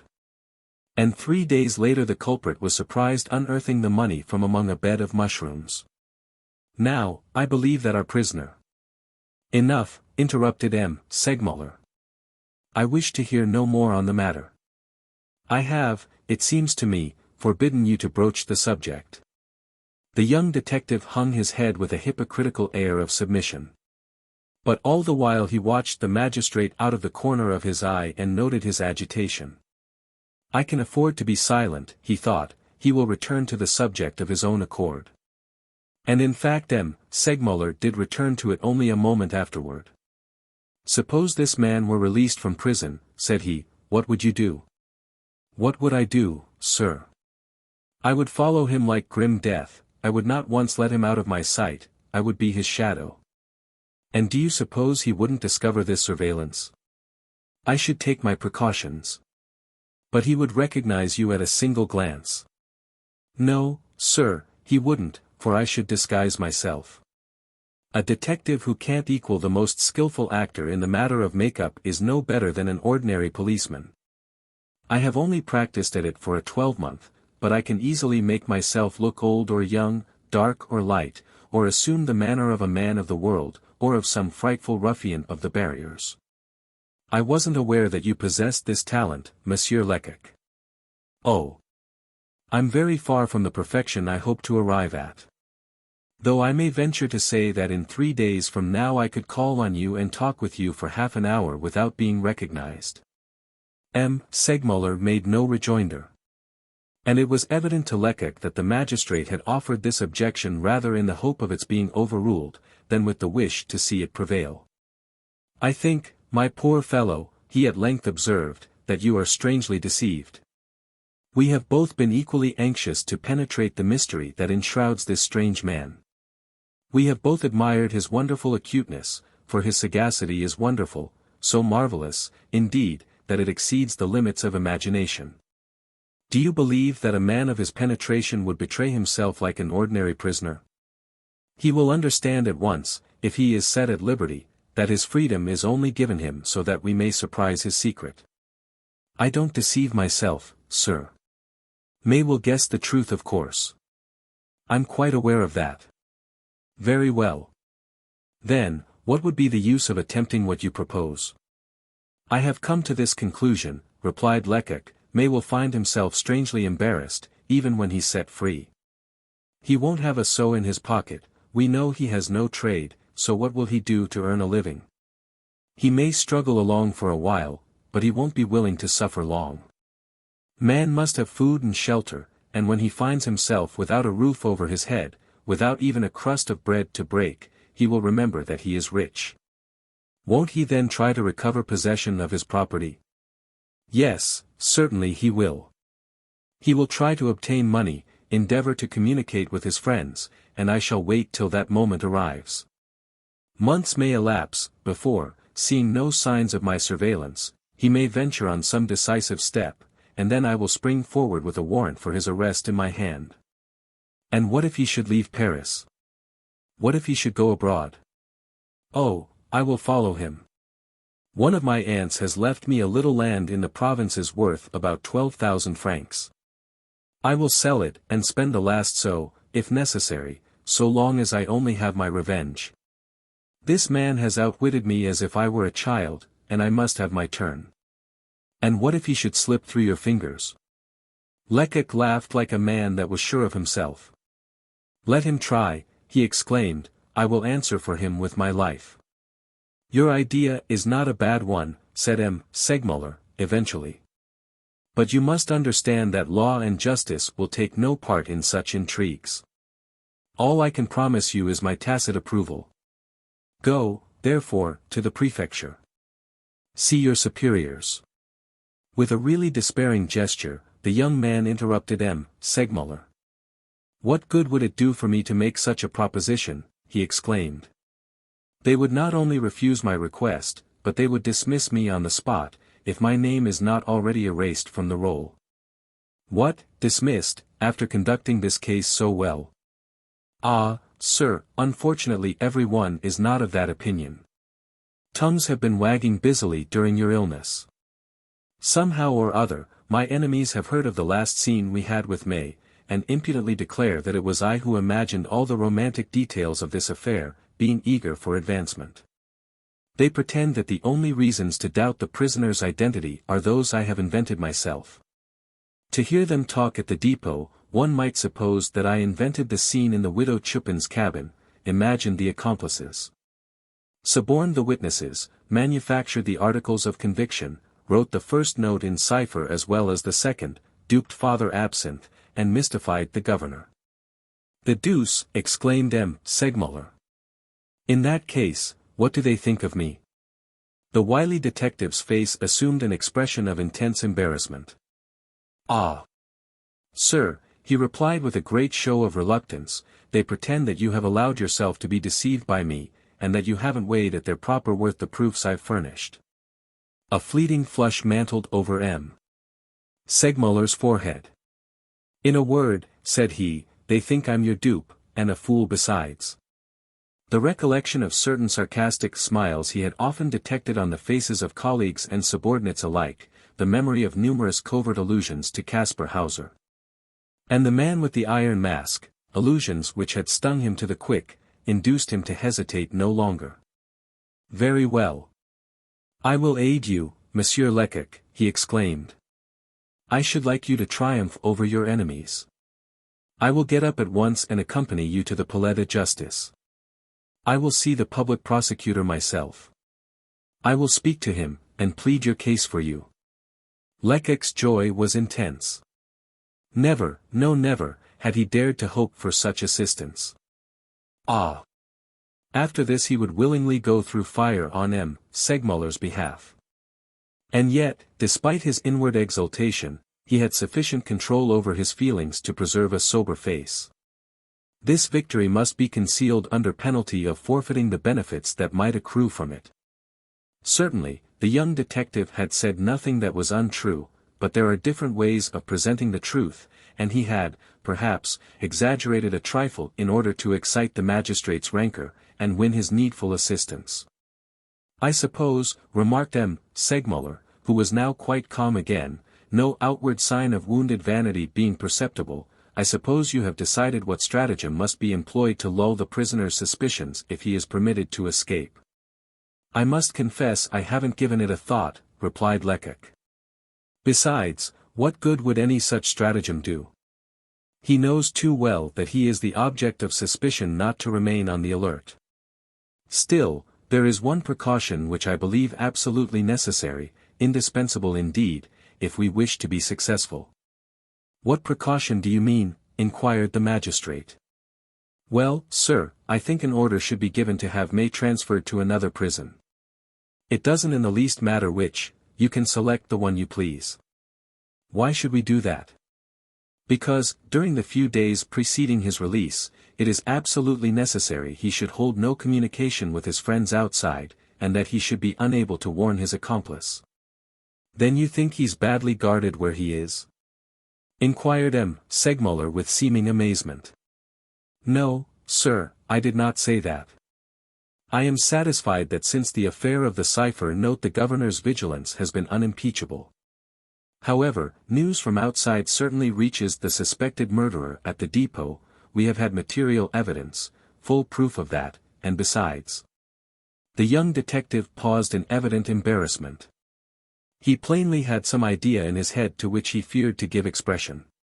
And besides, repeated the magistrate. Ah, well, sir. I will be perfectly frank with you. I find that Gevrol enjoys too much liberty at the depot.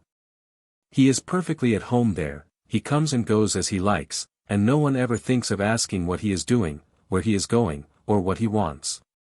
No pass is necessary for his admission, and he can influence the governor just as he likes. Now, to tell the truth, I distrust Gevrol. Oh. Monsieur Lecoq. Yes, I know very well that it's a bold accusation, but a man is not master of his presentiments, so there it is, I distrust Gevrol. Did the prisoner know that I was watching him from the loft, and that I had discovered his secret correspondence, was he ignorant of it? To my mind he evidently knew everything, as the last scene we had with him proves. I must say that's my own opinion, interrupted M. Segmuller. But how could he have known it, resumed Lecoq. He could not have discovered it by himself. I endured tortures for a while in the hope of solving the problem. But all my trouble was wasted. Now the supposition of Gevrol's intervention would explain everything. M. Segmuller had turned pale with anger. Ah! If I could really believe that, he exclaimed, if I were sure of it. Have you any proofs? The young man shook his head. No, said he, I haven't, but even if my hands were full of proofs I should not dare to show them. I should ruin my future. Ah, if ever I succeed, I must expect many such acts of treachery. There is hatred and rivalry in every profession. And, mark this, sir, I don't doubt Gevrol's honesty. If 100,000 francs were counted out upon the table and offered to him, he wouldn't even try to release a prisoner. But he would rob justice of a dozen criminals in the mere hope of injuring me, jealous as he is, and fearing lest I might obtain advancement. How many things these simple words explained! Did they not give the key to many and many an enigma which justice has failed to solve, simply on account of the jealousy and rivalry that animate the detective force? Thus thought M. Segmuller, but he had no time for further reflection. "That will do," said he, "go into the drawing-room for a moment. I will dress and join you there. I will send for a cab, for we must make haste if I am to see the public prosecutor today." Less than a quarter of an hour afterward M. Segmuller, who usually spent considerable time over his toilet, was dressed and ready to start. He and Lecoq were just getting into the cab that had been summoned, and a footman in a stylish livery was seen approaching. "Ah! Jean," exclaimed the magistrate, "how's your master?" "Improving, sir," was the reply. "He sent me to ask how you were, and to inquire how that affair was progressing. There has been no change since I last wrote to him. Give him my compliments, and tell him that I am out again." The servant bowed. Lecoq took a seat beside the magistrate and the cab started off. "That fellow is one of D'Escorval's servants," remarked M. Segmuller. "He's richer than I, and can well afford to keep a footman." "D'Escorval's," ejaculated Lecoq, "the magistrate who—" "Precisely. He sent his man to me 2 or 3 days ago to ascertain what we were doing with our mysterious May." "Then M. D'Escorval is interested in the case?" "Prodigiously. I conclude it is because he opened the prosecution, and because the case rightfully belongs to him. Perhaps he regrets that it passed out of his hands, and thinks that he could have managed the investigation better himself. We would have done better with it if we could. I would give a good deal to see him in my place." But this change would not have been at all to Lecoq's taste. "Ah," thought he, "such a fellow as D'Escorval would never have shown me such confidence as M. Segmuller." He had, indeed, good reason to congratulate himself, for that very day M. Segmuller, who was a man of his word, a man who never rested until he had carried his plan into execution, actually induced the authorities to allow May to be set at liberty, and the details of this measure only remained to be decided upon. As regards the proposed transfer of the suspected murderer to another prison, this was immediately carried into effect, and May was removed to Mazas, where Lecoq had no fear of Gevrol's interference. That same afternoon, moreover, the widow Chupin received her conditional release. There was no difficulty as regards her son, Polite. He had, in the meantime, been brought before the correctional court on a charge of theft. And, to his great astonishment, had heard himself sentenced to 13 months' imprisonment. After this, M. Segmuller had nothing to do but to wait, and this was the easier as the advent of the Easter holidays gave him an opportunity to seek a little rest and recreation with his family in the provinces. On the day he returned to Paris, the last of the recess, and by chance a Sunday, he was sitting alone in his library when his cook came to tell him that there was a man in the vestibule who had been sent from a neighboring register office to take the place of a servant he had recently dismissed. The newcomer was ushered into the magistrate's presence and proved to be a man of 40 or thereabouts, very red in the face and with carroty hair and whiskers. He was, moreover, strongly inclined to corpulence, and was clad in clumsy, ill-fitting garments. In a complacent tone, and with a strong Norman accent, he informed the magistrate that during the past 20 years he had been in the employment of various literary men, as well as of a physician, and notary.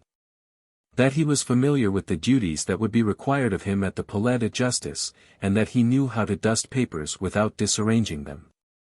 In short, he produced such a favorable impression that, although M. Segmuller reserved 24 hours in which to make further inquiries, he drew a 20-franc piece from his pocket on the spot and tendered it to the Norman valet as the first installment of his wages.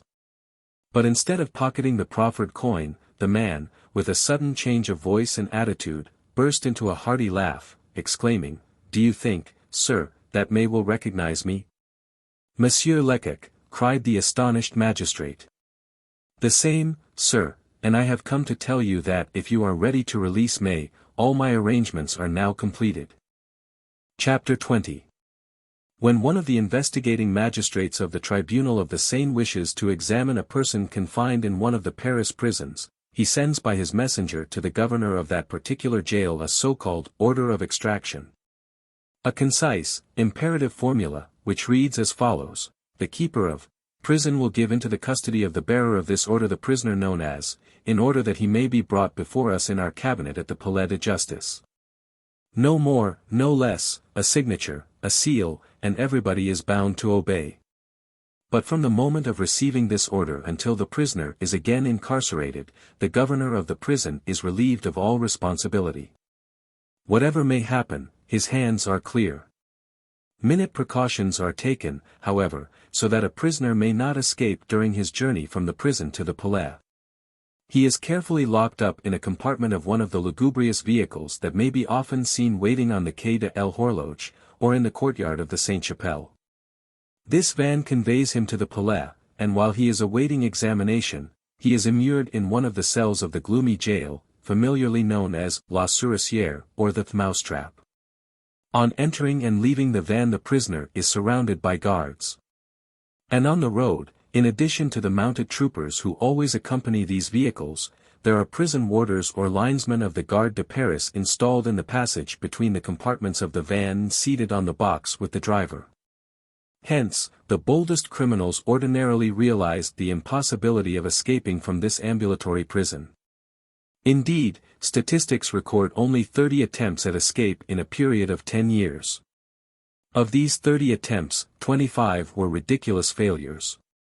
4 were discovered before their authors had conceived any serious hope of success, and only one man actually succeeded in alighting from the vehicle, and even he had not taken 50 steps before he was recaptured. Lecoq was well acquainted with all these facts, and in preparing everything for May's escape, his only fear was lest the murderer might decline to profit of the opportunity.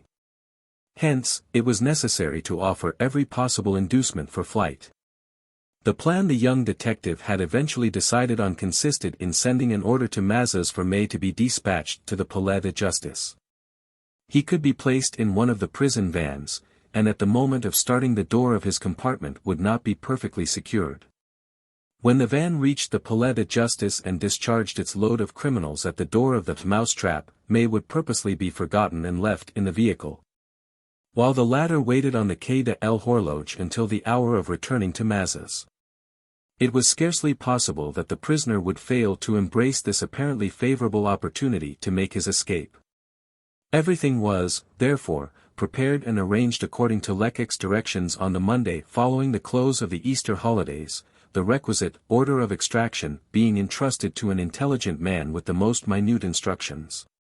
Now, although the van in which May would journey was not to be expected at the Palais de Justice before noon, it so happened that at 9 o'clock that same morning a queer-looking loafer, having the aspect of an overgrown, overaged gamin de Paris, might have been seen hanging about the Préfecture de Police. He wore a tattered black woolen blouse and a pair of wide, ill-fitting trousers, fastened about his waist by a leather strap. His boots betrayed a familiar acquaintance with the puddles of the barriers, and his cap was shabby and dirty, though, on the other hand, his necktie, a pretentious silk scarf of flaming hue, was evidently quite fresh from some haberdasher's shop. No doubt it was a present from his sweetheart. This uncomely being had the unhealthy complexion, hollow eyes, slouching mien, and straggling beard common to his tribe. His yellow hair, cut closely at the back of the head, as if to save the trouble of brushing, was long in front and at the sides, being plastered down over his forehead and advancing above his ears in extravagant corkscrew ringlets. What with his attire, his affected jaunty step, his alternate raising of either shoulder, and his way of holding his cigarette and of ejecting a stream of saliva from between his teeth, Pauline Chupin, had he been at liberty, would undoubtedly have proffered a paw, and greeted this barrier beauty as a pal. It was the 14th of April, the weather was lovely, and, on the horizon, the youthful foliage of the chestnut trees in the Tuileries gardens stood out against a bright blue sky. The ethereal mildness of gentle spring seemed to have a positive charm for the tattered loafer, who lazily loitered in the sunlight, dividing his attention between the passers-by and some men who were hauling sand from the banks of the Seine.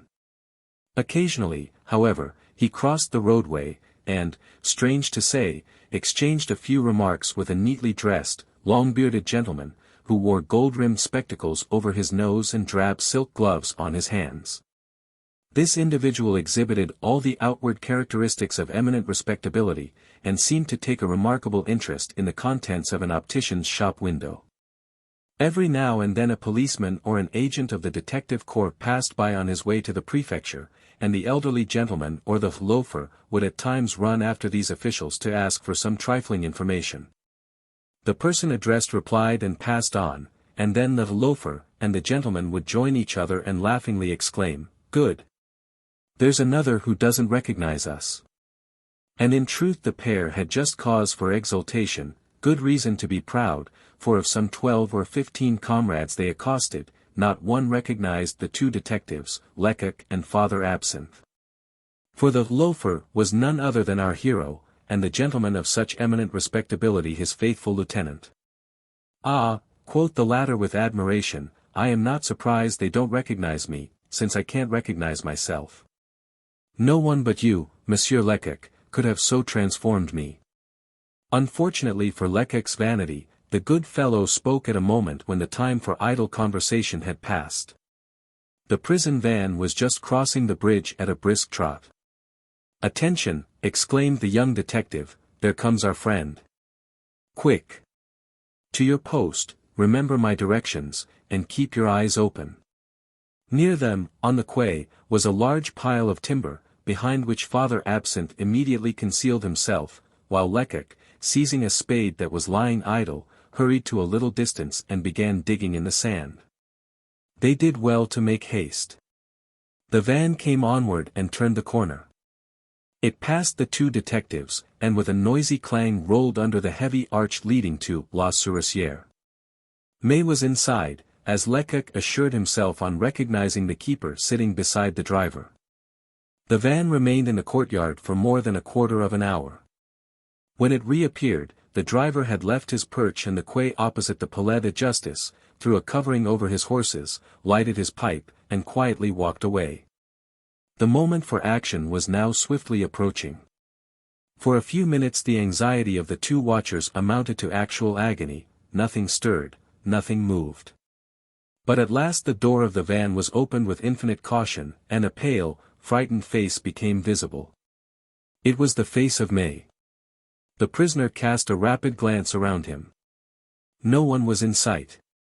Then as swiftly and as stealthily as a cat he sprang to the ground, noiselessly closed the door of the vehicle, and walked quietly toward the bridge. Lecoq breathed again. He had been asking himself if some trifling circumstance could have been forgotten or neglected, thus disarranging all his plans. He had been wondering if this strange man would refuse the dangerous liberty which had been offered him. But he had been anxious without cause. May had fled, not thoughtlessly, but with premeditation. From the moment when he was left alone, apparently forgotten, in the insecurely locked compartment, until he opened the door and glanced around him. Sufficient time had elapsed for a man of his intellect and discernment to analyze and calculate all the chances of so grave a step. Hence, if he had stepped into the snare laid for him, it must be with a full knowledge of the risks he had to run. He and Lecoq were alone together, free in the streets of Paris, armed with mutual distrust, equally obliged to resort to strategy, and forced to hide from each other. Lecoq, it is true, had an auxiliary, Father Absinthe. But who could say that May would not be aided by his redoubtable accomplice? Hence, it was a veritable duel, the result of which depended entirely upon the courage, skill, and coolness of the antagonists. All these thoughts flashed through the young detective's brain with the quickness of lightning. Throwing down his spade, and running toward a Sergeant de Ville, who was just coming out of the Palais de Justice, he gave him a letter which was ready in his pocket. "Take this to M. Segmuller at once, it is a matter of importance," said he. The policeman attempted to question this loafer, who was in correspondence with the magistrates, but Lecoq had already darted off on the prisoner's trail. May had covered but a short distance. He was sauntering along with his hands in his pockets, his head high in the air, his manner composed and full of assurance. Had he reflected that it would be dangerous to run while so near the prison from which he had just escaped? Or was he of opinion that as an opportunity of flight had been willingly furnished him, there was no danger of immediate rearrest? This was a point Lecoq could not decide. At all events, May showed no signs of quickening his pace even after crossing the bridge, and it was with the same tranquil manner that he next crossed the Quai aux Fleurs and turned into the Rue de la Cite. Nothing in his bearing or appearance proclaimed him to be an escaped prisoner. Since his trunk, that famous trunk which he pretended to have left at the Hôtel de Mariembourg, had been returned to him, he had been well supplied with clothing, and he never failed, when summoned before the magistrate, to array himself in his best apparel. The garments he wore that day were black cloth, and their cut, combined with his manner, gave him the appearance of a working man of the better class taking a holiday. His tread, hitherto firm and decided, suddenly became uncertain when, after crossing the Seine, he reached the Rue Saint-Jacques. He walked more slowly, frequently hesitated, and glanced continually at the shops on either side of the way. Evidently he is seeking something, thought Lecoq, but what?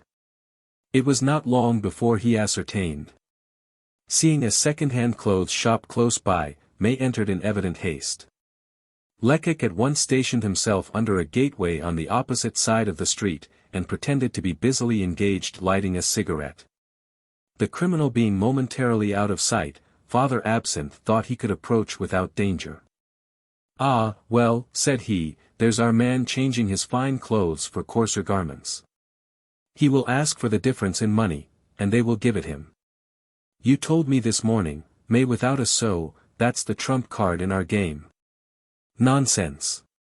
Before we begin to lament, let us wait and see what happens. It is not likely that shopkeeper will give him any money. He won't buy clothing of the first passer-by. Father Absinthe withdrew to a little distance. He distrusted these reasons, but not Lecoq who gave them. In the meanwhile, in his secret soul, Lecoq was cursing himself. Another blunder, thought he, another weapon left in the hands of the enemy. How was it that he, who fancied himself so shrewd, had not foreseen this emergency? Calmness of mind returned, however, a moment afterward when he saw May emerge from the shop attired as when he entered it. Luck had for once been in the young detective's favor. May actually staggered when he stepped out on the pavement.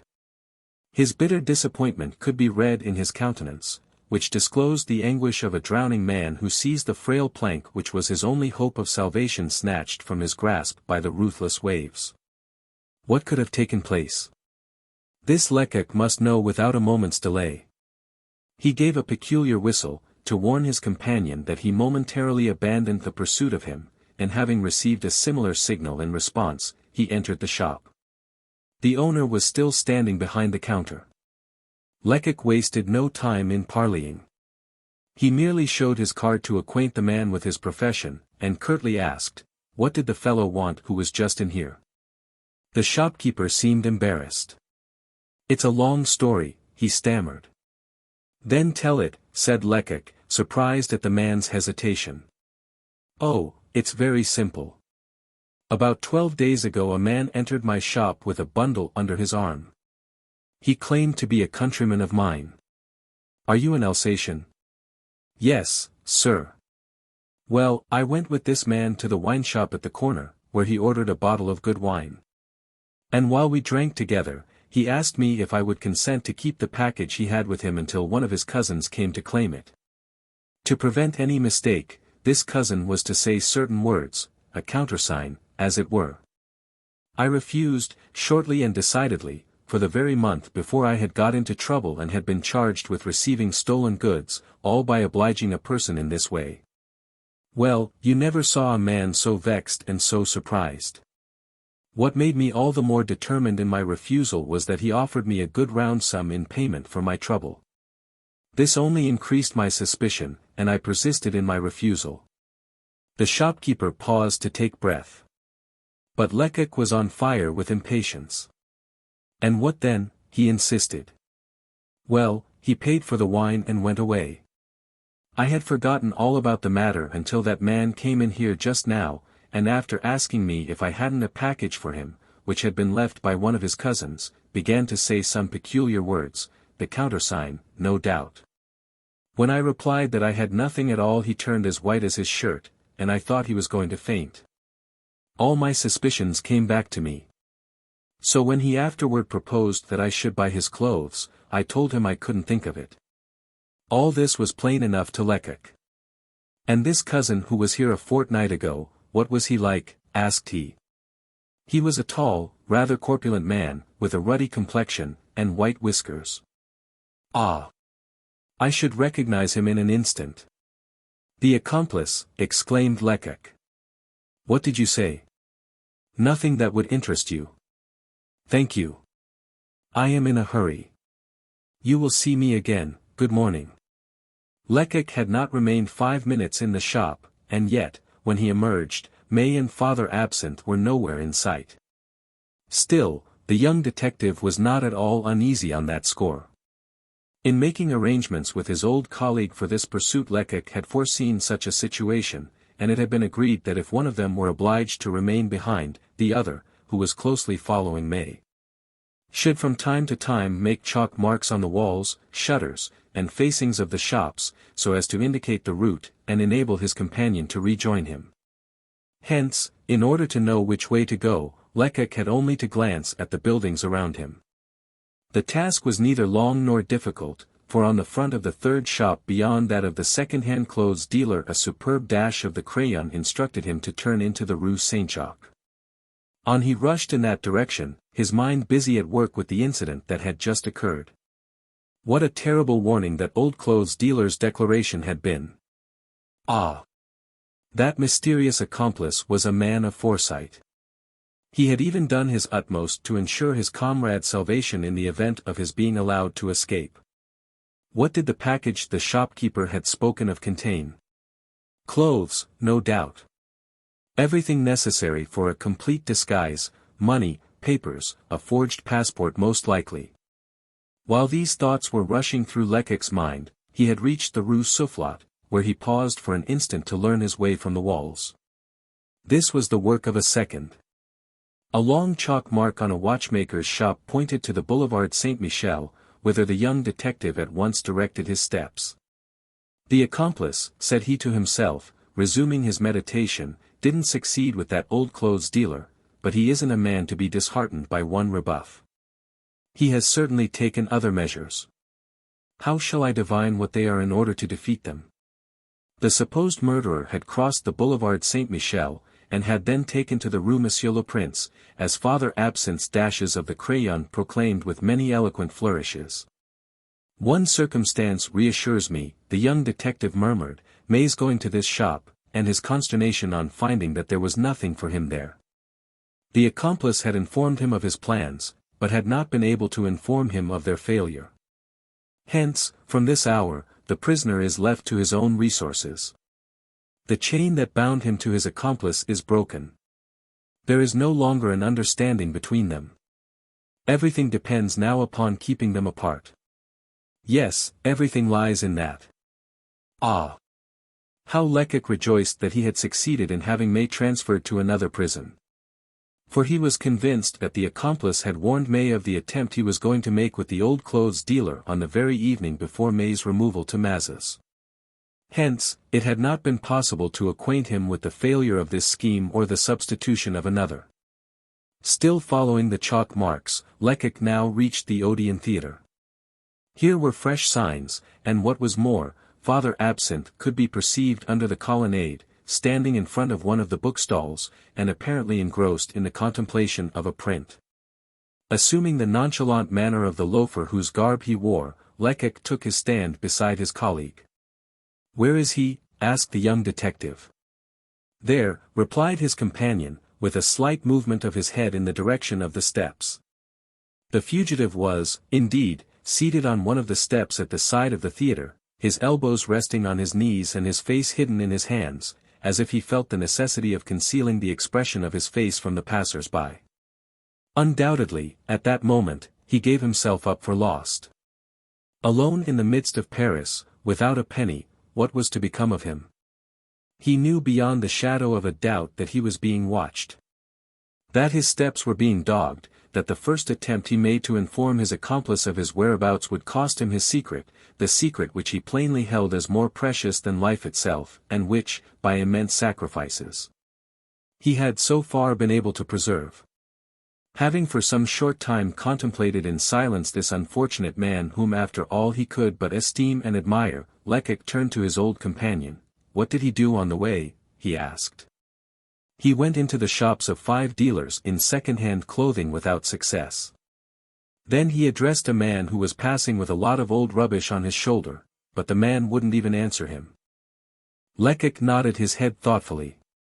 "The moral of this is, that there's a vast difference between theory and practice," he remarked. "Here's a fellow who has made some most discerning men believe that he's only a poor devil, a low buffoon. Well, now he's free. And this so-called bohemian doesn't even know how to go to work to sell the clothes on his back. The comedian who could play his part so well on the stage has disappeared. While the man remains, the man who has always been rich, and knows nothing of the vicissitudes of life." The young detective suddenly ceased moralizing, for May had risen from his seat. Lecoq was only 10 yards distant, and could see that his face was pallid. His attitude expressed profound dejection, and one could read his indecision in his eyes. Perhaps he was wondering if it would not be best to return and place himself again in the hands of his jailers, since he was without the resources upon which he had depended. After a little, however, he shook off the torpor that had for a time overpowered him, his eyes brightened, and, with a gesture of defiance, he left the steps, crossed the open square and walked down the Rue de l'Ancienne Comédie. He strode onward now with the brisk, determined step of a man who has a definite aim in view. "Who knows where he is going now?" murmured Father Absinthe, as he trotted along by Lecoq's side. "I do," replied the young detective. "And the proof is, that I am going to leave you, and run on in advance, to prepare for his reception. I may be mistaken, however, and as we must be prepared for any emergency, leave me the chalk marks as you go along. If our man doesn't come to the Hotel de Mariembourg, as I think he will, I shall come back here to start in pursuit of you again." Just then an empty cab chanced to be passing, and Lecoq hastily got into it, telling the driver to take him to the Northern Railway station by the shortest route and as quickly as possible. As time was precious, he handed the cabman his fare while on the road, and then began to search his pocketbook, among the various documents confided to him by M. Segmuller, for a particular paper he would now require.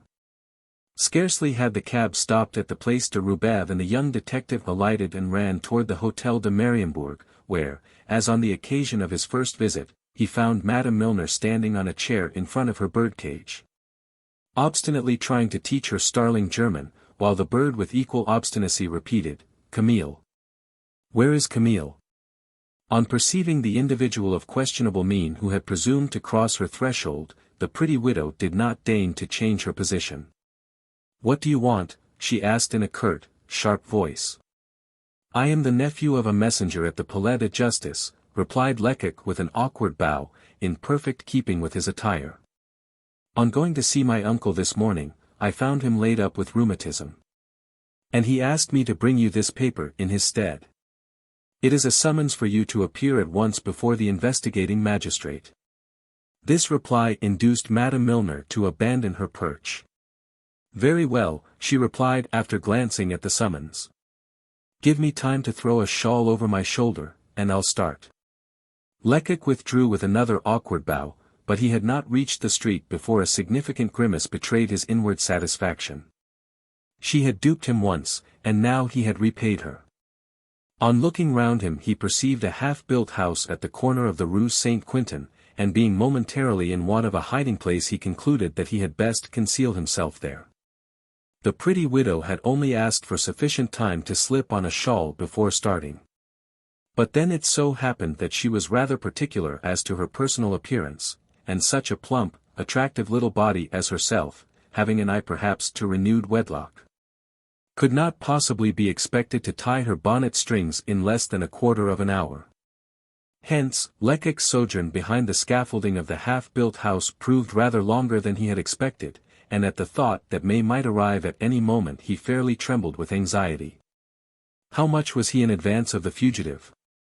Half an hour, perhaps. And he had accomplished only half his task. At last, however, the coquettish landlady made her appearance as radiant as a spring morning.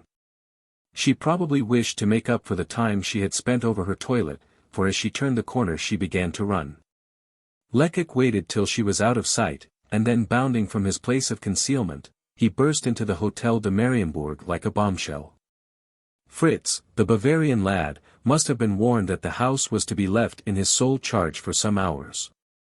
For having comfortably installed himself in his mistress's own particular armchair, with his legs resting on another one, he had already commenced to fall asleep. "Wake up," shouted Lecoq, "wake up." At the sound of this voice, which rang like a trumpet blast, Fritz sprang to his feet, frightened half out of his wits. "You see that I am an agent of the prefecture of police," said the visitor, showing his card. "Now, if you wish to avoid all sorts of disagreeable things, the least of which will be a sojourn in prison, you must obey me." The boy trembled in every limb. "Yes, monsieur, I will obey you," he stammered. "But what am I to do?" "Oh, very little. A man is coming here in a moment, you will know him by his black clothes and his long beard. You must answer him word for word as I tell you. And remember, if you make any mistake, you will suffer for it." "You may rely upon me, sir," replied Fritz. "I have an excellent memory." The prospect of imprisonment had terrified him into abject submission. He spoke the truth, he would have been willing to say or do anything just then.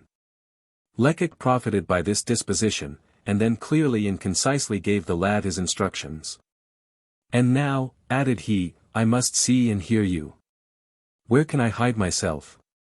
Fritz pointed to a glass door. "In the dark room there, sir. By leaving the door ajar you can hear and you can see everything through the glass." Without another word Lecoq darted into the room in question.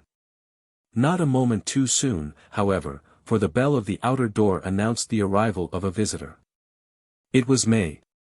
"I wish to speak to the landlady," he said. "What landlady?" replied the lad. "The person who received me when I came here 6 weeks ago." "Oh, I understand," interrupted Fritz, "it's Madame Milner you want to see. But you have come too late, she sold the house about a month ago, and has gone back to Alsace." May stamped his foot and uttered a terrible oath. "I have come to claim something from her," he insisted. "Do you want me to call her successor?" Concealed behind the glass door, Lecoq could not help admiring Fritz, who was uttering these glaring falsehoods with that air of perfect candor which gives the Germans such a vast advantage over the Latin races. Who seem to be lying even when they are telling the truth. "Her successor would order me off," exclaimed May. "I came to reclaim the money I paid for a room I never occupied. Such money is never refunded."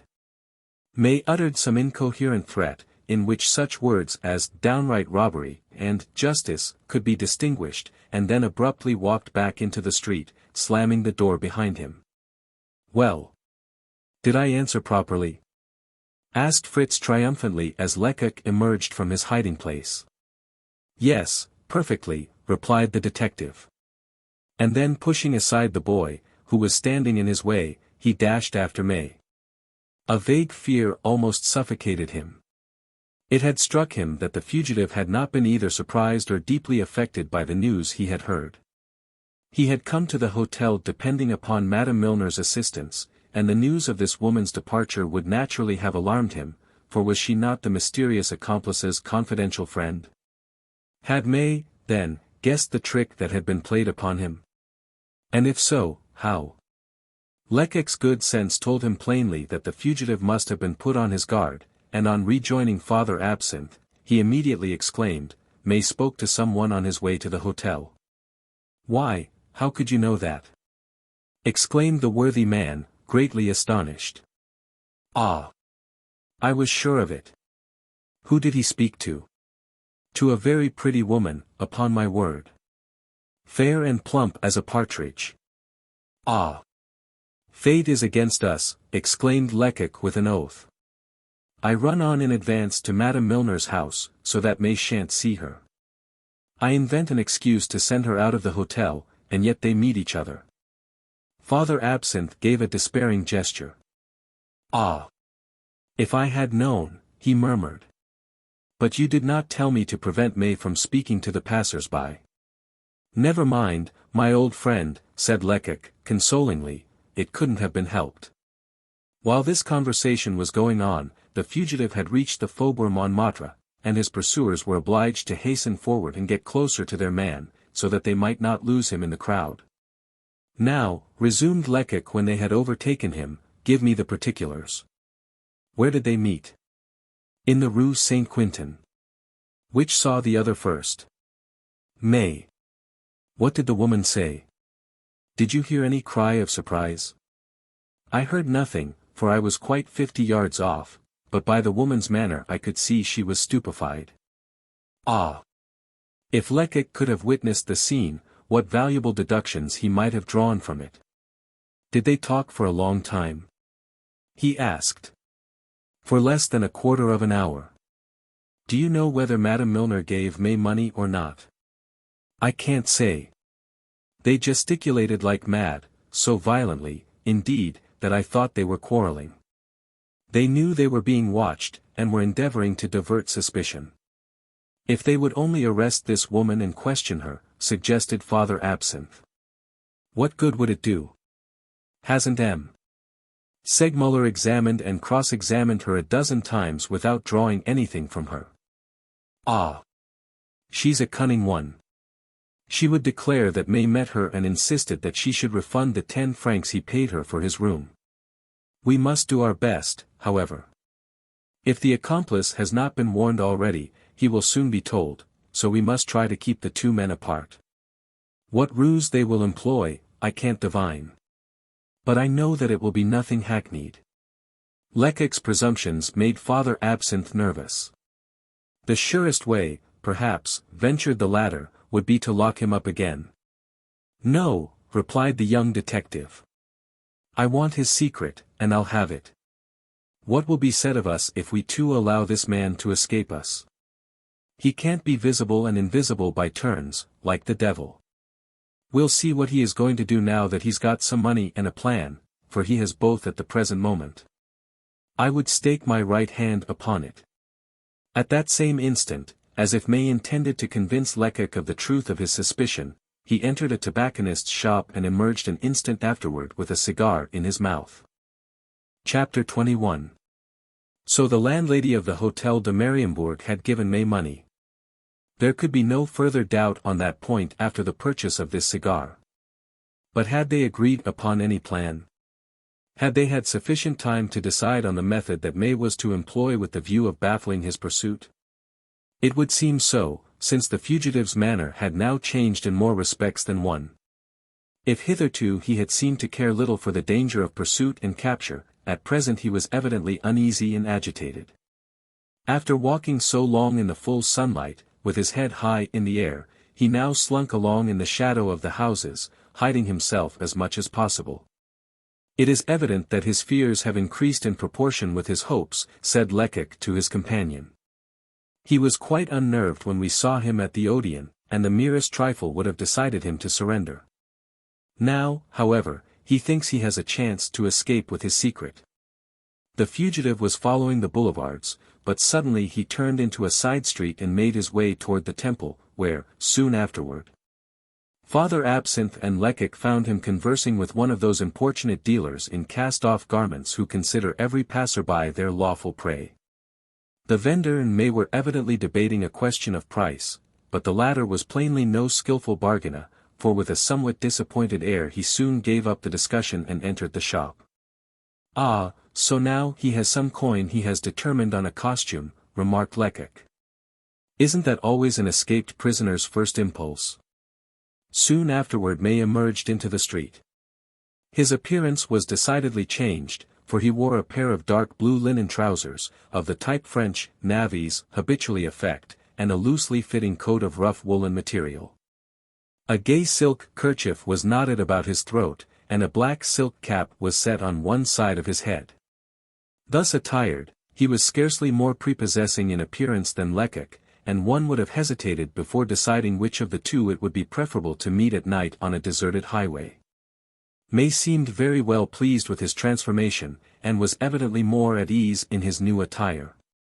On leaving the shop, however, he glanced suspiciously around him, as if to ascertain which of the passers-by were watching his movements. He had not parted with his broadcloth suit, but was carrying it under his arm, wrapped up in a handkerchief.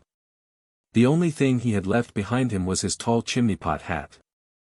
Lecoq would have liked to enter the shop and make some inquiries, but he felt that it would be imprudent to do so, for May had settled his cap on his head with a gesture that left no doubt as to his intentions. A second later he turned into the Rue du Temple, and now the chase began in earnest, for the fugitive proved as swift and agile as a stag, and it was no small task to keep him well in sight. He had no doubt lived in England and Germany, since he spoke the language of these countries like a native, but one thing was certain, he knew Paris as thoroughly as the most expert Parisian. This was shown by the way in which he dashed into the Rue de Graveliers, and by the precision of his course through the many winding streets that lie between the Rue du Temple and the Rue Beaubourg. He seemed to know this quarter of the capital by heart, as well, indeed, as if he had spent half his life there. He knew all the wine shops communicating with two streets, all the byways, passages, and tortuous alleys. Twice he almost escaped his pursuers, and once his salvation hung upon a thread. If he had remained in an obscure corner, where he was completely hidden, only an instant longer, the two detectives would have passed him by and his safety would have been assured. The pursuit presented immense difficulties. Night was coming on, and with it that light fog which almost invariably accompanies a spring sunset. Soon the street lamps glimmered luridly in the mist, and then it required a keen eyesight indeed to see even for a moderate distance. And, to add to this drawback, the streets were now thronged with workmen returning home after their daily toil, and with housewives intent on purchasing provisions for the evening meal. While round about each dwelling there congregated its numerous denizens swarming like bees around a hive. May, however, took advantage of every opportunity to mislead the persons who might be following him. Groups collected around some cheapjack stall, street accidents, a block of vehicles, everything was utilized by him with such marvelous presence of mind that he often glided through the crowd without leaving any sign of his passage. At last he left the neighborhood of the Rue de Graveliers and made for a broader street. Reaching the Boulevard de Sebastopol, he turned to the left, and took a fresh start. He darted on with marvelous rapidity, with his elbows pressed close to his body, husbanding his breath and timing his steps with the precision of a dancing master. Never pausing, and without once turning his head, he ever hurried on. And it was at the same regular but rapid pace that he covered the Boulevard de Sebastopol, crossed the Place du Châtelet, and proceeded to mount the Boulevard Saint-Michel. Here he suddenly halted before a cab stand. He spoke to one of the drivers, opened the door of his vehicle, and jumped in. The cab started off at a rapid pace. But May was not inside. He had merely passed through the vehicle, getting out at the other door, and just as the driver was departing for an imaginary destination May slipped into an adjacent cab which left the stand at a gallop. Perhaps, after so many ruses, after such formidable efforts, after this last stratagem, perhaps May believed that he was free. He was mistaken. Behind the cab which bore him onward, and while he leaned back against the cushions to rest, a man was running, and this man was Lecoq. Poor Father Absinthe had fallen by the way. In front of the Palais de Justice he paused, exhausted and breathless, and Lecoq had little hope of seeing him again, since he had all he could do to keep his man in sight without stopping to make the chalk marks agreed upon. May had instructed his driver to take him to the Place d'Italie, requesting him, moreover, to stop exactly in the middle of the square. This was about 100 paces from the police station in which he had been temporarily confined with the widow Chupin. When the vehicle halted, he sprang to the ground and cast a rapid glance around him, as if looking for some dreaded shadow. He could see nothing, however, for although surprised by the sudden stoppage, Lecoq had yet had time to fling himself flat on his stomach under the body of the cab, regardless of all danger of being crushed by the wheels. May was apparently reassured. He paid the cabman and then retraced his course toward the Rue Mouffetard. With a bound, Lecoq was on his feet again, and started after the fugitive as eagerly as a ravenous dog might follow a bone. He had reached the shadow cast by the large trees in the outer boulevards when a faint whistle resounded in his ears. "Father Absinthe," he exclaimed in a tone of delighted surprise. "The same," replied the old detective, "and quite rested, thanks to a passing cabman who picked me up and brought me here." "Oh, enough," interrupted Lecoq. "Let us keep our eyes open." May was now walking quite leisurely. He stopped first before one and then before another of the numerous wine shops and eating houses that abound in this neighborhood. He was apparently looking for someone or something, which of the two Lecoq could not, of course, divine. However, after peering through the glass doors of 3 of these establishments and then turning away, the fugitive at last entered the 4th. The 2 detectives, who were enabled to obtain a good view of the shop inside, saw the supposed murderer cross the room and seat himself at a table where a man of unusually stalwart build, ruddy-faced and grey-whiskered, was already seated. "The accomplice," murmured Father Absinthe. Was this really the redoubtable accomplice? Under other circumstances Lecoq would have hesitated to place dependence on a vague similarity in personal appearance. But here probabilities were so strongly in favor of Father Absinthe's assertion that the young detective at once admitted its truth. Was not this meeting the logical sequence of May and Madame Milner's chance interview a few hours before? May, thought Lecoq, began by taking all the money Madame Milner had about her, and then instructed her to tell his accomplice to come and wait for him in some cheap restaurant near here. If he hesitated and looked inside the different establishments, it was only because he hadn't been able to specify any particular one. Now, if they don't throw aside the mask, it will be because May is not sure he has eluded pursuit and because the accomplice fears that Madame Milner may have been followed.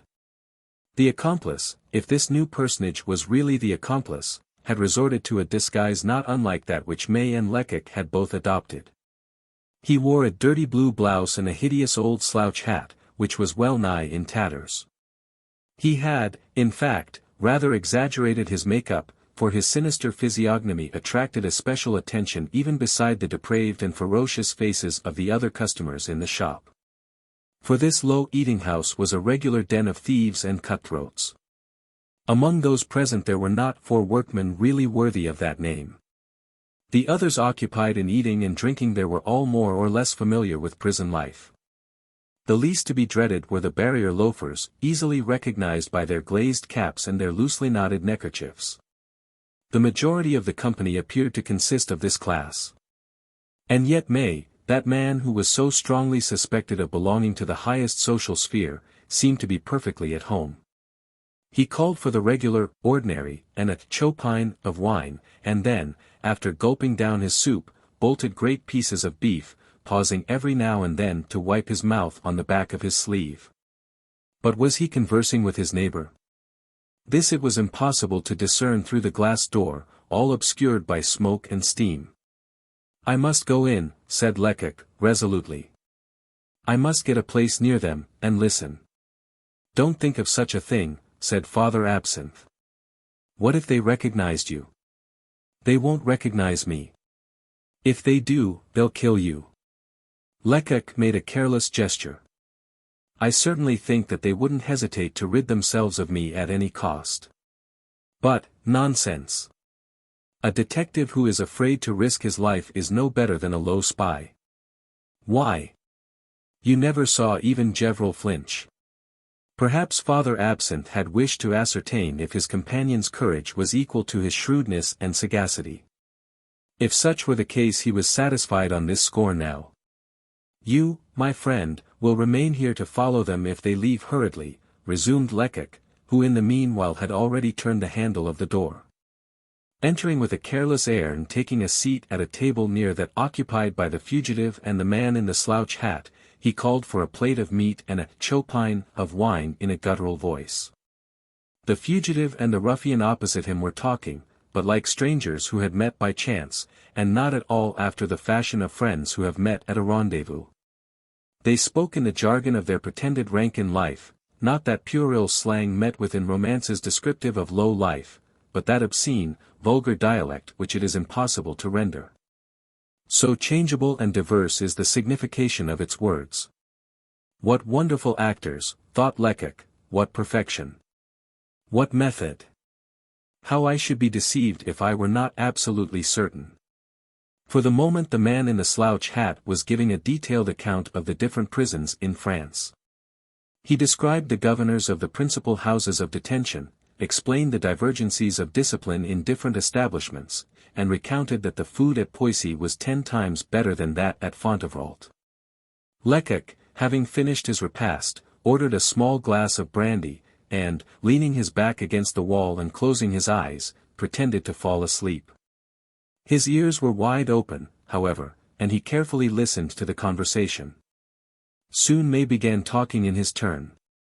And he narrated his story exactly as he had related it to the magistrate, from the murder up to his escape, without forgetting to mention the suspicions attached to his identity, suspicions which afforded him great amusement, he said. He added that he would be perfectly happy if he had money enough to take him back to Germany, but unfortunately he only had a few sous and didn't know where or how to procure any more. He had not even succeeded in selling some clothing which belonged to him, and which he had with him in a bundle. At these words the man in the tattered felt hat declared that he had too good a heart to leave a comrade in such embarrassment. He knew, in the very same street, an obliging dealer in such articles, and he offered to take May to his place at once. May's only response was to rise, saying, "Let us start." And they did start, with Lecoq at their heels. They walked rapidly on until passing the Rue Ferramoulin, when they turned into a narrow, dimly lighted alley, and entered a dingy dwelling. "Run and ask the concierge if there are not 2 doors by which anyone can leave this house," said Lecoq, addressing Father Absinthe. The latter instantly obeyed. He learned, however, that the house had only one street door, and accordingly the 2 detectives waited. "We are discovered," murmured Lecoq. "I am sure of it. May must have recognized me, or the boy at the Hotel de Mariembourg has described me to the accomplice." Father Absinthe made no response, for just then the 2 men came out of the house. May was jingling some coins in his hand, and seemed to be in a very bad temper. "What infernal rascals these receivers are," he grumbled. However, although he had only received a small sum for his clothing, he probably felt that his companion's kindness deserved some reward. For immediately afterward he proposed they should take a drink together, and with that object in view they entered a wine shop close by. They remained here for more than an hour, drinking together. And only left this establishment to enter one 100 paces distant. Turned out by the landlord, who was anxious to shut up, the 2 friends now took refuge in the next one they found open. Here again they were soon turned out, and then they hurried to another boozing den, and yet again to a 5th. And so, after drinking innumerable bottles of wine, they contrived to reach the Place Saint-Michel at about 1 o'clock in the morning. Here, however, they found nothing to drink, for all the wine shops were closed. The 2 men then held a consultation together, and, after a short discussion, they walked arm in arm toward the Faubourg Saint-Germain, like a pair of friends.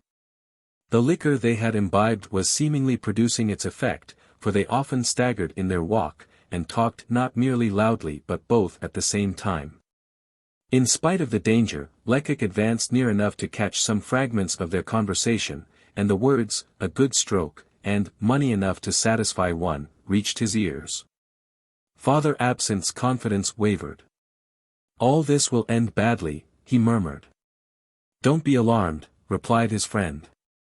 "I frankly confess that I don't understand the maneuvers of these wily confederates, but what does that matter after all?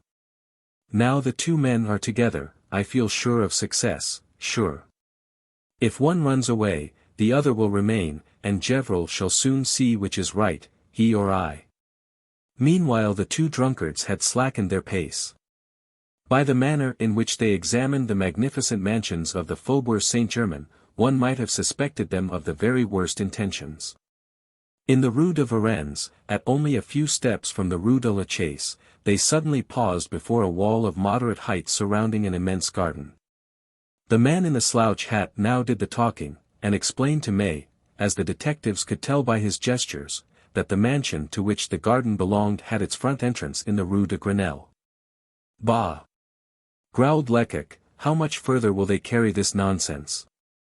They carried it farther than the young detective had ever imagined. May suddenly sprang on to his companion's shoulders, and raised himself to a level with the summit of the wall. An instant afterward a heavy thud might have been heard. He had let himself drop into the garden. The man in the slouch hat remained in the street to watch. The enigmatical fugitive had accomplished this strange, inconceivable design so swiftly that Lecoq had neither the time nor the desire to oppose him. His amazement at this unexpected misfortune was so great that for an instant he could neither think nor move. But he quickly regained his self-possession, and at once decided what was to be done. With a sure eye he measured the distance separating him from May's accomplice, and with 3 bounds he was upon him. The man in the slouched hat attempted to shout, but an iron hand stifled the cry in his throat. He tried to escape, and to beat off his assailant, but a vigorous kick stretched him on the ground as if he had been a child. Before he had time to think of further resistance he was bound, gagged, and carried, half suffocated, to the corner of the Rue de la Chaise. No sound had been heard, not a word, not an ejaculation, not even a noise of shuffling, nothing. Any suspicious sound might have reached May, on the other side of the wall, and warned him of what was going on. "How strange," murmured Father Absinthe, too much amazed to lend a helping hand to his younger colleague. "How strange! Who would have supposed?" "Enough! Enough," interrupted Lecoq, in that harsh, imperious voice, which imminent peril always gives to energetic men. "Enough. We will talk tomorrow. I must run away for a minute, and you will remain here. If May shows himself, capture him, don't allow him to escape." "I understand, but what is to be done with the man who is lying there?" "Leave him where he is. I have bound him securely, so there is nothing to fear. When the night police pass, we will give him into charge." He paused and listened. A short way down the street, heavy, measured footsteps could be heard approaching. "There they come," said Father Absinthe. "Ah! I dared not hope it. I shall have a good chance now." At the same moment, 2 sergeants de ville, whose attention had been attracted by this group at the street corner, hastened toward them. In a few words, Lecoq explained the situation, and it was decided that one of the sergeants should take the accomplice to the station house, while the other remained with Father Absinthe to cut off May's retreat. "And now," said Lecoq, "I will run round to the Rue de Grenelle and give the alarm." "To whose house does this garden belong?" "What?" replied one of the sergeants in surprise. "Don't you know the gardens of the Duc de Sermeuse, the famous duke who is a millionaire 10 times over, and who was formerly the friend?" "Ah, yes, I know," said Lecoq. "The thief," resumed the sergeant, "walked into a pretty trap when he got over that wall. There was a reception at the mansion this evening, as there is every Monday, and every one in the house is still up. The guests are only just leaving, for there were 5 or 6 carriages still at the door as we passed by." Lecoq darted off extremely troubled by what he had just heard. It now seemed to him that if May had got into this garden, it was not for the purpose of committing a robbery, but in the hope of throwing his pursuers off the track, and making his escape by way of the Rue de Grenelle. Which he hoped to do unnoticed, in the bustle and confusion attending the departure of the guests. On reaching the Hôtel de Sermeuse, a princely dwelling, the long façade of which was brilliantly illuminated, Lecoq found a last carriage just coming from the courtyard, while several footmen were extinguishing the lights, and an imposing Suisse, dazzling to behold in his gorgeous livery, prepared to close the heavy double doors of the grand entrance. The young detective advanced toward this important personage. "Is this the Hôtel de Sermeuse?" he inquired. The Suisse suspended his work to survey the audacious vagabond who ventured to question him, and then in a harsh voice replied, I advise you to pass on. I want none of your jesting. Lecoq had forgotten that he was clad as a Barrière loafer. Ah, he rejoined, I'm not what I seem to be. I'm an agent of the Secret Service, by name Lecoq. Here is my card, and I came to tell you that an escaped criminal has just scaled the garden wall in the rear of the Hôtel de Sairmeuse. A criminel? The young detective thought a little exaggeration could do no harm, and might perhaps ensure him more ready aid. Yes, he replied. And one of the most dangerous kind, a man who has the blood of 3 victims already on his hands. We have just arrested his accomplice, who helped him over the wall. The flunkey's ruby nose paled perceptibly. I will summon the servants, he faltered, and suiting the action to the word, he was raising his hand to the bell chain, employed to announce the arrival of visitors, when Lecoq hastily stopped him. A word first, said he. Might not the fugitive have passed through the house and escaped by this door, without being seen? In that case he would be far away by this time. Impossible. But why? Excuse me, but I know what I am saying. First, the door opening into the garden is closed, it is only open during grand receptions, not for our ordinary Monday drawing rooms. Secondly, Monseigneur requires me to stand on the threshold of the street door when he is receiving. Today he repeated this order, and you may be sure that I haven't disobeyed him. Since that's the case, said Lecoq, slightly reassured, we shall perhaps succeed in finding our man. Warn the servants, but without ringing the bell. The less noise we make, the greater will be our chance of success. In a moment the 50 servants who peopled the anterooms, stables, and kitchens of the Hôtel de Sairmeuse were gathered together. The great lanterns in the coach houses and stables were lighted, and the entire garden was illuminated as by enchantment. If May is concealed here, thought Lecoq, delighted to see so many auxiliaries, it will be impossible for him to escape. But it was in vain that the gardens were thoroughly explored over and over again, no one could be found. The sheds where gardening tools were kept, the conservatories, the summer houses, the 2 rustic pavilions at the foot of the garden, even the dog kennels, were scrupulously visited, but all in vain. The trees, with the exception of some horse-chestnuts at the rear of the garden, were almost destitute of leaves, but they were not neglected on that account. An agile boy, armed with a lantern, climbed each tree, and explored even the topmost branches.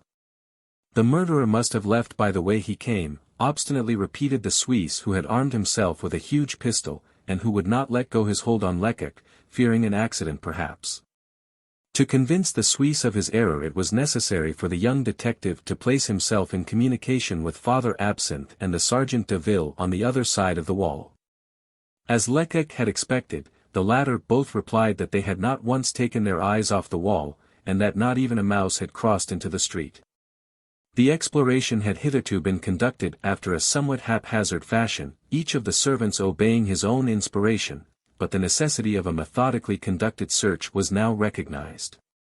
Accordingly, Lecoq took such measures that not a corner, not a recess, could possibly escape scrutiny, and he was dividing the task between his willing assistants, when a newcomer appeared upon the scene.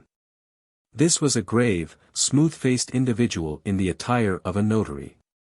Monsieur Otto, Monseigneur's first valet de chambre, the Suisse murmured in Lecoq's ear. This important personage came on behalf of Monsieur Lecoq, he did not say, Monseigneur, to inquire the meaning of all this uproar. When he had received an explanation, M. Otto condescended to compliment Lecoq on his efficiency, and to recommend that the house should be searched from garret to cellar. These precautions alone would allay the fears of Madame la Duchesse. He then departed, and the search began again with renewed ardor. A mouse concealed in the gardens of the Hôtel de Sairmeuse could not have escaped discovery, so minute were the investigations. Not a single object of any size was left undisturbed. The trees were examined leaf by leaf, one might almost say. Occasionally the discouraged servants proposed to abandon the search, but Lecoq urged them on.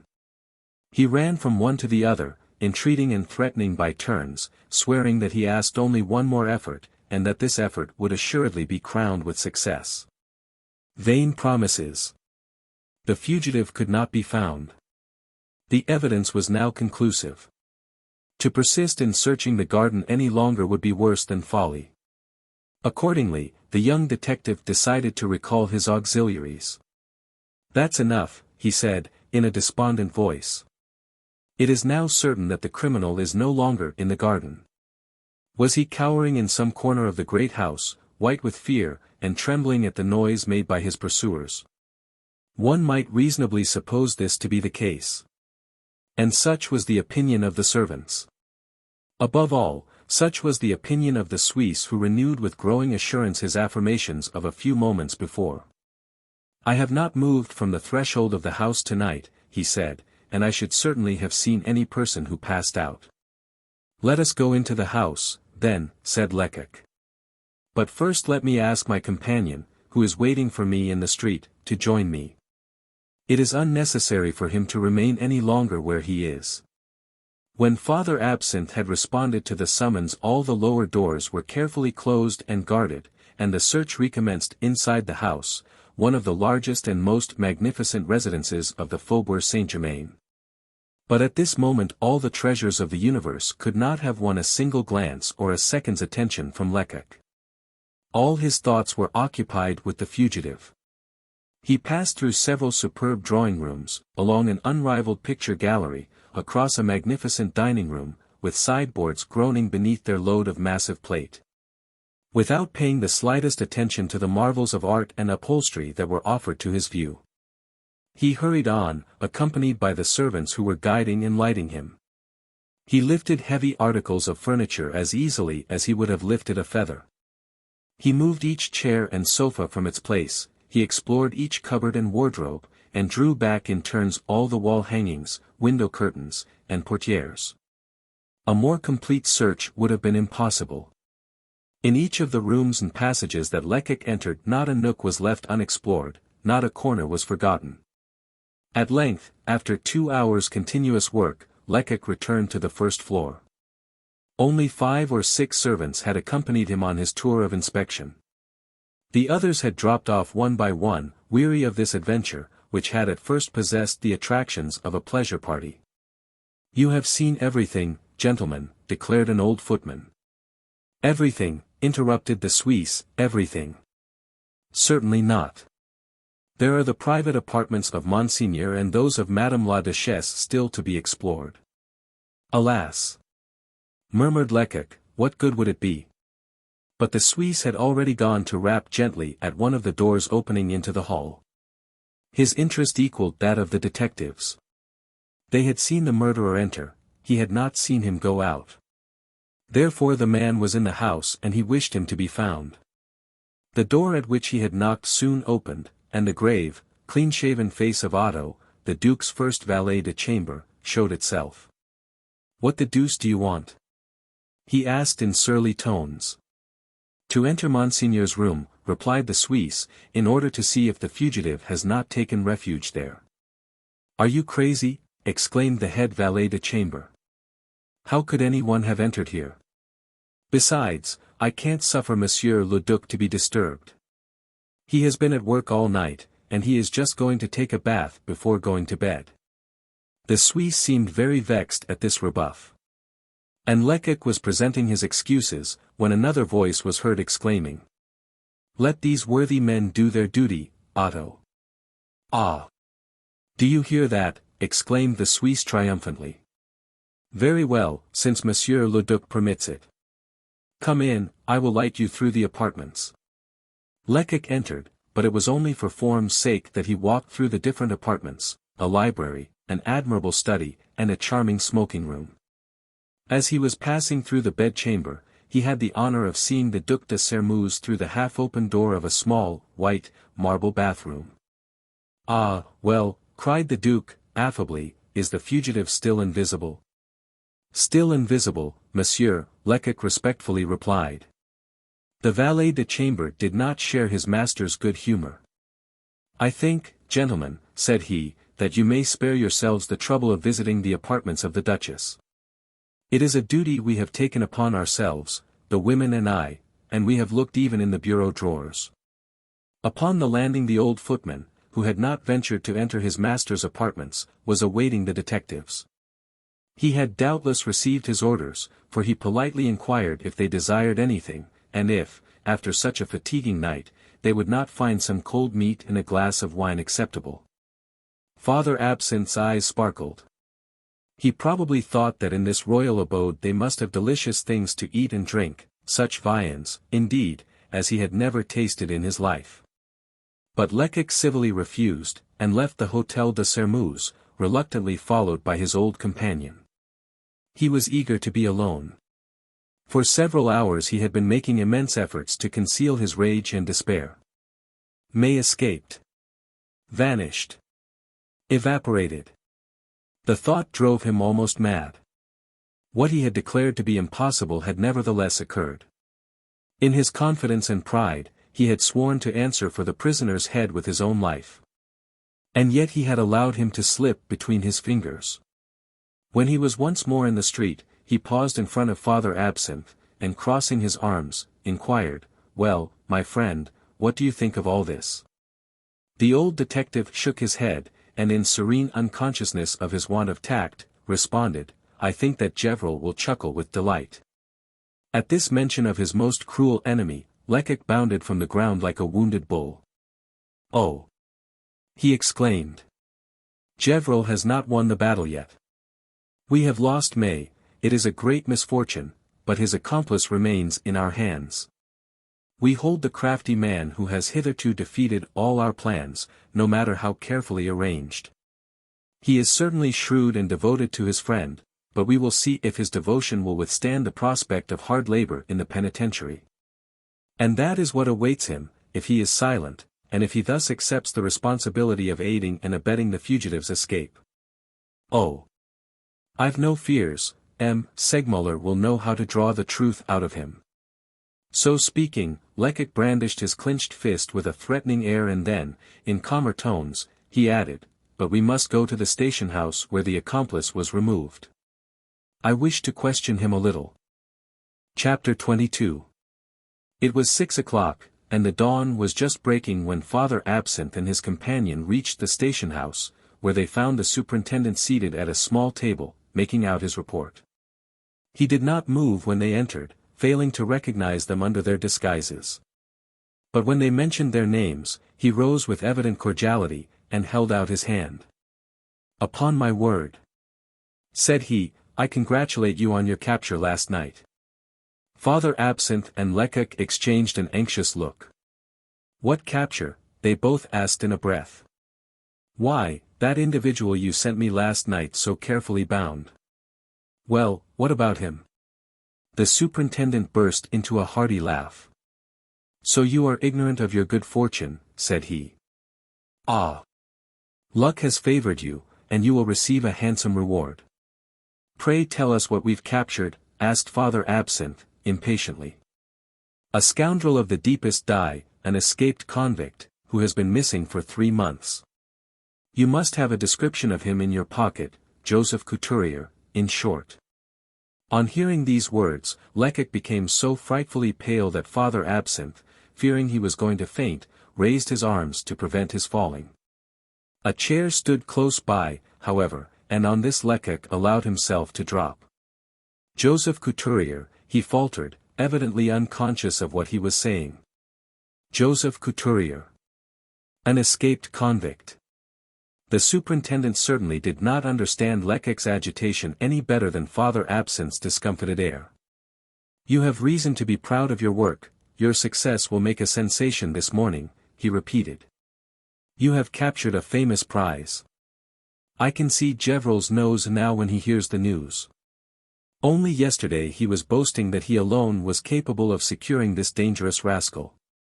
After such an irreparable failure as that which had overtaken Lecoq, the unintended irony of these compliments was bitter in the extreme. The superintendent's words of praise fell on his ears like so many blows from a sledge-hammer. "You must be mistaken," he eventually remarked, rising from his seat and summoning all his energy to his assistance. "That man is not Couturier." "Oh, I'm not mistaken, you may be quite sure of that. He fully answers the description appended to the circular ordering his capture, and even the little finger of his left hand is lacking, as is mentioned. Ah! That's a proof indeed! Groaned Father Absinthe. It is indeed. And I know another one more conclusive still. Couturier is an old acquaintance of mine. I have had him in custody before, and he recognized me last night just as I recognized him. After this further argument was impossible, hence it was in an entirely different tone that Lecoq remarked, "At least, my friend, you will allow me to address a few questions to your prisoner." "Oh! As many as you like. But first of all, let us bar the door and place 2 of my men before it. This couturier has a fondness for the open air, and he wouldn't hesitate to dash out our brains if he only saw a chance of escape."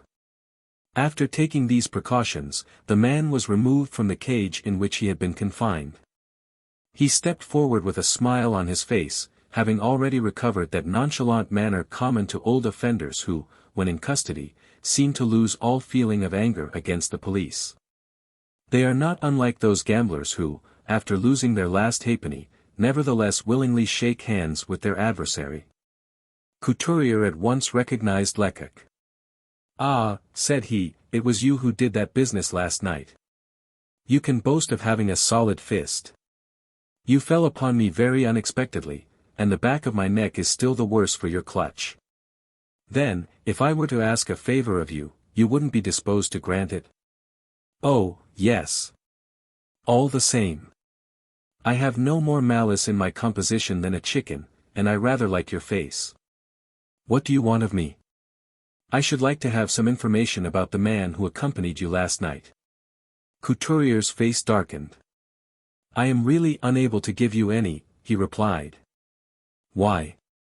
"Because I don't know him. I never saw him before last night." "It's hard to believe that. A fellow doesn't enlist the first comer for an expedition like yours last evening. Before undertaking such a job with a man, one finds out something about him." "I don't say I haven't been guilty of a stupid blunder," replied Couturier. "Indeed I could murder myself for it, but there was nothing about the man to make me suspect that he belonged to the Secret Service. He spread a net for me, and I jumped into it. It was made for me, of course. But it wasn't necessary for me to put my foot into it." "You are mistaken, my man," said Lecoq.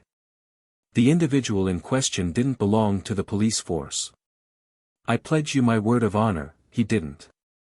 For a moment Couturier surveyed Lecoq with a knowing air, as if he hoped to discover whether he were speaking the truth or attempting to deceive him. "I believe you," he said at last. "And to prove it I'll tell you how it happened. I was dining alone last evening in a restaurant in the Rue Mouffetard, when that man came in and took a seat beside me. Naturally we began to talk, and I thought him a very good sort of a fellow. I forget how it began, but somehow or other he mentioned that he had some clothes he wanted to sell, and being glad to oblige him, I took him to a friend, who bought them from him. It was doing him a good turn, wasn't it? Well, he offered me something to drink, and I returned the compliment. We had a number of glasses together, and by midnight I began to see double. He then began to propose a plan, which, he swore, would make us both rich. It was to steal the plate from a superb mansion. There would be no risk for me, he would take charge of the whole affair. I had only to help him over the wall, and keep watch. The proposal was tempting, was it not? You would have thought so, if you had been in my place, and yet I hesitated. But the fellow insisted. He swore that he was acquainted with the habits of the house. That Monday evening was a grand gala night there, and that on these occasions the servants didn't lock up the plate. After a little while I consented. A fleeting flush tinged Lecoq's pale cheeks. "Are you sure he told you that the Duc de Sermeuse received every Monday evening?" he asked, eagerly. "Certainly, how else could I have known it? He even mentioned the name you uttered just now, a name ending in Gueuse." A strange thought had just flitted through Lecoq's mind. What if May and the Duc de Sermeuse should be one and the same person? But the notion seemed so thoroughly absurd, so utterly inadmissible that he quickly dismissed it, despising himself even for having entertained it for a single instant. He cursed his inveterate inclination always to look at events from a romantic impossible side, instead of considering them as natural commonplace incidents. After all, there was nothing surprising in the fact that a man of the world, such as he supposed May to be, should know the day set aside by the Duc de Sairmeuse for the reception of his friends. The young detective had nothing more to expect from Couturier. He thanked him, and after shaking hands with the superintendent, walked away, leaning on Father Absinthe's arm. For he really had need of support. His legs trembled, his head whirled, and he felt sick both in body and in mind. He had failed miserably, disgracefully. He had flattered himself that he possessed a genius for his calling, and yet he had been easily outwitted. To rid himself of pursuit, May had only had to invent a pretended accomplice, and this simple stratagem had sufficed to nonplus those who were on his trail. Father Absinthe was rendered uneasy by his colleague's evident dejection. "Where are we going?" he inquired, "to the Palais de Justice, or to the Prefecture de Police?" Lecoq shuddered on hearing this question, which brought him face to face with the horrible reality of his situation. "To the Prefecture," he responded. "Why should I go there?" "To expose myself to Gevrol's insults, perhaps. I haven't courage enough for that. Nor do I feel that I have strength to go to M. Segmuller and say, 'Forgive me, you have judged me too favorably. I am a fool. What are we to do?' Ah! I don't know. Perhaps I shall embark for America, perhaps I shall throw myself into the river." He had walked about 100 yards when suddenly he stopped short. "No," he exclaimed, with a furious stamp of his foot. "No, this affair shan't end like this. I have sworn to have the solution of the enigma, and I will have it." For a moment he reflected. Then, in a calmer voice, he added, "There is one man who can save us, a man who will see what I haven't been able to discern, who will understand things that I couldn't. Let us go and ask his advice, my course will depend on his reply. Come." After such a day and such a night, it might have been expected that these two men would have felt an irresistible desire to sleep and rest. But Lecoq was sustained by wounded vanity, intense disappointment, and yet unextinguished hope of revenge, while poor Father Absinthe was not unlike some luckless cab-horse, which, having forgotten there is such a thing as repose, is no longer conscious of fatigue, but travels on until he falls down dead. The old detective felt that his limbs were failing him, but Lecoq said, "It is necessary," and so he walked on. They both went to Lecoq's lodgings, where they laid aside their disguises and made themselves trim. Then after breakfasting they hastily betook themselves to the Rue Saint-Lazare, where, entering one of the most stylish houses in the street, Lecoq inquired of the concierge, "Is M. Tabret at home?" "Yes, but he's ill," was the reply. "Very ill?" asked Lecoq anxiously. "It is hard to tell," replied the man, "it is his old complaint, gout." And with an air of hypocritical commiseration, he added, "M. Tabret is not wise to lead the life he does. Women are very well in a way, but at his age." The two detectives exchanged a meaning glance, and as soon as they were out of hearing burst out laughing. Their hilarity had scarcely ceased when they reached the first floor, and rang the bell at the door of one of the apartments. The buxom-looking woman who appeared in answer to his summons, informed them that her master would receive them, although he was confined to his bed. "However, the doctor is with him now," she added. "But perhaps the gentleman would not mind waiting until he has gone." The gentleman replying in the affirmative, she then conducted them into a handsome library, and invited them to sit down. The person whom Lecoq had come to consult was a man celebrated for wonderful shrewdness and penetration, well nigh exceeding the bounds of possibility. For 45 years he had held a petty post in one of the offices of the Mont de Piet, just managing to exist upon the meager stipend he received. Suddenly enriched by the death of a relative, of whom he had scarcely ever heard, he immediately resigned his functions, and the very next day began to long for the same employment he had so often anathematized. In his endeavors to divert his mind, he began to collect old books, and heaped up mountains of tattered, worm-eaten volumes in immense oak bookcases. But despite this pastime to many so attractive, he could not shake off his weariness. He grew thin and yellow, and his income of 40,000 francs was literally killing him, when a sudden inspiration came to his relief. It came to him one evening after reading the memoirs of a celebrated detective, one of those men of subtle penetration, soft as silk, and supple as steel, whom justice sometimes sets upon the trail of crime. "And I also am a detective," he exclaimed. This, however, he must prove. From that day forward he perused with feverish interest every book he could find that had any connection with the organization of the police service and the investigation of crime. Reports and pamphlets, letters and memoirs, he eagerly turned from one to the other, in his desire to master his subject. Such learning as he might find in books did not suffice, however, to perfect his education. Hence, whenever a crime came to his knowledge he started out in quest of the particulars and worked up the case by himself. Soon these platonic investigations did not suffice, and one evening, at dusk, he summoned all his resolution, and, going on foot to the prefecture de police, humbly begged employment from the officials there. He was not very favorably received, for applicants were numerous. But he pleaded his cause so adroitly that at last he was charged with some trifling commissions. He performed them admirably. The great difficulty was then overcome. Other matters were entrusted to him, and he soon displayed a wonderful aptitude for his chosen work. The case of Madame B., the rich banker's wife, made him virtually famous.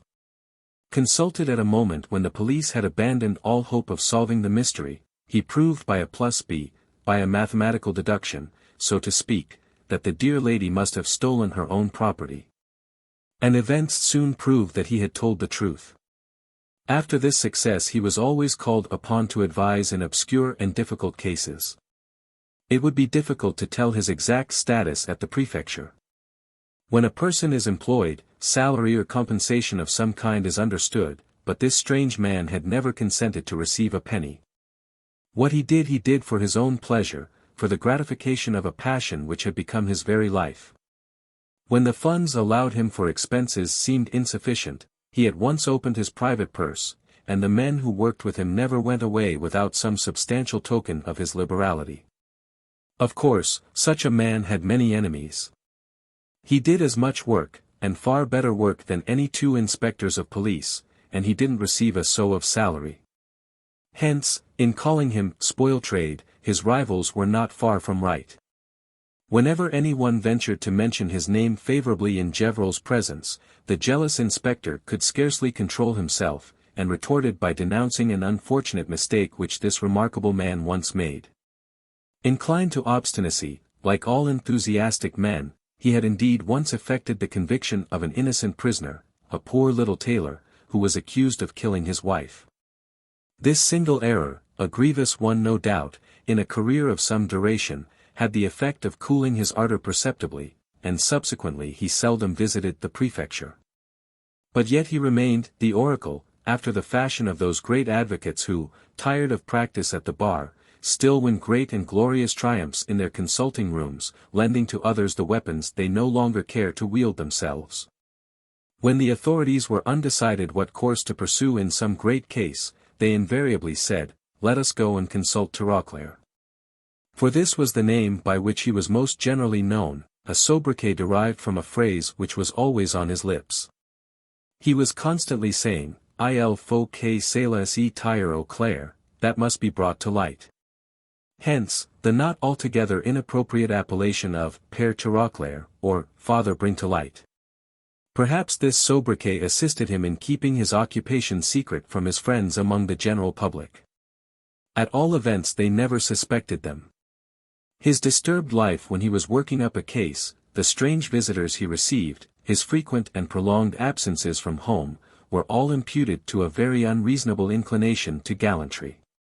His concierge was deceived as well as his friends, and laughing at his supposed infatuation, disrespectfully called him an old libertine. It was only the officials of the detective force who knew that Tirauclair and Tabret were one and the same person. Lecoq was trying to gain hope and courage by reflecting on the career of this eccentric man, when the buxom housekeeper re-entered the library and announced that the physician had left. At the same time she opened a door and exclaimed, "This is the room, you gentlemen can enter now." Chapter 23. On a large canopied bed, sweating and panting beneath the weight of numerous blankets, lay the two-faced oracle, Tirauclair, of the prefecture, Tabret, of the Rue Saint-Lazare. It was impossible to believe that the owner of such a face, in which a look of stupidity was mingled with one of perpetual astonishment, could possess superior talent, or even an average amount of intelligence. With his retreating forehead, and his immense ears, his odious turned-up nose, tiny eyes, and coarse, thick lips, Tabret seemed an excellent type of the ignorant, pennywise, petit rentier class. Whenever he took his walks abroad, the juvenile street Arabs would impudently shout after him or try to mimic his favorite grimace. And yet his ungainliness did not seem to worry him in the least, while he appeared to take real pleasure in increasing his appearance of stupidity, solacing himself with the reflection that he is not really a genius who seems to be one. At the sight of the two detectives, whom he knew very well, his eyes sparkled with pleasure. "Good morning, Lecoq, my boy," said he. "Good morning, my old absinthe. So you think enough down there of poor Papa Tirauclair to come and see him? We need your advice, Monsieur Tabret." Ah. We have just been as completely outwitted as if we were babies in long clothes." "What? Was your man such a very cunning fellow?" Lecoq heaved a sigh. "So cunning," he replied, "that, if I were superstitious, I should say he was the devil himself." The sick man's face wore a comical expression of envy. "What? You have found a treasure like that," said he, "and you complain. Why, it is a magnificent opportunity, a chance to be proud of. You see, my boys, everything has degenerated in these days. The race of great criminals is dying out, those who've succeeded the old stock are like counterfeit coins. There's scarcely anything left outside a crowd of low offenders who are not worth the shoe leather expended in pursuing them. It is enough to disgust a detective, upon my word. No more trouble, emotion, anxiety, or excitement. When a crime is committed nowadays, the criminal is in jail the next morning, you've only to take the omnibus, and go to the culprit's house and arrest him. He's always found, the more the pity. But what has your fellow been up to? He has killed 3 men. Oh, said old Tabret, in 3 different tones, plainly implying that this criminal was evidently superior to others of his species. And where did this happen? In a wine shop near the Barrière. Oh, yes, I recollect, a man named May. The murders were committed in the widow Chupin's cabin. I saw the case mentioned in the Gazette de Tribunaux, and your comrade, Fanfrelotte Elecurial, who comes to see me, told me you were strangely puzzled about the prisoner's identity. So you are charged with investigating the affair? So much the better. Tell me all about it, and I will assist you as well as I can. Suddenly checking himself, and lowering his voice, Tirauclair added, but first of all, just do me the favor to get up. Now, wait a moment, and when I motion you, open that door there, on the left, very suddenly. Mariette, my housekeeper, who is curiosity incarnate, is standing there listening. I hear her hair rubbing against the lock. Now. The young detective immediately obeyed, and Mariette, caught in the act, hastened away, pursued by her master's sarcasms. You might have known that you couldn't succeed at that, he shouted after her. Although Lecoq and Father Absinthe were much nearer the door than old Tirauclair, neither of them had heard the slightest sound. And they looked at each other in astonishment, wondering whether their host had been playing a little farce for their benefit, or whether his sense of hearing was really so acute as this incident would seem to indicate. Now, said Tabret, settling himself more comfortably upon his pillows, now I will listen to you, my boy. Mariette will not come back again. On his way to Tabret's, Lecoq had busied himself in preparing his story. And it was in the clearest possible manner that he related all the particulars, from the moment when Gevril opened the door of the Poivriere to the instant when May leaped over the garden wall in the rear of the Hôtel de Sermeuse. While the young detective was telling his story, old Tabret seemed completely transformed. His gout was entirely forgotten. According to the different phases of the recital, he either turned and twisted on his bed, uttering little cries of delight or disappointment, or else lay motionless, plunged in the same kind of ecstatic reverie which enthusiastic admirers of classical music yield themselves up to while listening to one of the great Beethoven's divine sonatas. If I had been there. If only I had been there, he murmured regretfully every now and then through his set teeth, though when Lecoq's story was finished, enthusiasm seemed decidedly to have gained the upper hand. "It is beautiful. It is grand," he exclaimed. "And with just that one phrase, it is the Prussians who are coming, for a starting point. Lecoq, my boy, I must say that you have conducted this affair like an angel."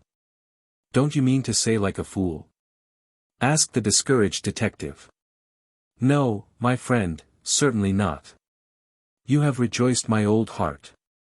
I can die, I shall have a successor. Ah! That Gevril who betrayed you, for he did betray you, there's no doubt about it, that obtuse, obstinate, general, is not worthy to blacken your shoes." "You overpower me, Monsieur Tabret," interrupted Lecoq, as yet uncertain whether his host was poking fun at him or not. "But it is none the less true that May has disappeared, and I have lost my reputation before I had begun to make it." "Don't be in such a hurry to reject my compliments," replied old Tabret, with a horrible grimace. "I say that you have conducted this investigation very well, but it could have been done much better, very much better. You have a talent for your work, that's evident, but you lack experience. You become elated by a trifling advantage or discouraged by a mere nothing, you fail, and yet persist in holding fast to a fixed idea, as a moth flutters about a candle. Then, you are young. But never mind that, it's a fault you will outgrow only too soon. And now, to speak frankly, I must tell you that you have made a great many blunders." Lecoq hung his head like a schoolboy receiving a reprimand from his teacher. After all, was he not a scholar, and was not this old man his master? "I will now enumerate your mistakes," continued old Tabret, "and I will show you how, on at least 3 occasions, you allowed an opportunity for solving this mystery to escape you. But pooh!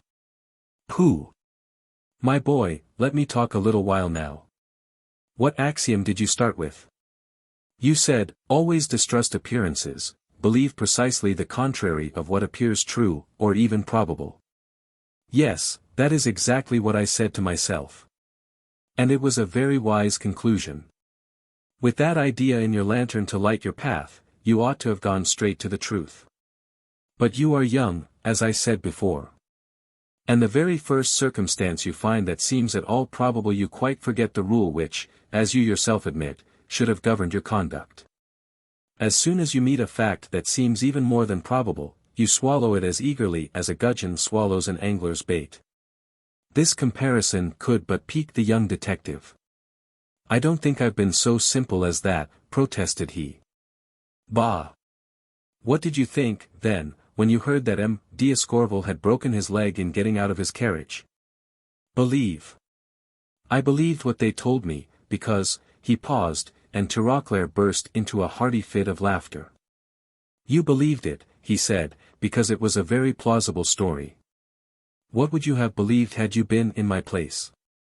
"Exactly the opposite of what they told me. I might have been mistaken. But it would be the logical conclusion as my first course of reasoning." This conclusion was so bold that Lecoq was disconcerted. "What," he exclaimed, "do you suppose that M. d'Escorval's fall was only a fiction?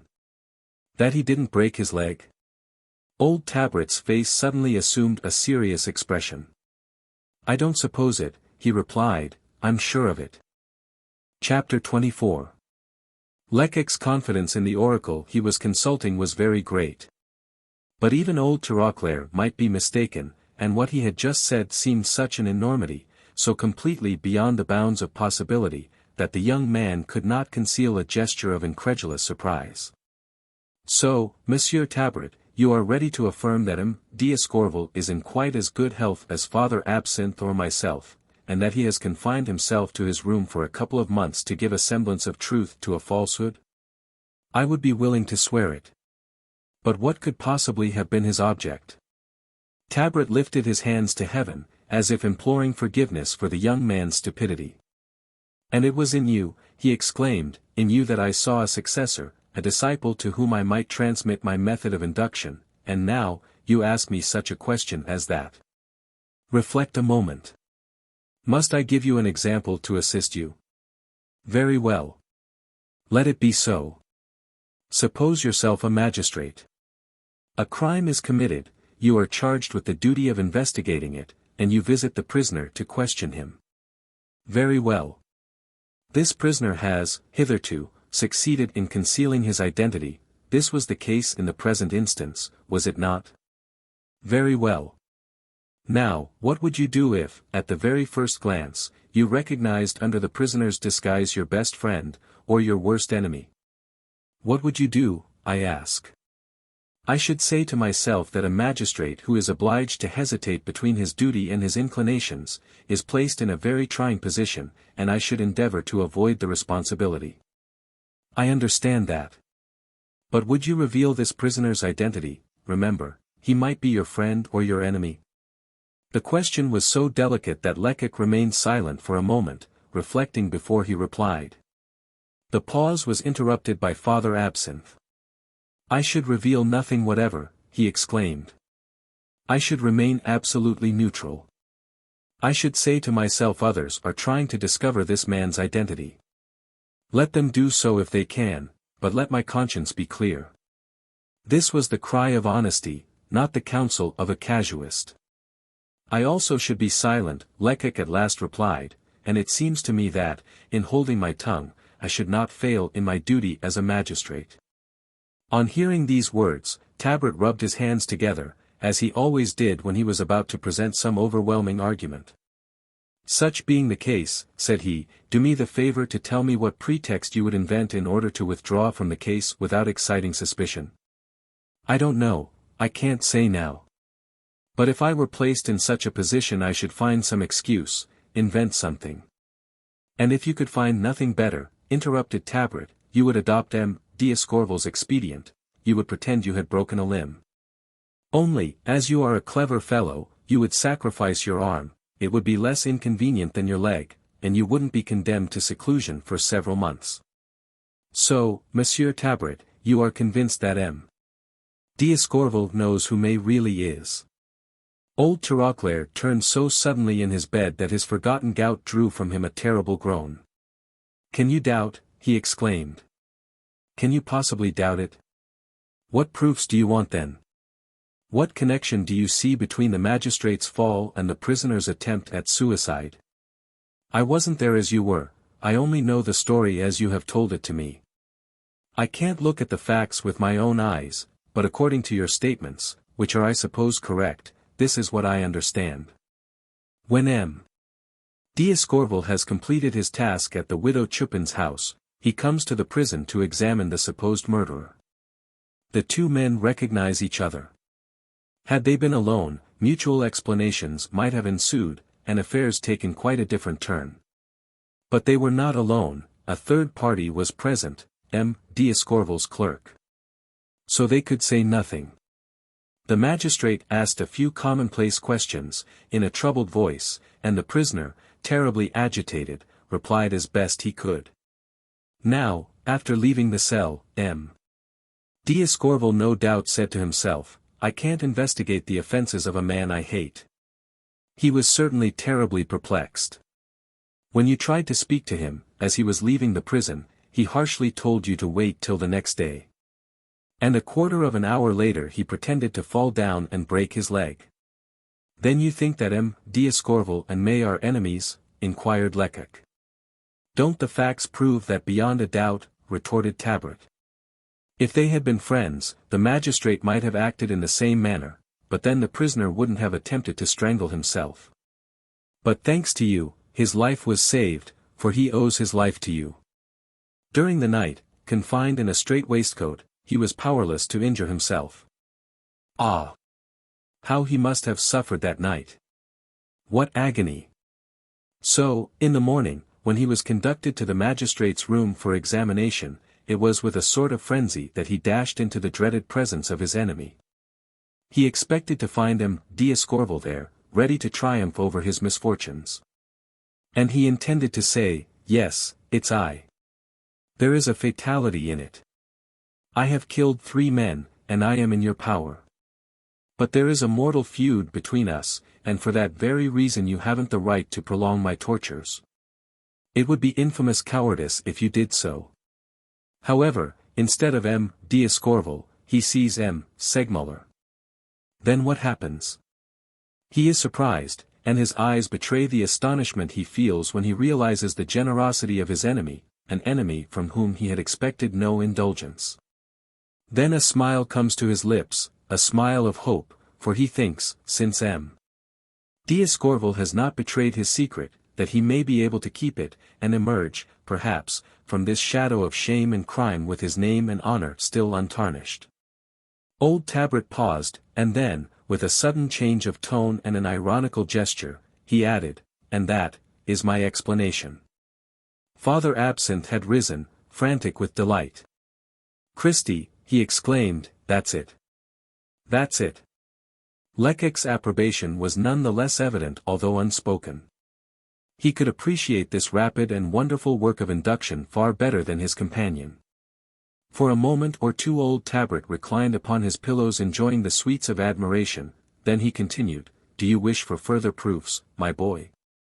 Recollect the perseverance M. D'Escorval displayed in sending to M. Segmuller for information. I admit that a man may have a passion for his profession, but not to such an extent as that. You believed that his leg was broken. Then were you not surprised to find a magistrate, with a broken limb, suffering mortal anguish, taking such wonderful interest in a miserable murderer? I haven't any broken bones, I've only got the gout. But I know very well that when I'm suffering, half the world might be judging the other half, and yet the idea of sending Mariette for information would never occur to me. Ah! A moment's reflection would have enabled you to understand the reason of his solicitude, and would probably have given you the key to the whole mystery. Lecoq, who was such a brilliant casuist in the widow Chupin's hovel, who was so full of confidence in himself, and so earnest in expounding his theories to simple Father Absinthe, Lecoq hung his head abashed and did not utter a word. But he felt neither anger nor impatience. He had come to ask advice, and was glad that it should be given him. He had made many mistakes, as he now saw only too plainly. And when they were pointed out to him he neither fumed nor fretted, nor tried to prove that he had been right when he had been wrong. This was certainly an excellent trait in his character. Meanwhile, M. Tabret had poured out a great glass of some cooling drink and drained it. He now resumed, "I need not remind you of the mistake you made in not compelling Toinon Chupin to tell you all she knew about this affair while she was in your power. A bird in the hand, you know the proverb. Be assured, Monsieur Tabret, that this mistake has cost me enough to make me realize the danger of allowing a well-disposed witness's zeal to cool down. We will say no more about that, then. But I must tell you that 3 or 4 times, at least, it has been in your power to clear up this mystery." The oracle paused, awaiting some protestation from his disciple. None came, however. If he says this, thought the young detective, it must indeed be so. This discretion made a great impression on old Tabret, and increased the esteem he had conceived for Lecoq. "The first time that you were lacking in discretion," said he, "was when you tried to discover the owner of the diamond earring found at the Poivriere.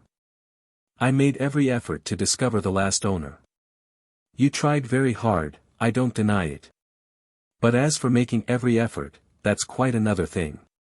For instance, when you heard that the Baroness de Watchau was dead, and that all her property had been sold, what did you do? You know. I went immediately to the person who had charge of the sale. Very well. And afterwards? I examined the catalogue. And as, among the jewels mentioned, I could find none that answered the description of these diamonds, I knew that the clue was quite lost. There is precisely where you are mistaken, exclaimed old Tirauclair, exultantly. If such valuable jewels are not mentioned in the catalogue of the sale, the Baroness de Watchau could not have possessed them at the time of her death. And if she no longer possessed them, she must have given them away or sold them. And who could she have sold them to? To one of her lady friends, very probably. For this reason, had I been in your place, I should have found out the names of her intimate friends. This would have been a very easy task. And then, I should have tried to win the favor of all the ladies' maids in the service of these friends. This would have only been a pastime for a good-looking young fellow like you. Then, I should have shown this earring to each maid in succession until I found one who said, "That diamond belongs to my mistress," or one who was seized with a nervous trembling. And to think that this idea did not once occur to me! Ejaculated Lecoq. Wait, I am coming to the second mistake you made, retorted the oracle. What did you do when you obtained possession of the trunk which May pretended was his? Why, you played directly into this cunning adversary's hand. How could you fail to see that this trunk was only an accessory article, a bit of property got ready and mounting the comedy? You should have known that it could only have been deposited with Madame Milner by the accomplice, and that all its contents must have been purchased for the occasion. I knew this, of course, but even under these circumstances, what could I do? What could you do, my boy? Well, I am only a poor old man, but I should have interviewed every clothier in Paris, and at last someone would have exclaimed, "Those articles! Why, I sold them to an individual like this or that, who purchased them for one of his friends whose measure he brought with him." Angry with himself, Lecoq struck his clenched hand violently upon the table beside him. "Sacrebleu!" he exclaimed, that method was infallible, and so simple too. Ah! I shall never forgive myself for my stupidity as long as I live. Gently, interrupted old Tirauclair. You are going too far, my dear boy. Stupidity is not the proper word at all, you should say carelessness, thoughtlessness. You are young, what else could one expect? What is far less inexcusable is the manner in which you conducted the chase, after the prisoner was allowed to escape. Alas, murmured the young man, now completely discouraged, did I blunder in that? Terribly, my son. And here is where I really blame you. What diabolical influence induced you to follow May, step by step, like a common policeman? This time Lecoq was stupefied. Ought I to have allowed him to escape me? He inquired. No. But if I had been by your side in the gallery of the Odeon, when you so clearly divined the prisoner's intentions, I should have said to you, "This fellow, friend Lecoq, will hasten to Madame Milner's house to inform her of his escape. Let us run after him." I shouldn't have tried to prevent his seeing her, mind.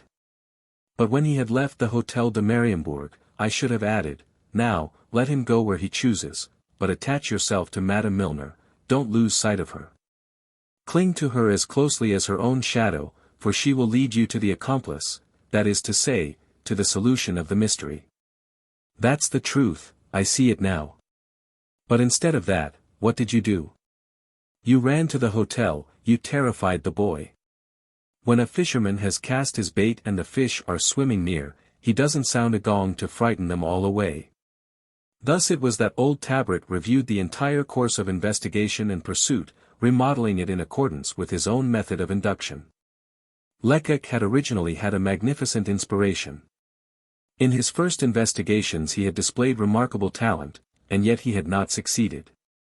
Why? Simply because he had neglected the axiom with which he started, always distrust what seems probable. But the young man listened to the oracles, summing up with divided attention. 1,000 projects were darting through his brain, and at length he could no longer restrain himself. "You have saved me from despair," he exclaimed. "I thought everything was lost, but I see that my blunders can be repaired. What I neglected to do, I can do now, there is still time. Haven't I the diamond earring, as well as various effects belonging to the prisoner, still in my possession? Madame Milner still owns the Hôtel de Mariembourg, and I will watch her. And what for, my boy? What for? Why, to find my fugitive, to be sure.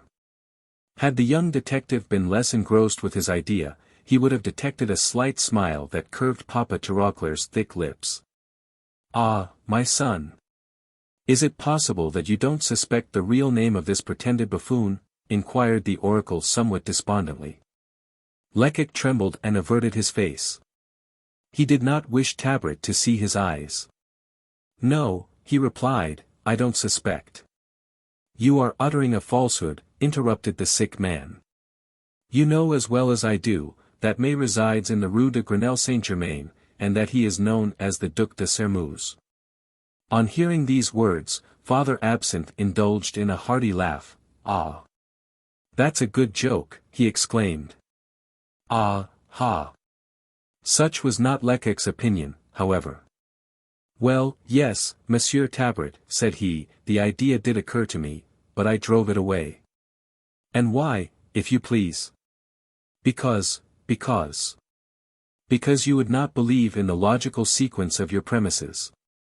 But I am consistent, and I say that it seems impossible the murderer arrested in the widow Chupin's drinking den should be the Duc de Sermeuse. Hence, the murderer arrested there, May, the pretended buffoon, is the Duc de Sermeuse. Chapter 25. How this idea had entered old Tabret's head, Lecoq could not understand. A vague suspicion had, it is true, flitted through his own mind. But it was in a moment of despair when he was distracted at having lost May, and when certain of Couturier's remarks furnished the excuse for any ridiculous supposition. And yet now Father Tirauclair calmly proclaimed this suspicion, which Lecoq had not dared seriously to entertain, even for an instant, to be an undoubted fact. You look as if you had suddenly fallen from the clouds, exclaimed the oracle, noticing his visitor's amazement. Do you suppose that I spoke at random like a parrot? No, certainly not, but... Tush! You are surprised because you know nothing of contemporary history. If you don't wish to remain all your life a common detective, like your friend Gevril, you must read, and make yourself familiar with all the leading events of the century. I must confess that I don't see the connection. Tabret did not deign to reply. Turning to Father Absinthe, he requested the old detective, in the most affable tones, to go to the library and fetch 2 large volumes entitled, General Biography of the Men of the Present Age, which he would find in the bookcase on the right. Father Absinthe hastened to obey, and as soon as the books were brought, Tabret began turning the pages with an eager hand, like a person seeking some word in a dictionary. Baron, he muttered, Escars, Escarac, Escher, Escotica, at last we have it, Escorval. Listen attentively, my boy, and you will be enlightened. This injunction was entirely unnecessary. Never had the young detective's faculties been more keenly on the alert. It was in an emphatic voice that the sick man then read, Escorval, Louis Guillaume, Baron d. Diplomatist and politician, born at Montaignac, December 3 d. 1769. Of an old family of lawyers. He was completing his studies in Paris at the outbreak of the Revolution and embraced the popular cause with all the ardor of youth. But, soon disapproving the excesses committed in the name of liberty, he sided with the reactionists, advised, perhaps, by Roederer, who was one of his relatives. Commended to the favor of the First Council by M. de Talleyrand, he began his diplomatic career with a mission to Switzerland, and during the existence of the First Empire he was entrusted with many important negotiations. Devoted to the emperor, he found himself gravely compromised at the advent of the Second Restoration. At the time of the celebrated rising at Montaignac, he was arrested on the double charge of high treason and conspiracy. He was tried by a military commission, and condemned to death. The sentence was not executed, however. He owed his life to the noble devotion and heroic energy of a priest, one of his friends, the Abbé Midden, curé of the little village of Sermeuse. The Baron d'Escorval had only one son, who embraced the judicial profession at a very early age. Lecoq was intensely disappointed. I understand, he remarked.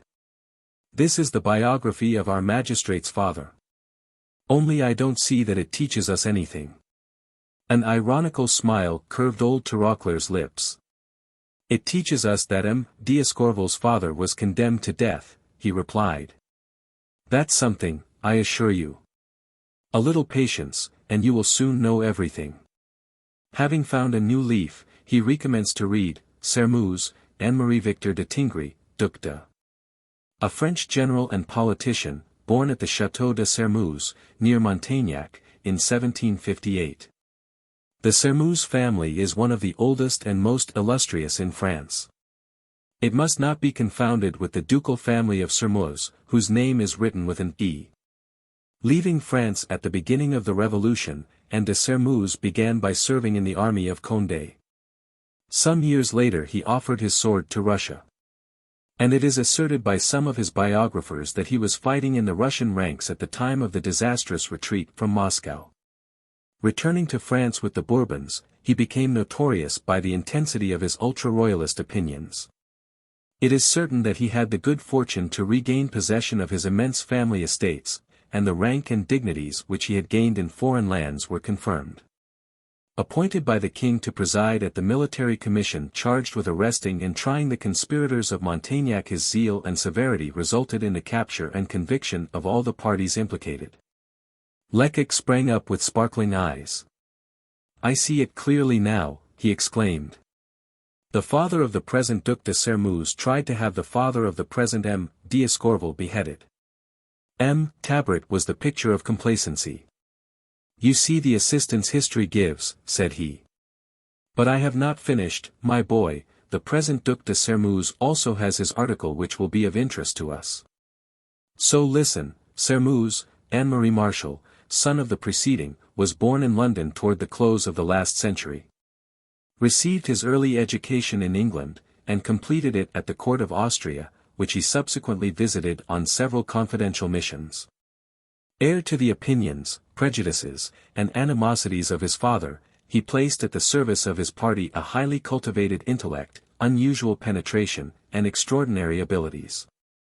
A leader at a time when political passion was raging highest, he had the courage to assume the sole responsibility of the most unpopular measures. The hostility he encountered, however, eventually obliged him to retire from office, leaving behind him animosities likely to terminate only with his life.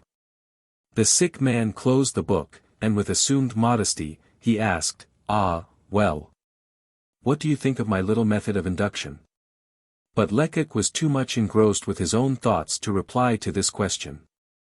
I think, he remarked, that if the Duc de Sermuse had disappeared for 2 months, the period of May's imprisonment, all Paris would have known of it, and so. You are dreaming, interrupted Tabret. Why, with his wife and his valet de chambre for accomplices, the Duke could absent himself for a year if he liked, and yet all his servants would believe him to be in the house. I admit that, said Lecoq, at last. But unfortunately, there is one circumstance which completely upsets the theory we have built up so laboriously. And what is that, if you please? If the man who took part in the broil at the Poivriere had been the Duc de Sermuse, he would have disclosed his name, he would have declared that, having been attacked, he had only defended himself, and his name alone would have opened the prison doors. Instead of that, what did the prisoner do? He attempted to kill himself. Would a grand seigneur, like the Duc de Sermuse, to whom life must be a perpetual enchantment, have thought of committing suicide? A mocking whistle from the old Tabret interrupted the speaker. You seem to have forgotten the last sentence in his biography. M. Sermuse leaves behind him ill will and hatred. Do you know the price he might have been compelled to pay for his liberty? No, no more do I. To explain his presence at the Poivriere, and the presence of a woman, who was perhaps his wife, who knows what disgraceful secrets he would have been obliged to reveal. Between shame and suicide, he chose suicide. He wished to save his name and honor intact. Old Tirauclair spoke with such vehemence that even Father Absinthe was deeply impressed, although, to tell the truth, he had understood but little of the conversation.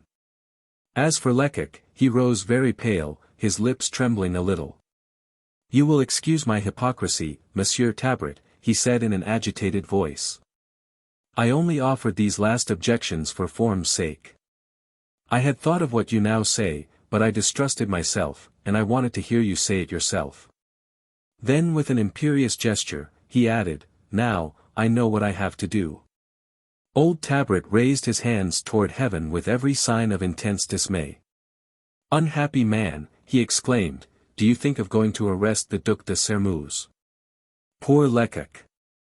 Free, this man is almost omnipotent, and you, an infinitesimal agent of police, would be shattered as easily as glass. Take care, my boy, don't attack the Duke. I wouldn't be responsible for the consequences. You might imperil your life. The young detective shook his head. Oh. I don't deceive myself, said he. I know that the Duke is far beyond my reach, at least for the present. But he will be in my power again, the day I learn his secret. I don't fear danger.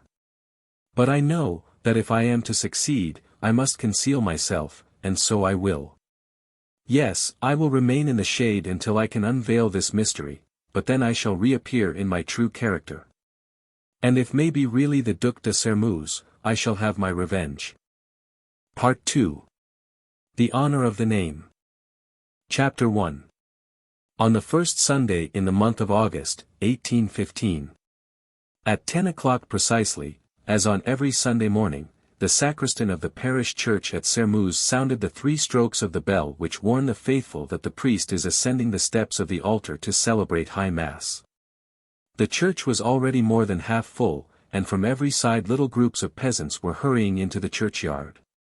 The women were all in their bravest attire, with cunning little fichus crossed upon their breasts, broad-striped, brightly colored skirts, and large white coifs. Being as economical as they were coquettish, they came barefooted, bringing their shoes in their hands, but put them on reverentially before entering the house of God. But few of the men entered the church. They remained outside to talk, seating themselves in the porch or standing about the yard, in the shade of the century-old elms. For such was the custom in the hamlet of Sermuse. The 2 hours which the women consecrated to prayer the men employed in discussing the news, the success or the failure of the crops, and, before the service ended, they could generally be found, glass in hand, in the barroom of the village inn. For the farmers for a league around, the Sunday Mass was only an excuse for a reunion, a sort of weekly bourse. All the cures who had been successively stationed at Sermuse had endeavored to put an end to this scandalous habit, as they termed it, but all their efforts had made no impression upon country obstinacy. They had succeeded in gaining only one concession. At the moment of the elevation of the host, voices were hushed, heads uncovered, and a few even bowed the knee and made the sign of the cross. But this was the affair of an instant only, and conversation was immediately resumed with increased vivacity. But today the usual animation was wanting. No sounds came from the little knots of men gathered here and there, not an oath, not a laugh.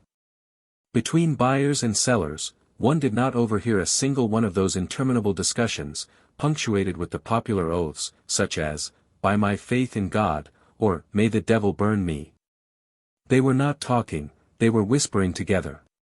A gloomy sadness was visible upon each face, lips were placed cautiously at the listener's ear, anxiety could be read in every eye.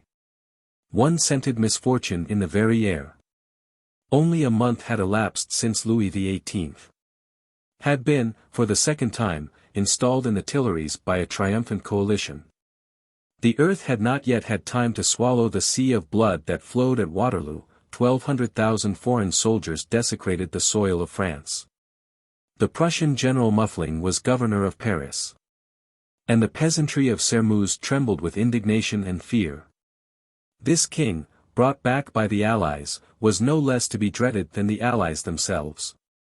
To them this great name of Bourbon signified only a terrible burden of taxation and oppression. Above all, it signified ruin, for there was scarcely one among them who had not purchased some morsel of government land. And they were assured now that all estates were to be returned to the former proprietors, who had emigrated after the overthrow of the Bourbons. Hence, it was with a feverish curiosity that most of them clustered around a young man who, only 2 days before, had returned from the army. With tears of rage in his eyes, He was recounting the shame and the misery of the invasion. He told of the pillage at Versailles, the exactions at Orleans, and the pitiless requisitions that had stripped the people of everything. And these accursed foreigners to whom the traitors have delivered us, will not go so long as a shilling or a bottle of wine is left in France, he exclaimed. As he said this he shook his clenched fist menacingly at a white flag that floated from the tower. His generous anger won the close attention of his auditors, and they were still listening to him with undiminished interest, when the sound of a horse's hoofs resounded upon the stones of the only street in Sairmeuse. A shudder traversed the crowd. The same fear stopped the beating of every heart. Who could say that this rider was not some English or Prussian officer? He had come, perhaps, to announce the arrival of his regiment, and imperiously demand money, clothing, and food for his soldiers. But the suspense was not of long duration. The rider proved to be a fellow countryman, clad in a torn and dirty blue linen blouse. He was urging forward, with repeated blows, a little, bony, nervous mare, fevered with foam. "Ah! It is Father Chupin," murmured one of the peasants with a sigh of relief. "The same," observed another. "He seems to be in a terrible hurry. The old rascal has probably stolen the horse he is riding." This last remark disclosed the reputation Father Chupin enjoyed among his neighbors. He was, indeed, one of those thieves who are the scourge and the terror of the rural districts. He pretended to be a day laborer, but the truth was, that he held work in holy horror, and spent all his time in sleeping and idling about his hovel. Hence, stealing was the only means of support for himself, his wife, 2 sons, terrible youths, who, somehow, had escaped the conscription. They consumed nothing that was not stolen. Wheat, wine, fuel, fruits, all were the rightful property of others. Hunting and fishing at all seasons, and with forbidden appliances, furnished them with ready money.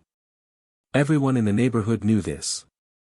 And yet when Father Chupin was pursued and captured, as he was occasionally, no witness could be found to testify against him.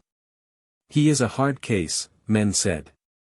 And if he had a grudge against anyone, he would be quite capable of lying in ambush and shooting him as he would a squirrel. Meanwhile the rider had drawn rein at the inn of the Boeuf Couronne. He alighted from his horse, and, crossing the square, approached the church. He was a large man, about 50 years of age, as gnarled and sinewy as the stem of an old grapevine. At the first glance one would not have taken him for a scoundrel. His manner was humble, and even gentle, but the restlessness of his eye and the expression of his thin lips betrayed diabolical cunning and the coolest calculation. At any other time this despised and dreaded individual would have been avoided. But curiosity and anxiety led the crowd toward him. "Ah, well, Father Chupin," they cried, as soon as he was within the sound of their voices, "whence do you come in such haste?" "From the city." To the inhabitants of Sairmeuse and its environs, the city meant the country town of the arrondissement, Montaignac, a charming sub-prefecture of 8,000 souls, about 4 leagues distant. "And was it at Montaignac that you bought the horse you were riding just now?" "I did not buy it, it was loaned to me." This was such a strange assertion that his listeners could not repress a smile. He did not seem to notice it, however. "It was loaned me," he continued, "in order that I might bring some great news here the quicker." Fear resumed possession of the peasantry. "Is the enemy in the city?" anxiously inquired some of the more timid. "Yes. But not the enemy you refer to. This is the former lord of the manor, the Duc de Sairmeuse." "Ah! They said he was dead." "They were mistaken." "Have you seen him?" "No, I have not seen him, but someone else has seen him for me, and has spoken to him. And this someone is Monsieur Ladron, the proprietor of the Hôtel de France at Montaignac. I was passing the house this morning, when he called me. 'Here, old man,' he said, 'do you wish to do me a favor?' Naturally I replied, 'Yes.' Whereupon he placed a coin in my hand and said, 'Well, go and tell them to saddle a horse for you, then gallop to Sairmeuse, and tell my friend Lacheneur that the Duc de Sairmeuse arrived here last night in a post-chaise, with his son, Monsieur Marshal, and 2 servants. Here, in the midst of these peasants, who were listening to him with pale cheeks and set teeth, Father Chupin preserved the subdued mien appropriate to a messenger of misfortune. But if one had observed him carefully, one would have detected an ironical smile upon his lips and a gleam of malicious joy in his eyes. He was, in fact, inwardly jubilant. At that moment he had his revenge for all the slights and all the scorn he had been forced to endure. And what a revenge! And if his words seemed to fall slowly and reluctantly from his lips, it was only because he was trying to prolong the sufferings of his auditors as much as possible. But a robust young fellow, with an intelligent face, who, perhaps, read Father Chupin's secret heart, brusquely interrupted him. "What does the presence of the Duc de Sermuz at Montagnac matter to us?" he exclaimed. "Let him remain at the Hôtel de France as long as he chooses, we shall not go in search of him." "No. We shall not go in search of him," echoed the other peasants, approvingly. The old rogue shook his head with affected commiseration. "Monsieur le Duc will not put you to that trouble," he replied, "he will be here in less than 2 hours." "How do you know?" "I know it through Monsieur Lageron, who, when I mounted his horse, said to me, 'Above all, old man, explain to my friend Lacheneur that the Duke has ordered horses to be in readiness to convey him to Sermuz at 11 o'clock. With a common movement, all the peasants who had watches consulted them. "And what does he want here?" demanded the same young farmer. "Pardon. He did not tell me," replied Father Chupin, "but one need not be very cunning to guess. He comes to revisit his former estates, and to take them from those who have purchased them, if possible. From you, Rousselet, he will claim the meadows upon the Oiselle, which always yield 2 crops. From you, Father Gauchis, the ground upon which the Croix Brûlée stands, from you, Chanlouineau, the vineyards on the Borderie." Chanlouineau was the impetuous young man who had interrupted Father Chupin twice already. "Claim the Borderie," he exclaimed, with even greater violence, "let him try, and we will see. It was waste land when my father bought it, covered with briars, even a goat could not have found pasture there. We have cleared it of stones, we have scratched up the soil with our very nails, we have watered it with our sweat, and now they would try to take it from us. Ah! They shall have my last drop of blood first. I do not say but. But what? Is it any fault of ours that the nobles fled to foreign lands? We have not stolen their lands, have we?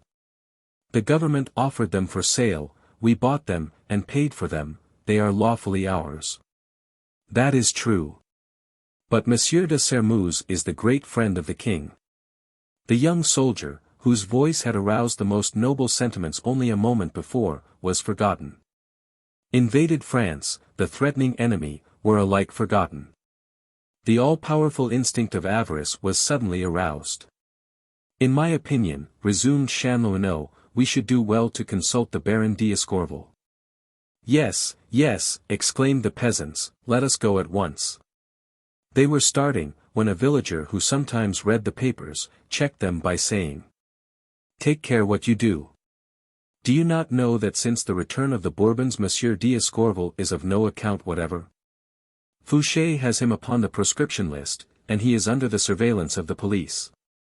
This objection dampened the enthusiasm. "That is true," murmured some of the older men. "A visit to Monsieur d'Escorval would, perhaps, do us more harm than good.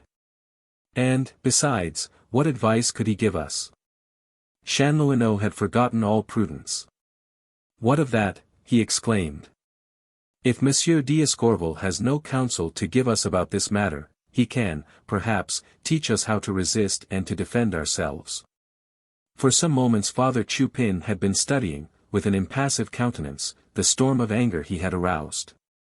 In his secret heart he experienced the satisfaction of the incendiary at the sight of the flames he has kindled. Perhaps he already had a presentiment of the infamous part he would play a few months later. Satisfied with his experiment, he assumed, for the time, the role of moderator. "Wait a little. Do not cry before you are hurt," he exclaimed, in an ironical tone. "Who told you that the Duc de Sermuz would trouble you? How much of his former domain do you all own between you? Almost nothing. A few fields and meadows and a hill on the bordery. All these together did not in former times yield him an income of 5,000 francs a year. Yes, that is true, replied Chanlouineau. And if the revenue you mention is quadrupled, it is only because the land is now in the hands of 40 proprietors who cultivate it themselves. Another reason why the Duke will not say a word. He will not wish to set the whole district in commotion. In my opinion, he will dispossess only one of the owners of his former estates, and that is our worthy ex-mayor, Monsieur Lacheneur, in short. Ah! He knew only too well the egotism of his compatriots. He knew with what complacency and eagerness they would accept an expiatory victim whose sacrifice should be their salvation. That is a fact, remarked an old man. Monsieur Lacheneur owns nearly all the Sermouse property. Say all, while you are about it, rejoined Father Chupin. Where does Monsieur Lacheneur live? In that beautiful Château de Sermouse whose gable we can see there through the trees. He hunts in the forests which once belonged to the Ducs de Sermouse, he fishes in their lakes, he drives the horses which once belonged to them, in the carriages upon which one could now see their coat of arms, if it had not been painted out. 20 years ago, Lacheneur was a poor devil like myself, now, he is a grand gentleman with 50,000 livres a year. He wears the finest broadcloth and top boots like the Baron d'Escorval. He no longer works, he makes others work. And when he passes, everyone must bow to the earth. If you kill so much as a sparrow upon his lands, as he says, he will cast you into prison. Ah, he has been fortunate. The Emperor made him mayor. The Bourbons deprived him of his office. But what does that matter to him? He is still the real master here, as the Sermouse were in other days. His son is pursuing his studies in Paris, intending to become a notary. As for his daughter, Mademoiselle Marie-Anne. Not a word against her, exclaimed Chanlouineau.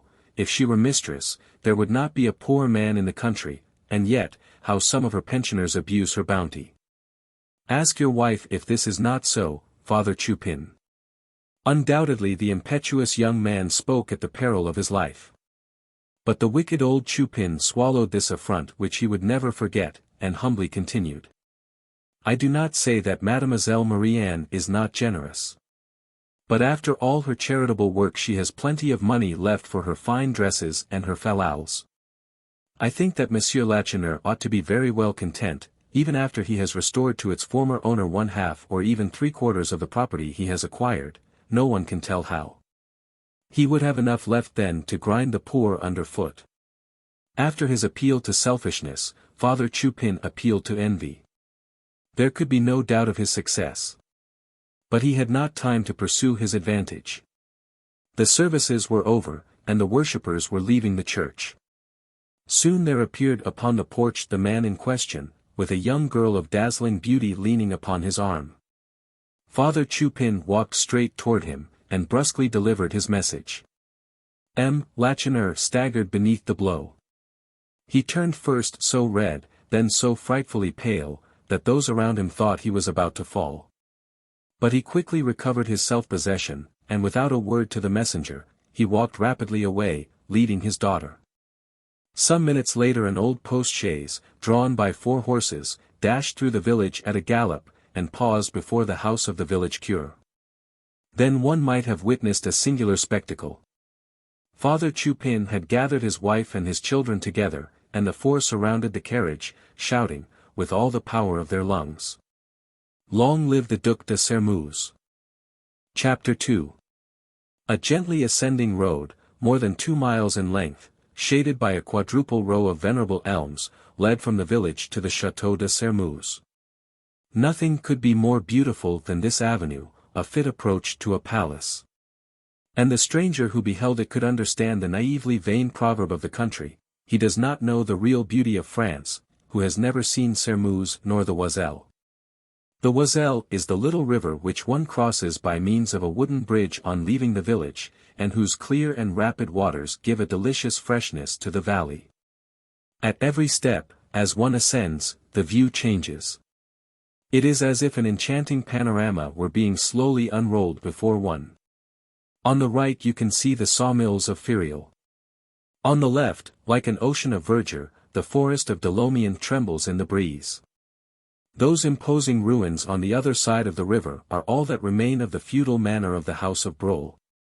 That red brick mansion, with granite trimmings, half concealed by a bend in the river, belongs to the Baron d'Escorval.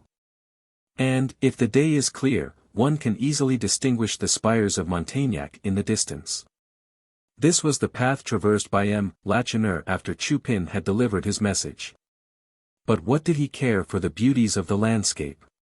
Upon the church porch he had received his death wound. And now, with a tottering and dragging step, he dragged himself along like one of those poor soldiers, mortally wounded upon the field of battle, who go back, seeking a ditch or quiet spot where they can lie down and die. He seemed to have lost all thought of his surroundings, all consciousness of previous events. He pursued his way, lost in his reflections, guided only by force of habit. 2 or 3 times his daughter, Marie-Anne, who was walking by his side, addressed him, but an "Ah! Let me alone," uttered in a harsh tone, was the only response she could draw from him. Evidently he had received a terrible blow. And undoubtedly, as often happens under such circumstances, the unfortunate man was reviewing all the different phases of his life. At 20 Lacheneur was only a poor ploughboy in the service of the Sermuse family. His ambition was modest then. When stretched beneath a tree at the hour of noonday rest, his dreams were as simple as those of an infant. If I could but amass 100 pistoles, he thought, I would ask Father Barrois for the hand of his daughter Martha. And he would not refuse me. 100 pistoles. 1,000 francs. An enormous sum for him who, in 2 years of toil and privation had only laid by 11 louis, which he had placed carefully in a tiny box and hidden in the depths of his straw mattress. Still he did not despair. He had read in Martha's eyes that she would wait. And Mlle Armande de Sermuse, a rich old maid, was his godmother, and he thought, if he attacked her adroitly, that he might, perhaps, interest her in his love affair. Then the terrible storm of the Revolution burst over France. With the fall of the first thunderbolts, the Duke of Sermuse left France with the Count d'Artois. They took refuge in foreign lands as a passerby seeks shelter in a doorway from a summer shower, saying to himself, "This will not last long." The storm did last, however, and the following year Mlle Armande, who had remained at Sermuse, died. The chateau was then closed, the president of the district took possession of the keys in the name of the government, and the servants were scattered. Lacheneur took up his residence in Montaignac. Young, daring, and personally attractive, blessed with an energetic face, and an intelligence far above his station, it was not long before he became well known in the political clubs. For 3 months Lacheneur was the tyrant of Montaignac.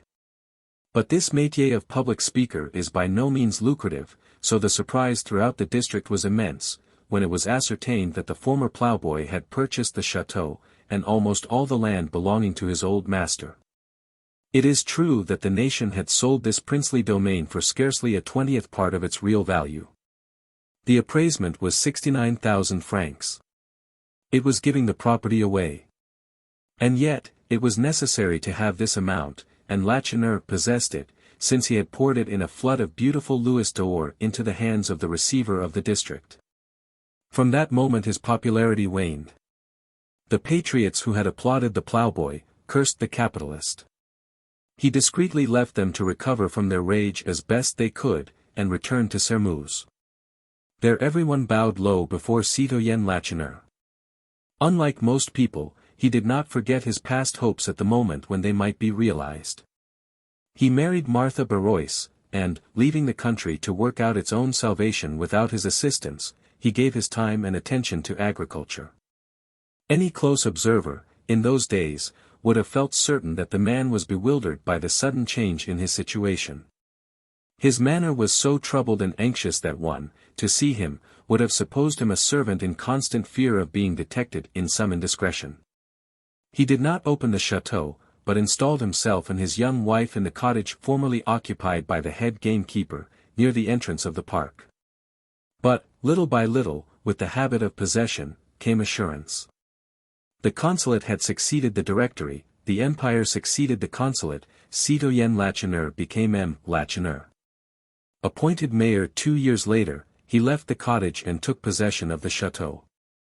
The former ploughboy slumbered in the bed of the Ducs de Sairmeuse, he ate from the massive plate, graven with their coat of arms. He received his visitors in the magnificent salon in which the Ducs de Sairmeuse had received their friends in years gone by. To those who had known him in former days, M. Lacheneur had become unrecognizable. He had adapted himself to his lofty station. Blushing at his own ignorance, he had found the courage, wonderful in one of his age, to acquire the education which he lacked. Then, all his undertakings were successful to such a degree that his good fortune had become proverbial. That he took any part in an enterprise, sufficed to make it turn out well. His wife had given him 2 lovely children, a son and a daughter. His property, managed with a shrewdness and sagacity which the former owners had not possessed, yielded him an income of at least 60,000 francs. How many, under similar circumstances, would have lost their heads? But he, M. Lacheneur, had been wise enough to retain his sang-froid. In spite of the princely luxury that surrounded him, his own habits were simple and frugal. He had never had an attendant for his own person. His large income he consecrated almost entirely to the improvement of his estate or to the purchase of more land. And yet, he was not avaricious. In all that concerned his wife or children, he did not count the cost. His son, Jean, had been educated in Paris, he wished him to be fitted for any position. Unwilling to consent to a separation from his daughter, he had procured a governess to take charge of her education. Sometimes his friends accused him of an inordinate ambition for his children, but he always shook his head sadly, as he replied, "If I can only ensure them a modest and comfortable future. But what folly it is to count upon the future. 30 years ago, who could have foreseen that the Sairmeuse family would be deprived of their estates? With such opinions he should have been a good master, he was, but no one thought the better of him on that account. His former comrades could not forgive him for his sudden elevation. They seldom spoke of him without wishing his ruin in ambiguous words. Alas! The evil days came. Toward the close of the year 1812, he lost his wife, the disasters of the year 1813 swept away a large portion of his personal fortune, which had been invested in a manufacturing enterprise. Compromised by the First Restoration, he was obliged to conceal himself for a time, and to cap the climax, the conduct of his son, who was still in Paris, caused him serious disquietude. Only the evening before, he had thought himself the most unfortunate of men. But here was another misfortune menacing him, a misfortune so terrible that all the others were forgotten. From the day on which he had purchased Sairmeuse to this fatal Sunday in August, 1815, was an interval of 20 years. 20 years. And it seemed to him only yesterday that, blushing and trembling, he had laid those piles of louis d'or upon the desk of the receiver of the district. Had he dreamed it? He had not dreamed it. His entire life, with its struggles and its miseries, its hopes and its fears, its unexpected joys and its blighted hopes, all passed before him. Lost in these memories, he had quite forgotten the present situation, when a commonplace incident, more powerful than the voice of his daughter, brought him back to the terrible reality. The gate leading to the Château de Sairmeuse, to his chateau, was found to be locked. He shook it with a sort of rage, and, being unable to break the fastening, he found some relief in breaking the bell. On hearing the noise, the gardener came running to the scene of action. "Why is this gate closed?" demanded M. Lacheneur, with unwonted violence of manner. "By what right do you barricade my house when I, the master, am without?" The gardener tried to make some excuse. "Hold your tongue," interrupted M. Lacheneur. "I dismiss you, you are no longer in my service."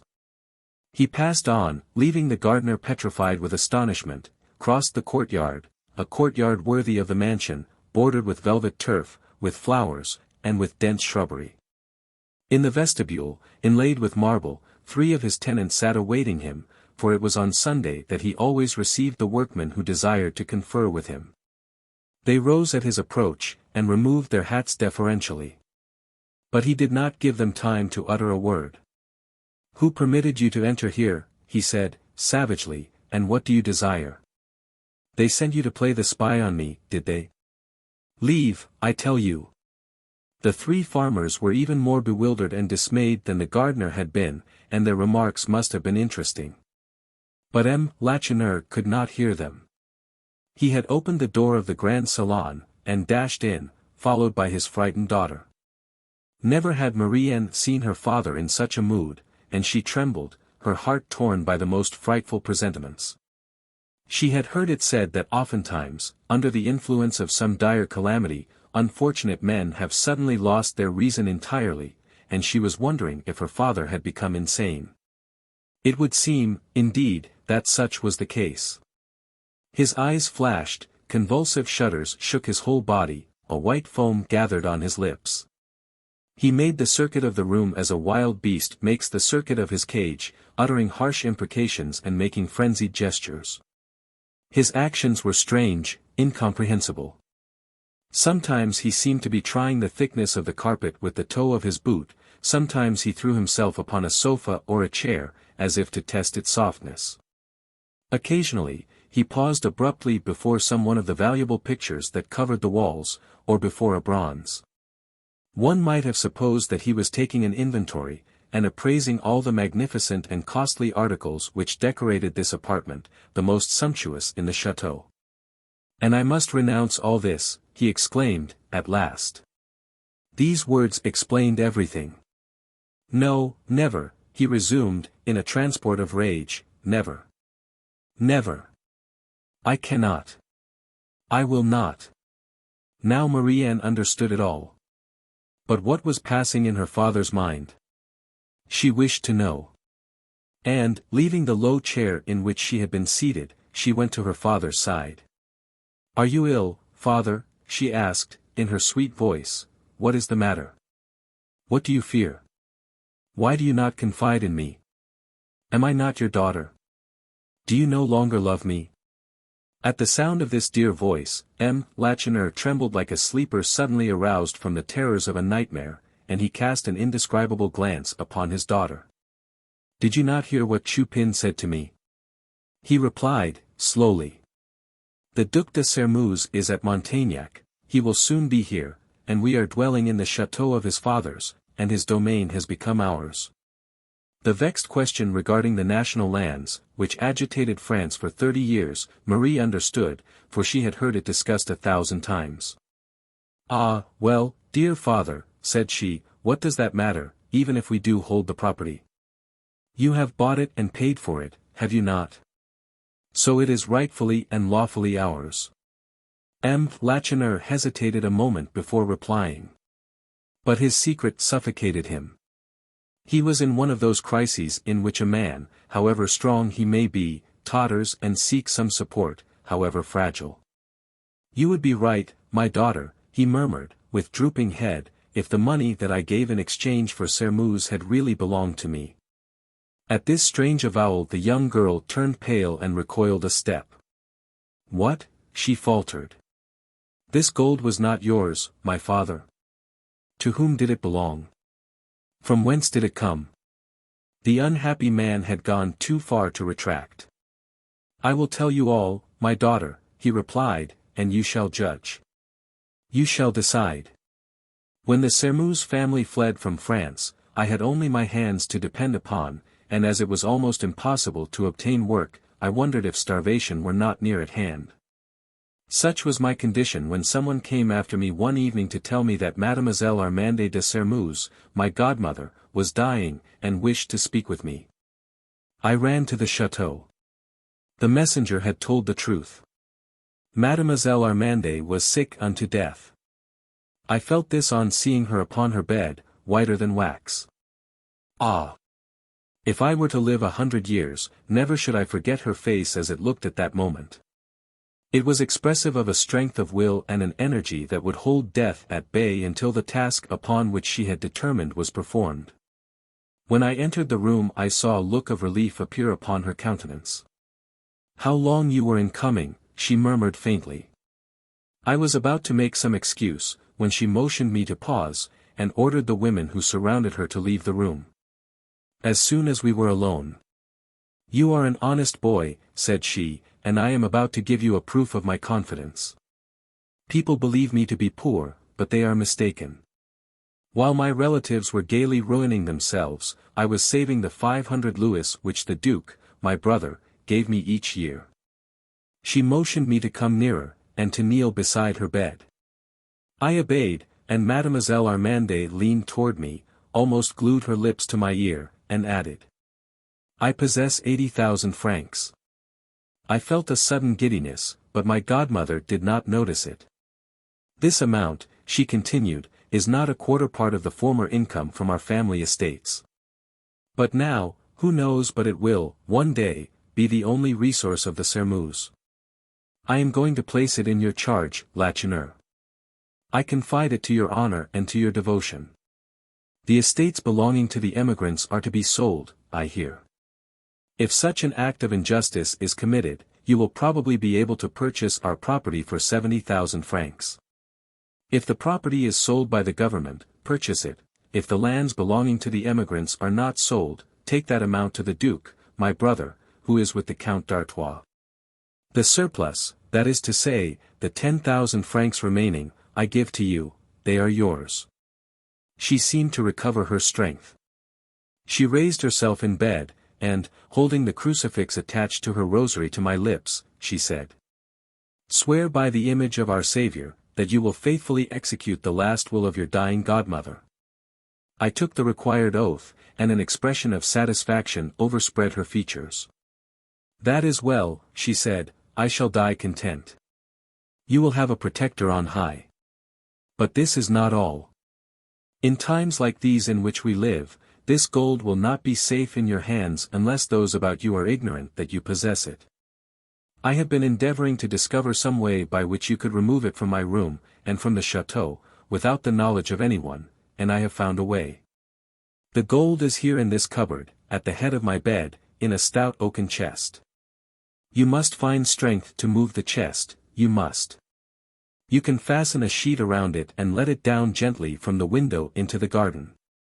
You will then leave the house as you entered it, and as soon as you are outside, you must take the chest and carry it to your home. The night is very dark, and no one will see you, if you are careful. But make haste, my strength is nearly gone." The chest was heavy, but I was very strong. In less than 10 minutes the task of removing the chest from the chateau was accomplished, without a single sound that would betray us. As I closed the window, I said, "It is done, godmother." "God be praised," she whispered, "Sermous is saved." I heard a deep sigh. I turned, she was dead. This scene that M. Lacheneur was relating rose vividly before him. To feign, to disguise the truth, or to conceal any portion of it was an impossibility. He forgot himself and his daughter, he thought only of the dead woman, of Mlle Armande de Sermous. And he shuddered on pronouncing the words, "She was dead." It seemed to him that she was about to speak, and to insist upon the fulfillment of his pledge. After a moment's silence, he resumed, in a hollow voice. I called for aid, it came. Mademoiselle Armande was adored by everyone, there was great lamentation, and a half-hour of indescribable confusion followed her death. I was able to withdraw, unnoticed, to run into the garden, and to carry away the oaken chest. An hour later, it was concealed in the miserable hovel in which I dwelt. The following year I purchased Sermous. He had confessed all, and he paused, trembling, trying to read his sentence in the eyes of his daughter. "And can you hesitate?" she demanded. "Ah! You do not know. I know that Sermous must be given up."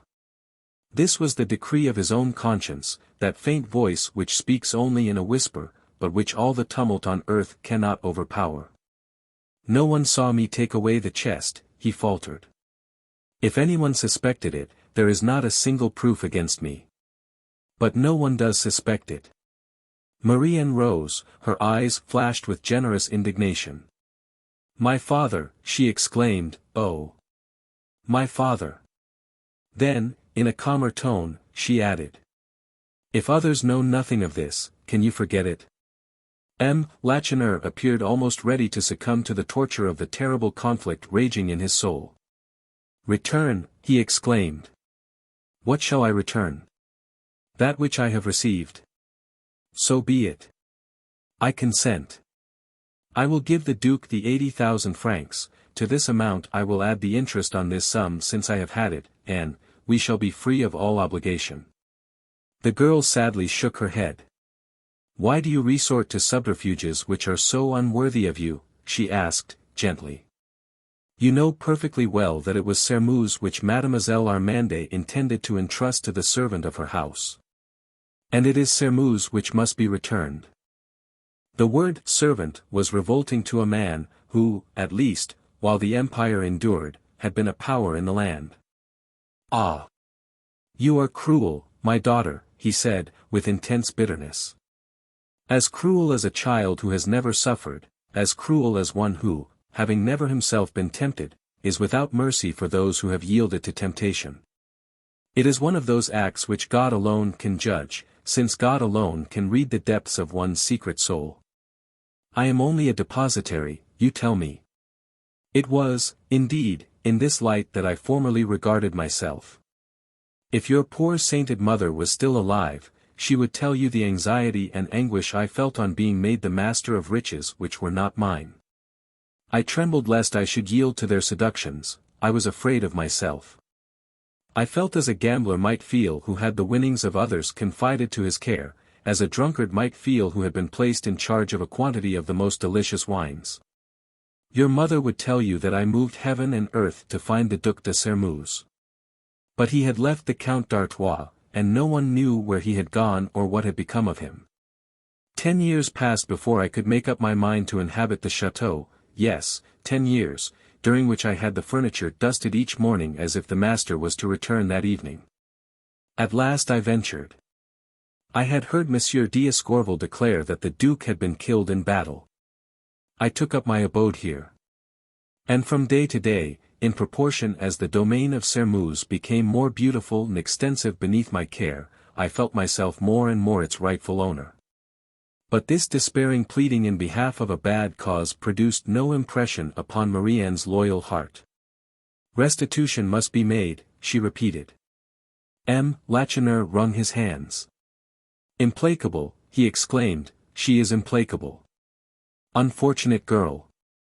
Does she not understand that it is for her sake I wish to remain where I am? I am old, and I am familiar with toil and poverty. Idleness has not removed the callosities from my hands. What do I require to keep me alive until the day comes for me to take my place in the graveyard? A crust of bread and an onion in the morning, a porringer of soup in the evening, and for the night a bundle of straw. I could easily earn that. But you, unhappy child. And your brother, what will become of you? We must not discuss nor haggle with duty, my father. I think, however, that you are needlessly alarmed. I believe the Duke is too noble-hearted ever to allow you to suffer want after the immense service you have rendered him." The old servitor of the house of Sermuse laughed a loud, bitter laugh. "You believe that," said he.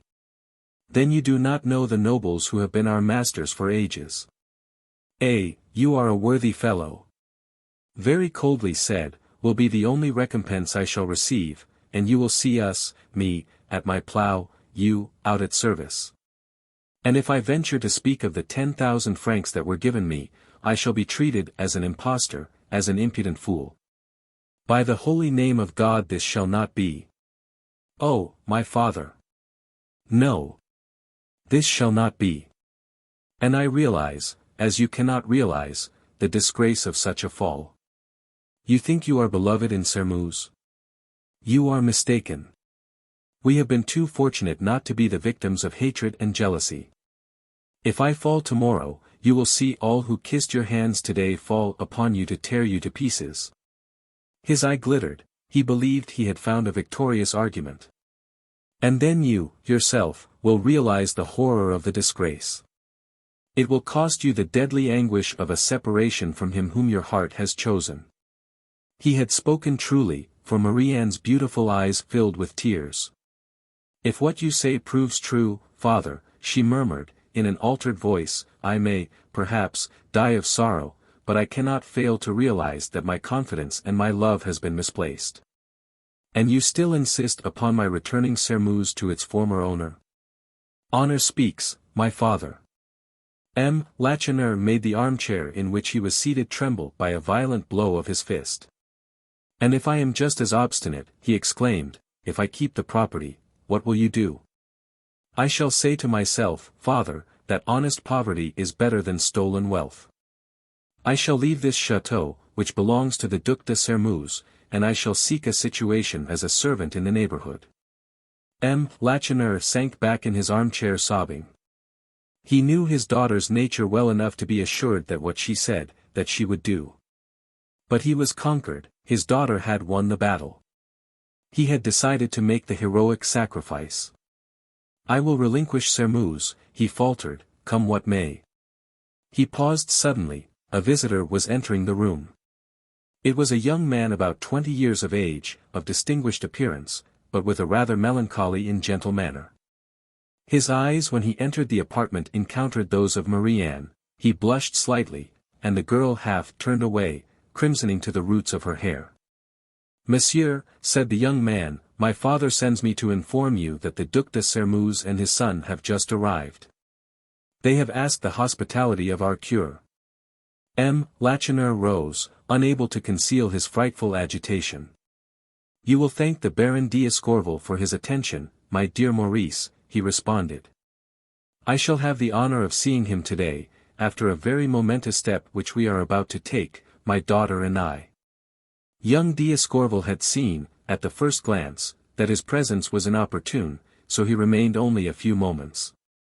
But as he was taking leave, Marie-Anne found time to say, in a low voice. I think I know your heart, Maurice. This evening I shall know it certainly. Chapter 3. Few of the inhabitants of Sairmeuse knew, except by name, the terrible duke whose arrival had thrown the whole village into commotion.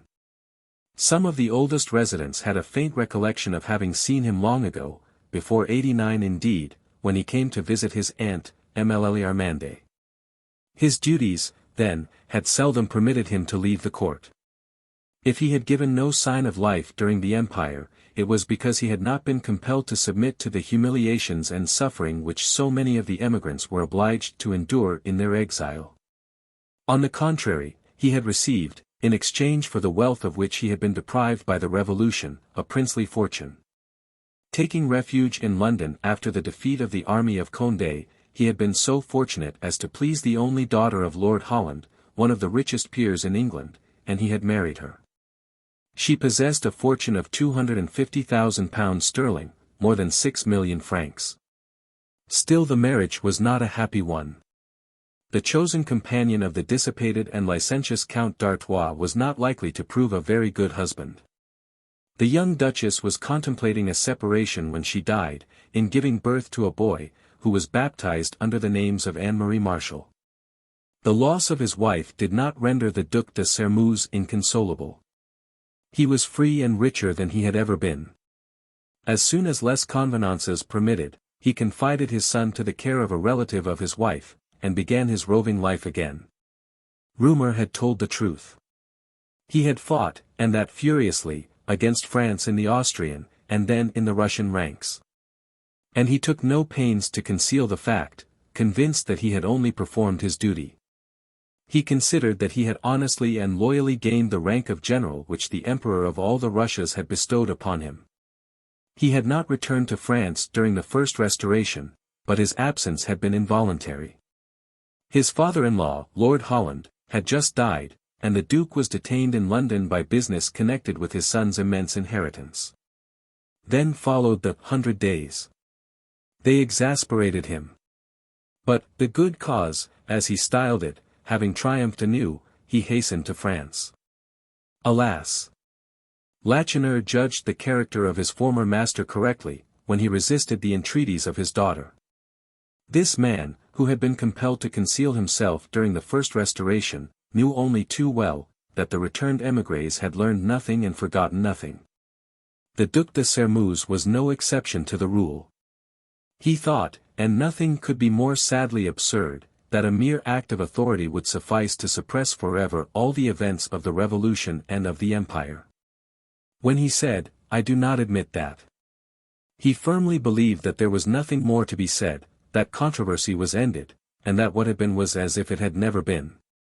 If some, who had seen Louis XVII at the helm in 1814, assured the Duke that France had changed in many respects since 1789, he responded with a shrug of the shoulders. Nonsense. As soon as we assert ourselves, all these rascals, whose rebellion alarms you, will quietly sink out of sight. Such was really his opinion. On the way from Montaignac to Sermeuse, the Duke, comfortably ensconced in his berlin, unfolded his theories for the benefit of his son. "The king has been poorly advised," he said, in conclusion. "Besides, I am disposed to believe that he inclines too much to Jacobinism. If he would listen to my advice, he would make use of the 1,200,000 soldiers which our friends have placed at his disposal, to bring his subjects to a sense of their duty. 1,200,000 bayonets have far more eloquence than the articles of a charter." He continued his remarks on this subject until the carriage approached Sermeuse. Though but little given to sentiment, he was really affected by the sight of the country in which he was born, where he had played as a child, and of which he had heard nothing since the death of his aunt. Everything was changed, still the outlines of the landscape remained the same. The valley of the Oiselle was as bright and laughing as in days gone by. "I recognize it," he exclaimed, with a delight that made him forget politics. "I recognize it." Soon the changes became more striking. The carriage entered Sermeuse, and rattled over the stones of the only street in the village. This street, in former years, had been unpaved, and had always been rendered impassable by wet weather. "Ah, ha," murmured the Duke, "this is an improvement." It was not long before he noticed others. The dilapidated, thatched hovels had given place to pretty and comfortable white cottages with green blinds, and a vine hanging gracefully over the door. As the carriage passed the public square in front of the church, Marshall observed the groups of peasants who were still talking there. "What do you think of all these peasants?" he inquired of his father. "Do they have the appearance of people who are preparing a triumphal reception for their old masters?" M. de Sermeuse shrugged his shoulders. He was not the man to renounce an illusion for such a trifle. "They do not know that I am in this post-chaise," he replied. "When they know—" Shouts of "Vive Monsieur le Duc de Sermeuse" interrupted him.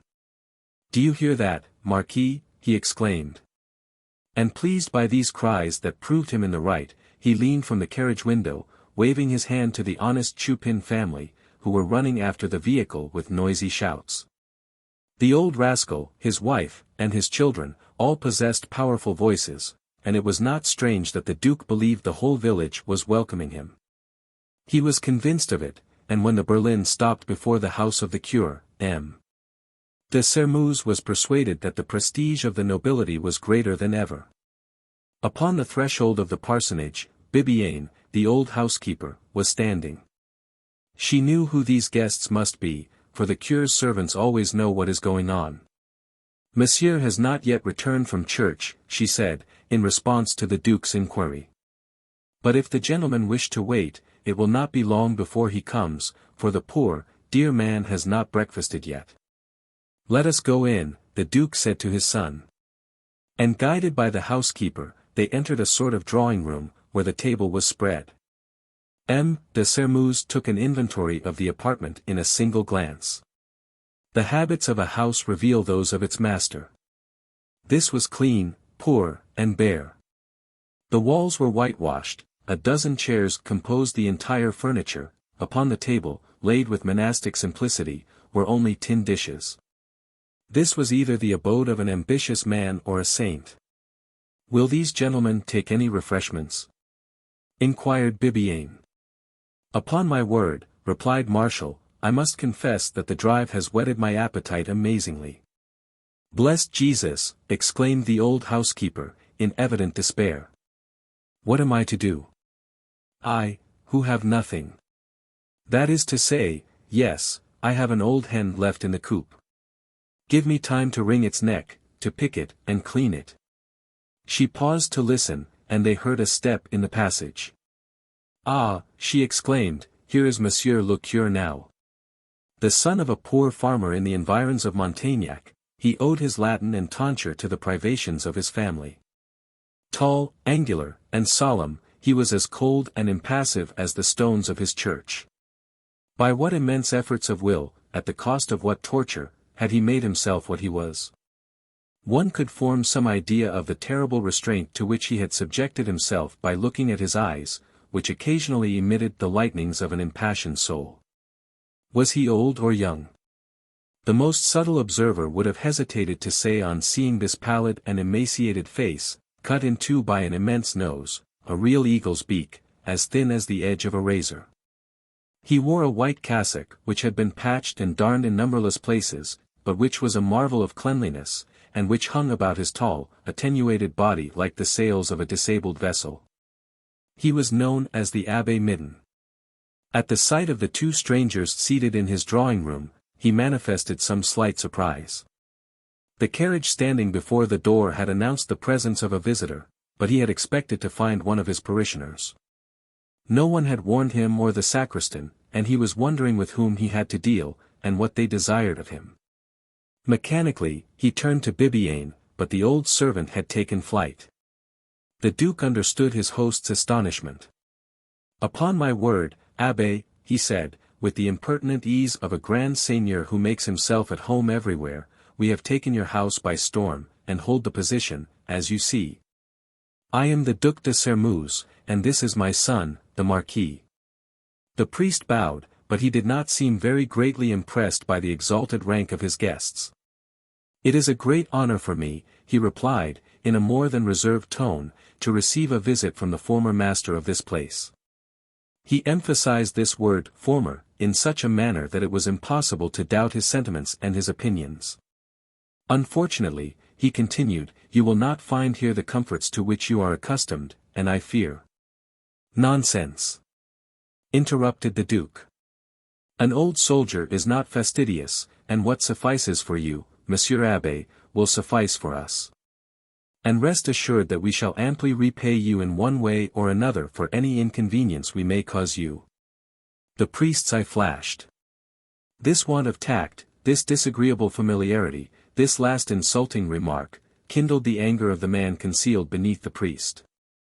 Besides, added Marshal, gaily, we have been vastly amused by Bibiaine's anxieties, we already know that there is a chicken in the coop. That is to say there was one, Monsieur le Marquis.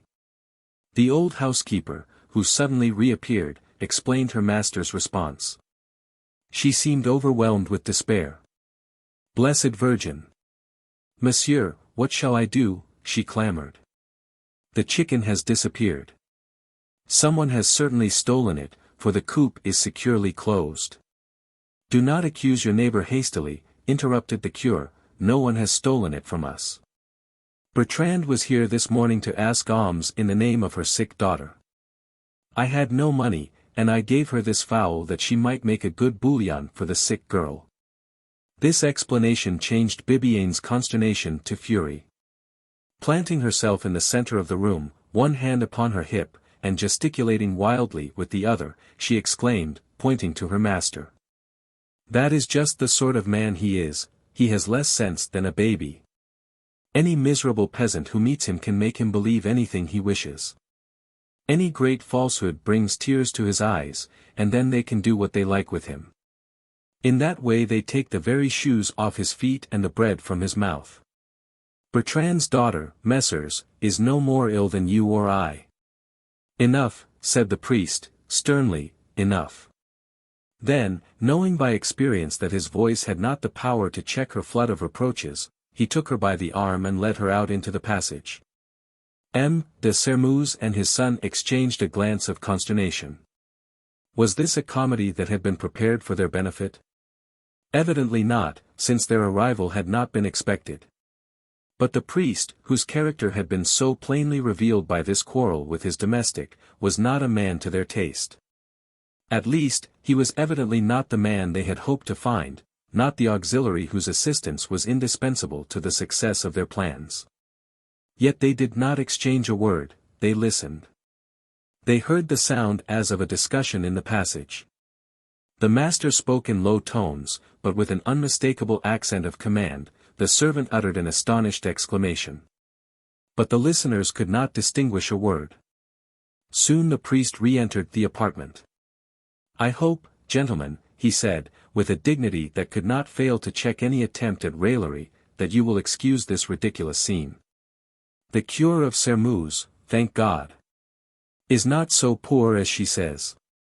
Neither the duke nor marshal made any response. Even their remarkable assurance was very sensibly diminished, and M. de Sermeuse deemed it advisable to change the subject. This he did, by relating the events which he had just witnessed in Paris, and by insisting that His Majesty, Louis XVIII, had been welcomed with enthusiasm and transports of affection. Fortunately, the old housekeeper interrupted this recital. She entered, loaded with china, silver, and bottles, and behind her came a large man in a white apron, bearing 3 or 4 covered dishes in his hands. It was the order to go and obtain this repast from the village inn which had drawn from Bibiaine so many exclamations of wonder and dismay in the passage. A moment later the cure and his guests took their places at the table. Had the much-lamented chicken constituted the dinner, the rations would have been short.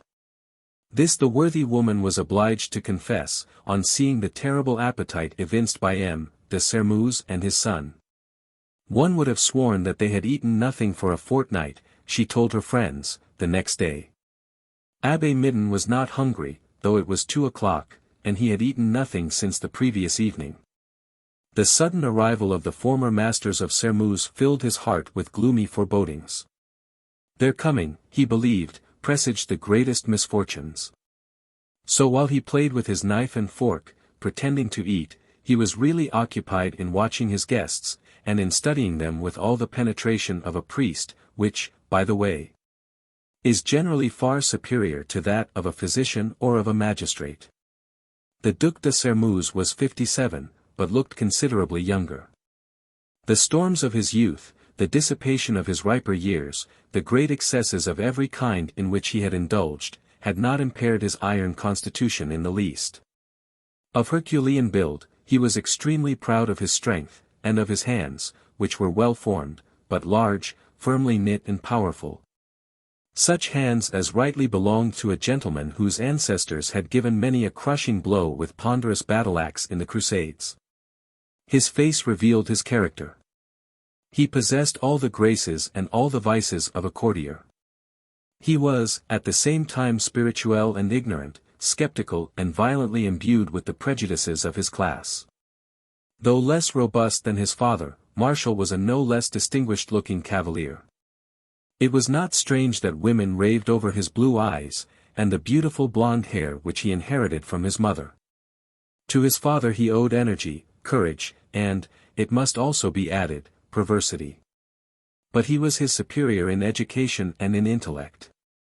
If he shared his father's prejudices, he had not adopted them without weighing them carefully. What the father might do in a moment of excitement, the son was capable of doing in cold blood. It was thus that the abbé, with rare sagacity, read the character of his guests. So it was with great sorrow, but without surprise, that he heard the Duke advance, on the questions of the day, the impossible ideas shared by nearly all the émigrés. Knowing the condition of the country, and the state of public opinion, the cure endeavored to convince the obstinate man of his mistake, but upon this subject the Duke would not permit contradiction, or even raillery. And he was fast losing his temper, when Bibiaine appeared at the parlour door. "Monsieur le Duc," said she, "Monsieur Lacheneur and his daughter are without and desire to speak to you." Chapter 4. This name Lacheneur awakened no recollection in the mind of the Duke. First, he had never lived at Sermeuse. And even if he had, what courtier of the Ancien Regime ever troubled himself about the individual names of the peasants, whom he regarded with such profound indifference. When a grand seigneur addressed these people, he said, "Halloo! Hi, there! Friend, my worthy fellow!" So it was with the air of a man who is making an effort of memory that the Duc de Sairmeuse repeated, "Lacheneur, Monsieur Lacheneur." But Martial, a closer observer than his father, had noticed that the priest's glance wavered at the sound of this name. "Who is this person, Abbé?" demanded the Duke, lightly. "Monsieur Lacheneur," replied the priest, with very evident hesitation, "is the present owner of the Château de Sairmeuse." Martial, the precocious diplomat, could not repress a smile on hearing this response, which he had foreseen. But the Duke bounded from his chair. "Ah!" he exclaimed, "it is the rascal who has had the impudence. Let him come in, old woman, let him come in." Bibiaine retired, and the priest's uneasiness increased. "Permit me, Monsieur le Duc," he said, hastily, "to remark that Monsieur Lacheneur exercises a great influence in this region. To offend him would be impolitic. I understand, you advise me to be conciliatory. Such sentiments are purely Jacobin. If His Majesty listens to the advice of such as you, all these sales of confiscated estates will be ratified. Zounds! Our interests are the same. If the revolution has deprived the nobility of their property, it has also impoverished the clergy. The possessions of a priest are not of this world, monsieur," said the cure, coldly. M. de Sairmeuse was about to make some impertinent response, when M. Lacheneur appeared, followed by his daughter. The wretched man was ghastly pale, great drops of perspiration stood out upon his temples, his restless, haggard eyes revealed his distress of mind. Marie-Anne was as pale as her father, but her attitude and the light that burned in her eyes told of invincible energy and determination. "Ah, well. Friend," said the Duke, "so we are the owner of Sairmeuse, it seems." This was said with such a careless insolence of manner that the cure blushed that they should thus treat, in his own house, a man whom he considered his equal. He rose and offered the visitors chairs. "Will you take a seat, dear Monsieur Lacheneur?" said he, with a politeness intended as a lesson for the Duke. "And you, also, mademoiselle, do me the honor." But the father and the daughter both refused the proffered civility with a motion of the head. "Monsieur le Duc," continued Lacheneur, "I am an old servant of your house." "Ah! Indeed. Mademoiselle Armande, your aunt, accorded my poor mother the honor of acting as my godmother." "Ah, yes," interrupted the Duke. "I remember you now. Our family has shown great goodness to you and yours. And it was to prove your gratitude, probably, that you made haste to purchase our estate."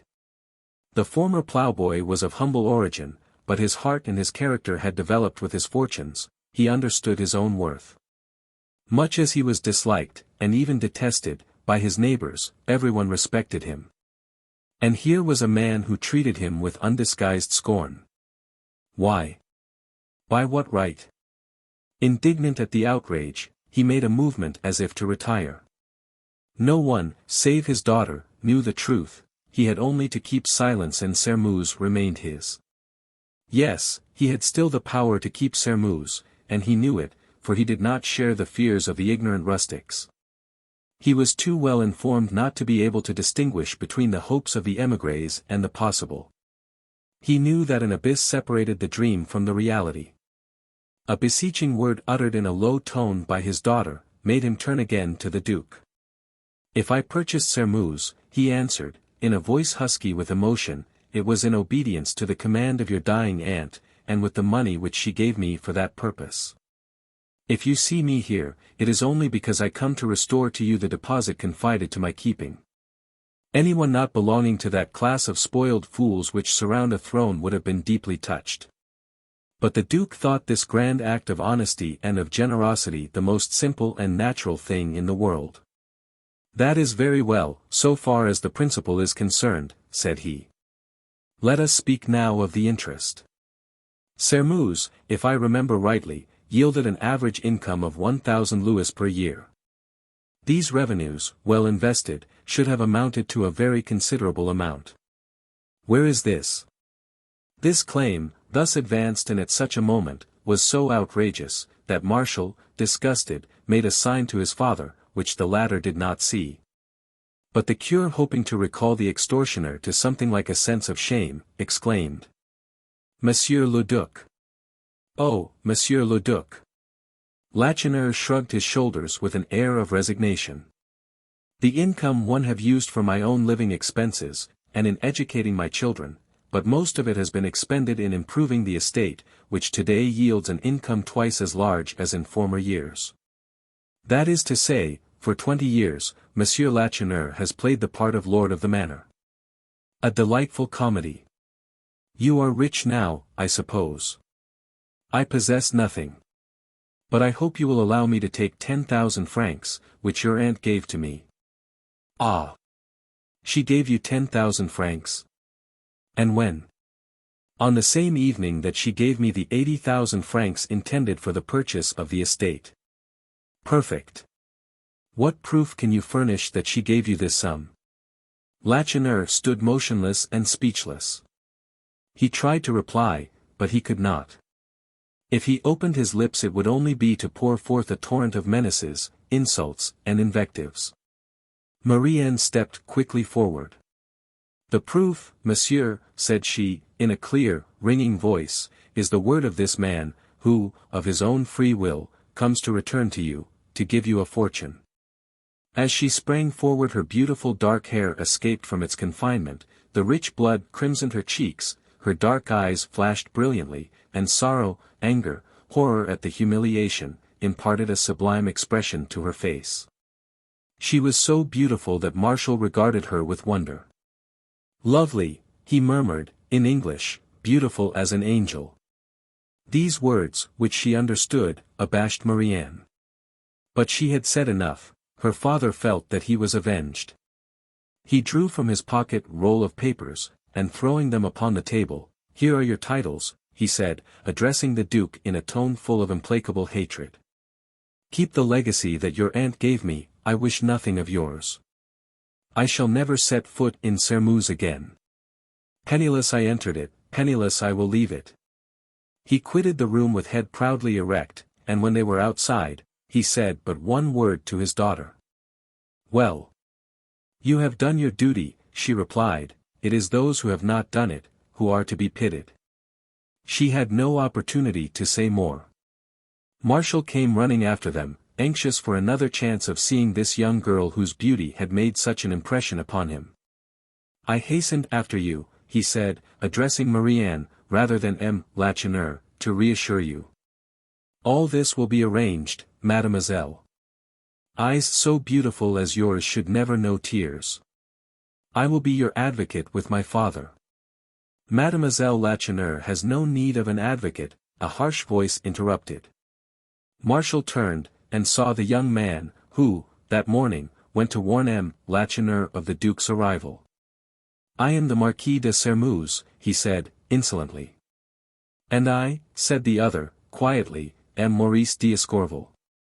They surveyed each other for a moment, each expecting, perhaps, an insult from the other.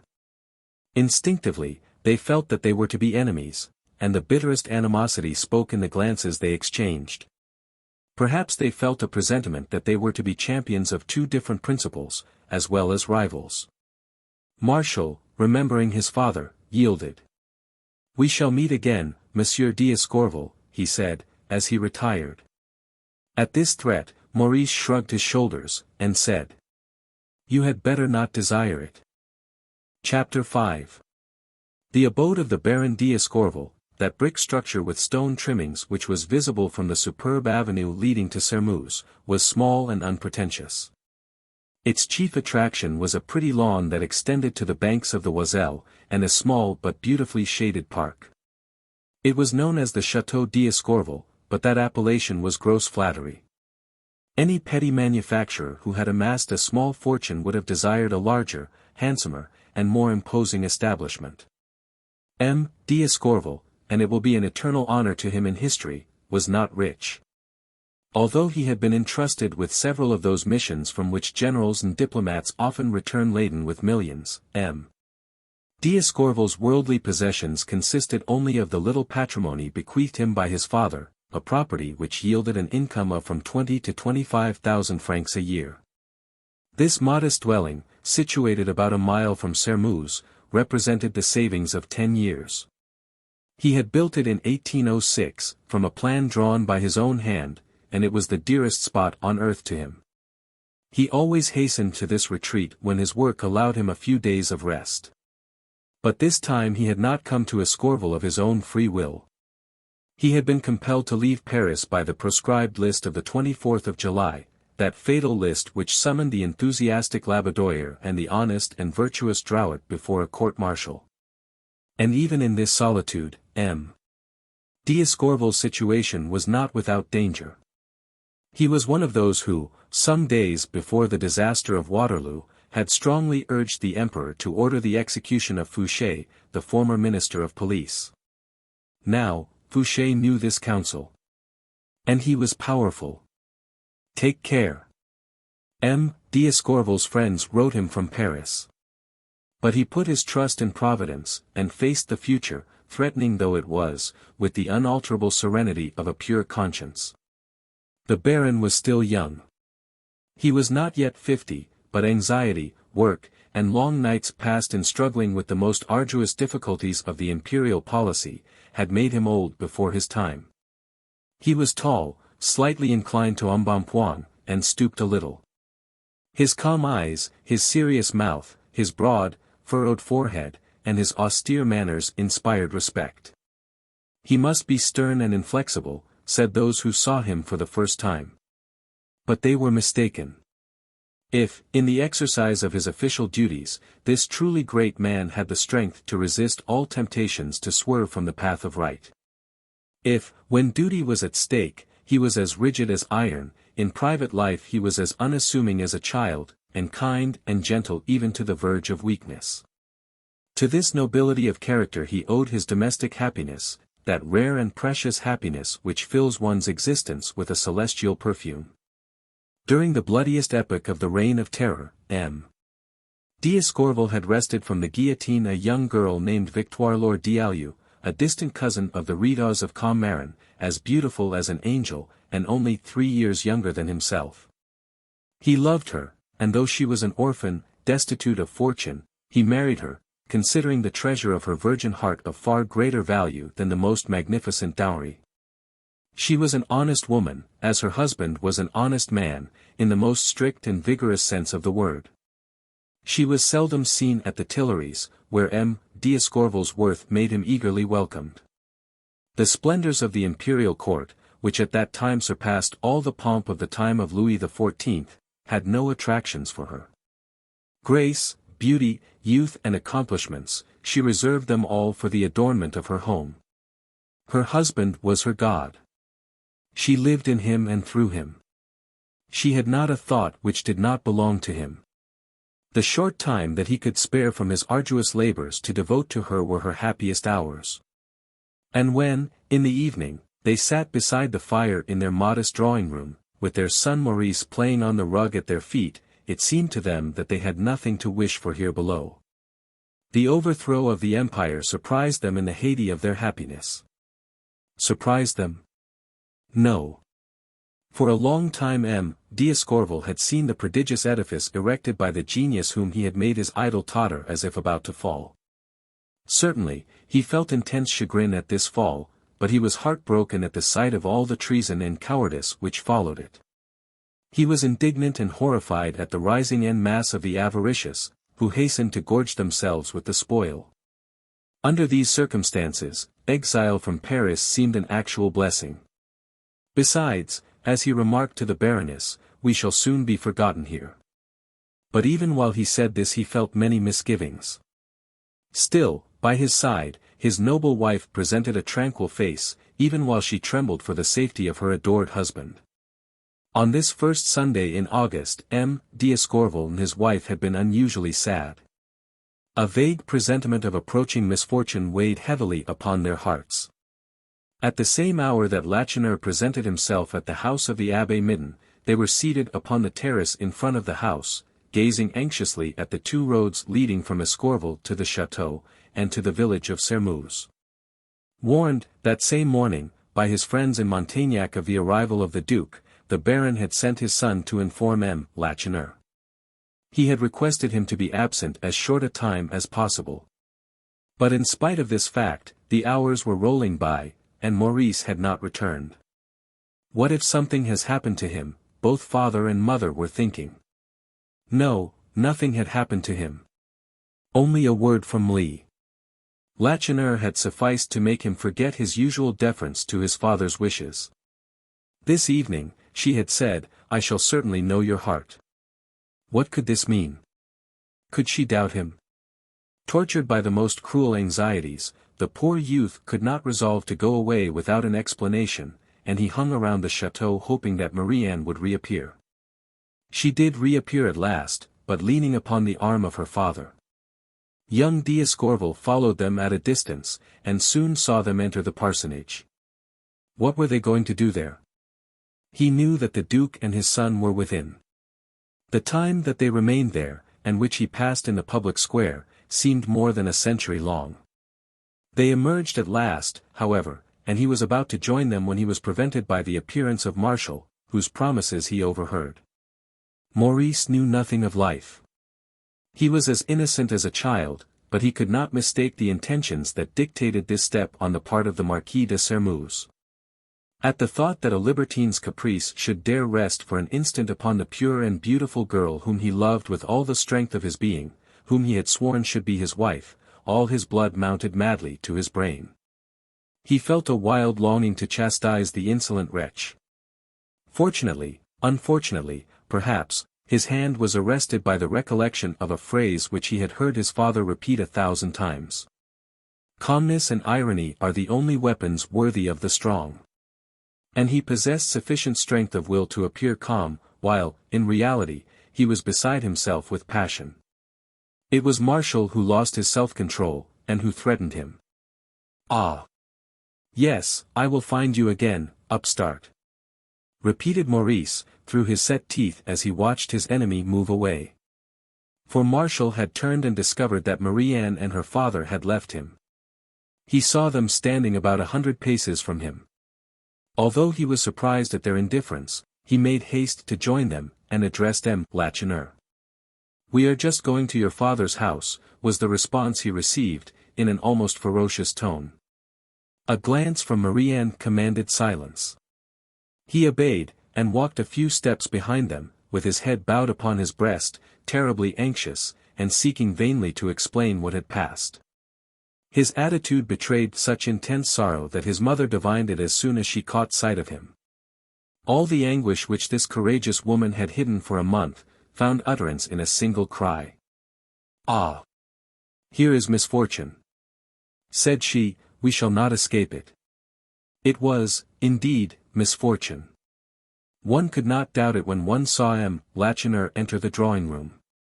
He advanced with the heavy, uncertain step of a drunken man, his eye void of expression, his features distorted, his lips pale and trembling. "What has happened?" asked the Baron, eagerly. But the other did not seem to hear him. "Ah! I warned her," he murmured, continuing a monologue which had begun before he entered the room. "I told my daughter so." Madame d'Escorval, after kissing Marie-Anne, drew the girl toward her. "What has happened? For God's sake, tell me what has happened," she exclaimed. With a gesture expressive of the most sorrowful resignation, the girl motioned her to look and to listen to M. Lacheneur. He had recovered from that stupor, that gift of God, which follows cries that are too terrible for human endurance. Like a sleeper who, on waking, finds his miseries forgotten during his slumber, lying in wait for him, he regained with consciousness the capacity to suffer. "It is only this, Monsieur le Baron," replied the unfortunate man in a harsh, unnatural voice. "I rose this morning the richest proprietor in the country, and I shall lay down tonight poorer than the poorest beggar in this commune. I had everything, I no longer have anything, nothing but my 2 hands. They earned me my bread for 25 years, they will earn it for me now until the day of my death. I had a beautiful dream, it is ended. Before this outburst of despair, M. d'Escorval turned pale. You must exaggerate your misfortune, he faltered, explain what has happened. Unconscious of what he was doing, M. Lacheneur threw his hat upon a chair, and flinging back his long, grey hair, he said. To you I will tell all. I came here for that purpose. I know you, I know your heart. And have you not done me the honor to call me your friend? Then, with the cruel exactness of the living, breathing truth, he related the scene which had just taken place at the presbytery. The Baron listened petrified with astonishment, almost doubting the evidence of his own senses. Madame d'Escorval's indignant and sorrowful exclamations showed that every noble sentiment in her soul revolted against such injustice. But there was one auditor, whom Marie-Anne alone observed, who was moved to his very entrails by this recital. This auditor was Maurice. Leaning against the door, pale as death, he tried most energetically, but in vain, to repress the tears of rage and of sorrow which swelled up in his eyes. To insult Lacheneur was to insult Marie-Anne, that is to say, to injure, to strike, to outrage him in all that he held most dear in the world. Ah! It is certain that Martial, had he been within his reach, would have paid dearly for these insults to the father of the girl Maurice loved. But he swore that this chastisement was only deferred, that it should surely come. And it was not mere angry boasting. This young man, though so modest and so gentle in manner, had a heart that was inaccessible to fear. His beautiful, dark eyes, which had the trembling timidity of the eyes of a young girl, met the gaze of an enemy without flinching. When M. Lacheneur had repeated the last words which he had addressed to the Duc de Sermeuse, M. d'Escorval offered him his hand. I have told you already that I was your friend, he said, in a voice faltering with emotion, but I must tell you today that I am proud of having such a friend as you. The unfortunate man trembled at the touch of that loyal hand which clasped his so warmly, and his face betrayed an ineffable satisfaction.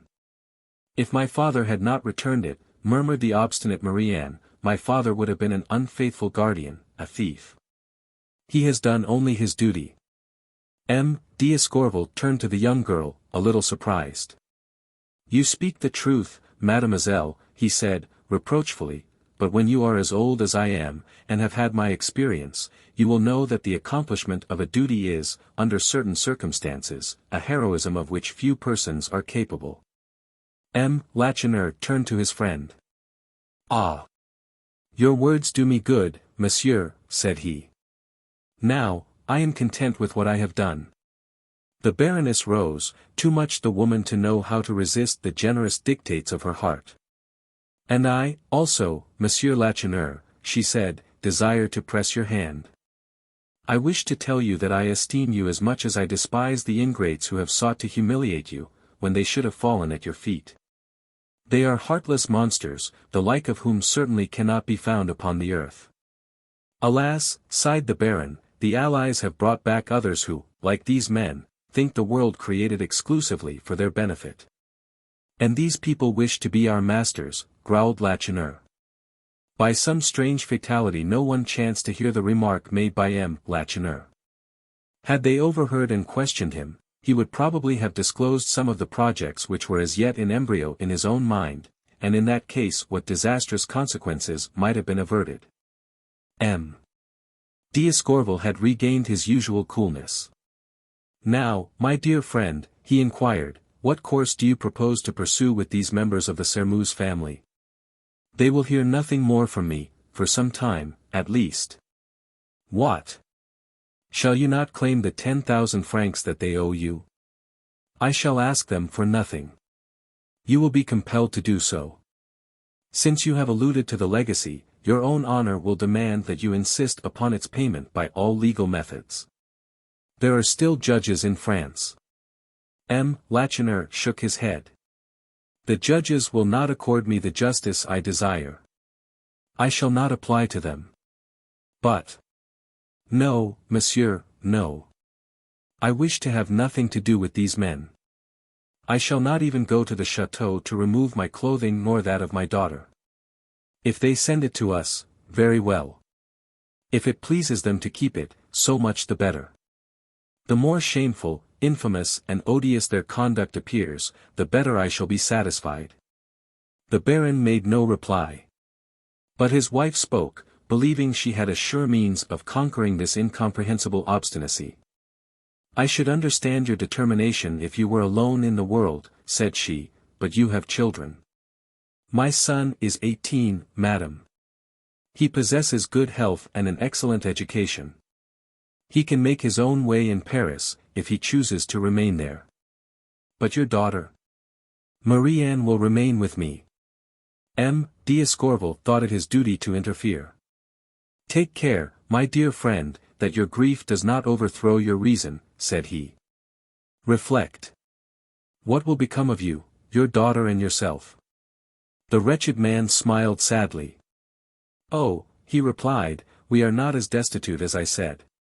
I exaggerated our misfortune. We are still landed proprietors. Last year an old cousin, whom I could never induce to come and live at Sermeuse, died, bequeathing all her property to Marie-Anne. This property consisted of a poor little cottage near the Ricci, with a little garden and a few acres of sterile land. In compliance with my daughter's entreaties, I repaired the cottage, and sent there a few articles of furniture, a table, some chairs, and a couple of beds. My daughter designed it as a home for old Father Gouvat and his wife. And I, surrounded by wealth and luxury, said to myself, how comfortable those two old people will be there. They will live as snug as a bug in a rug. Well, what I thought so comfortable for others, will be good enough for me. I will raise vegetables, and Marie-Anne shall sell them. Was he speaking seriously? Maurice must have supposed so, for he sprang forward. This shall not be, Monsieur Lacheneur, he exclaimed. Oh! No, this shall not be, for I love Marie-Anne, and I ask you to give her to me for my wife. Chapter 6. Maurice and Marie-Anne had loved each other for many years. As children, they had played together in the magnificent grounds surrounding the Château de Sermeuse, and in the park at Escorval. Together they chased the brilliant butterflies, searched for pebbles on the banks of the river, or rolled in the hay while their mothers sauntered through the meadows bordering the Oiselle. For their mothers were friends. Madame Lacheneur had been reared like other poor peasant girls, that is to say, on the day of her marriage it was only with great difficulty she succeeded in inscribing her name upon the register. But from the example of her husband she had learned that prosperity, as well as noblesse, entails certain obligations upon one, and with rare courage, crowned with still rarer success. She had undertaken to acquire an education in keeping with her fortune and her new rank. And the Baroness had made no effort to resist the sympathy that attracted her to this meritorious young woman, in whom she had discerned a really superior mind and a truly refined nature. When Madame Lacheneur died, Madame d'Escorval mourned for her as she would have mourned for a favorite sister. From that moment Maurice's attachment assumed a more serious character. Educated in a Parisian lyceum, his teachers sometimes had occasion to complain of his want of application. If your professors are not satisfied with you, said his mother, you shall not accompany me to Escorval on the coming of your vacation, and you will not see your little friend. And this simple threat was always sufficient to make the schoolboy resume his studies with redoubled diligence. So each year, as it passed, strengthened the grande passion which preserved Maurice from the restlessness and the errors of adolescence. The two children were equally timid and artless, and equally infatuated with each other. Long walks in the twilight under the eyes of their parents, a glance that revealed their delight at meeting each other, flowers exchanged between them, which were religiously preserved, such were their simple pleasures. But that magical and sublime word, love, so sweet to utter, and so sweet to hear, had never once dropped from their lips. The audacity of Maurice had never gone beyond a furtive pressure of the hand. The parents could not be ignorant of this mutual affection, and if they pretended to shut their eyes, it was only because it did not displease them nor disturb their plans. And Madame D'Escorval saw no objection to their son's marriage with a young girl whose nobility of character they appreciated, and who was as beautiful as she was good. That she was the richest heiress in all the country round about was naturally no objection. So far as M. Lacheneur was concerned, he was delighted at the prospect of a marriage which would ally him, a former ploughboy, with an old family whose head was universally respected. So, although no direct allusion to the subject had ever escaped the lips of the Baron or of M. Lacheneur, there was a tacit agreement between the two families. Yes, the marriage was considered a foregone conclusion. And yet this impetuous and unexpected declaration by Maurice struck everyone dumb. In spite of his agitation, the young man perceived the effect produced by his words, and frightened by his own boldness, he turned and looked questioningly at his father. The Baron's face was grave, even sad.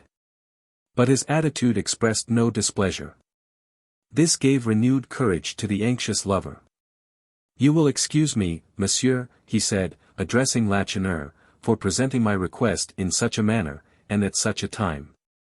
But surely, when fate glowers ominously upon you, that is the time when your friends should declare themselves, and deem themselves fortunate if their devotion can make you forget the infamous treatment to which you have been subjected." As he spoke, he was watching Marie-Anne. Blushing and embarrassed, she turned away her head, perhaps to conceal the tears which inundated her face, tears of joy and of gratitude. The love of the man she adored came forth victorious from a test which it would not be prudent for many heiresses to impose. Now she could truly say that she knew Maurice's heart. He, however, continued. "I have not consulted my father, sir. But I know his affection for me and his esteem for you. When the happiness of my life is at stake, he will not oppose me. He, who married my dear mother without a dowry, must understand my feelings." He was silent, awaiting the verdict. "I approve your course, my son," said M. D'Escorval, deeply affected. "You have conducted yourself like an honorable man. Certainly you are very young to become the head of a family, but, as you say, circumstances demand it." He turned to M. Lacheneur, and added, "My dear friend, I, in my son's behalf, ask the hand of your daughter in marriage." Maurice had not expected so little opposition. In his delight he was almost tempted to bless the hateful Duc de Sermeuse, to whom he would owe his approaching happiness. He sprang toward his father, and seizing his hands, he raised them to his lips, faltering. "Thanks. You are so good. I love you. Oh, how happy I am." Alas! The poor boy was in too much haste to rejoice. A gleam of pride flashed in M. Lacheneur's eyes, but his face soon resumed its gloomy expression. "Believe me, Monsieur le Baron, I am deeply touched by your grandeur of soul, yes, deeply touched. You wish to make me forget my humiliation. But, for this very reason, I should be the most contemptible of men if I did not refuse the great honor you desire to confer upon my daughter." "What?" exclaimed the Baron, in utter astonishment, "you refuse?" "I am compelled to do so." Thunderstruck at first, Maurice afterward renewed the attack with an energy which no one had ever suspected in his character before. "Do you, then, wish to ruin my life, monsieur?" he exclaimed, "to ruin our life? For if I love Marie-Anne, she also loves me." It was easy to see that he spoke the truth. The unhappy girl, crimson with happy blushes the moment before, had suddenly become whiter than marble, as she looked imploringly at her father. "It cannot be," repeated M. Lacheneur, "and the day will come when you will bless the decision I make known at this moment." Alarmed by her son's evident agony, Madame D'Escorval interposed. "You must have reasons for this refusal." "None that I can disclose, madam. But never while I live shall my daughter be your son's wife." "Ah! It will kill my child," exclaimed the Baroness. M. Lacheneur shook his head. "Monsieur Maurice," said he, "is young.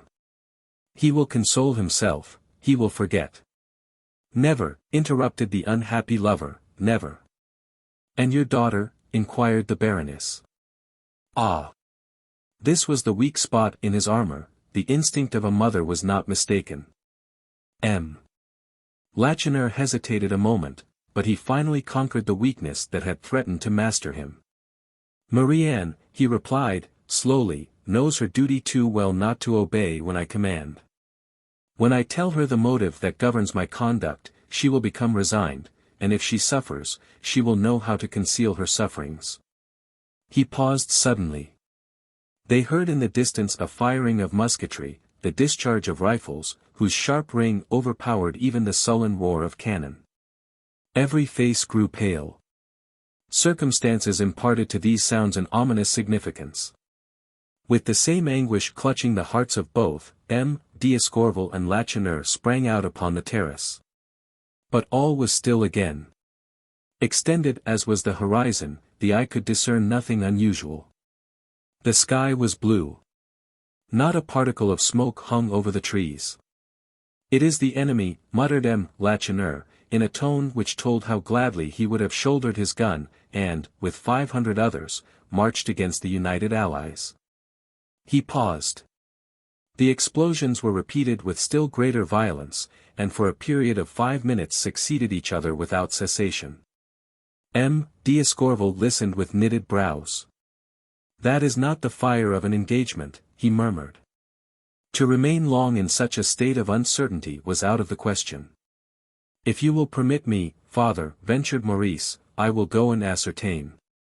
"Go," replied the Baron, quietly. "But if it is anything, which I doubt, do not expose yourself to danger, return." "Oh! Be prudent," insisted Madame d'Escorval, who already saw her son exposed to the most frightful peril. "Be prudent," entreated Marie-Anne, who alone understood what attractions danger might have for a despairing and unhappy man. These precautions were unnecessary. As Maurice was rushing to the door, his father stopped him. "Wait," said he. "Here is someone who can probably give us information." A man had just appeared around a turn of the road leading to Sermuz. He was advancing bareheaded in the middle of the dusty road, with hurried strides, and occasionally brandishing his stick, as if threatening an enemy visible to himself alone. Soon they were able to distinguish his features. "It is Chanlouineau!" exclaimed Lacheneur. "The owner of the vineyards on the Borderie?" "The same. The handsomest young farmer in the country, and the best also." "Ah! He has good blood in his veins, we may well be proud of him." "Ask him to stop," said d'Escorval. Lacheneur leaned over the balustrade, and, forming a trumpet out of his 2 hands, he called. "Oh! Chanlouineau!" The robust young farmer raised his head. "Come up," shouted Lacheneur, "the Baron wishes to speak with you." Chanlouineau responded by a gesture of assent. They saw him enter the gate, cross the garden, and at last appear at the door of the drawing-room. His features were distorted with fury, his disordered clothing gave evidence of a serious conflict. His cravat was gone, and his torn shirt collar revealed his muscular throat. "Where is this fighting?" demanded Lacheneur eagerly, "and with whom?" Chanlouineau gave a nervous laugh which resembled a roar of rage. "They are not fighting," he replied, "they are amusing themselves. This firing which you hear is in honor of Monsieur le Duc de Sermuz." "Impossible. I know it very well, and yet, what I have told you is the truth. It is the work of that miserable wretch and thief, Chupin. Ah, canaille! If I ever find him within reach of my arm he will never steal again." Lacheneur was confounded. "Tell us what has happened," he said, excitedly. "Oh, it is as clear as daylight.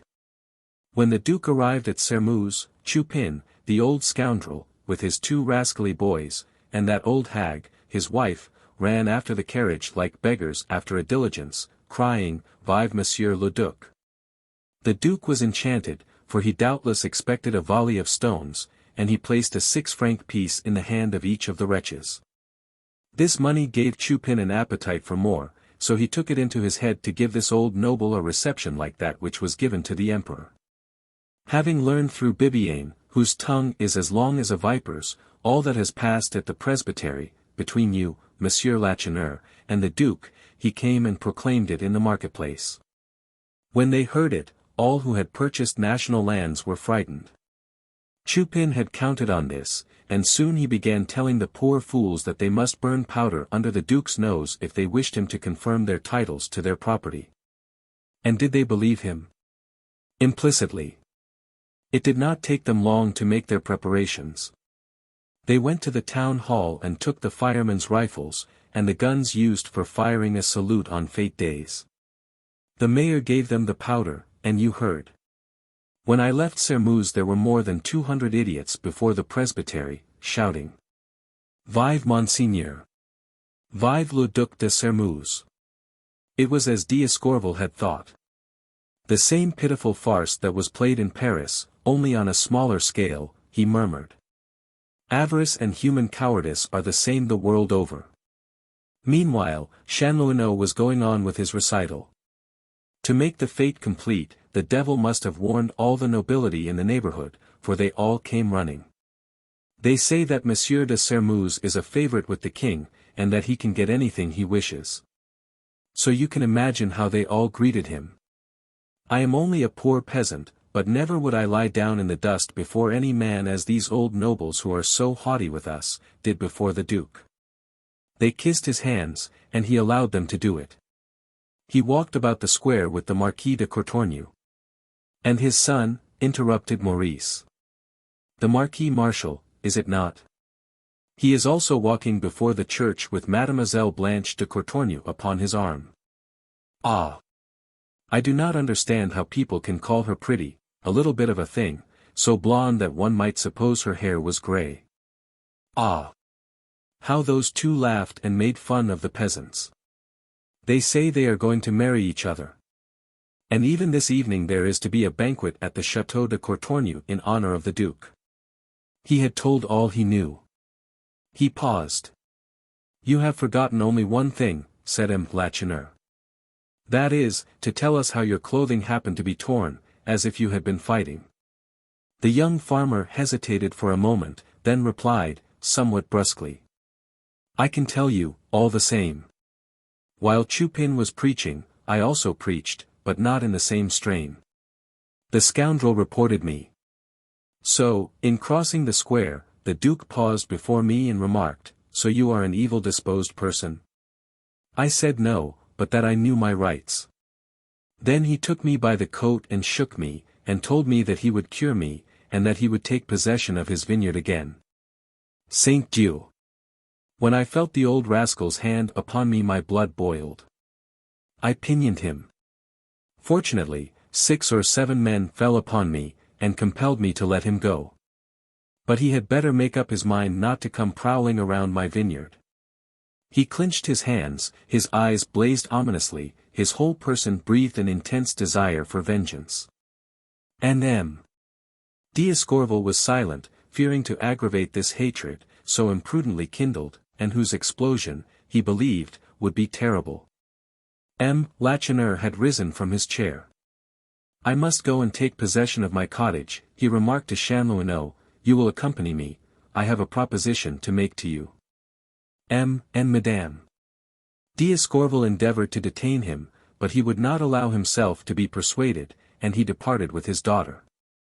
But Maurice did not despair. Marie-Anne had promised to meet him the following day in the pine grove near the Ricci.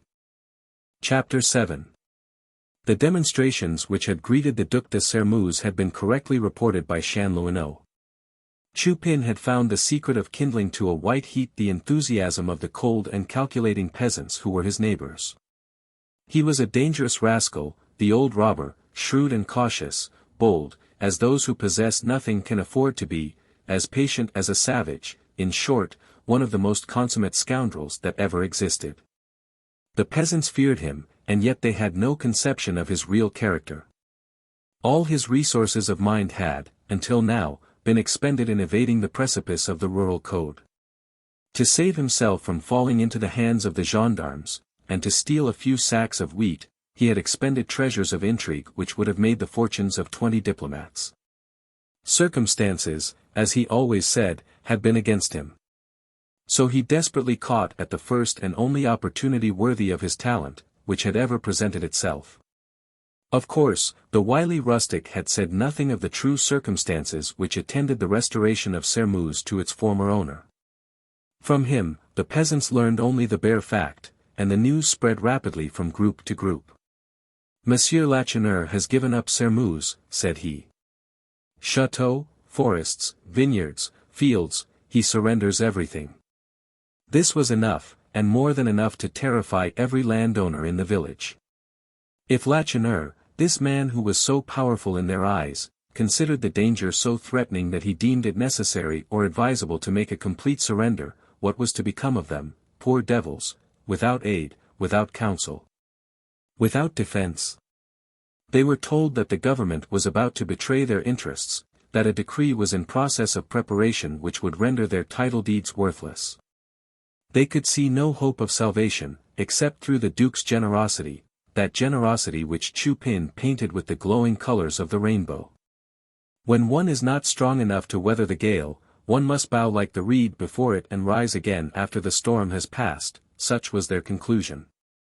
And they bowed.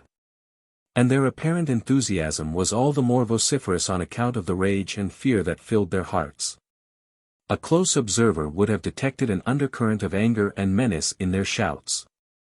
Each man also said to himself, "What do we risk by crying, 'Vive le Duc'?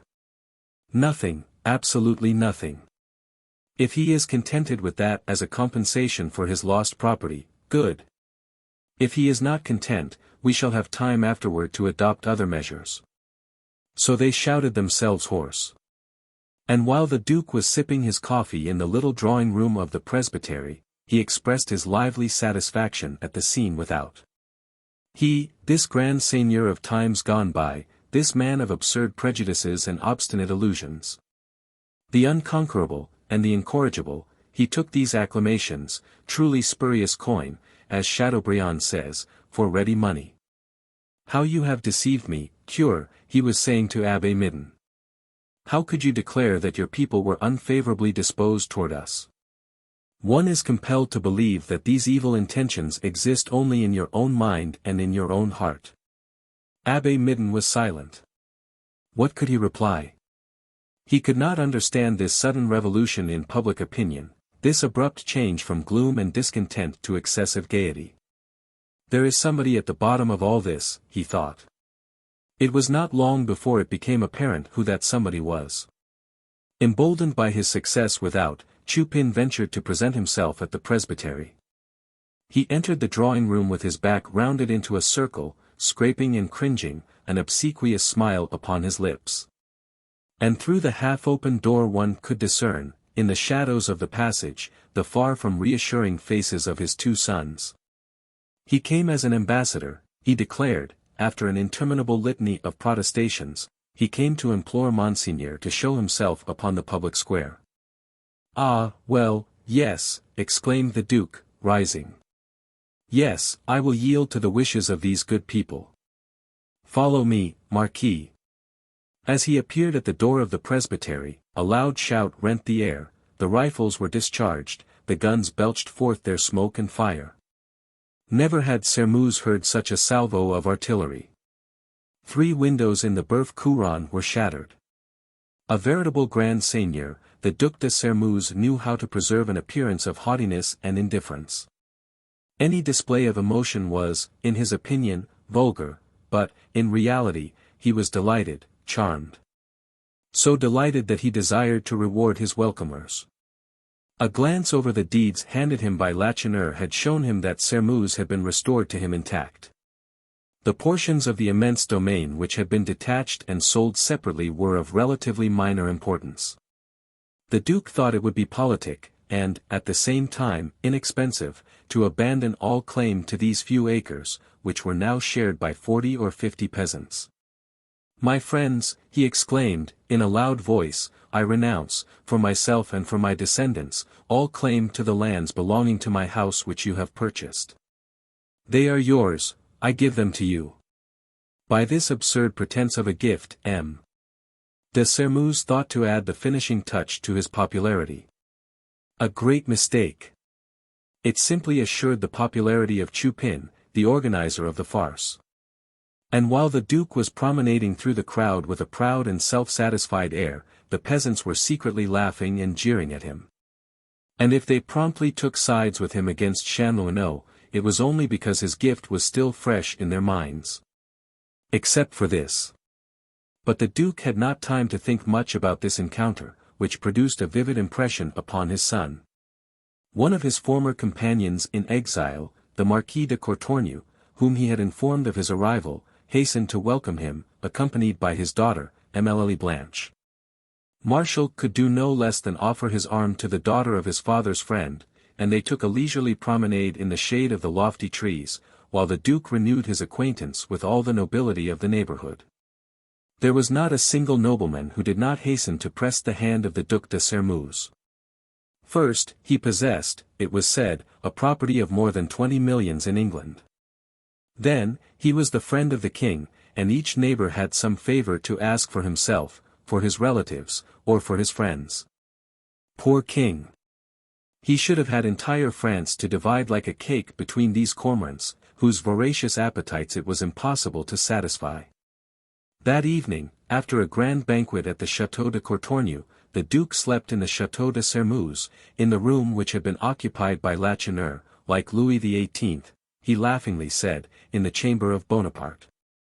He was gay, chatty, and full of confidence in the future. "Ah! It is good to be in one's own house," he remarked to his son again and again. But Martial responded only mechanically. His mind was occupied with thoughts of two women who had made a profound impression upon his by no means susceptible heart that day. He was thinking of those two young girls, so utterly unlike. Blanche de Courtornieu, Marie-Anne Lacheneur.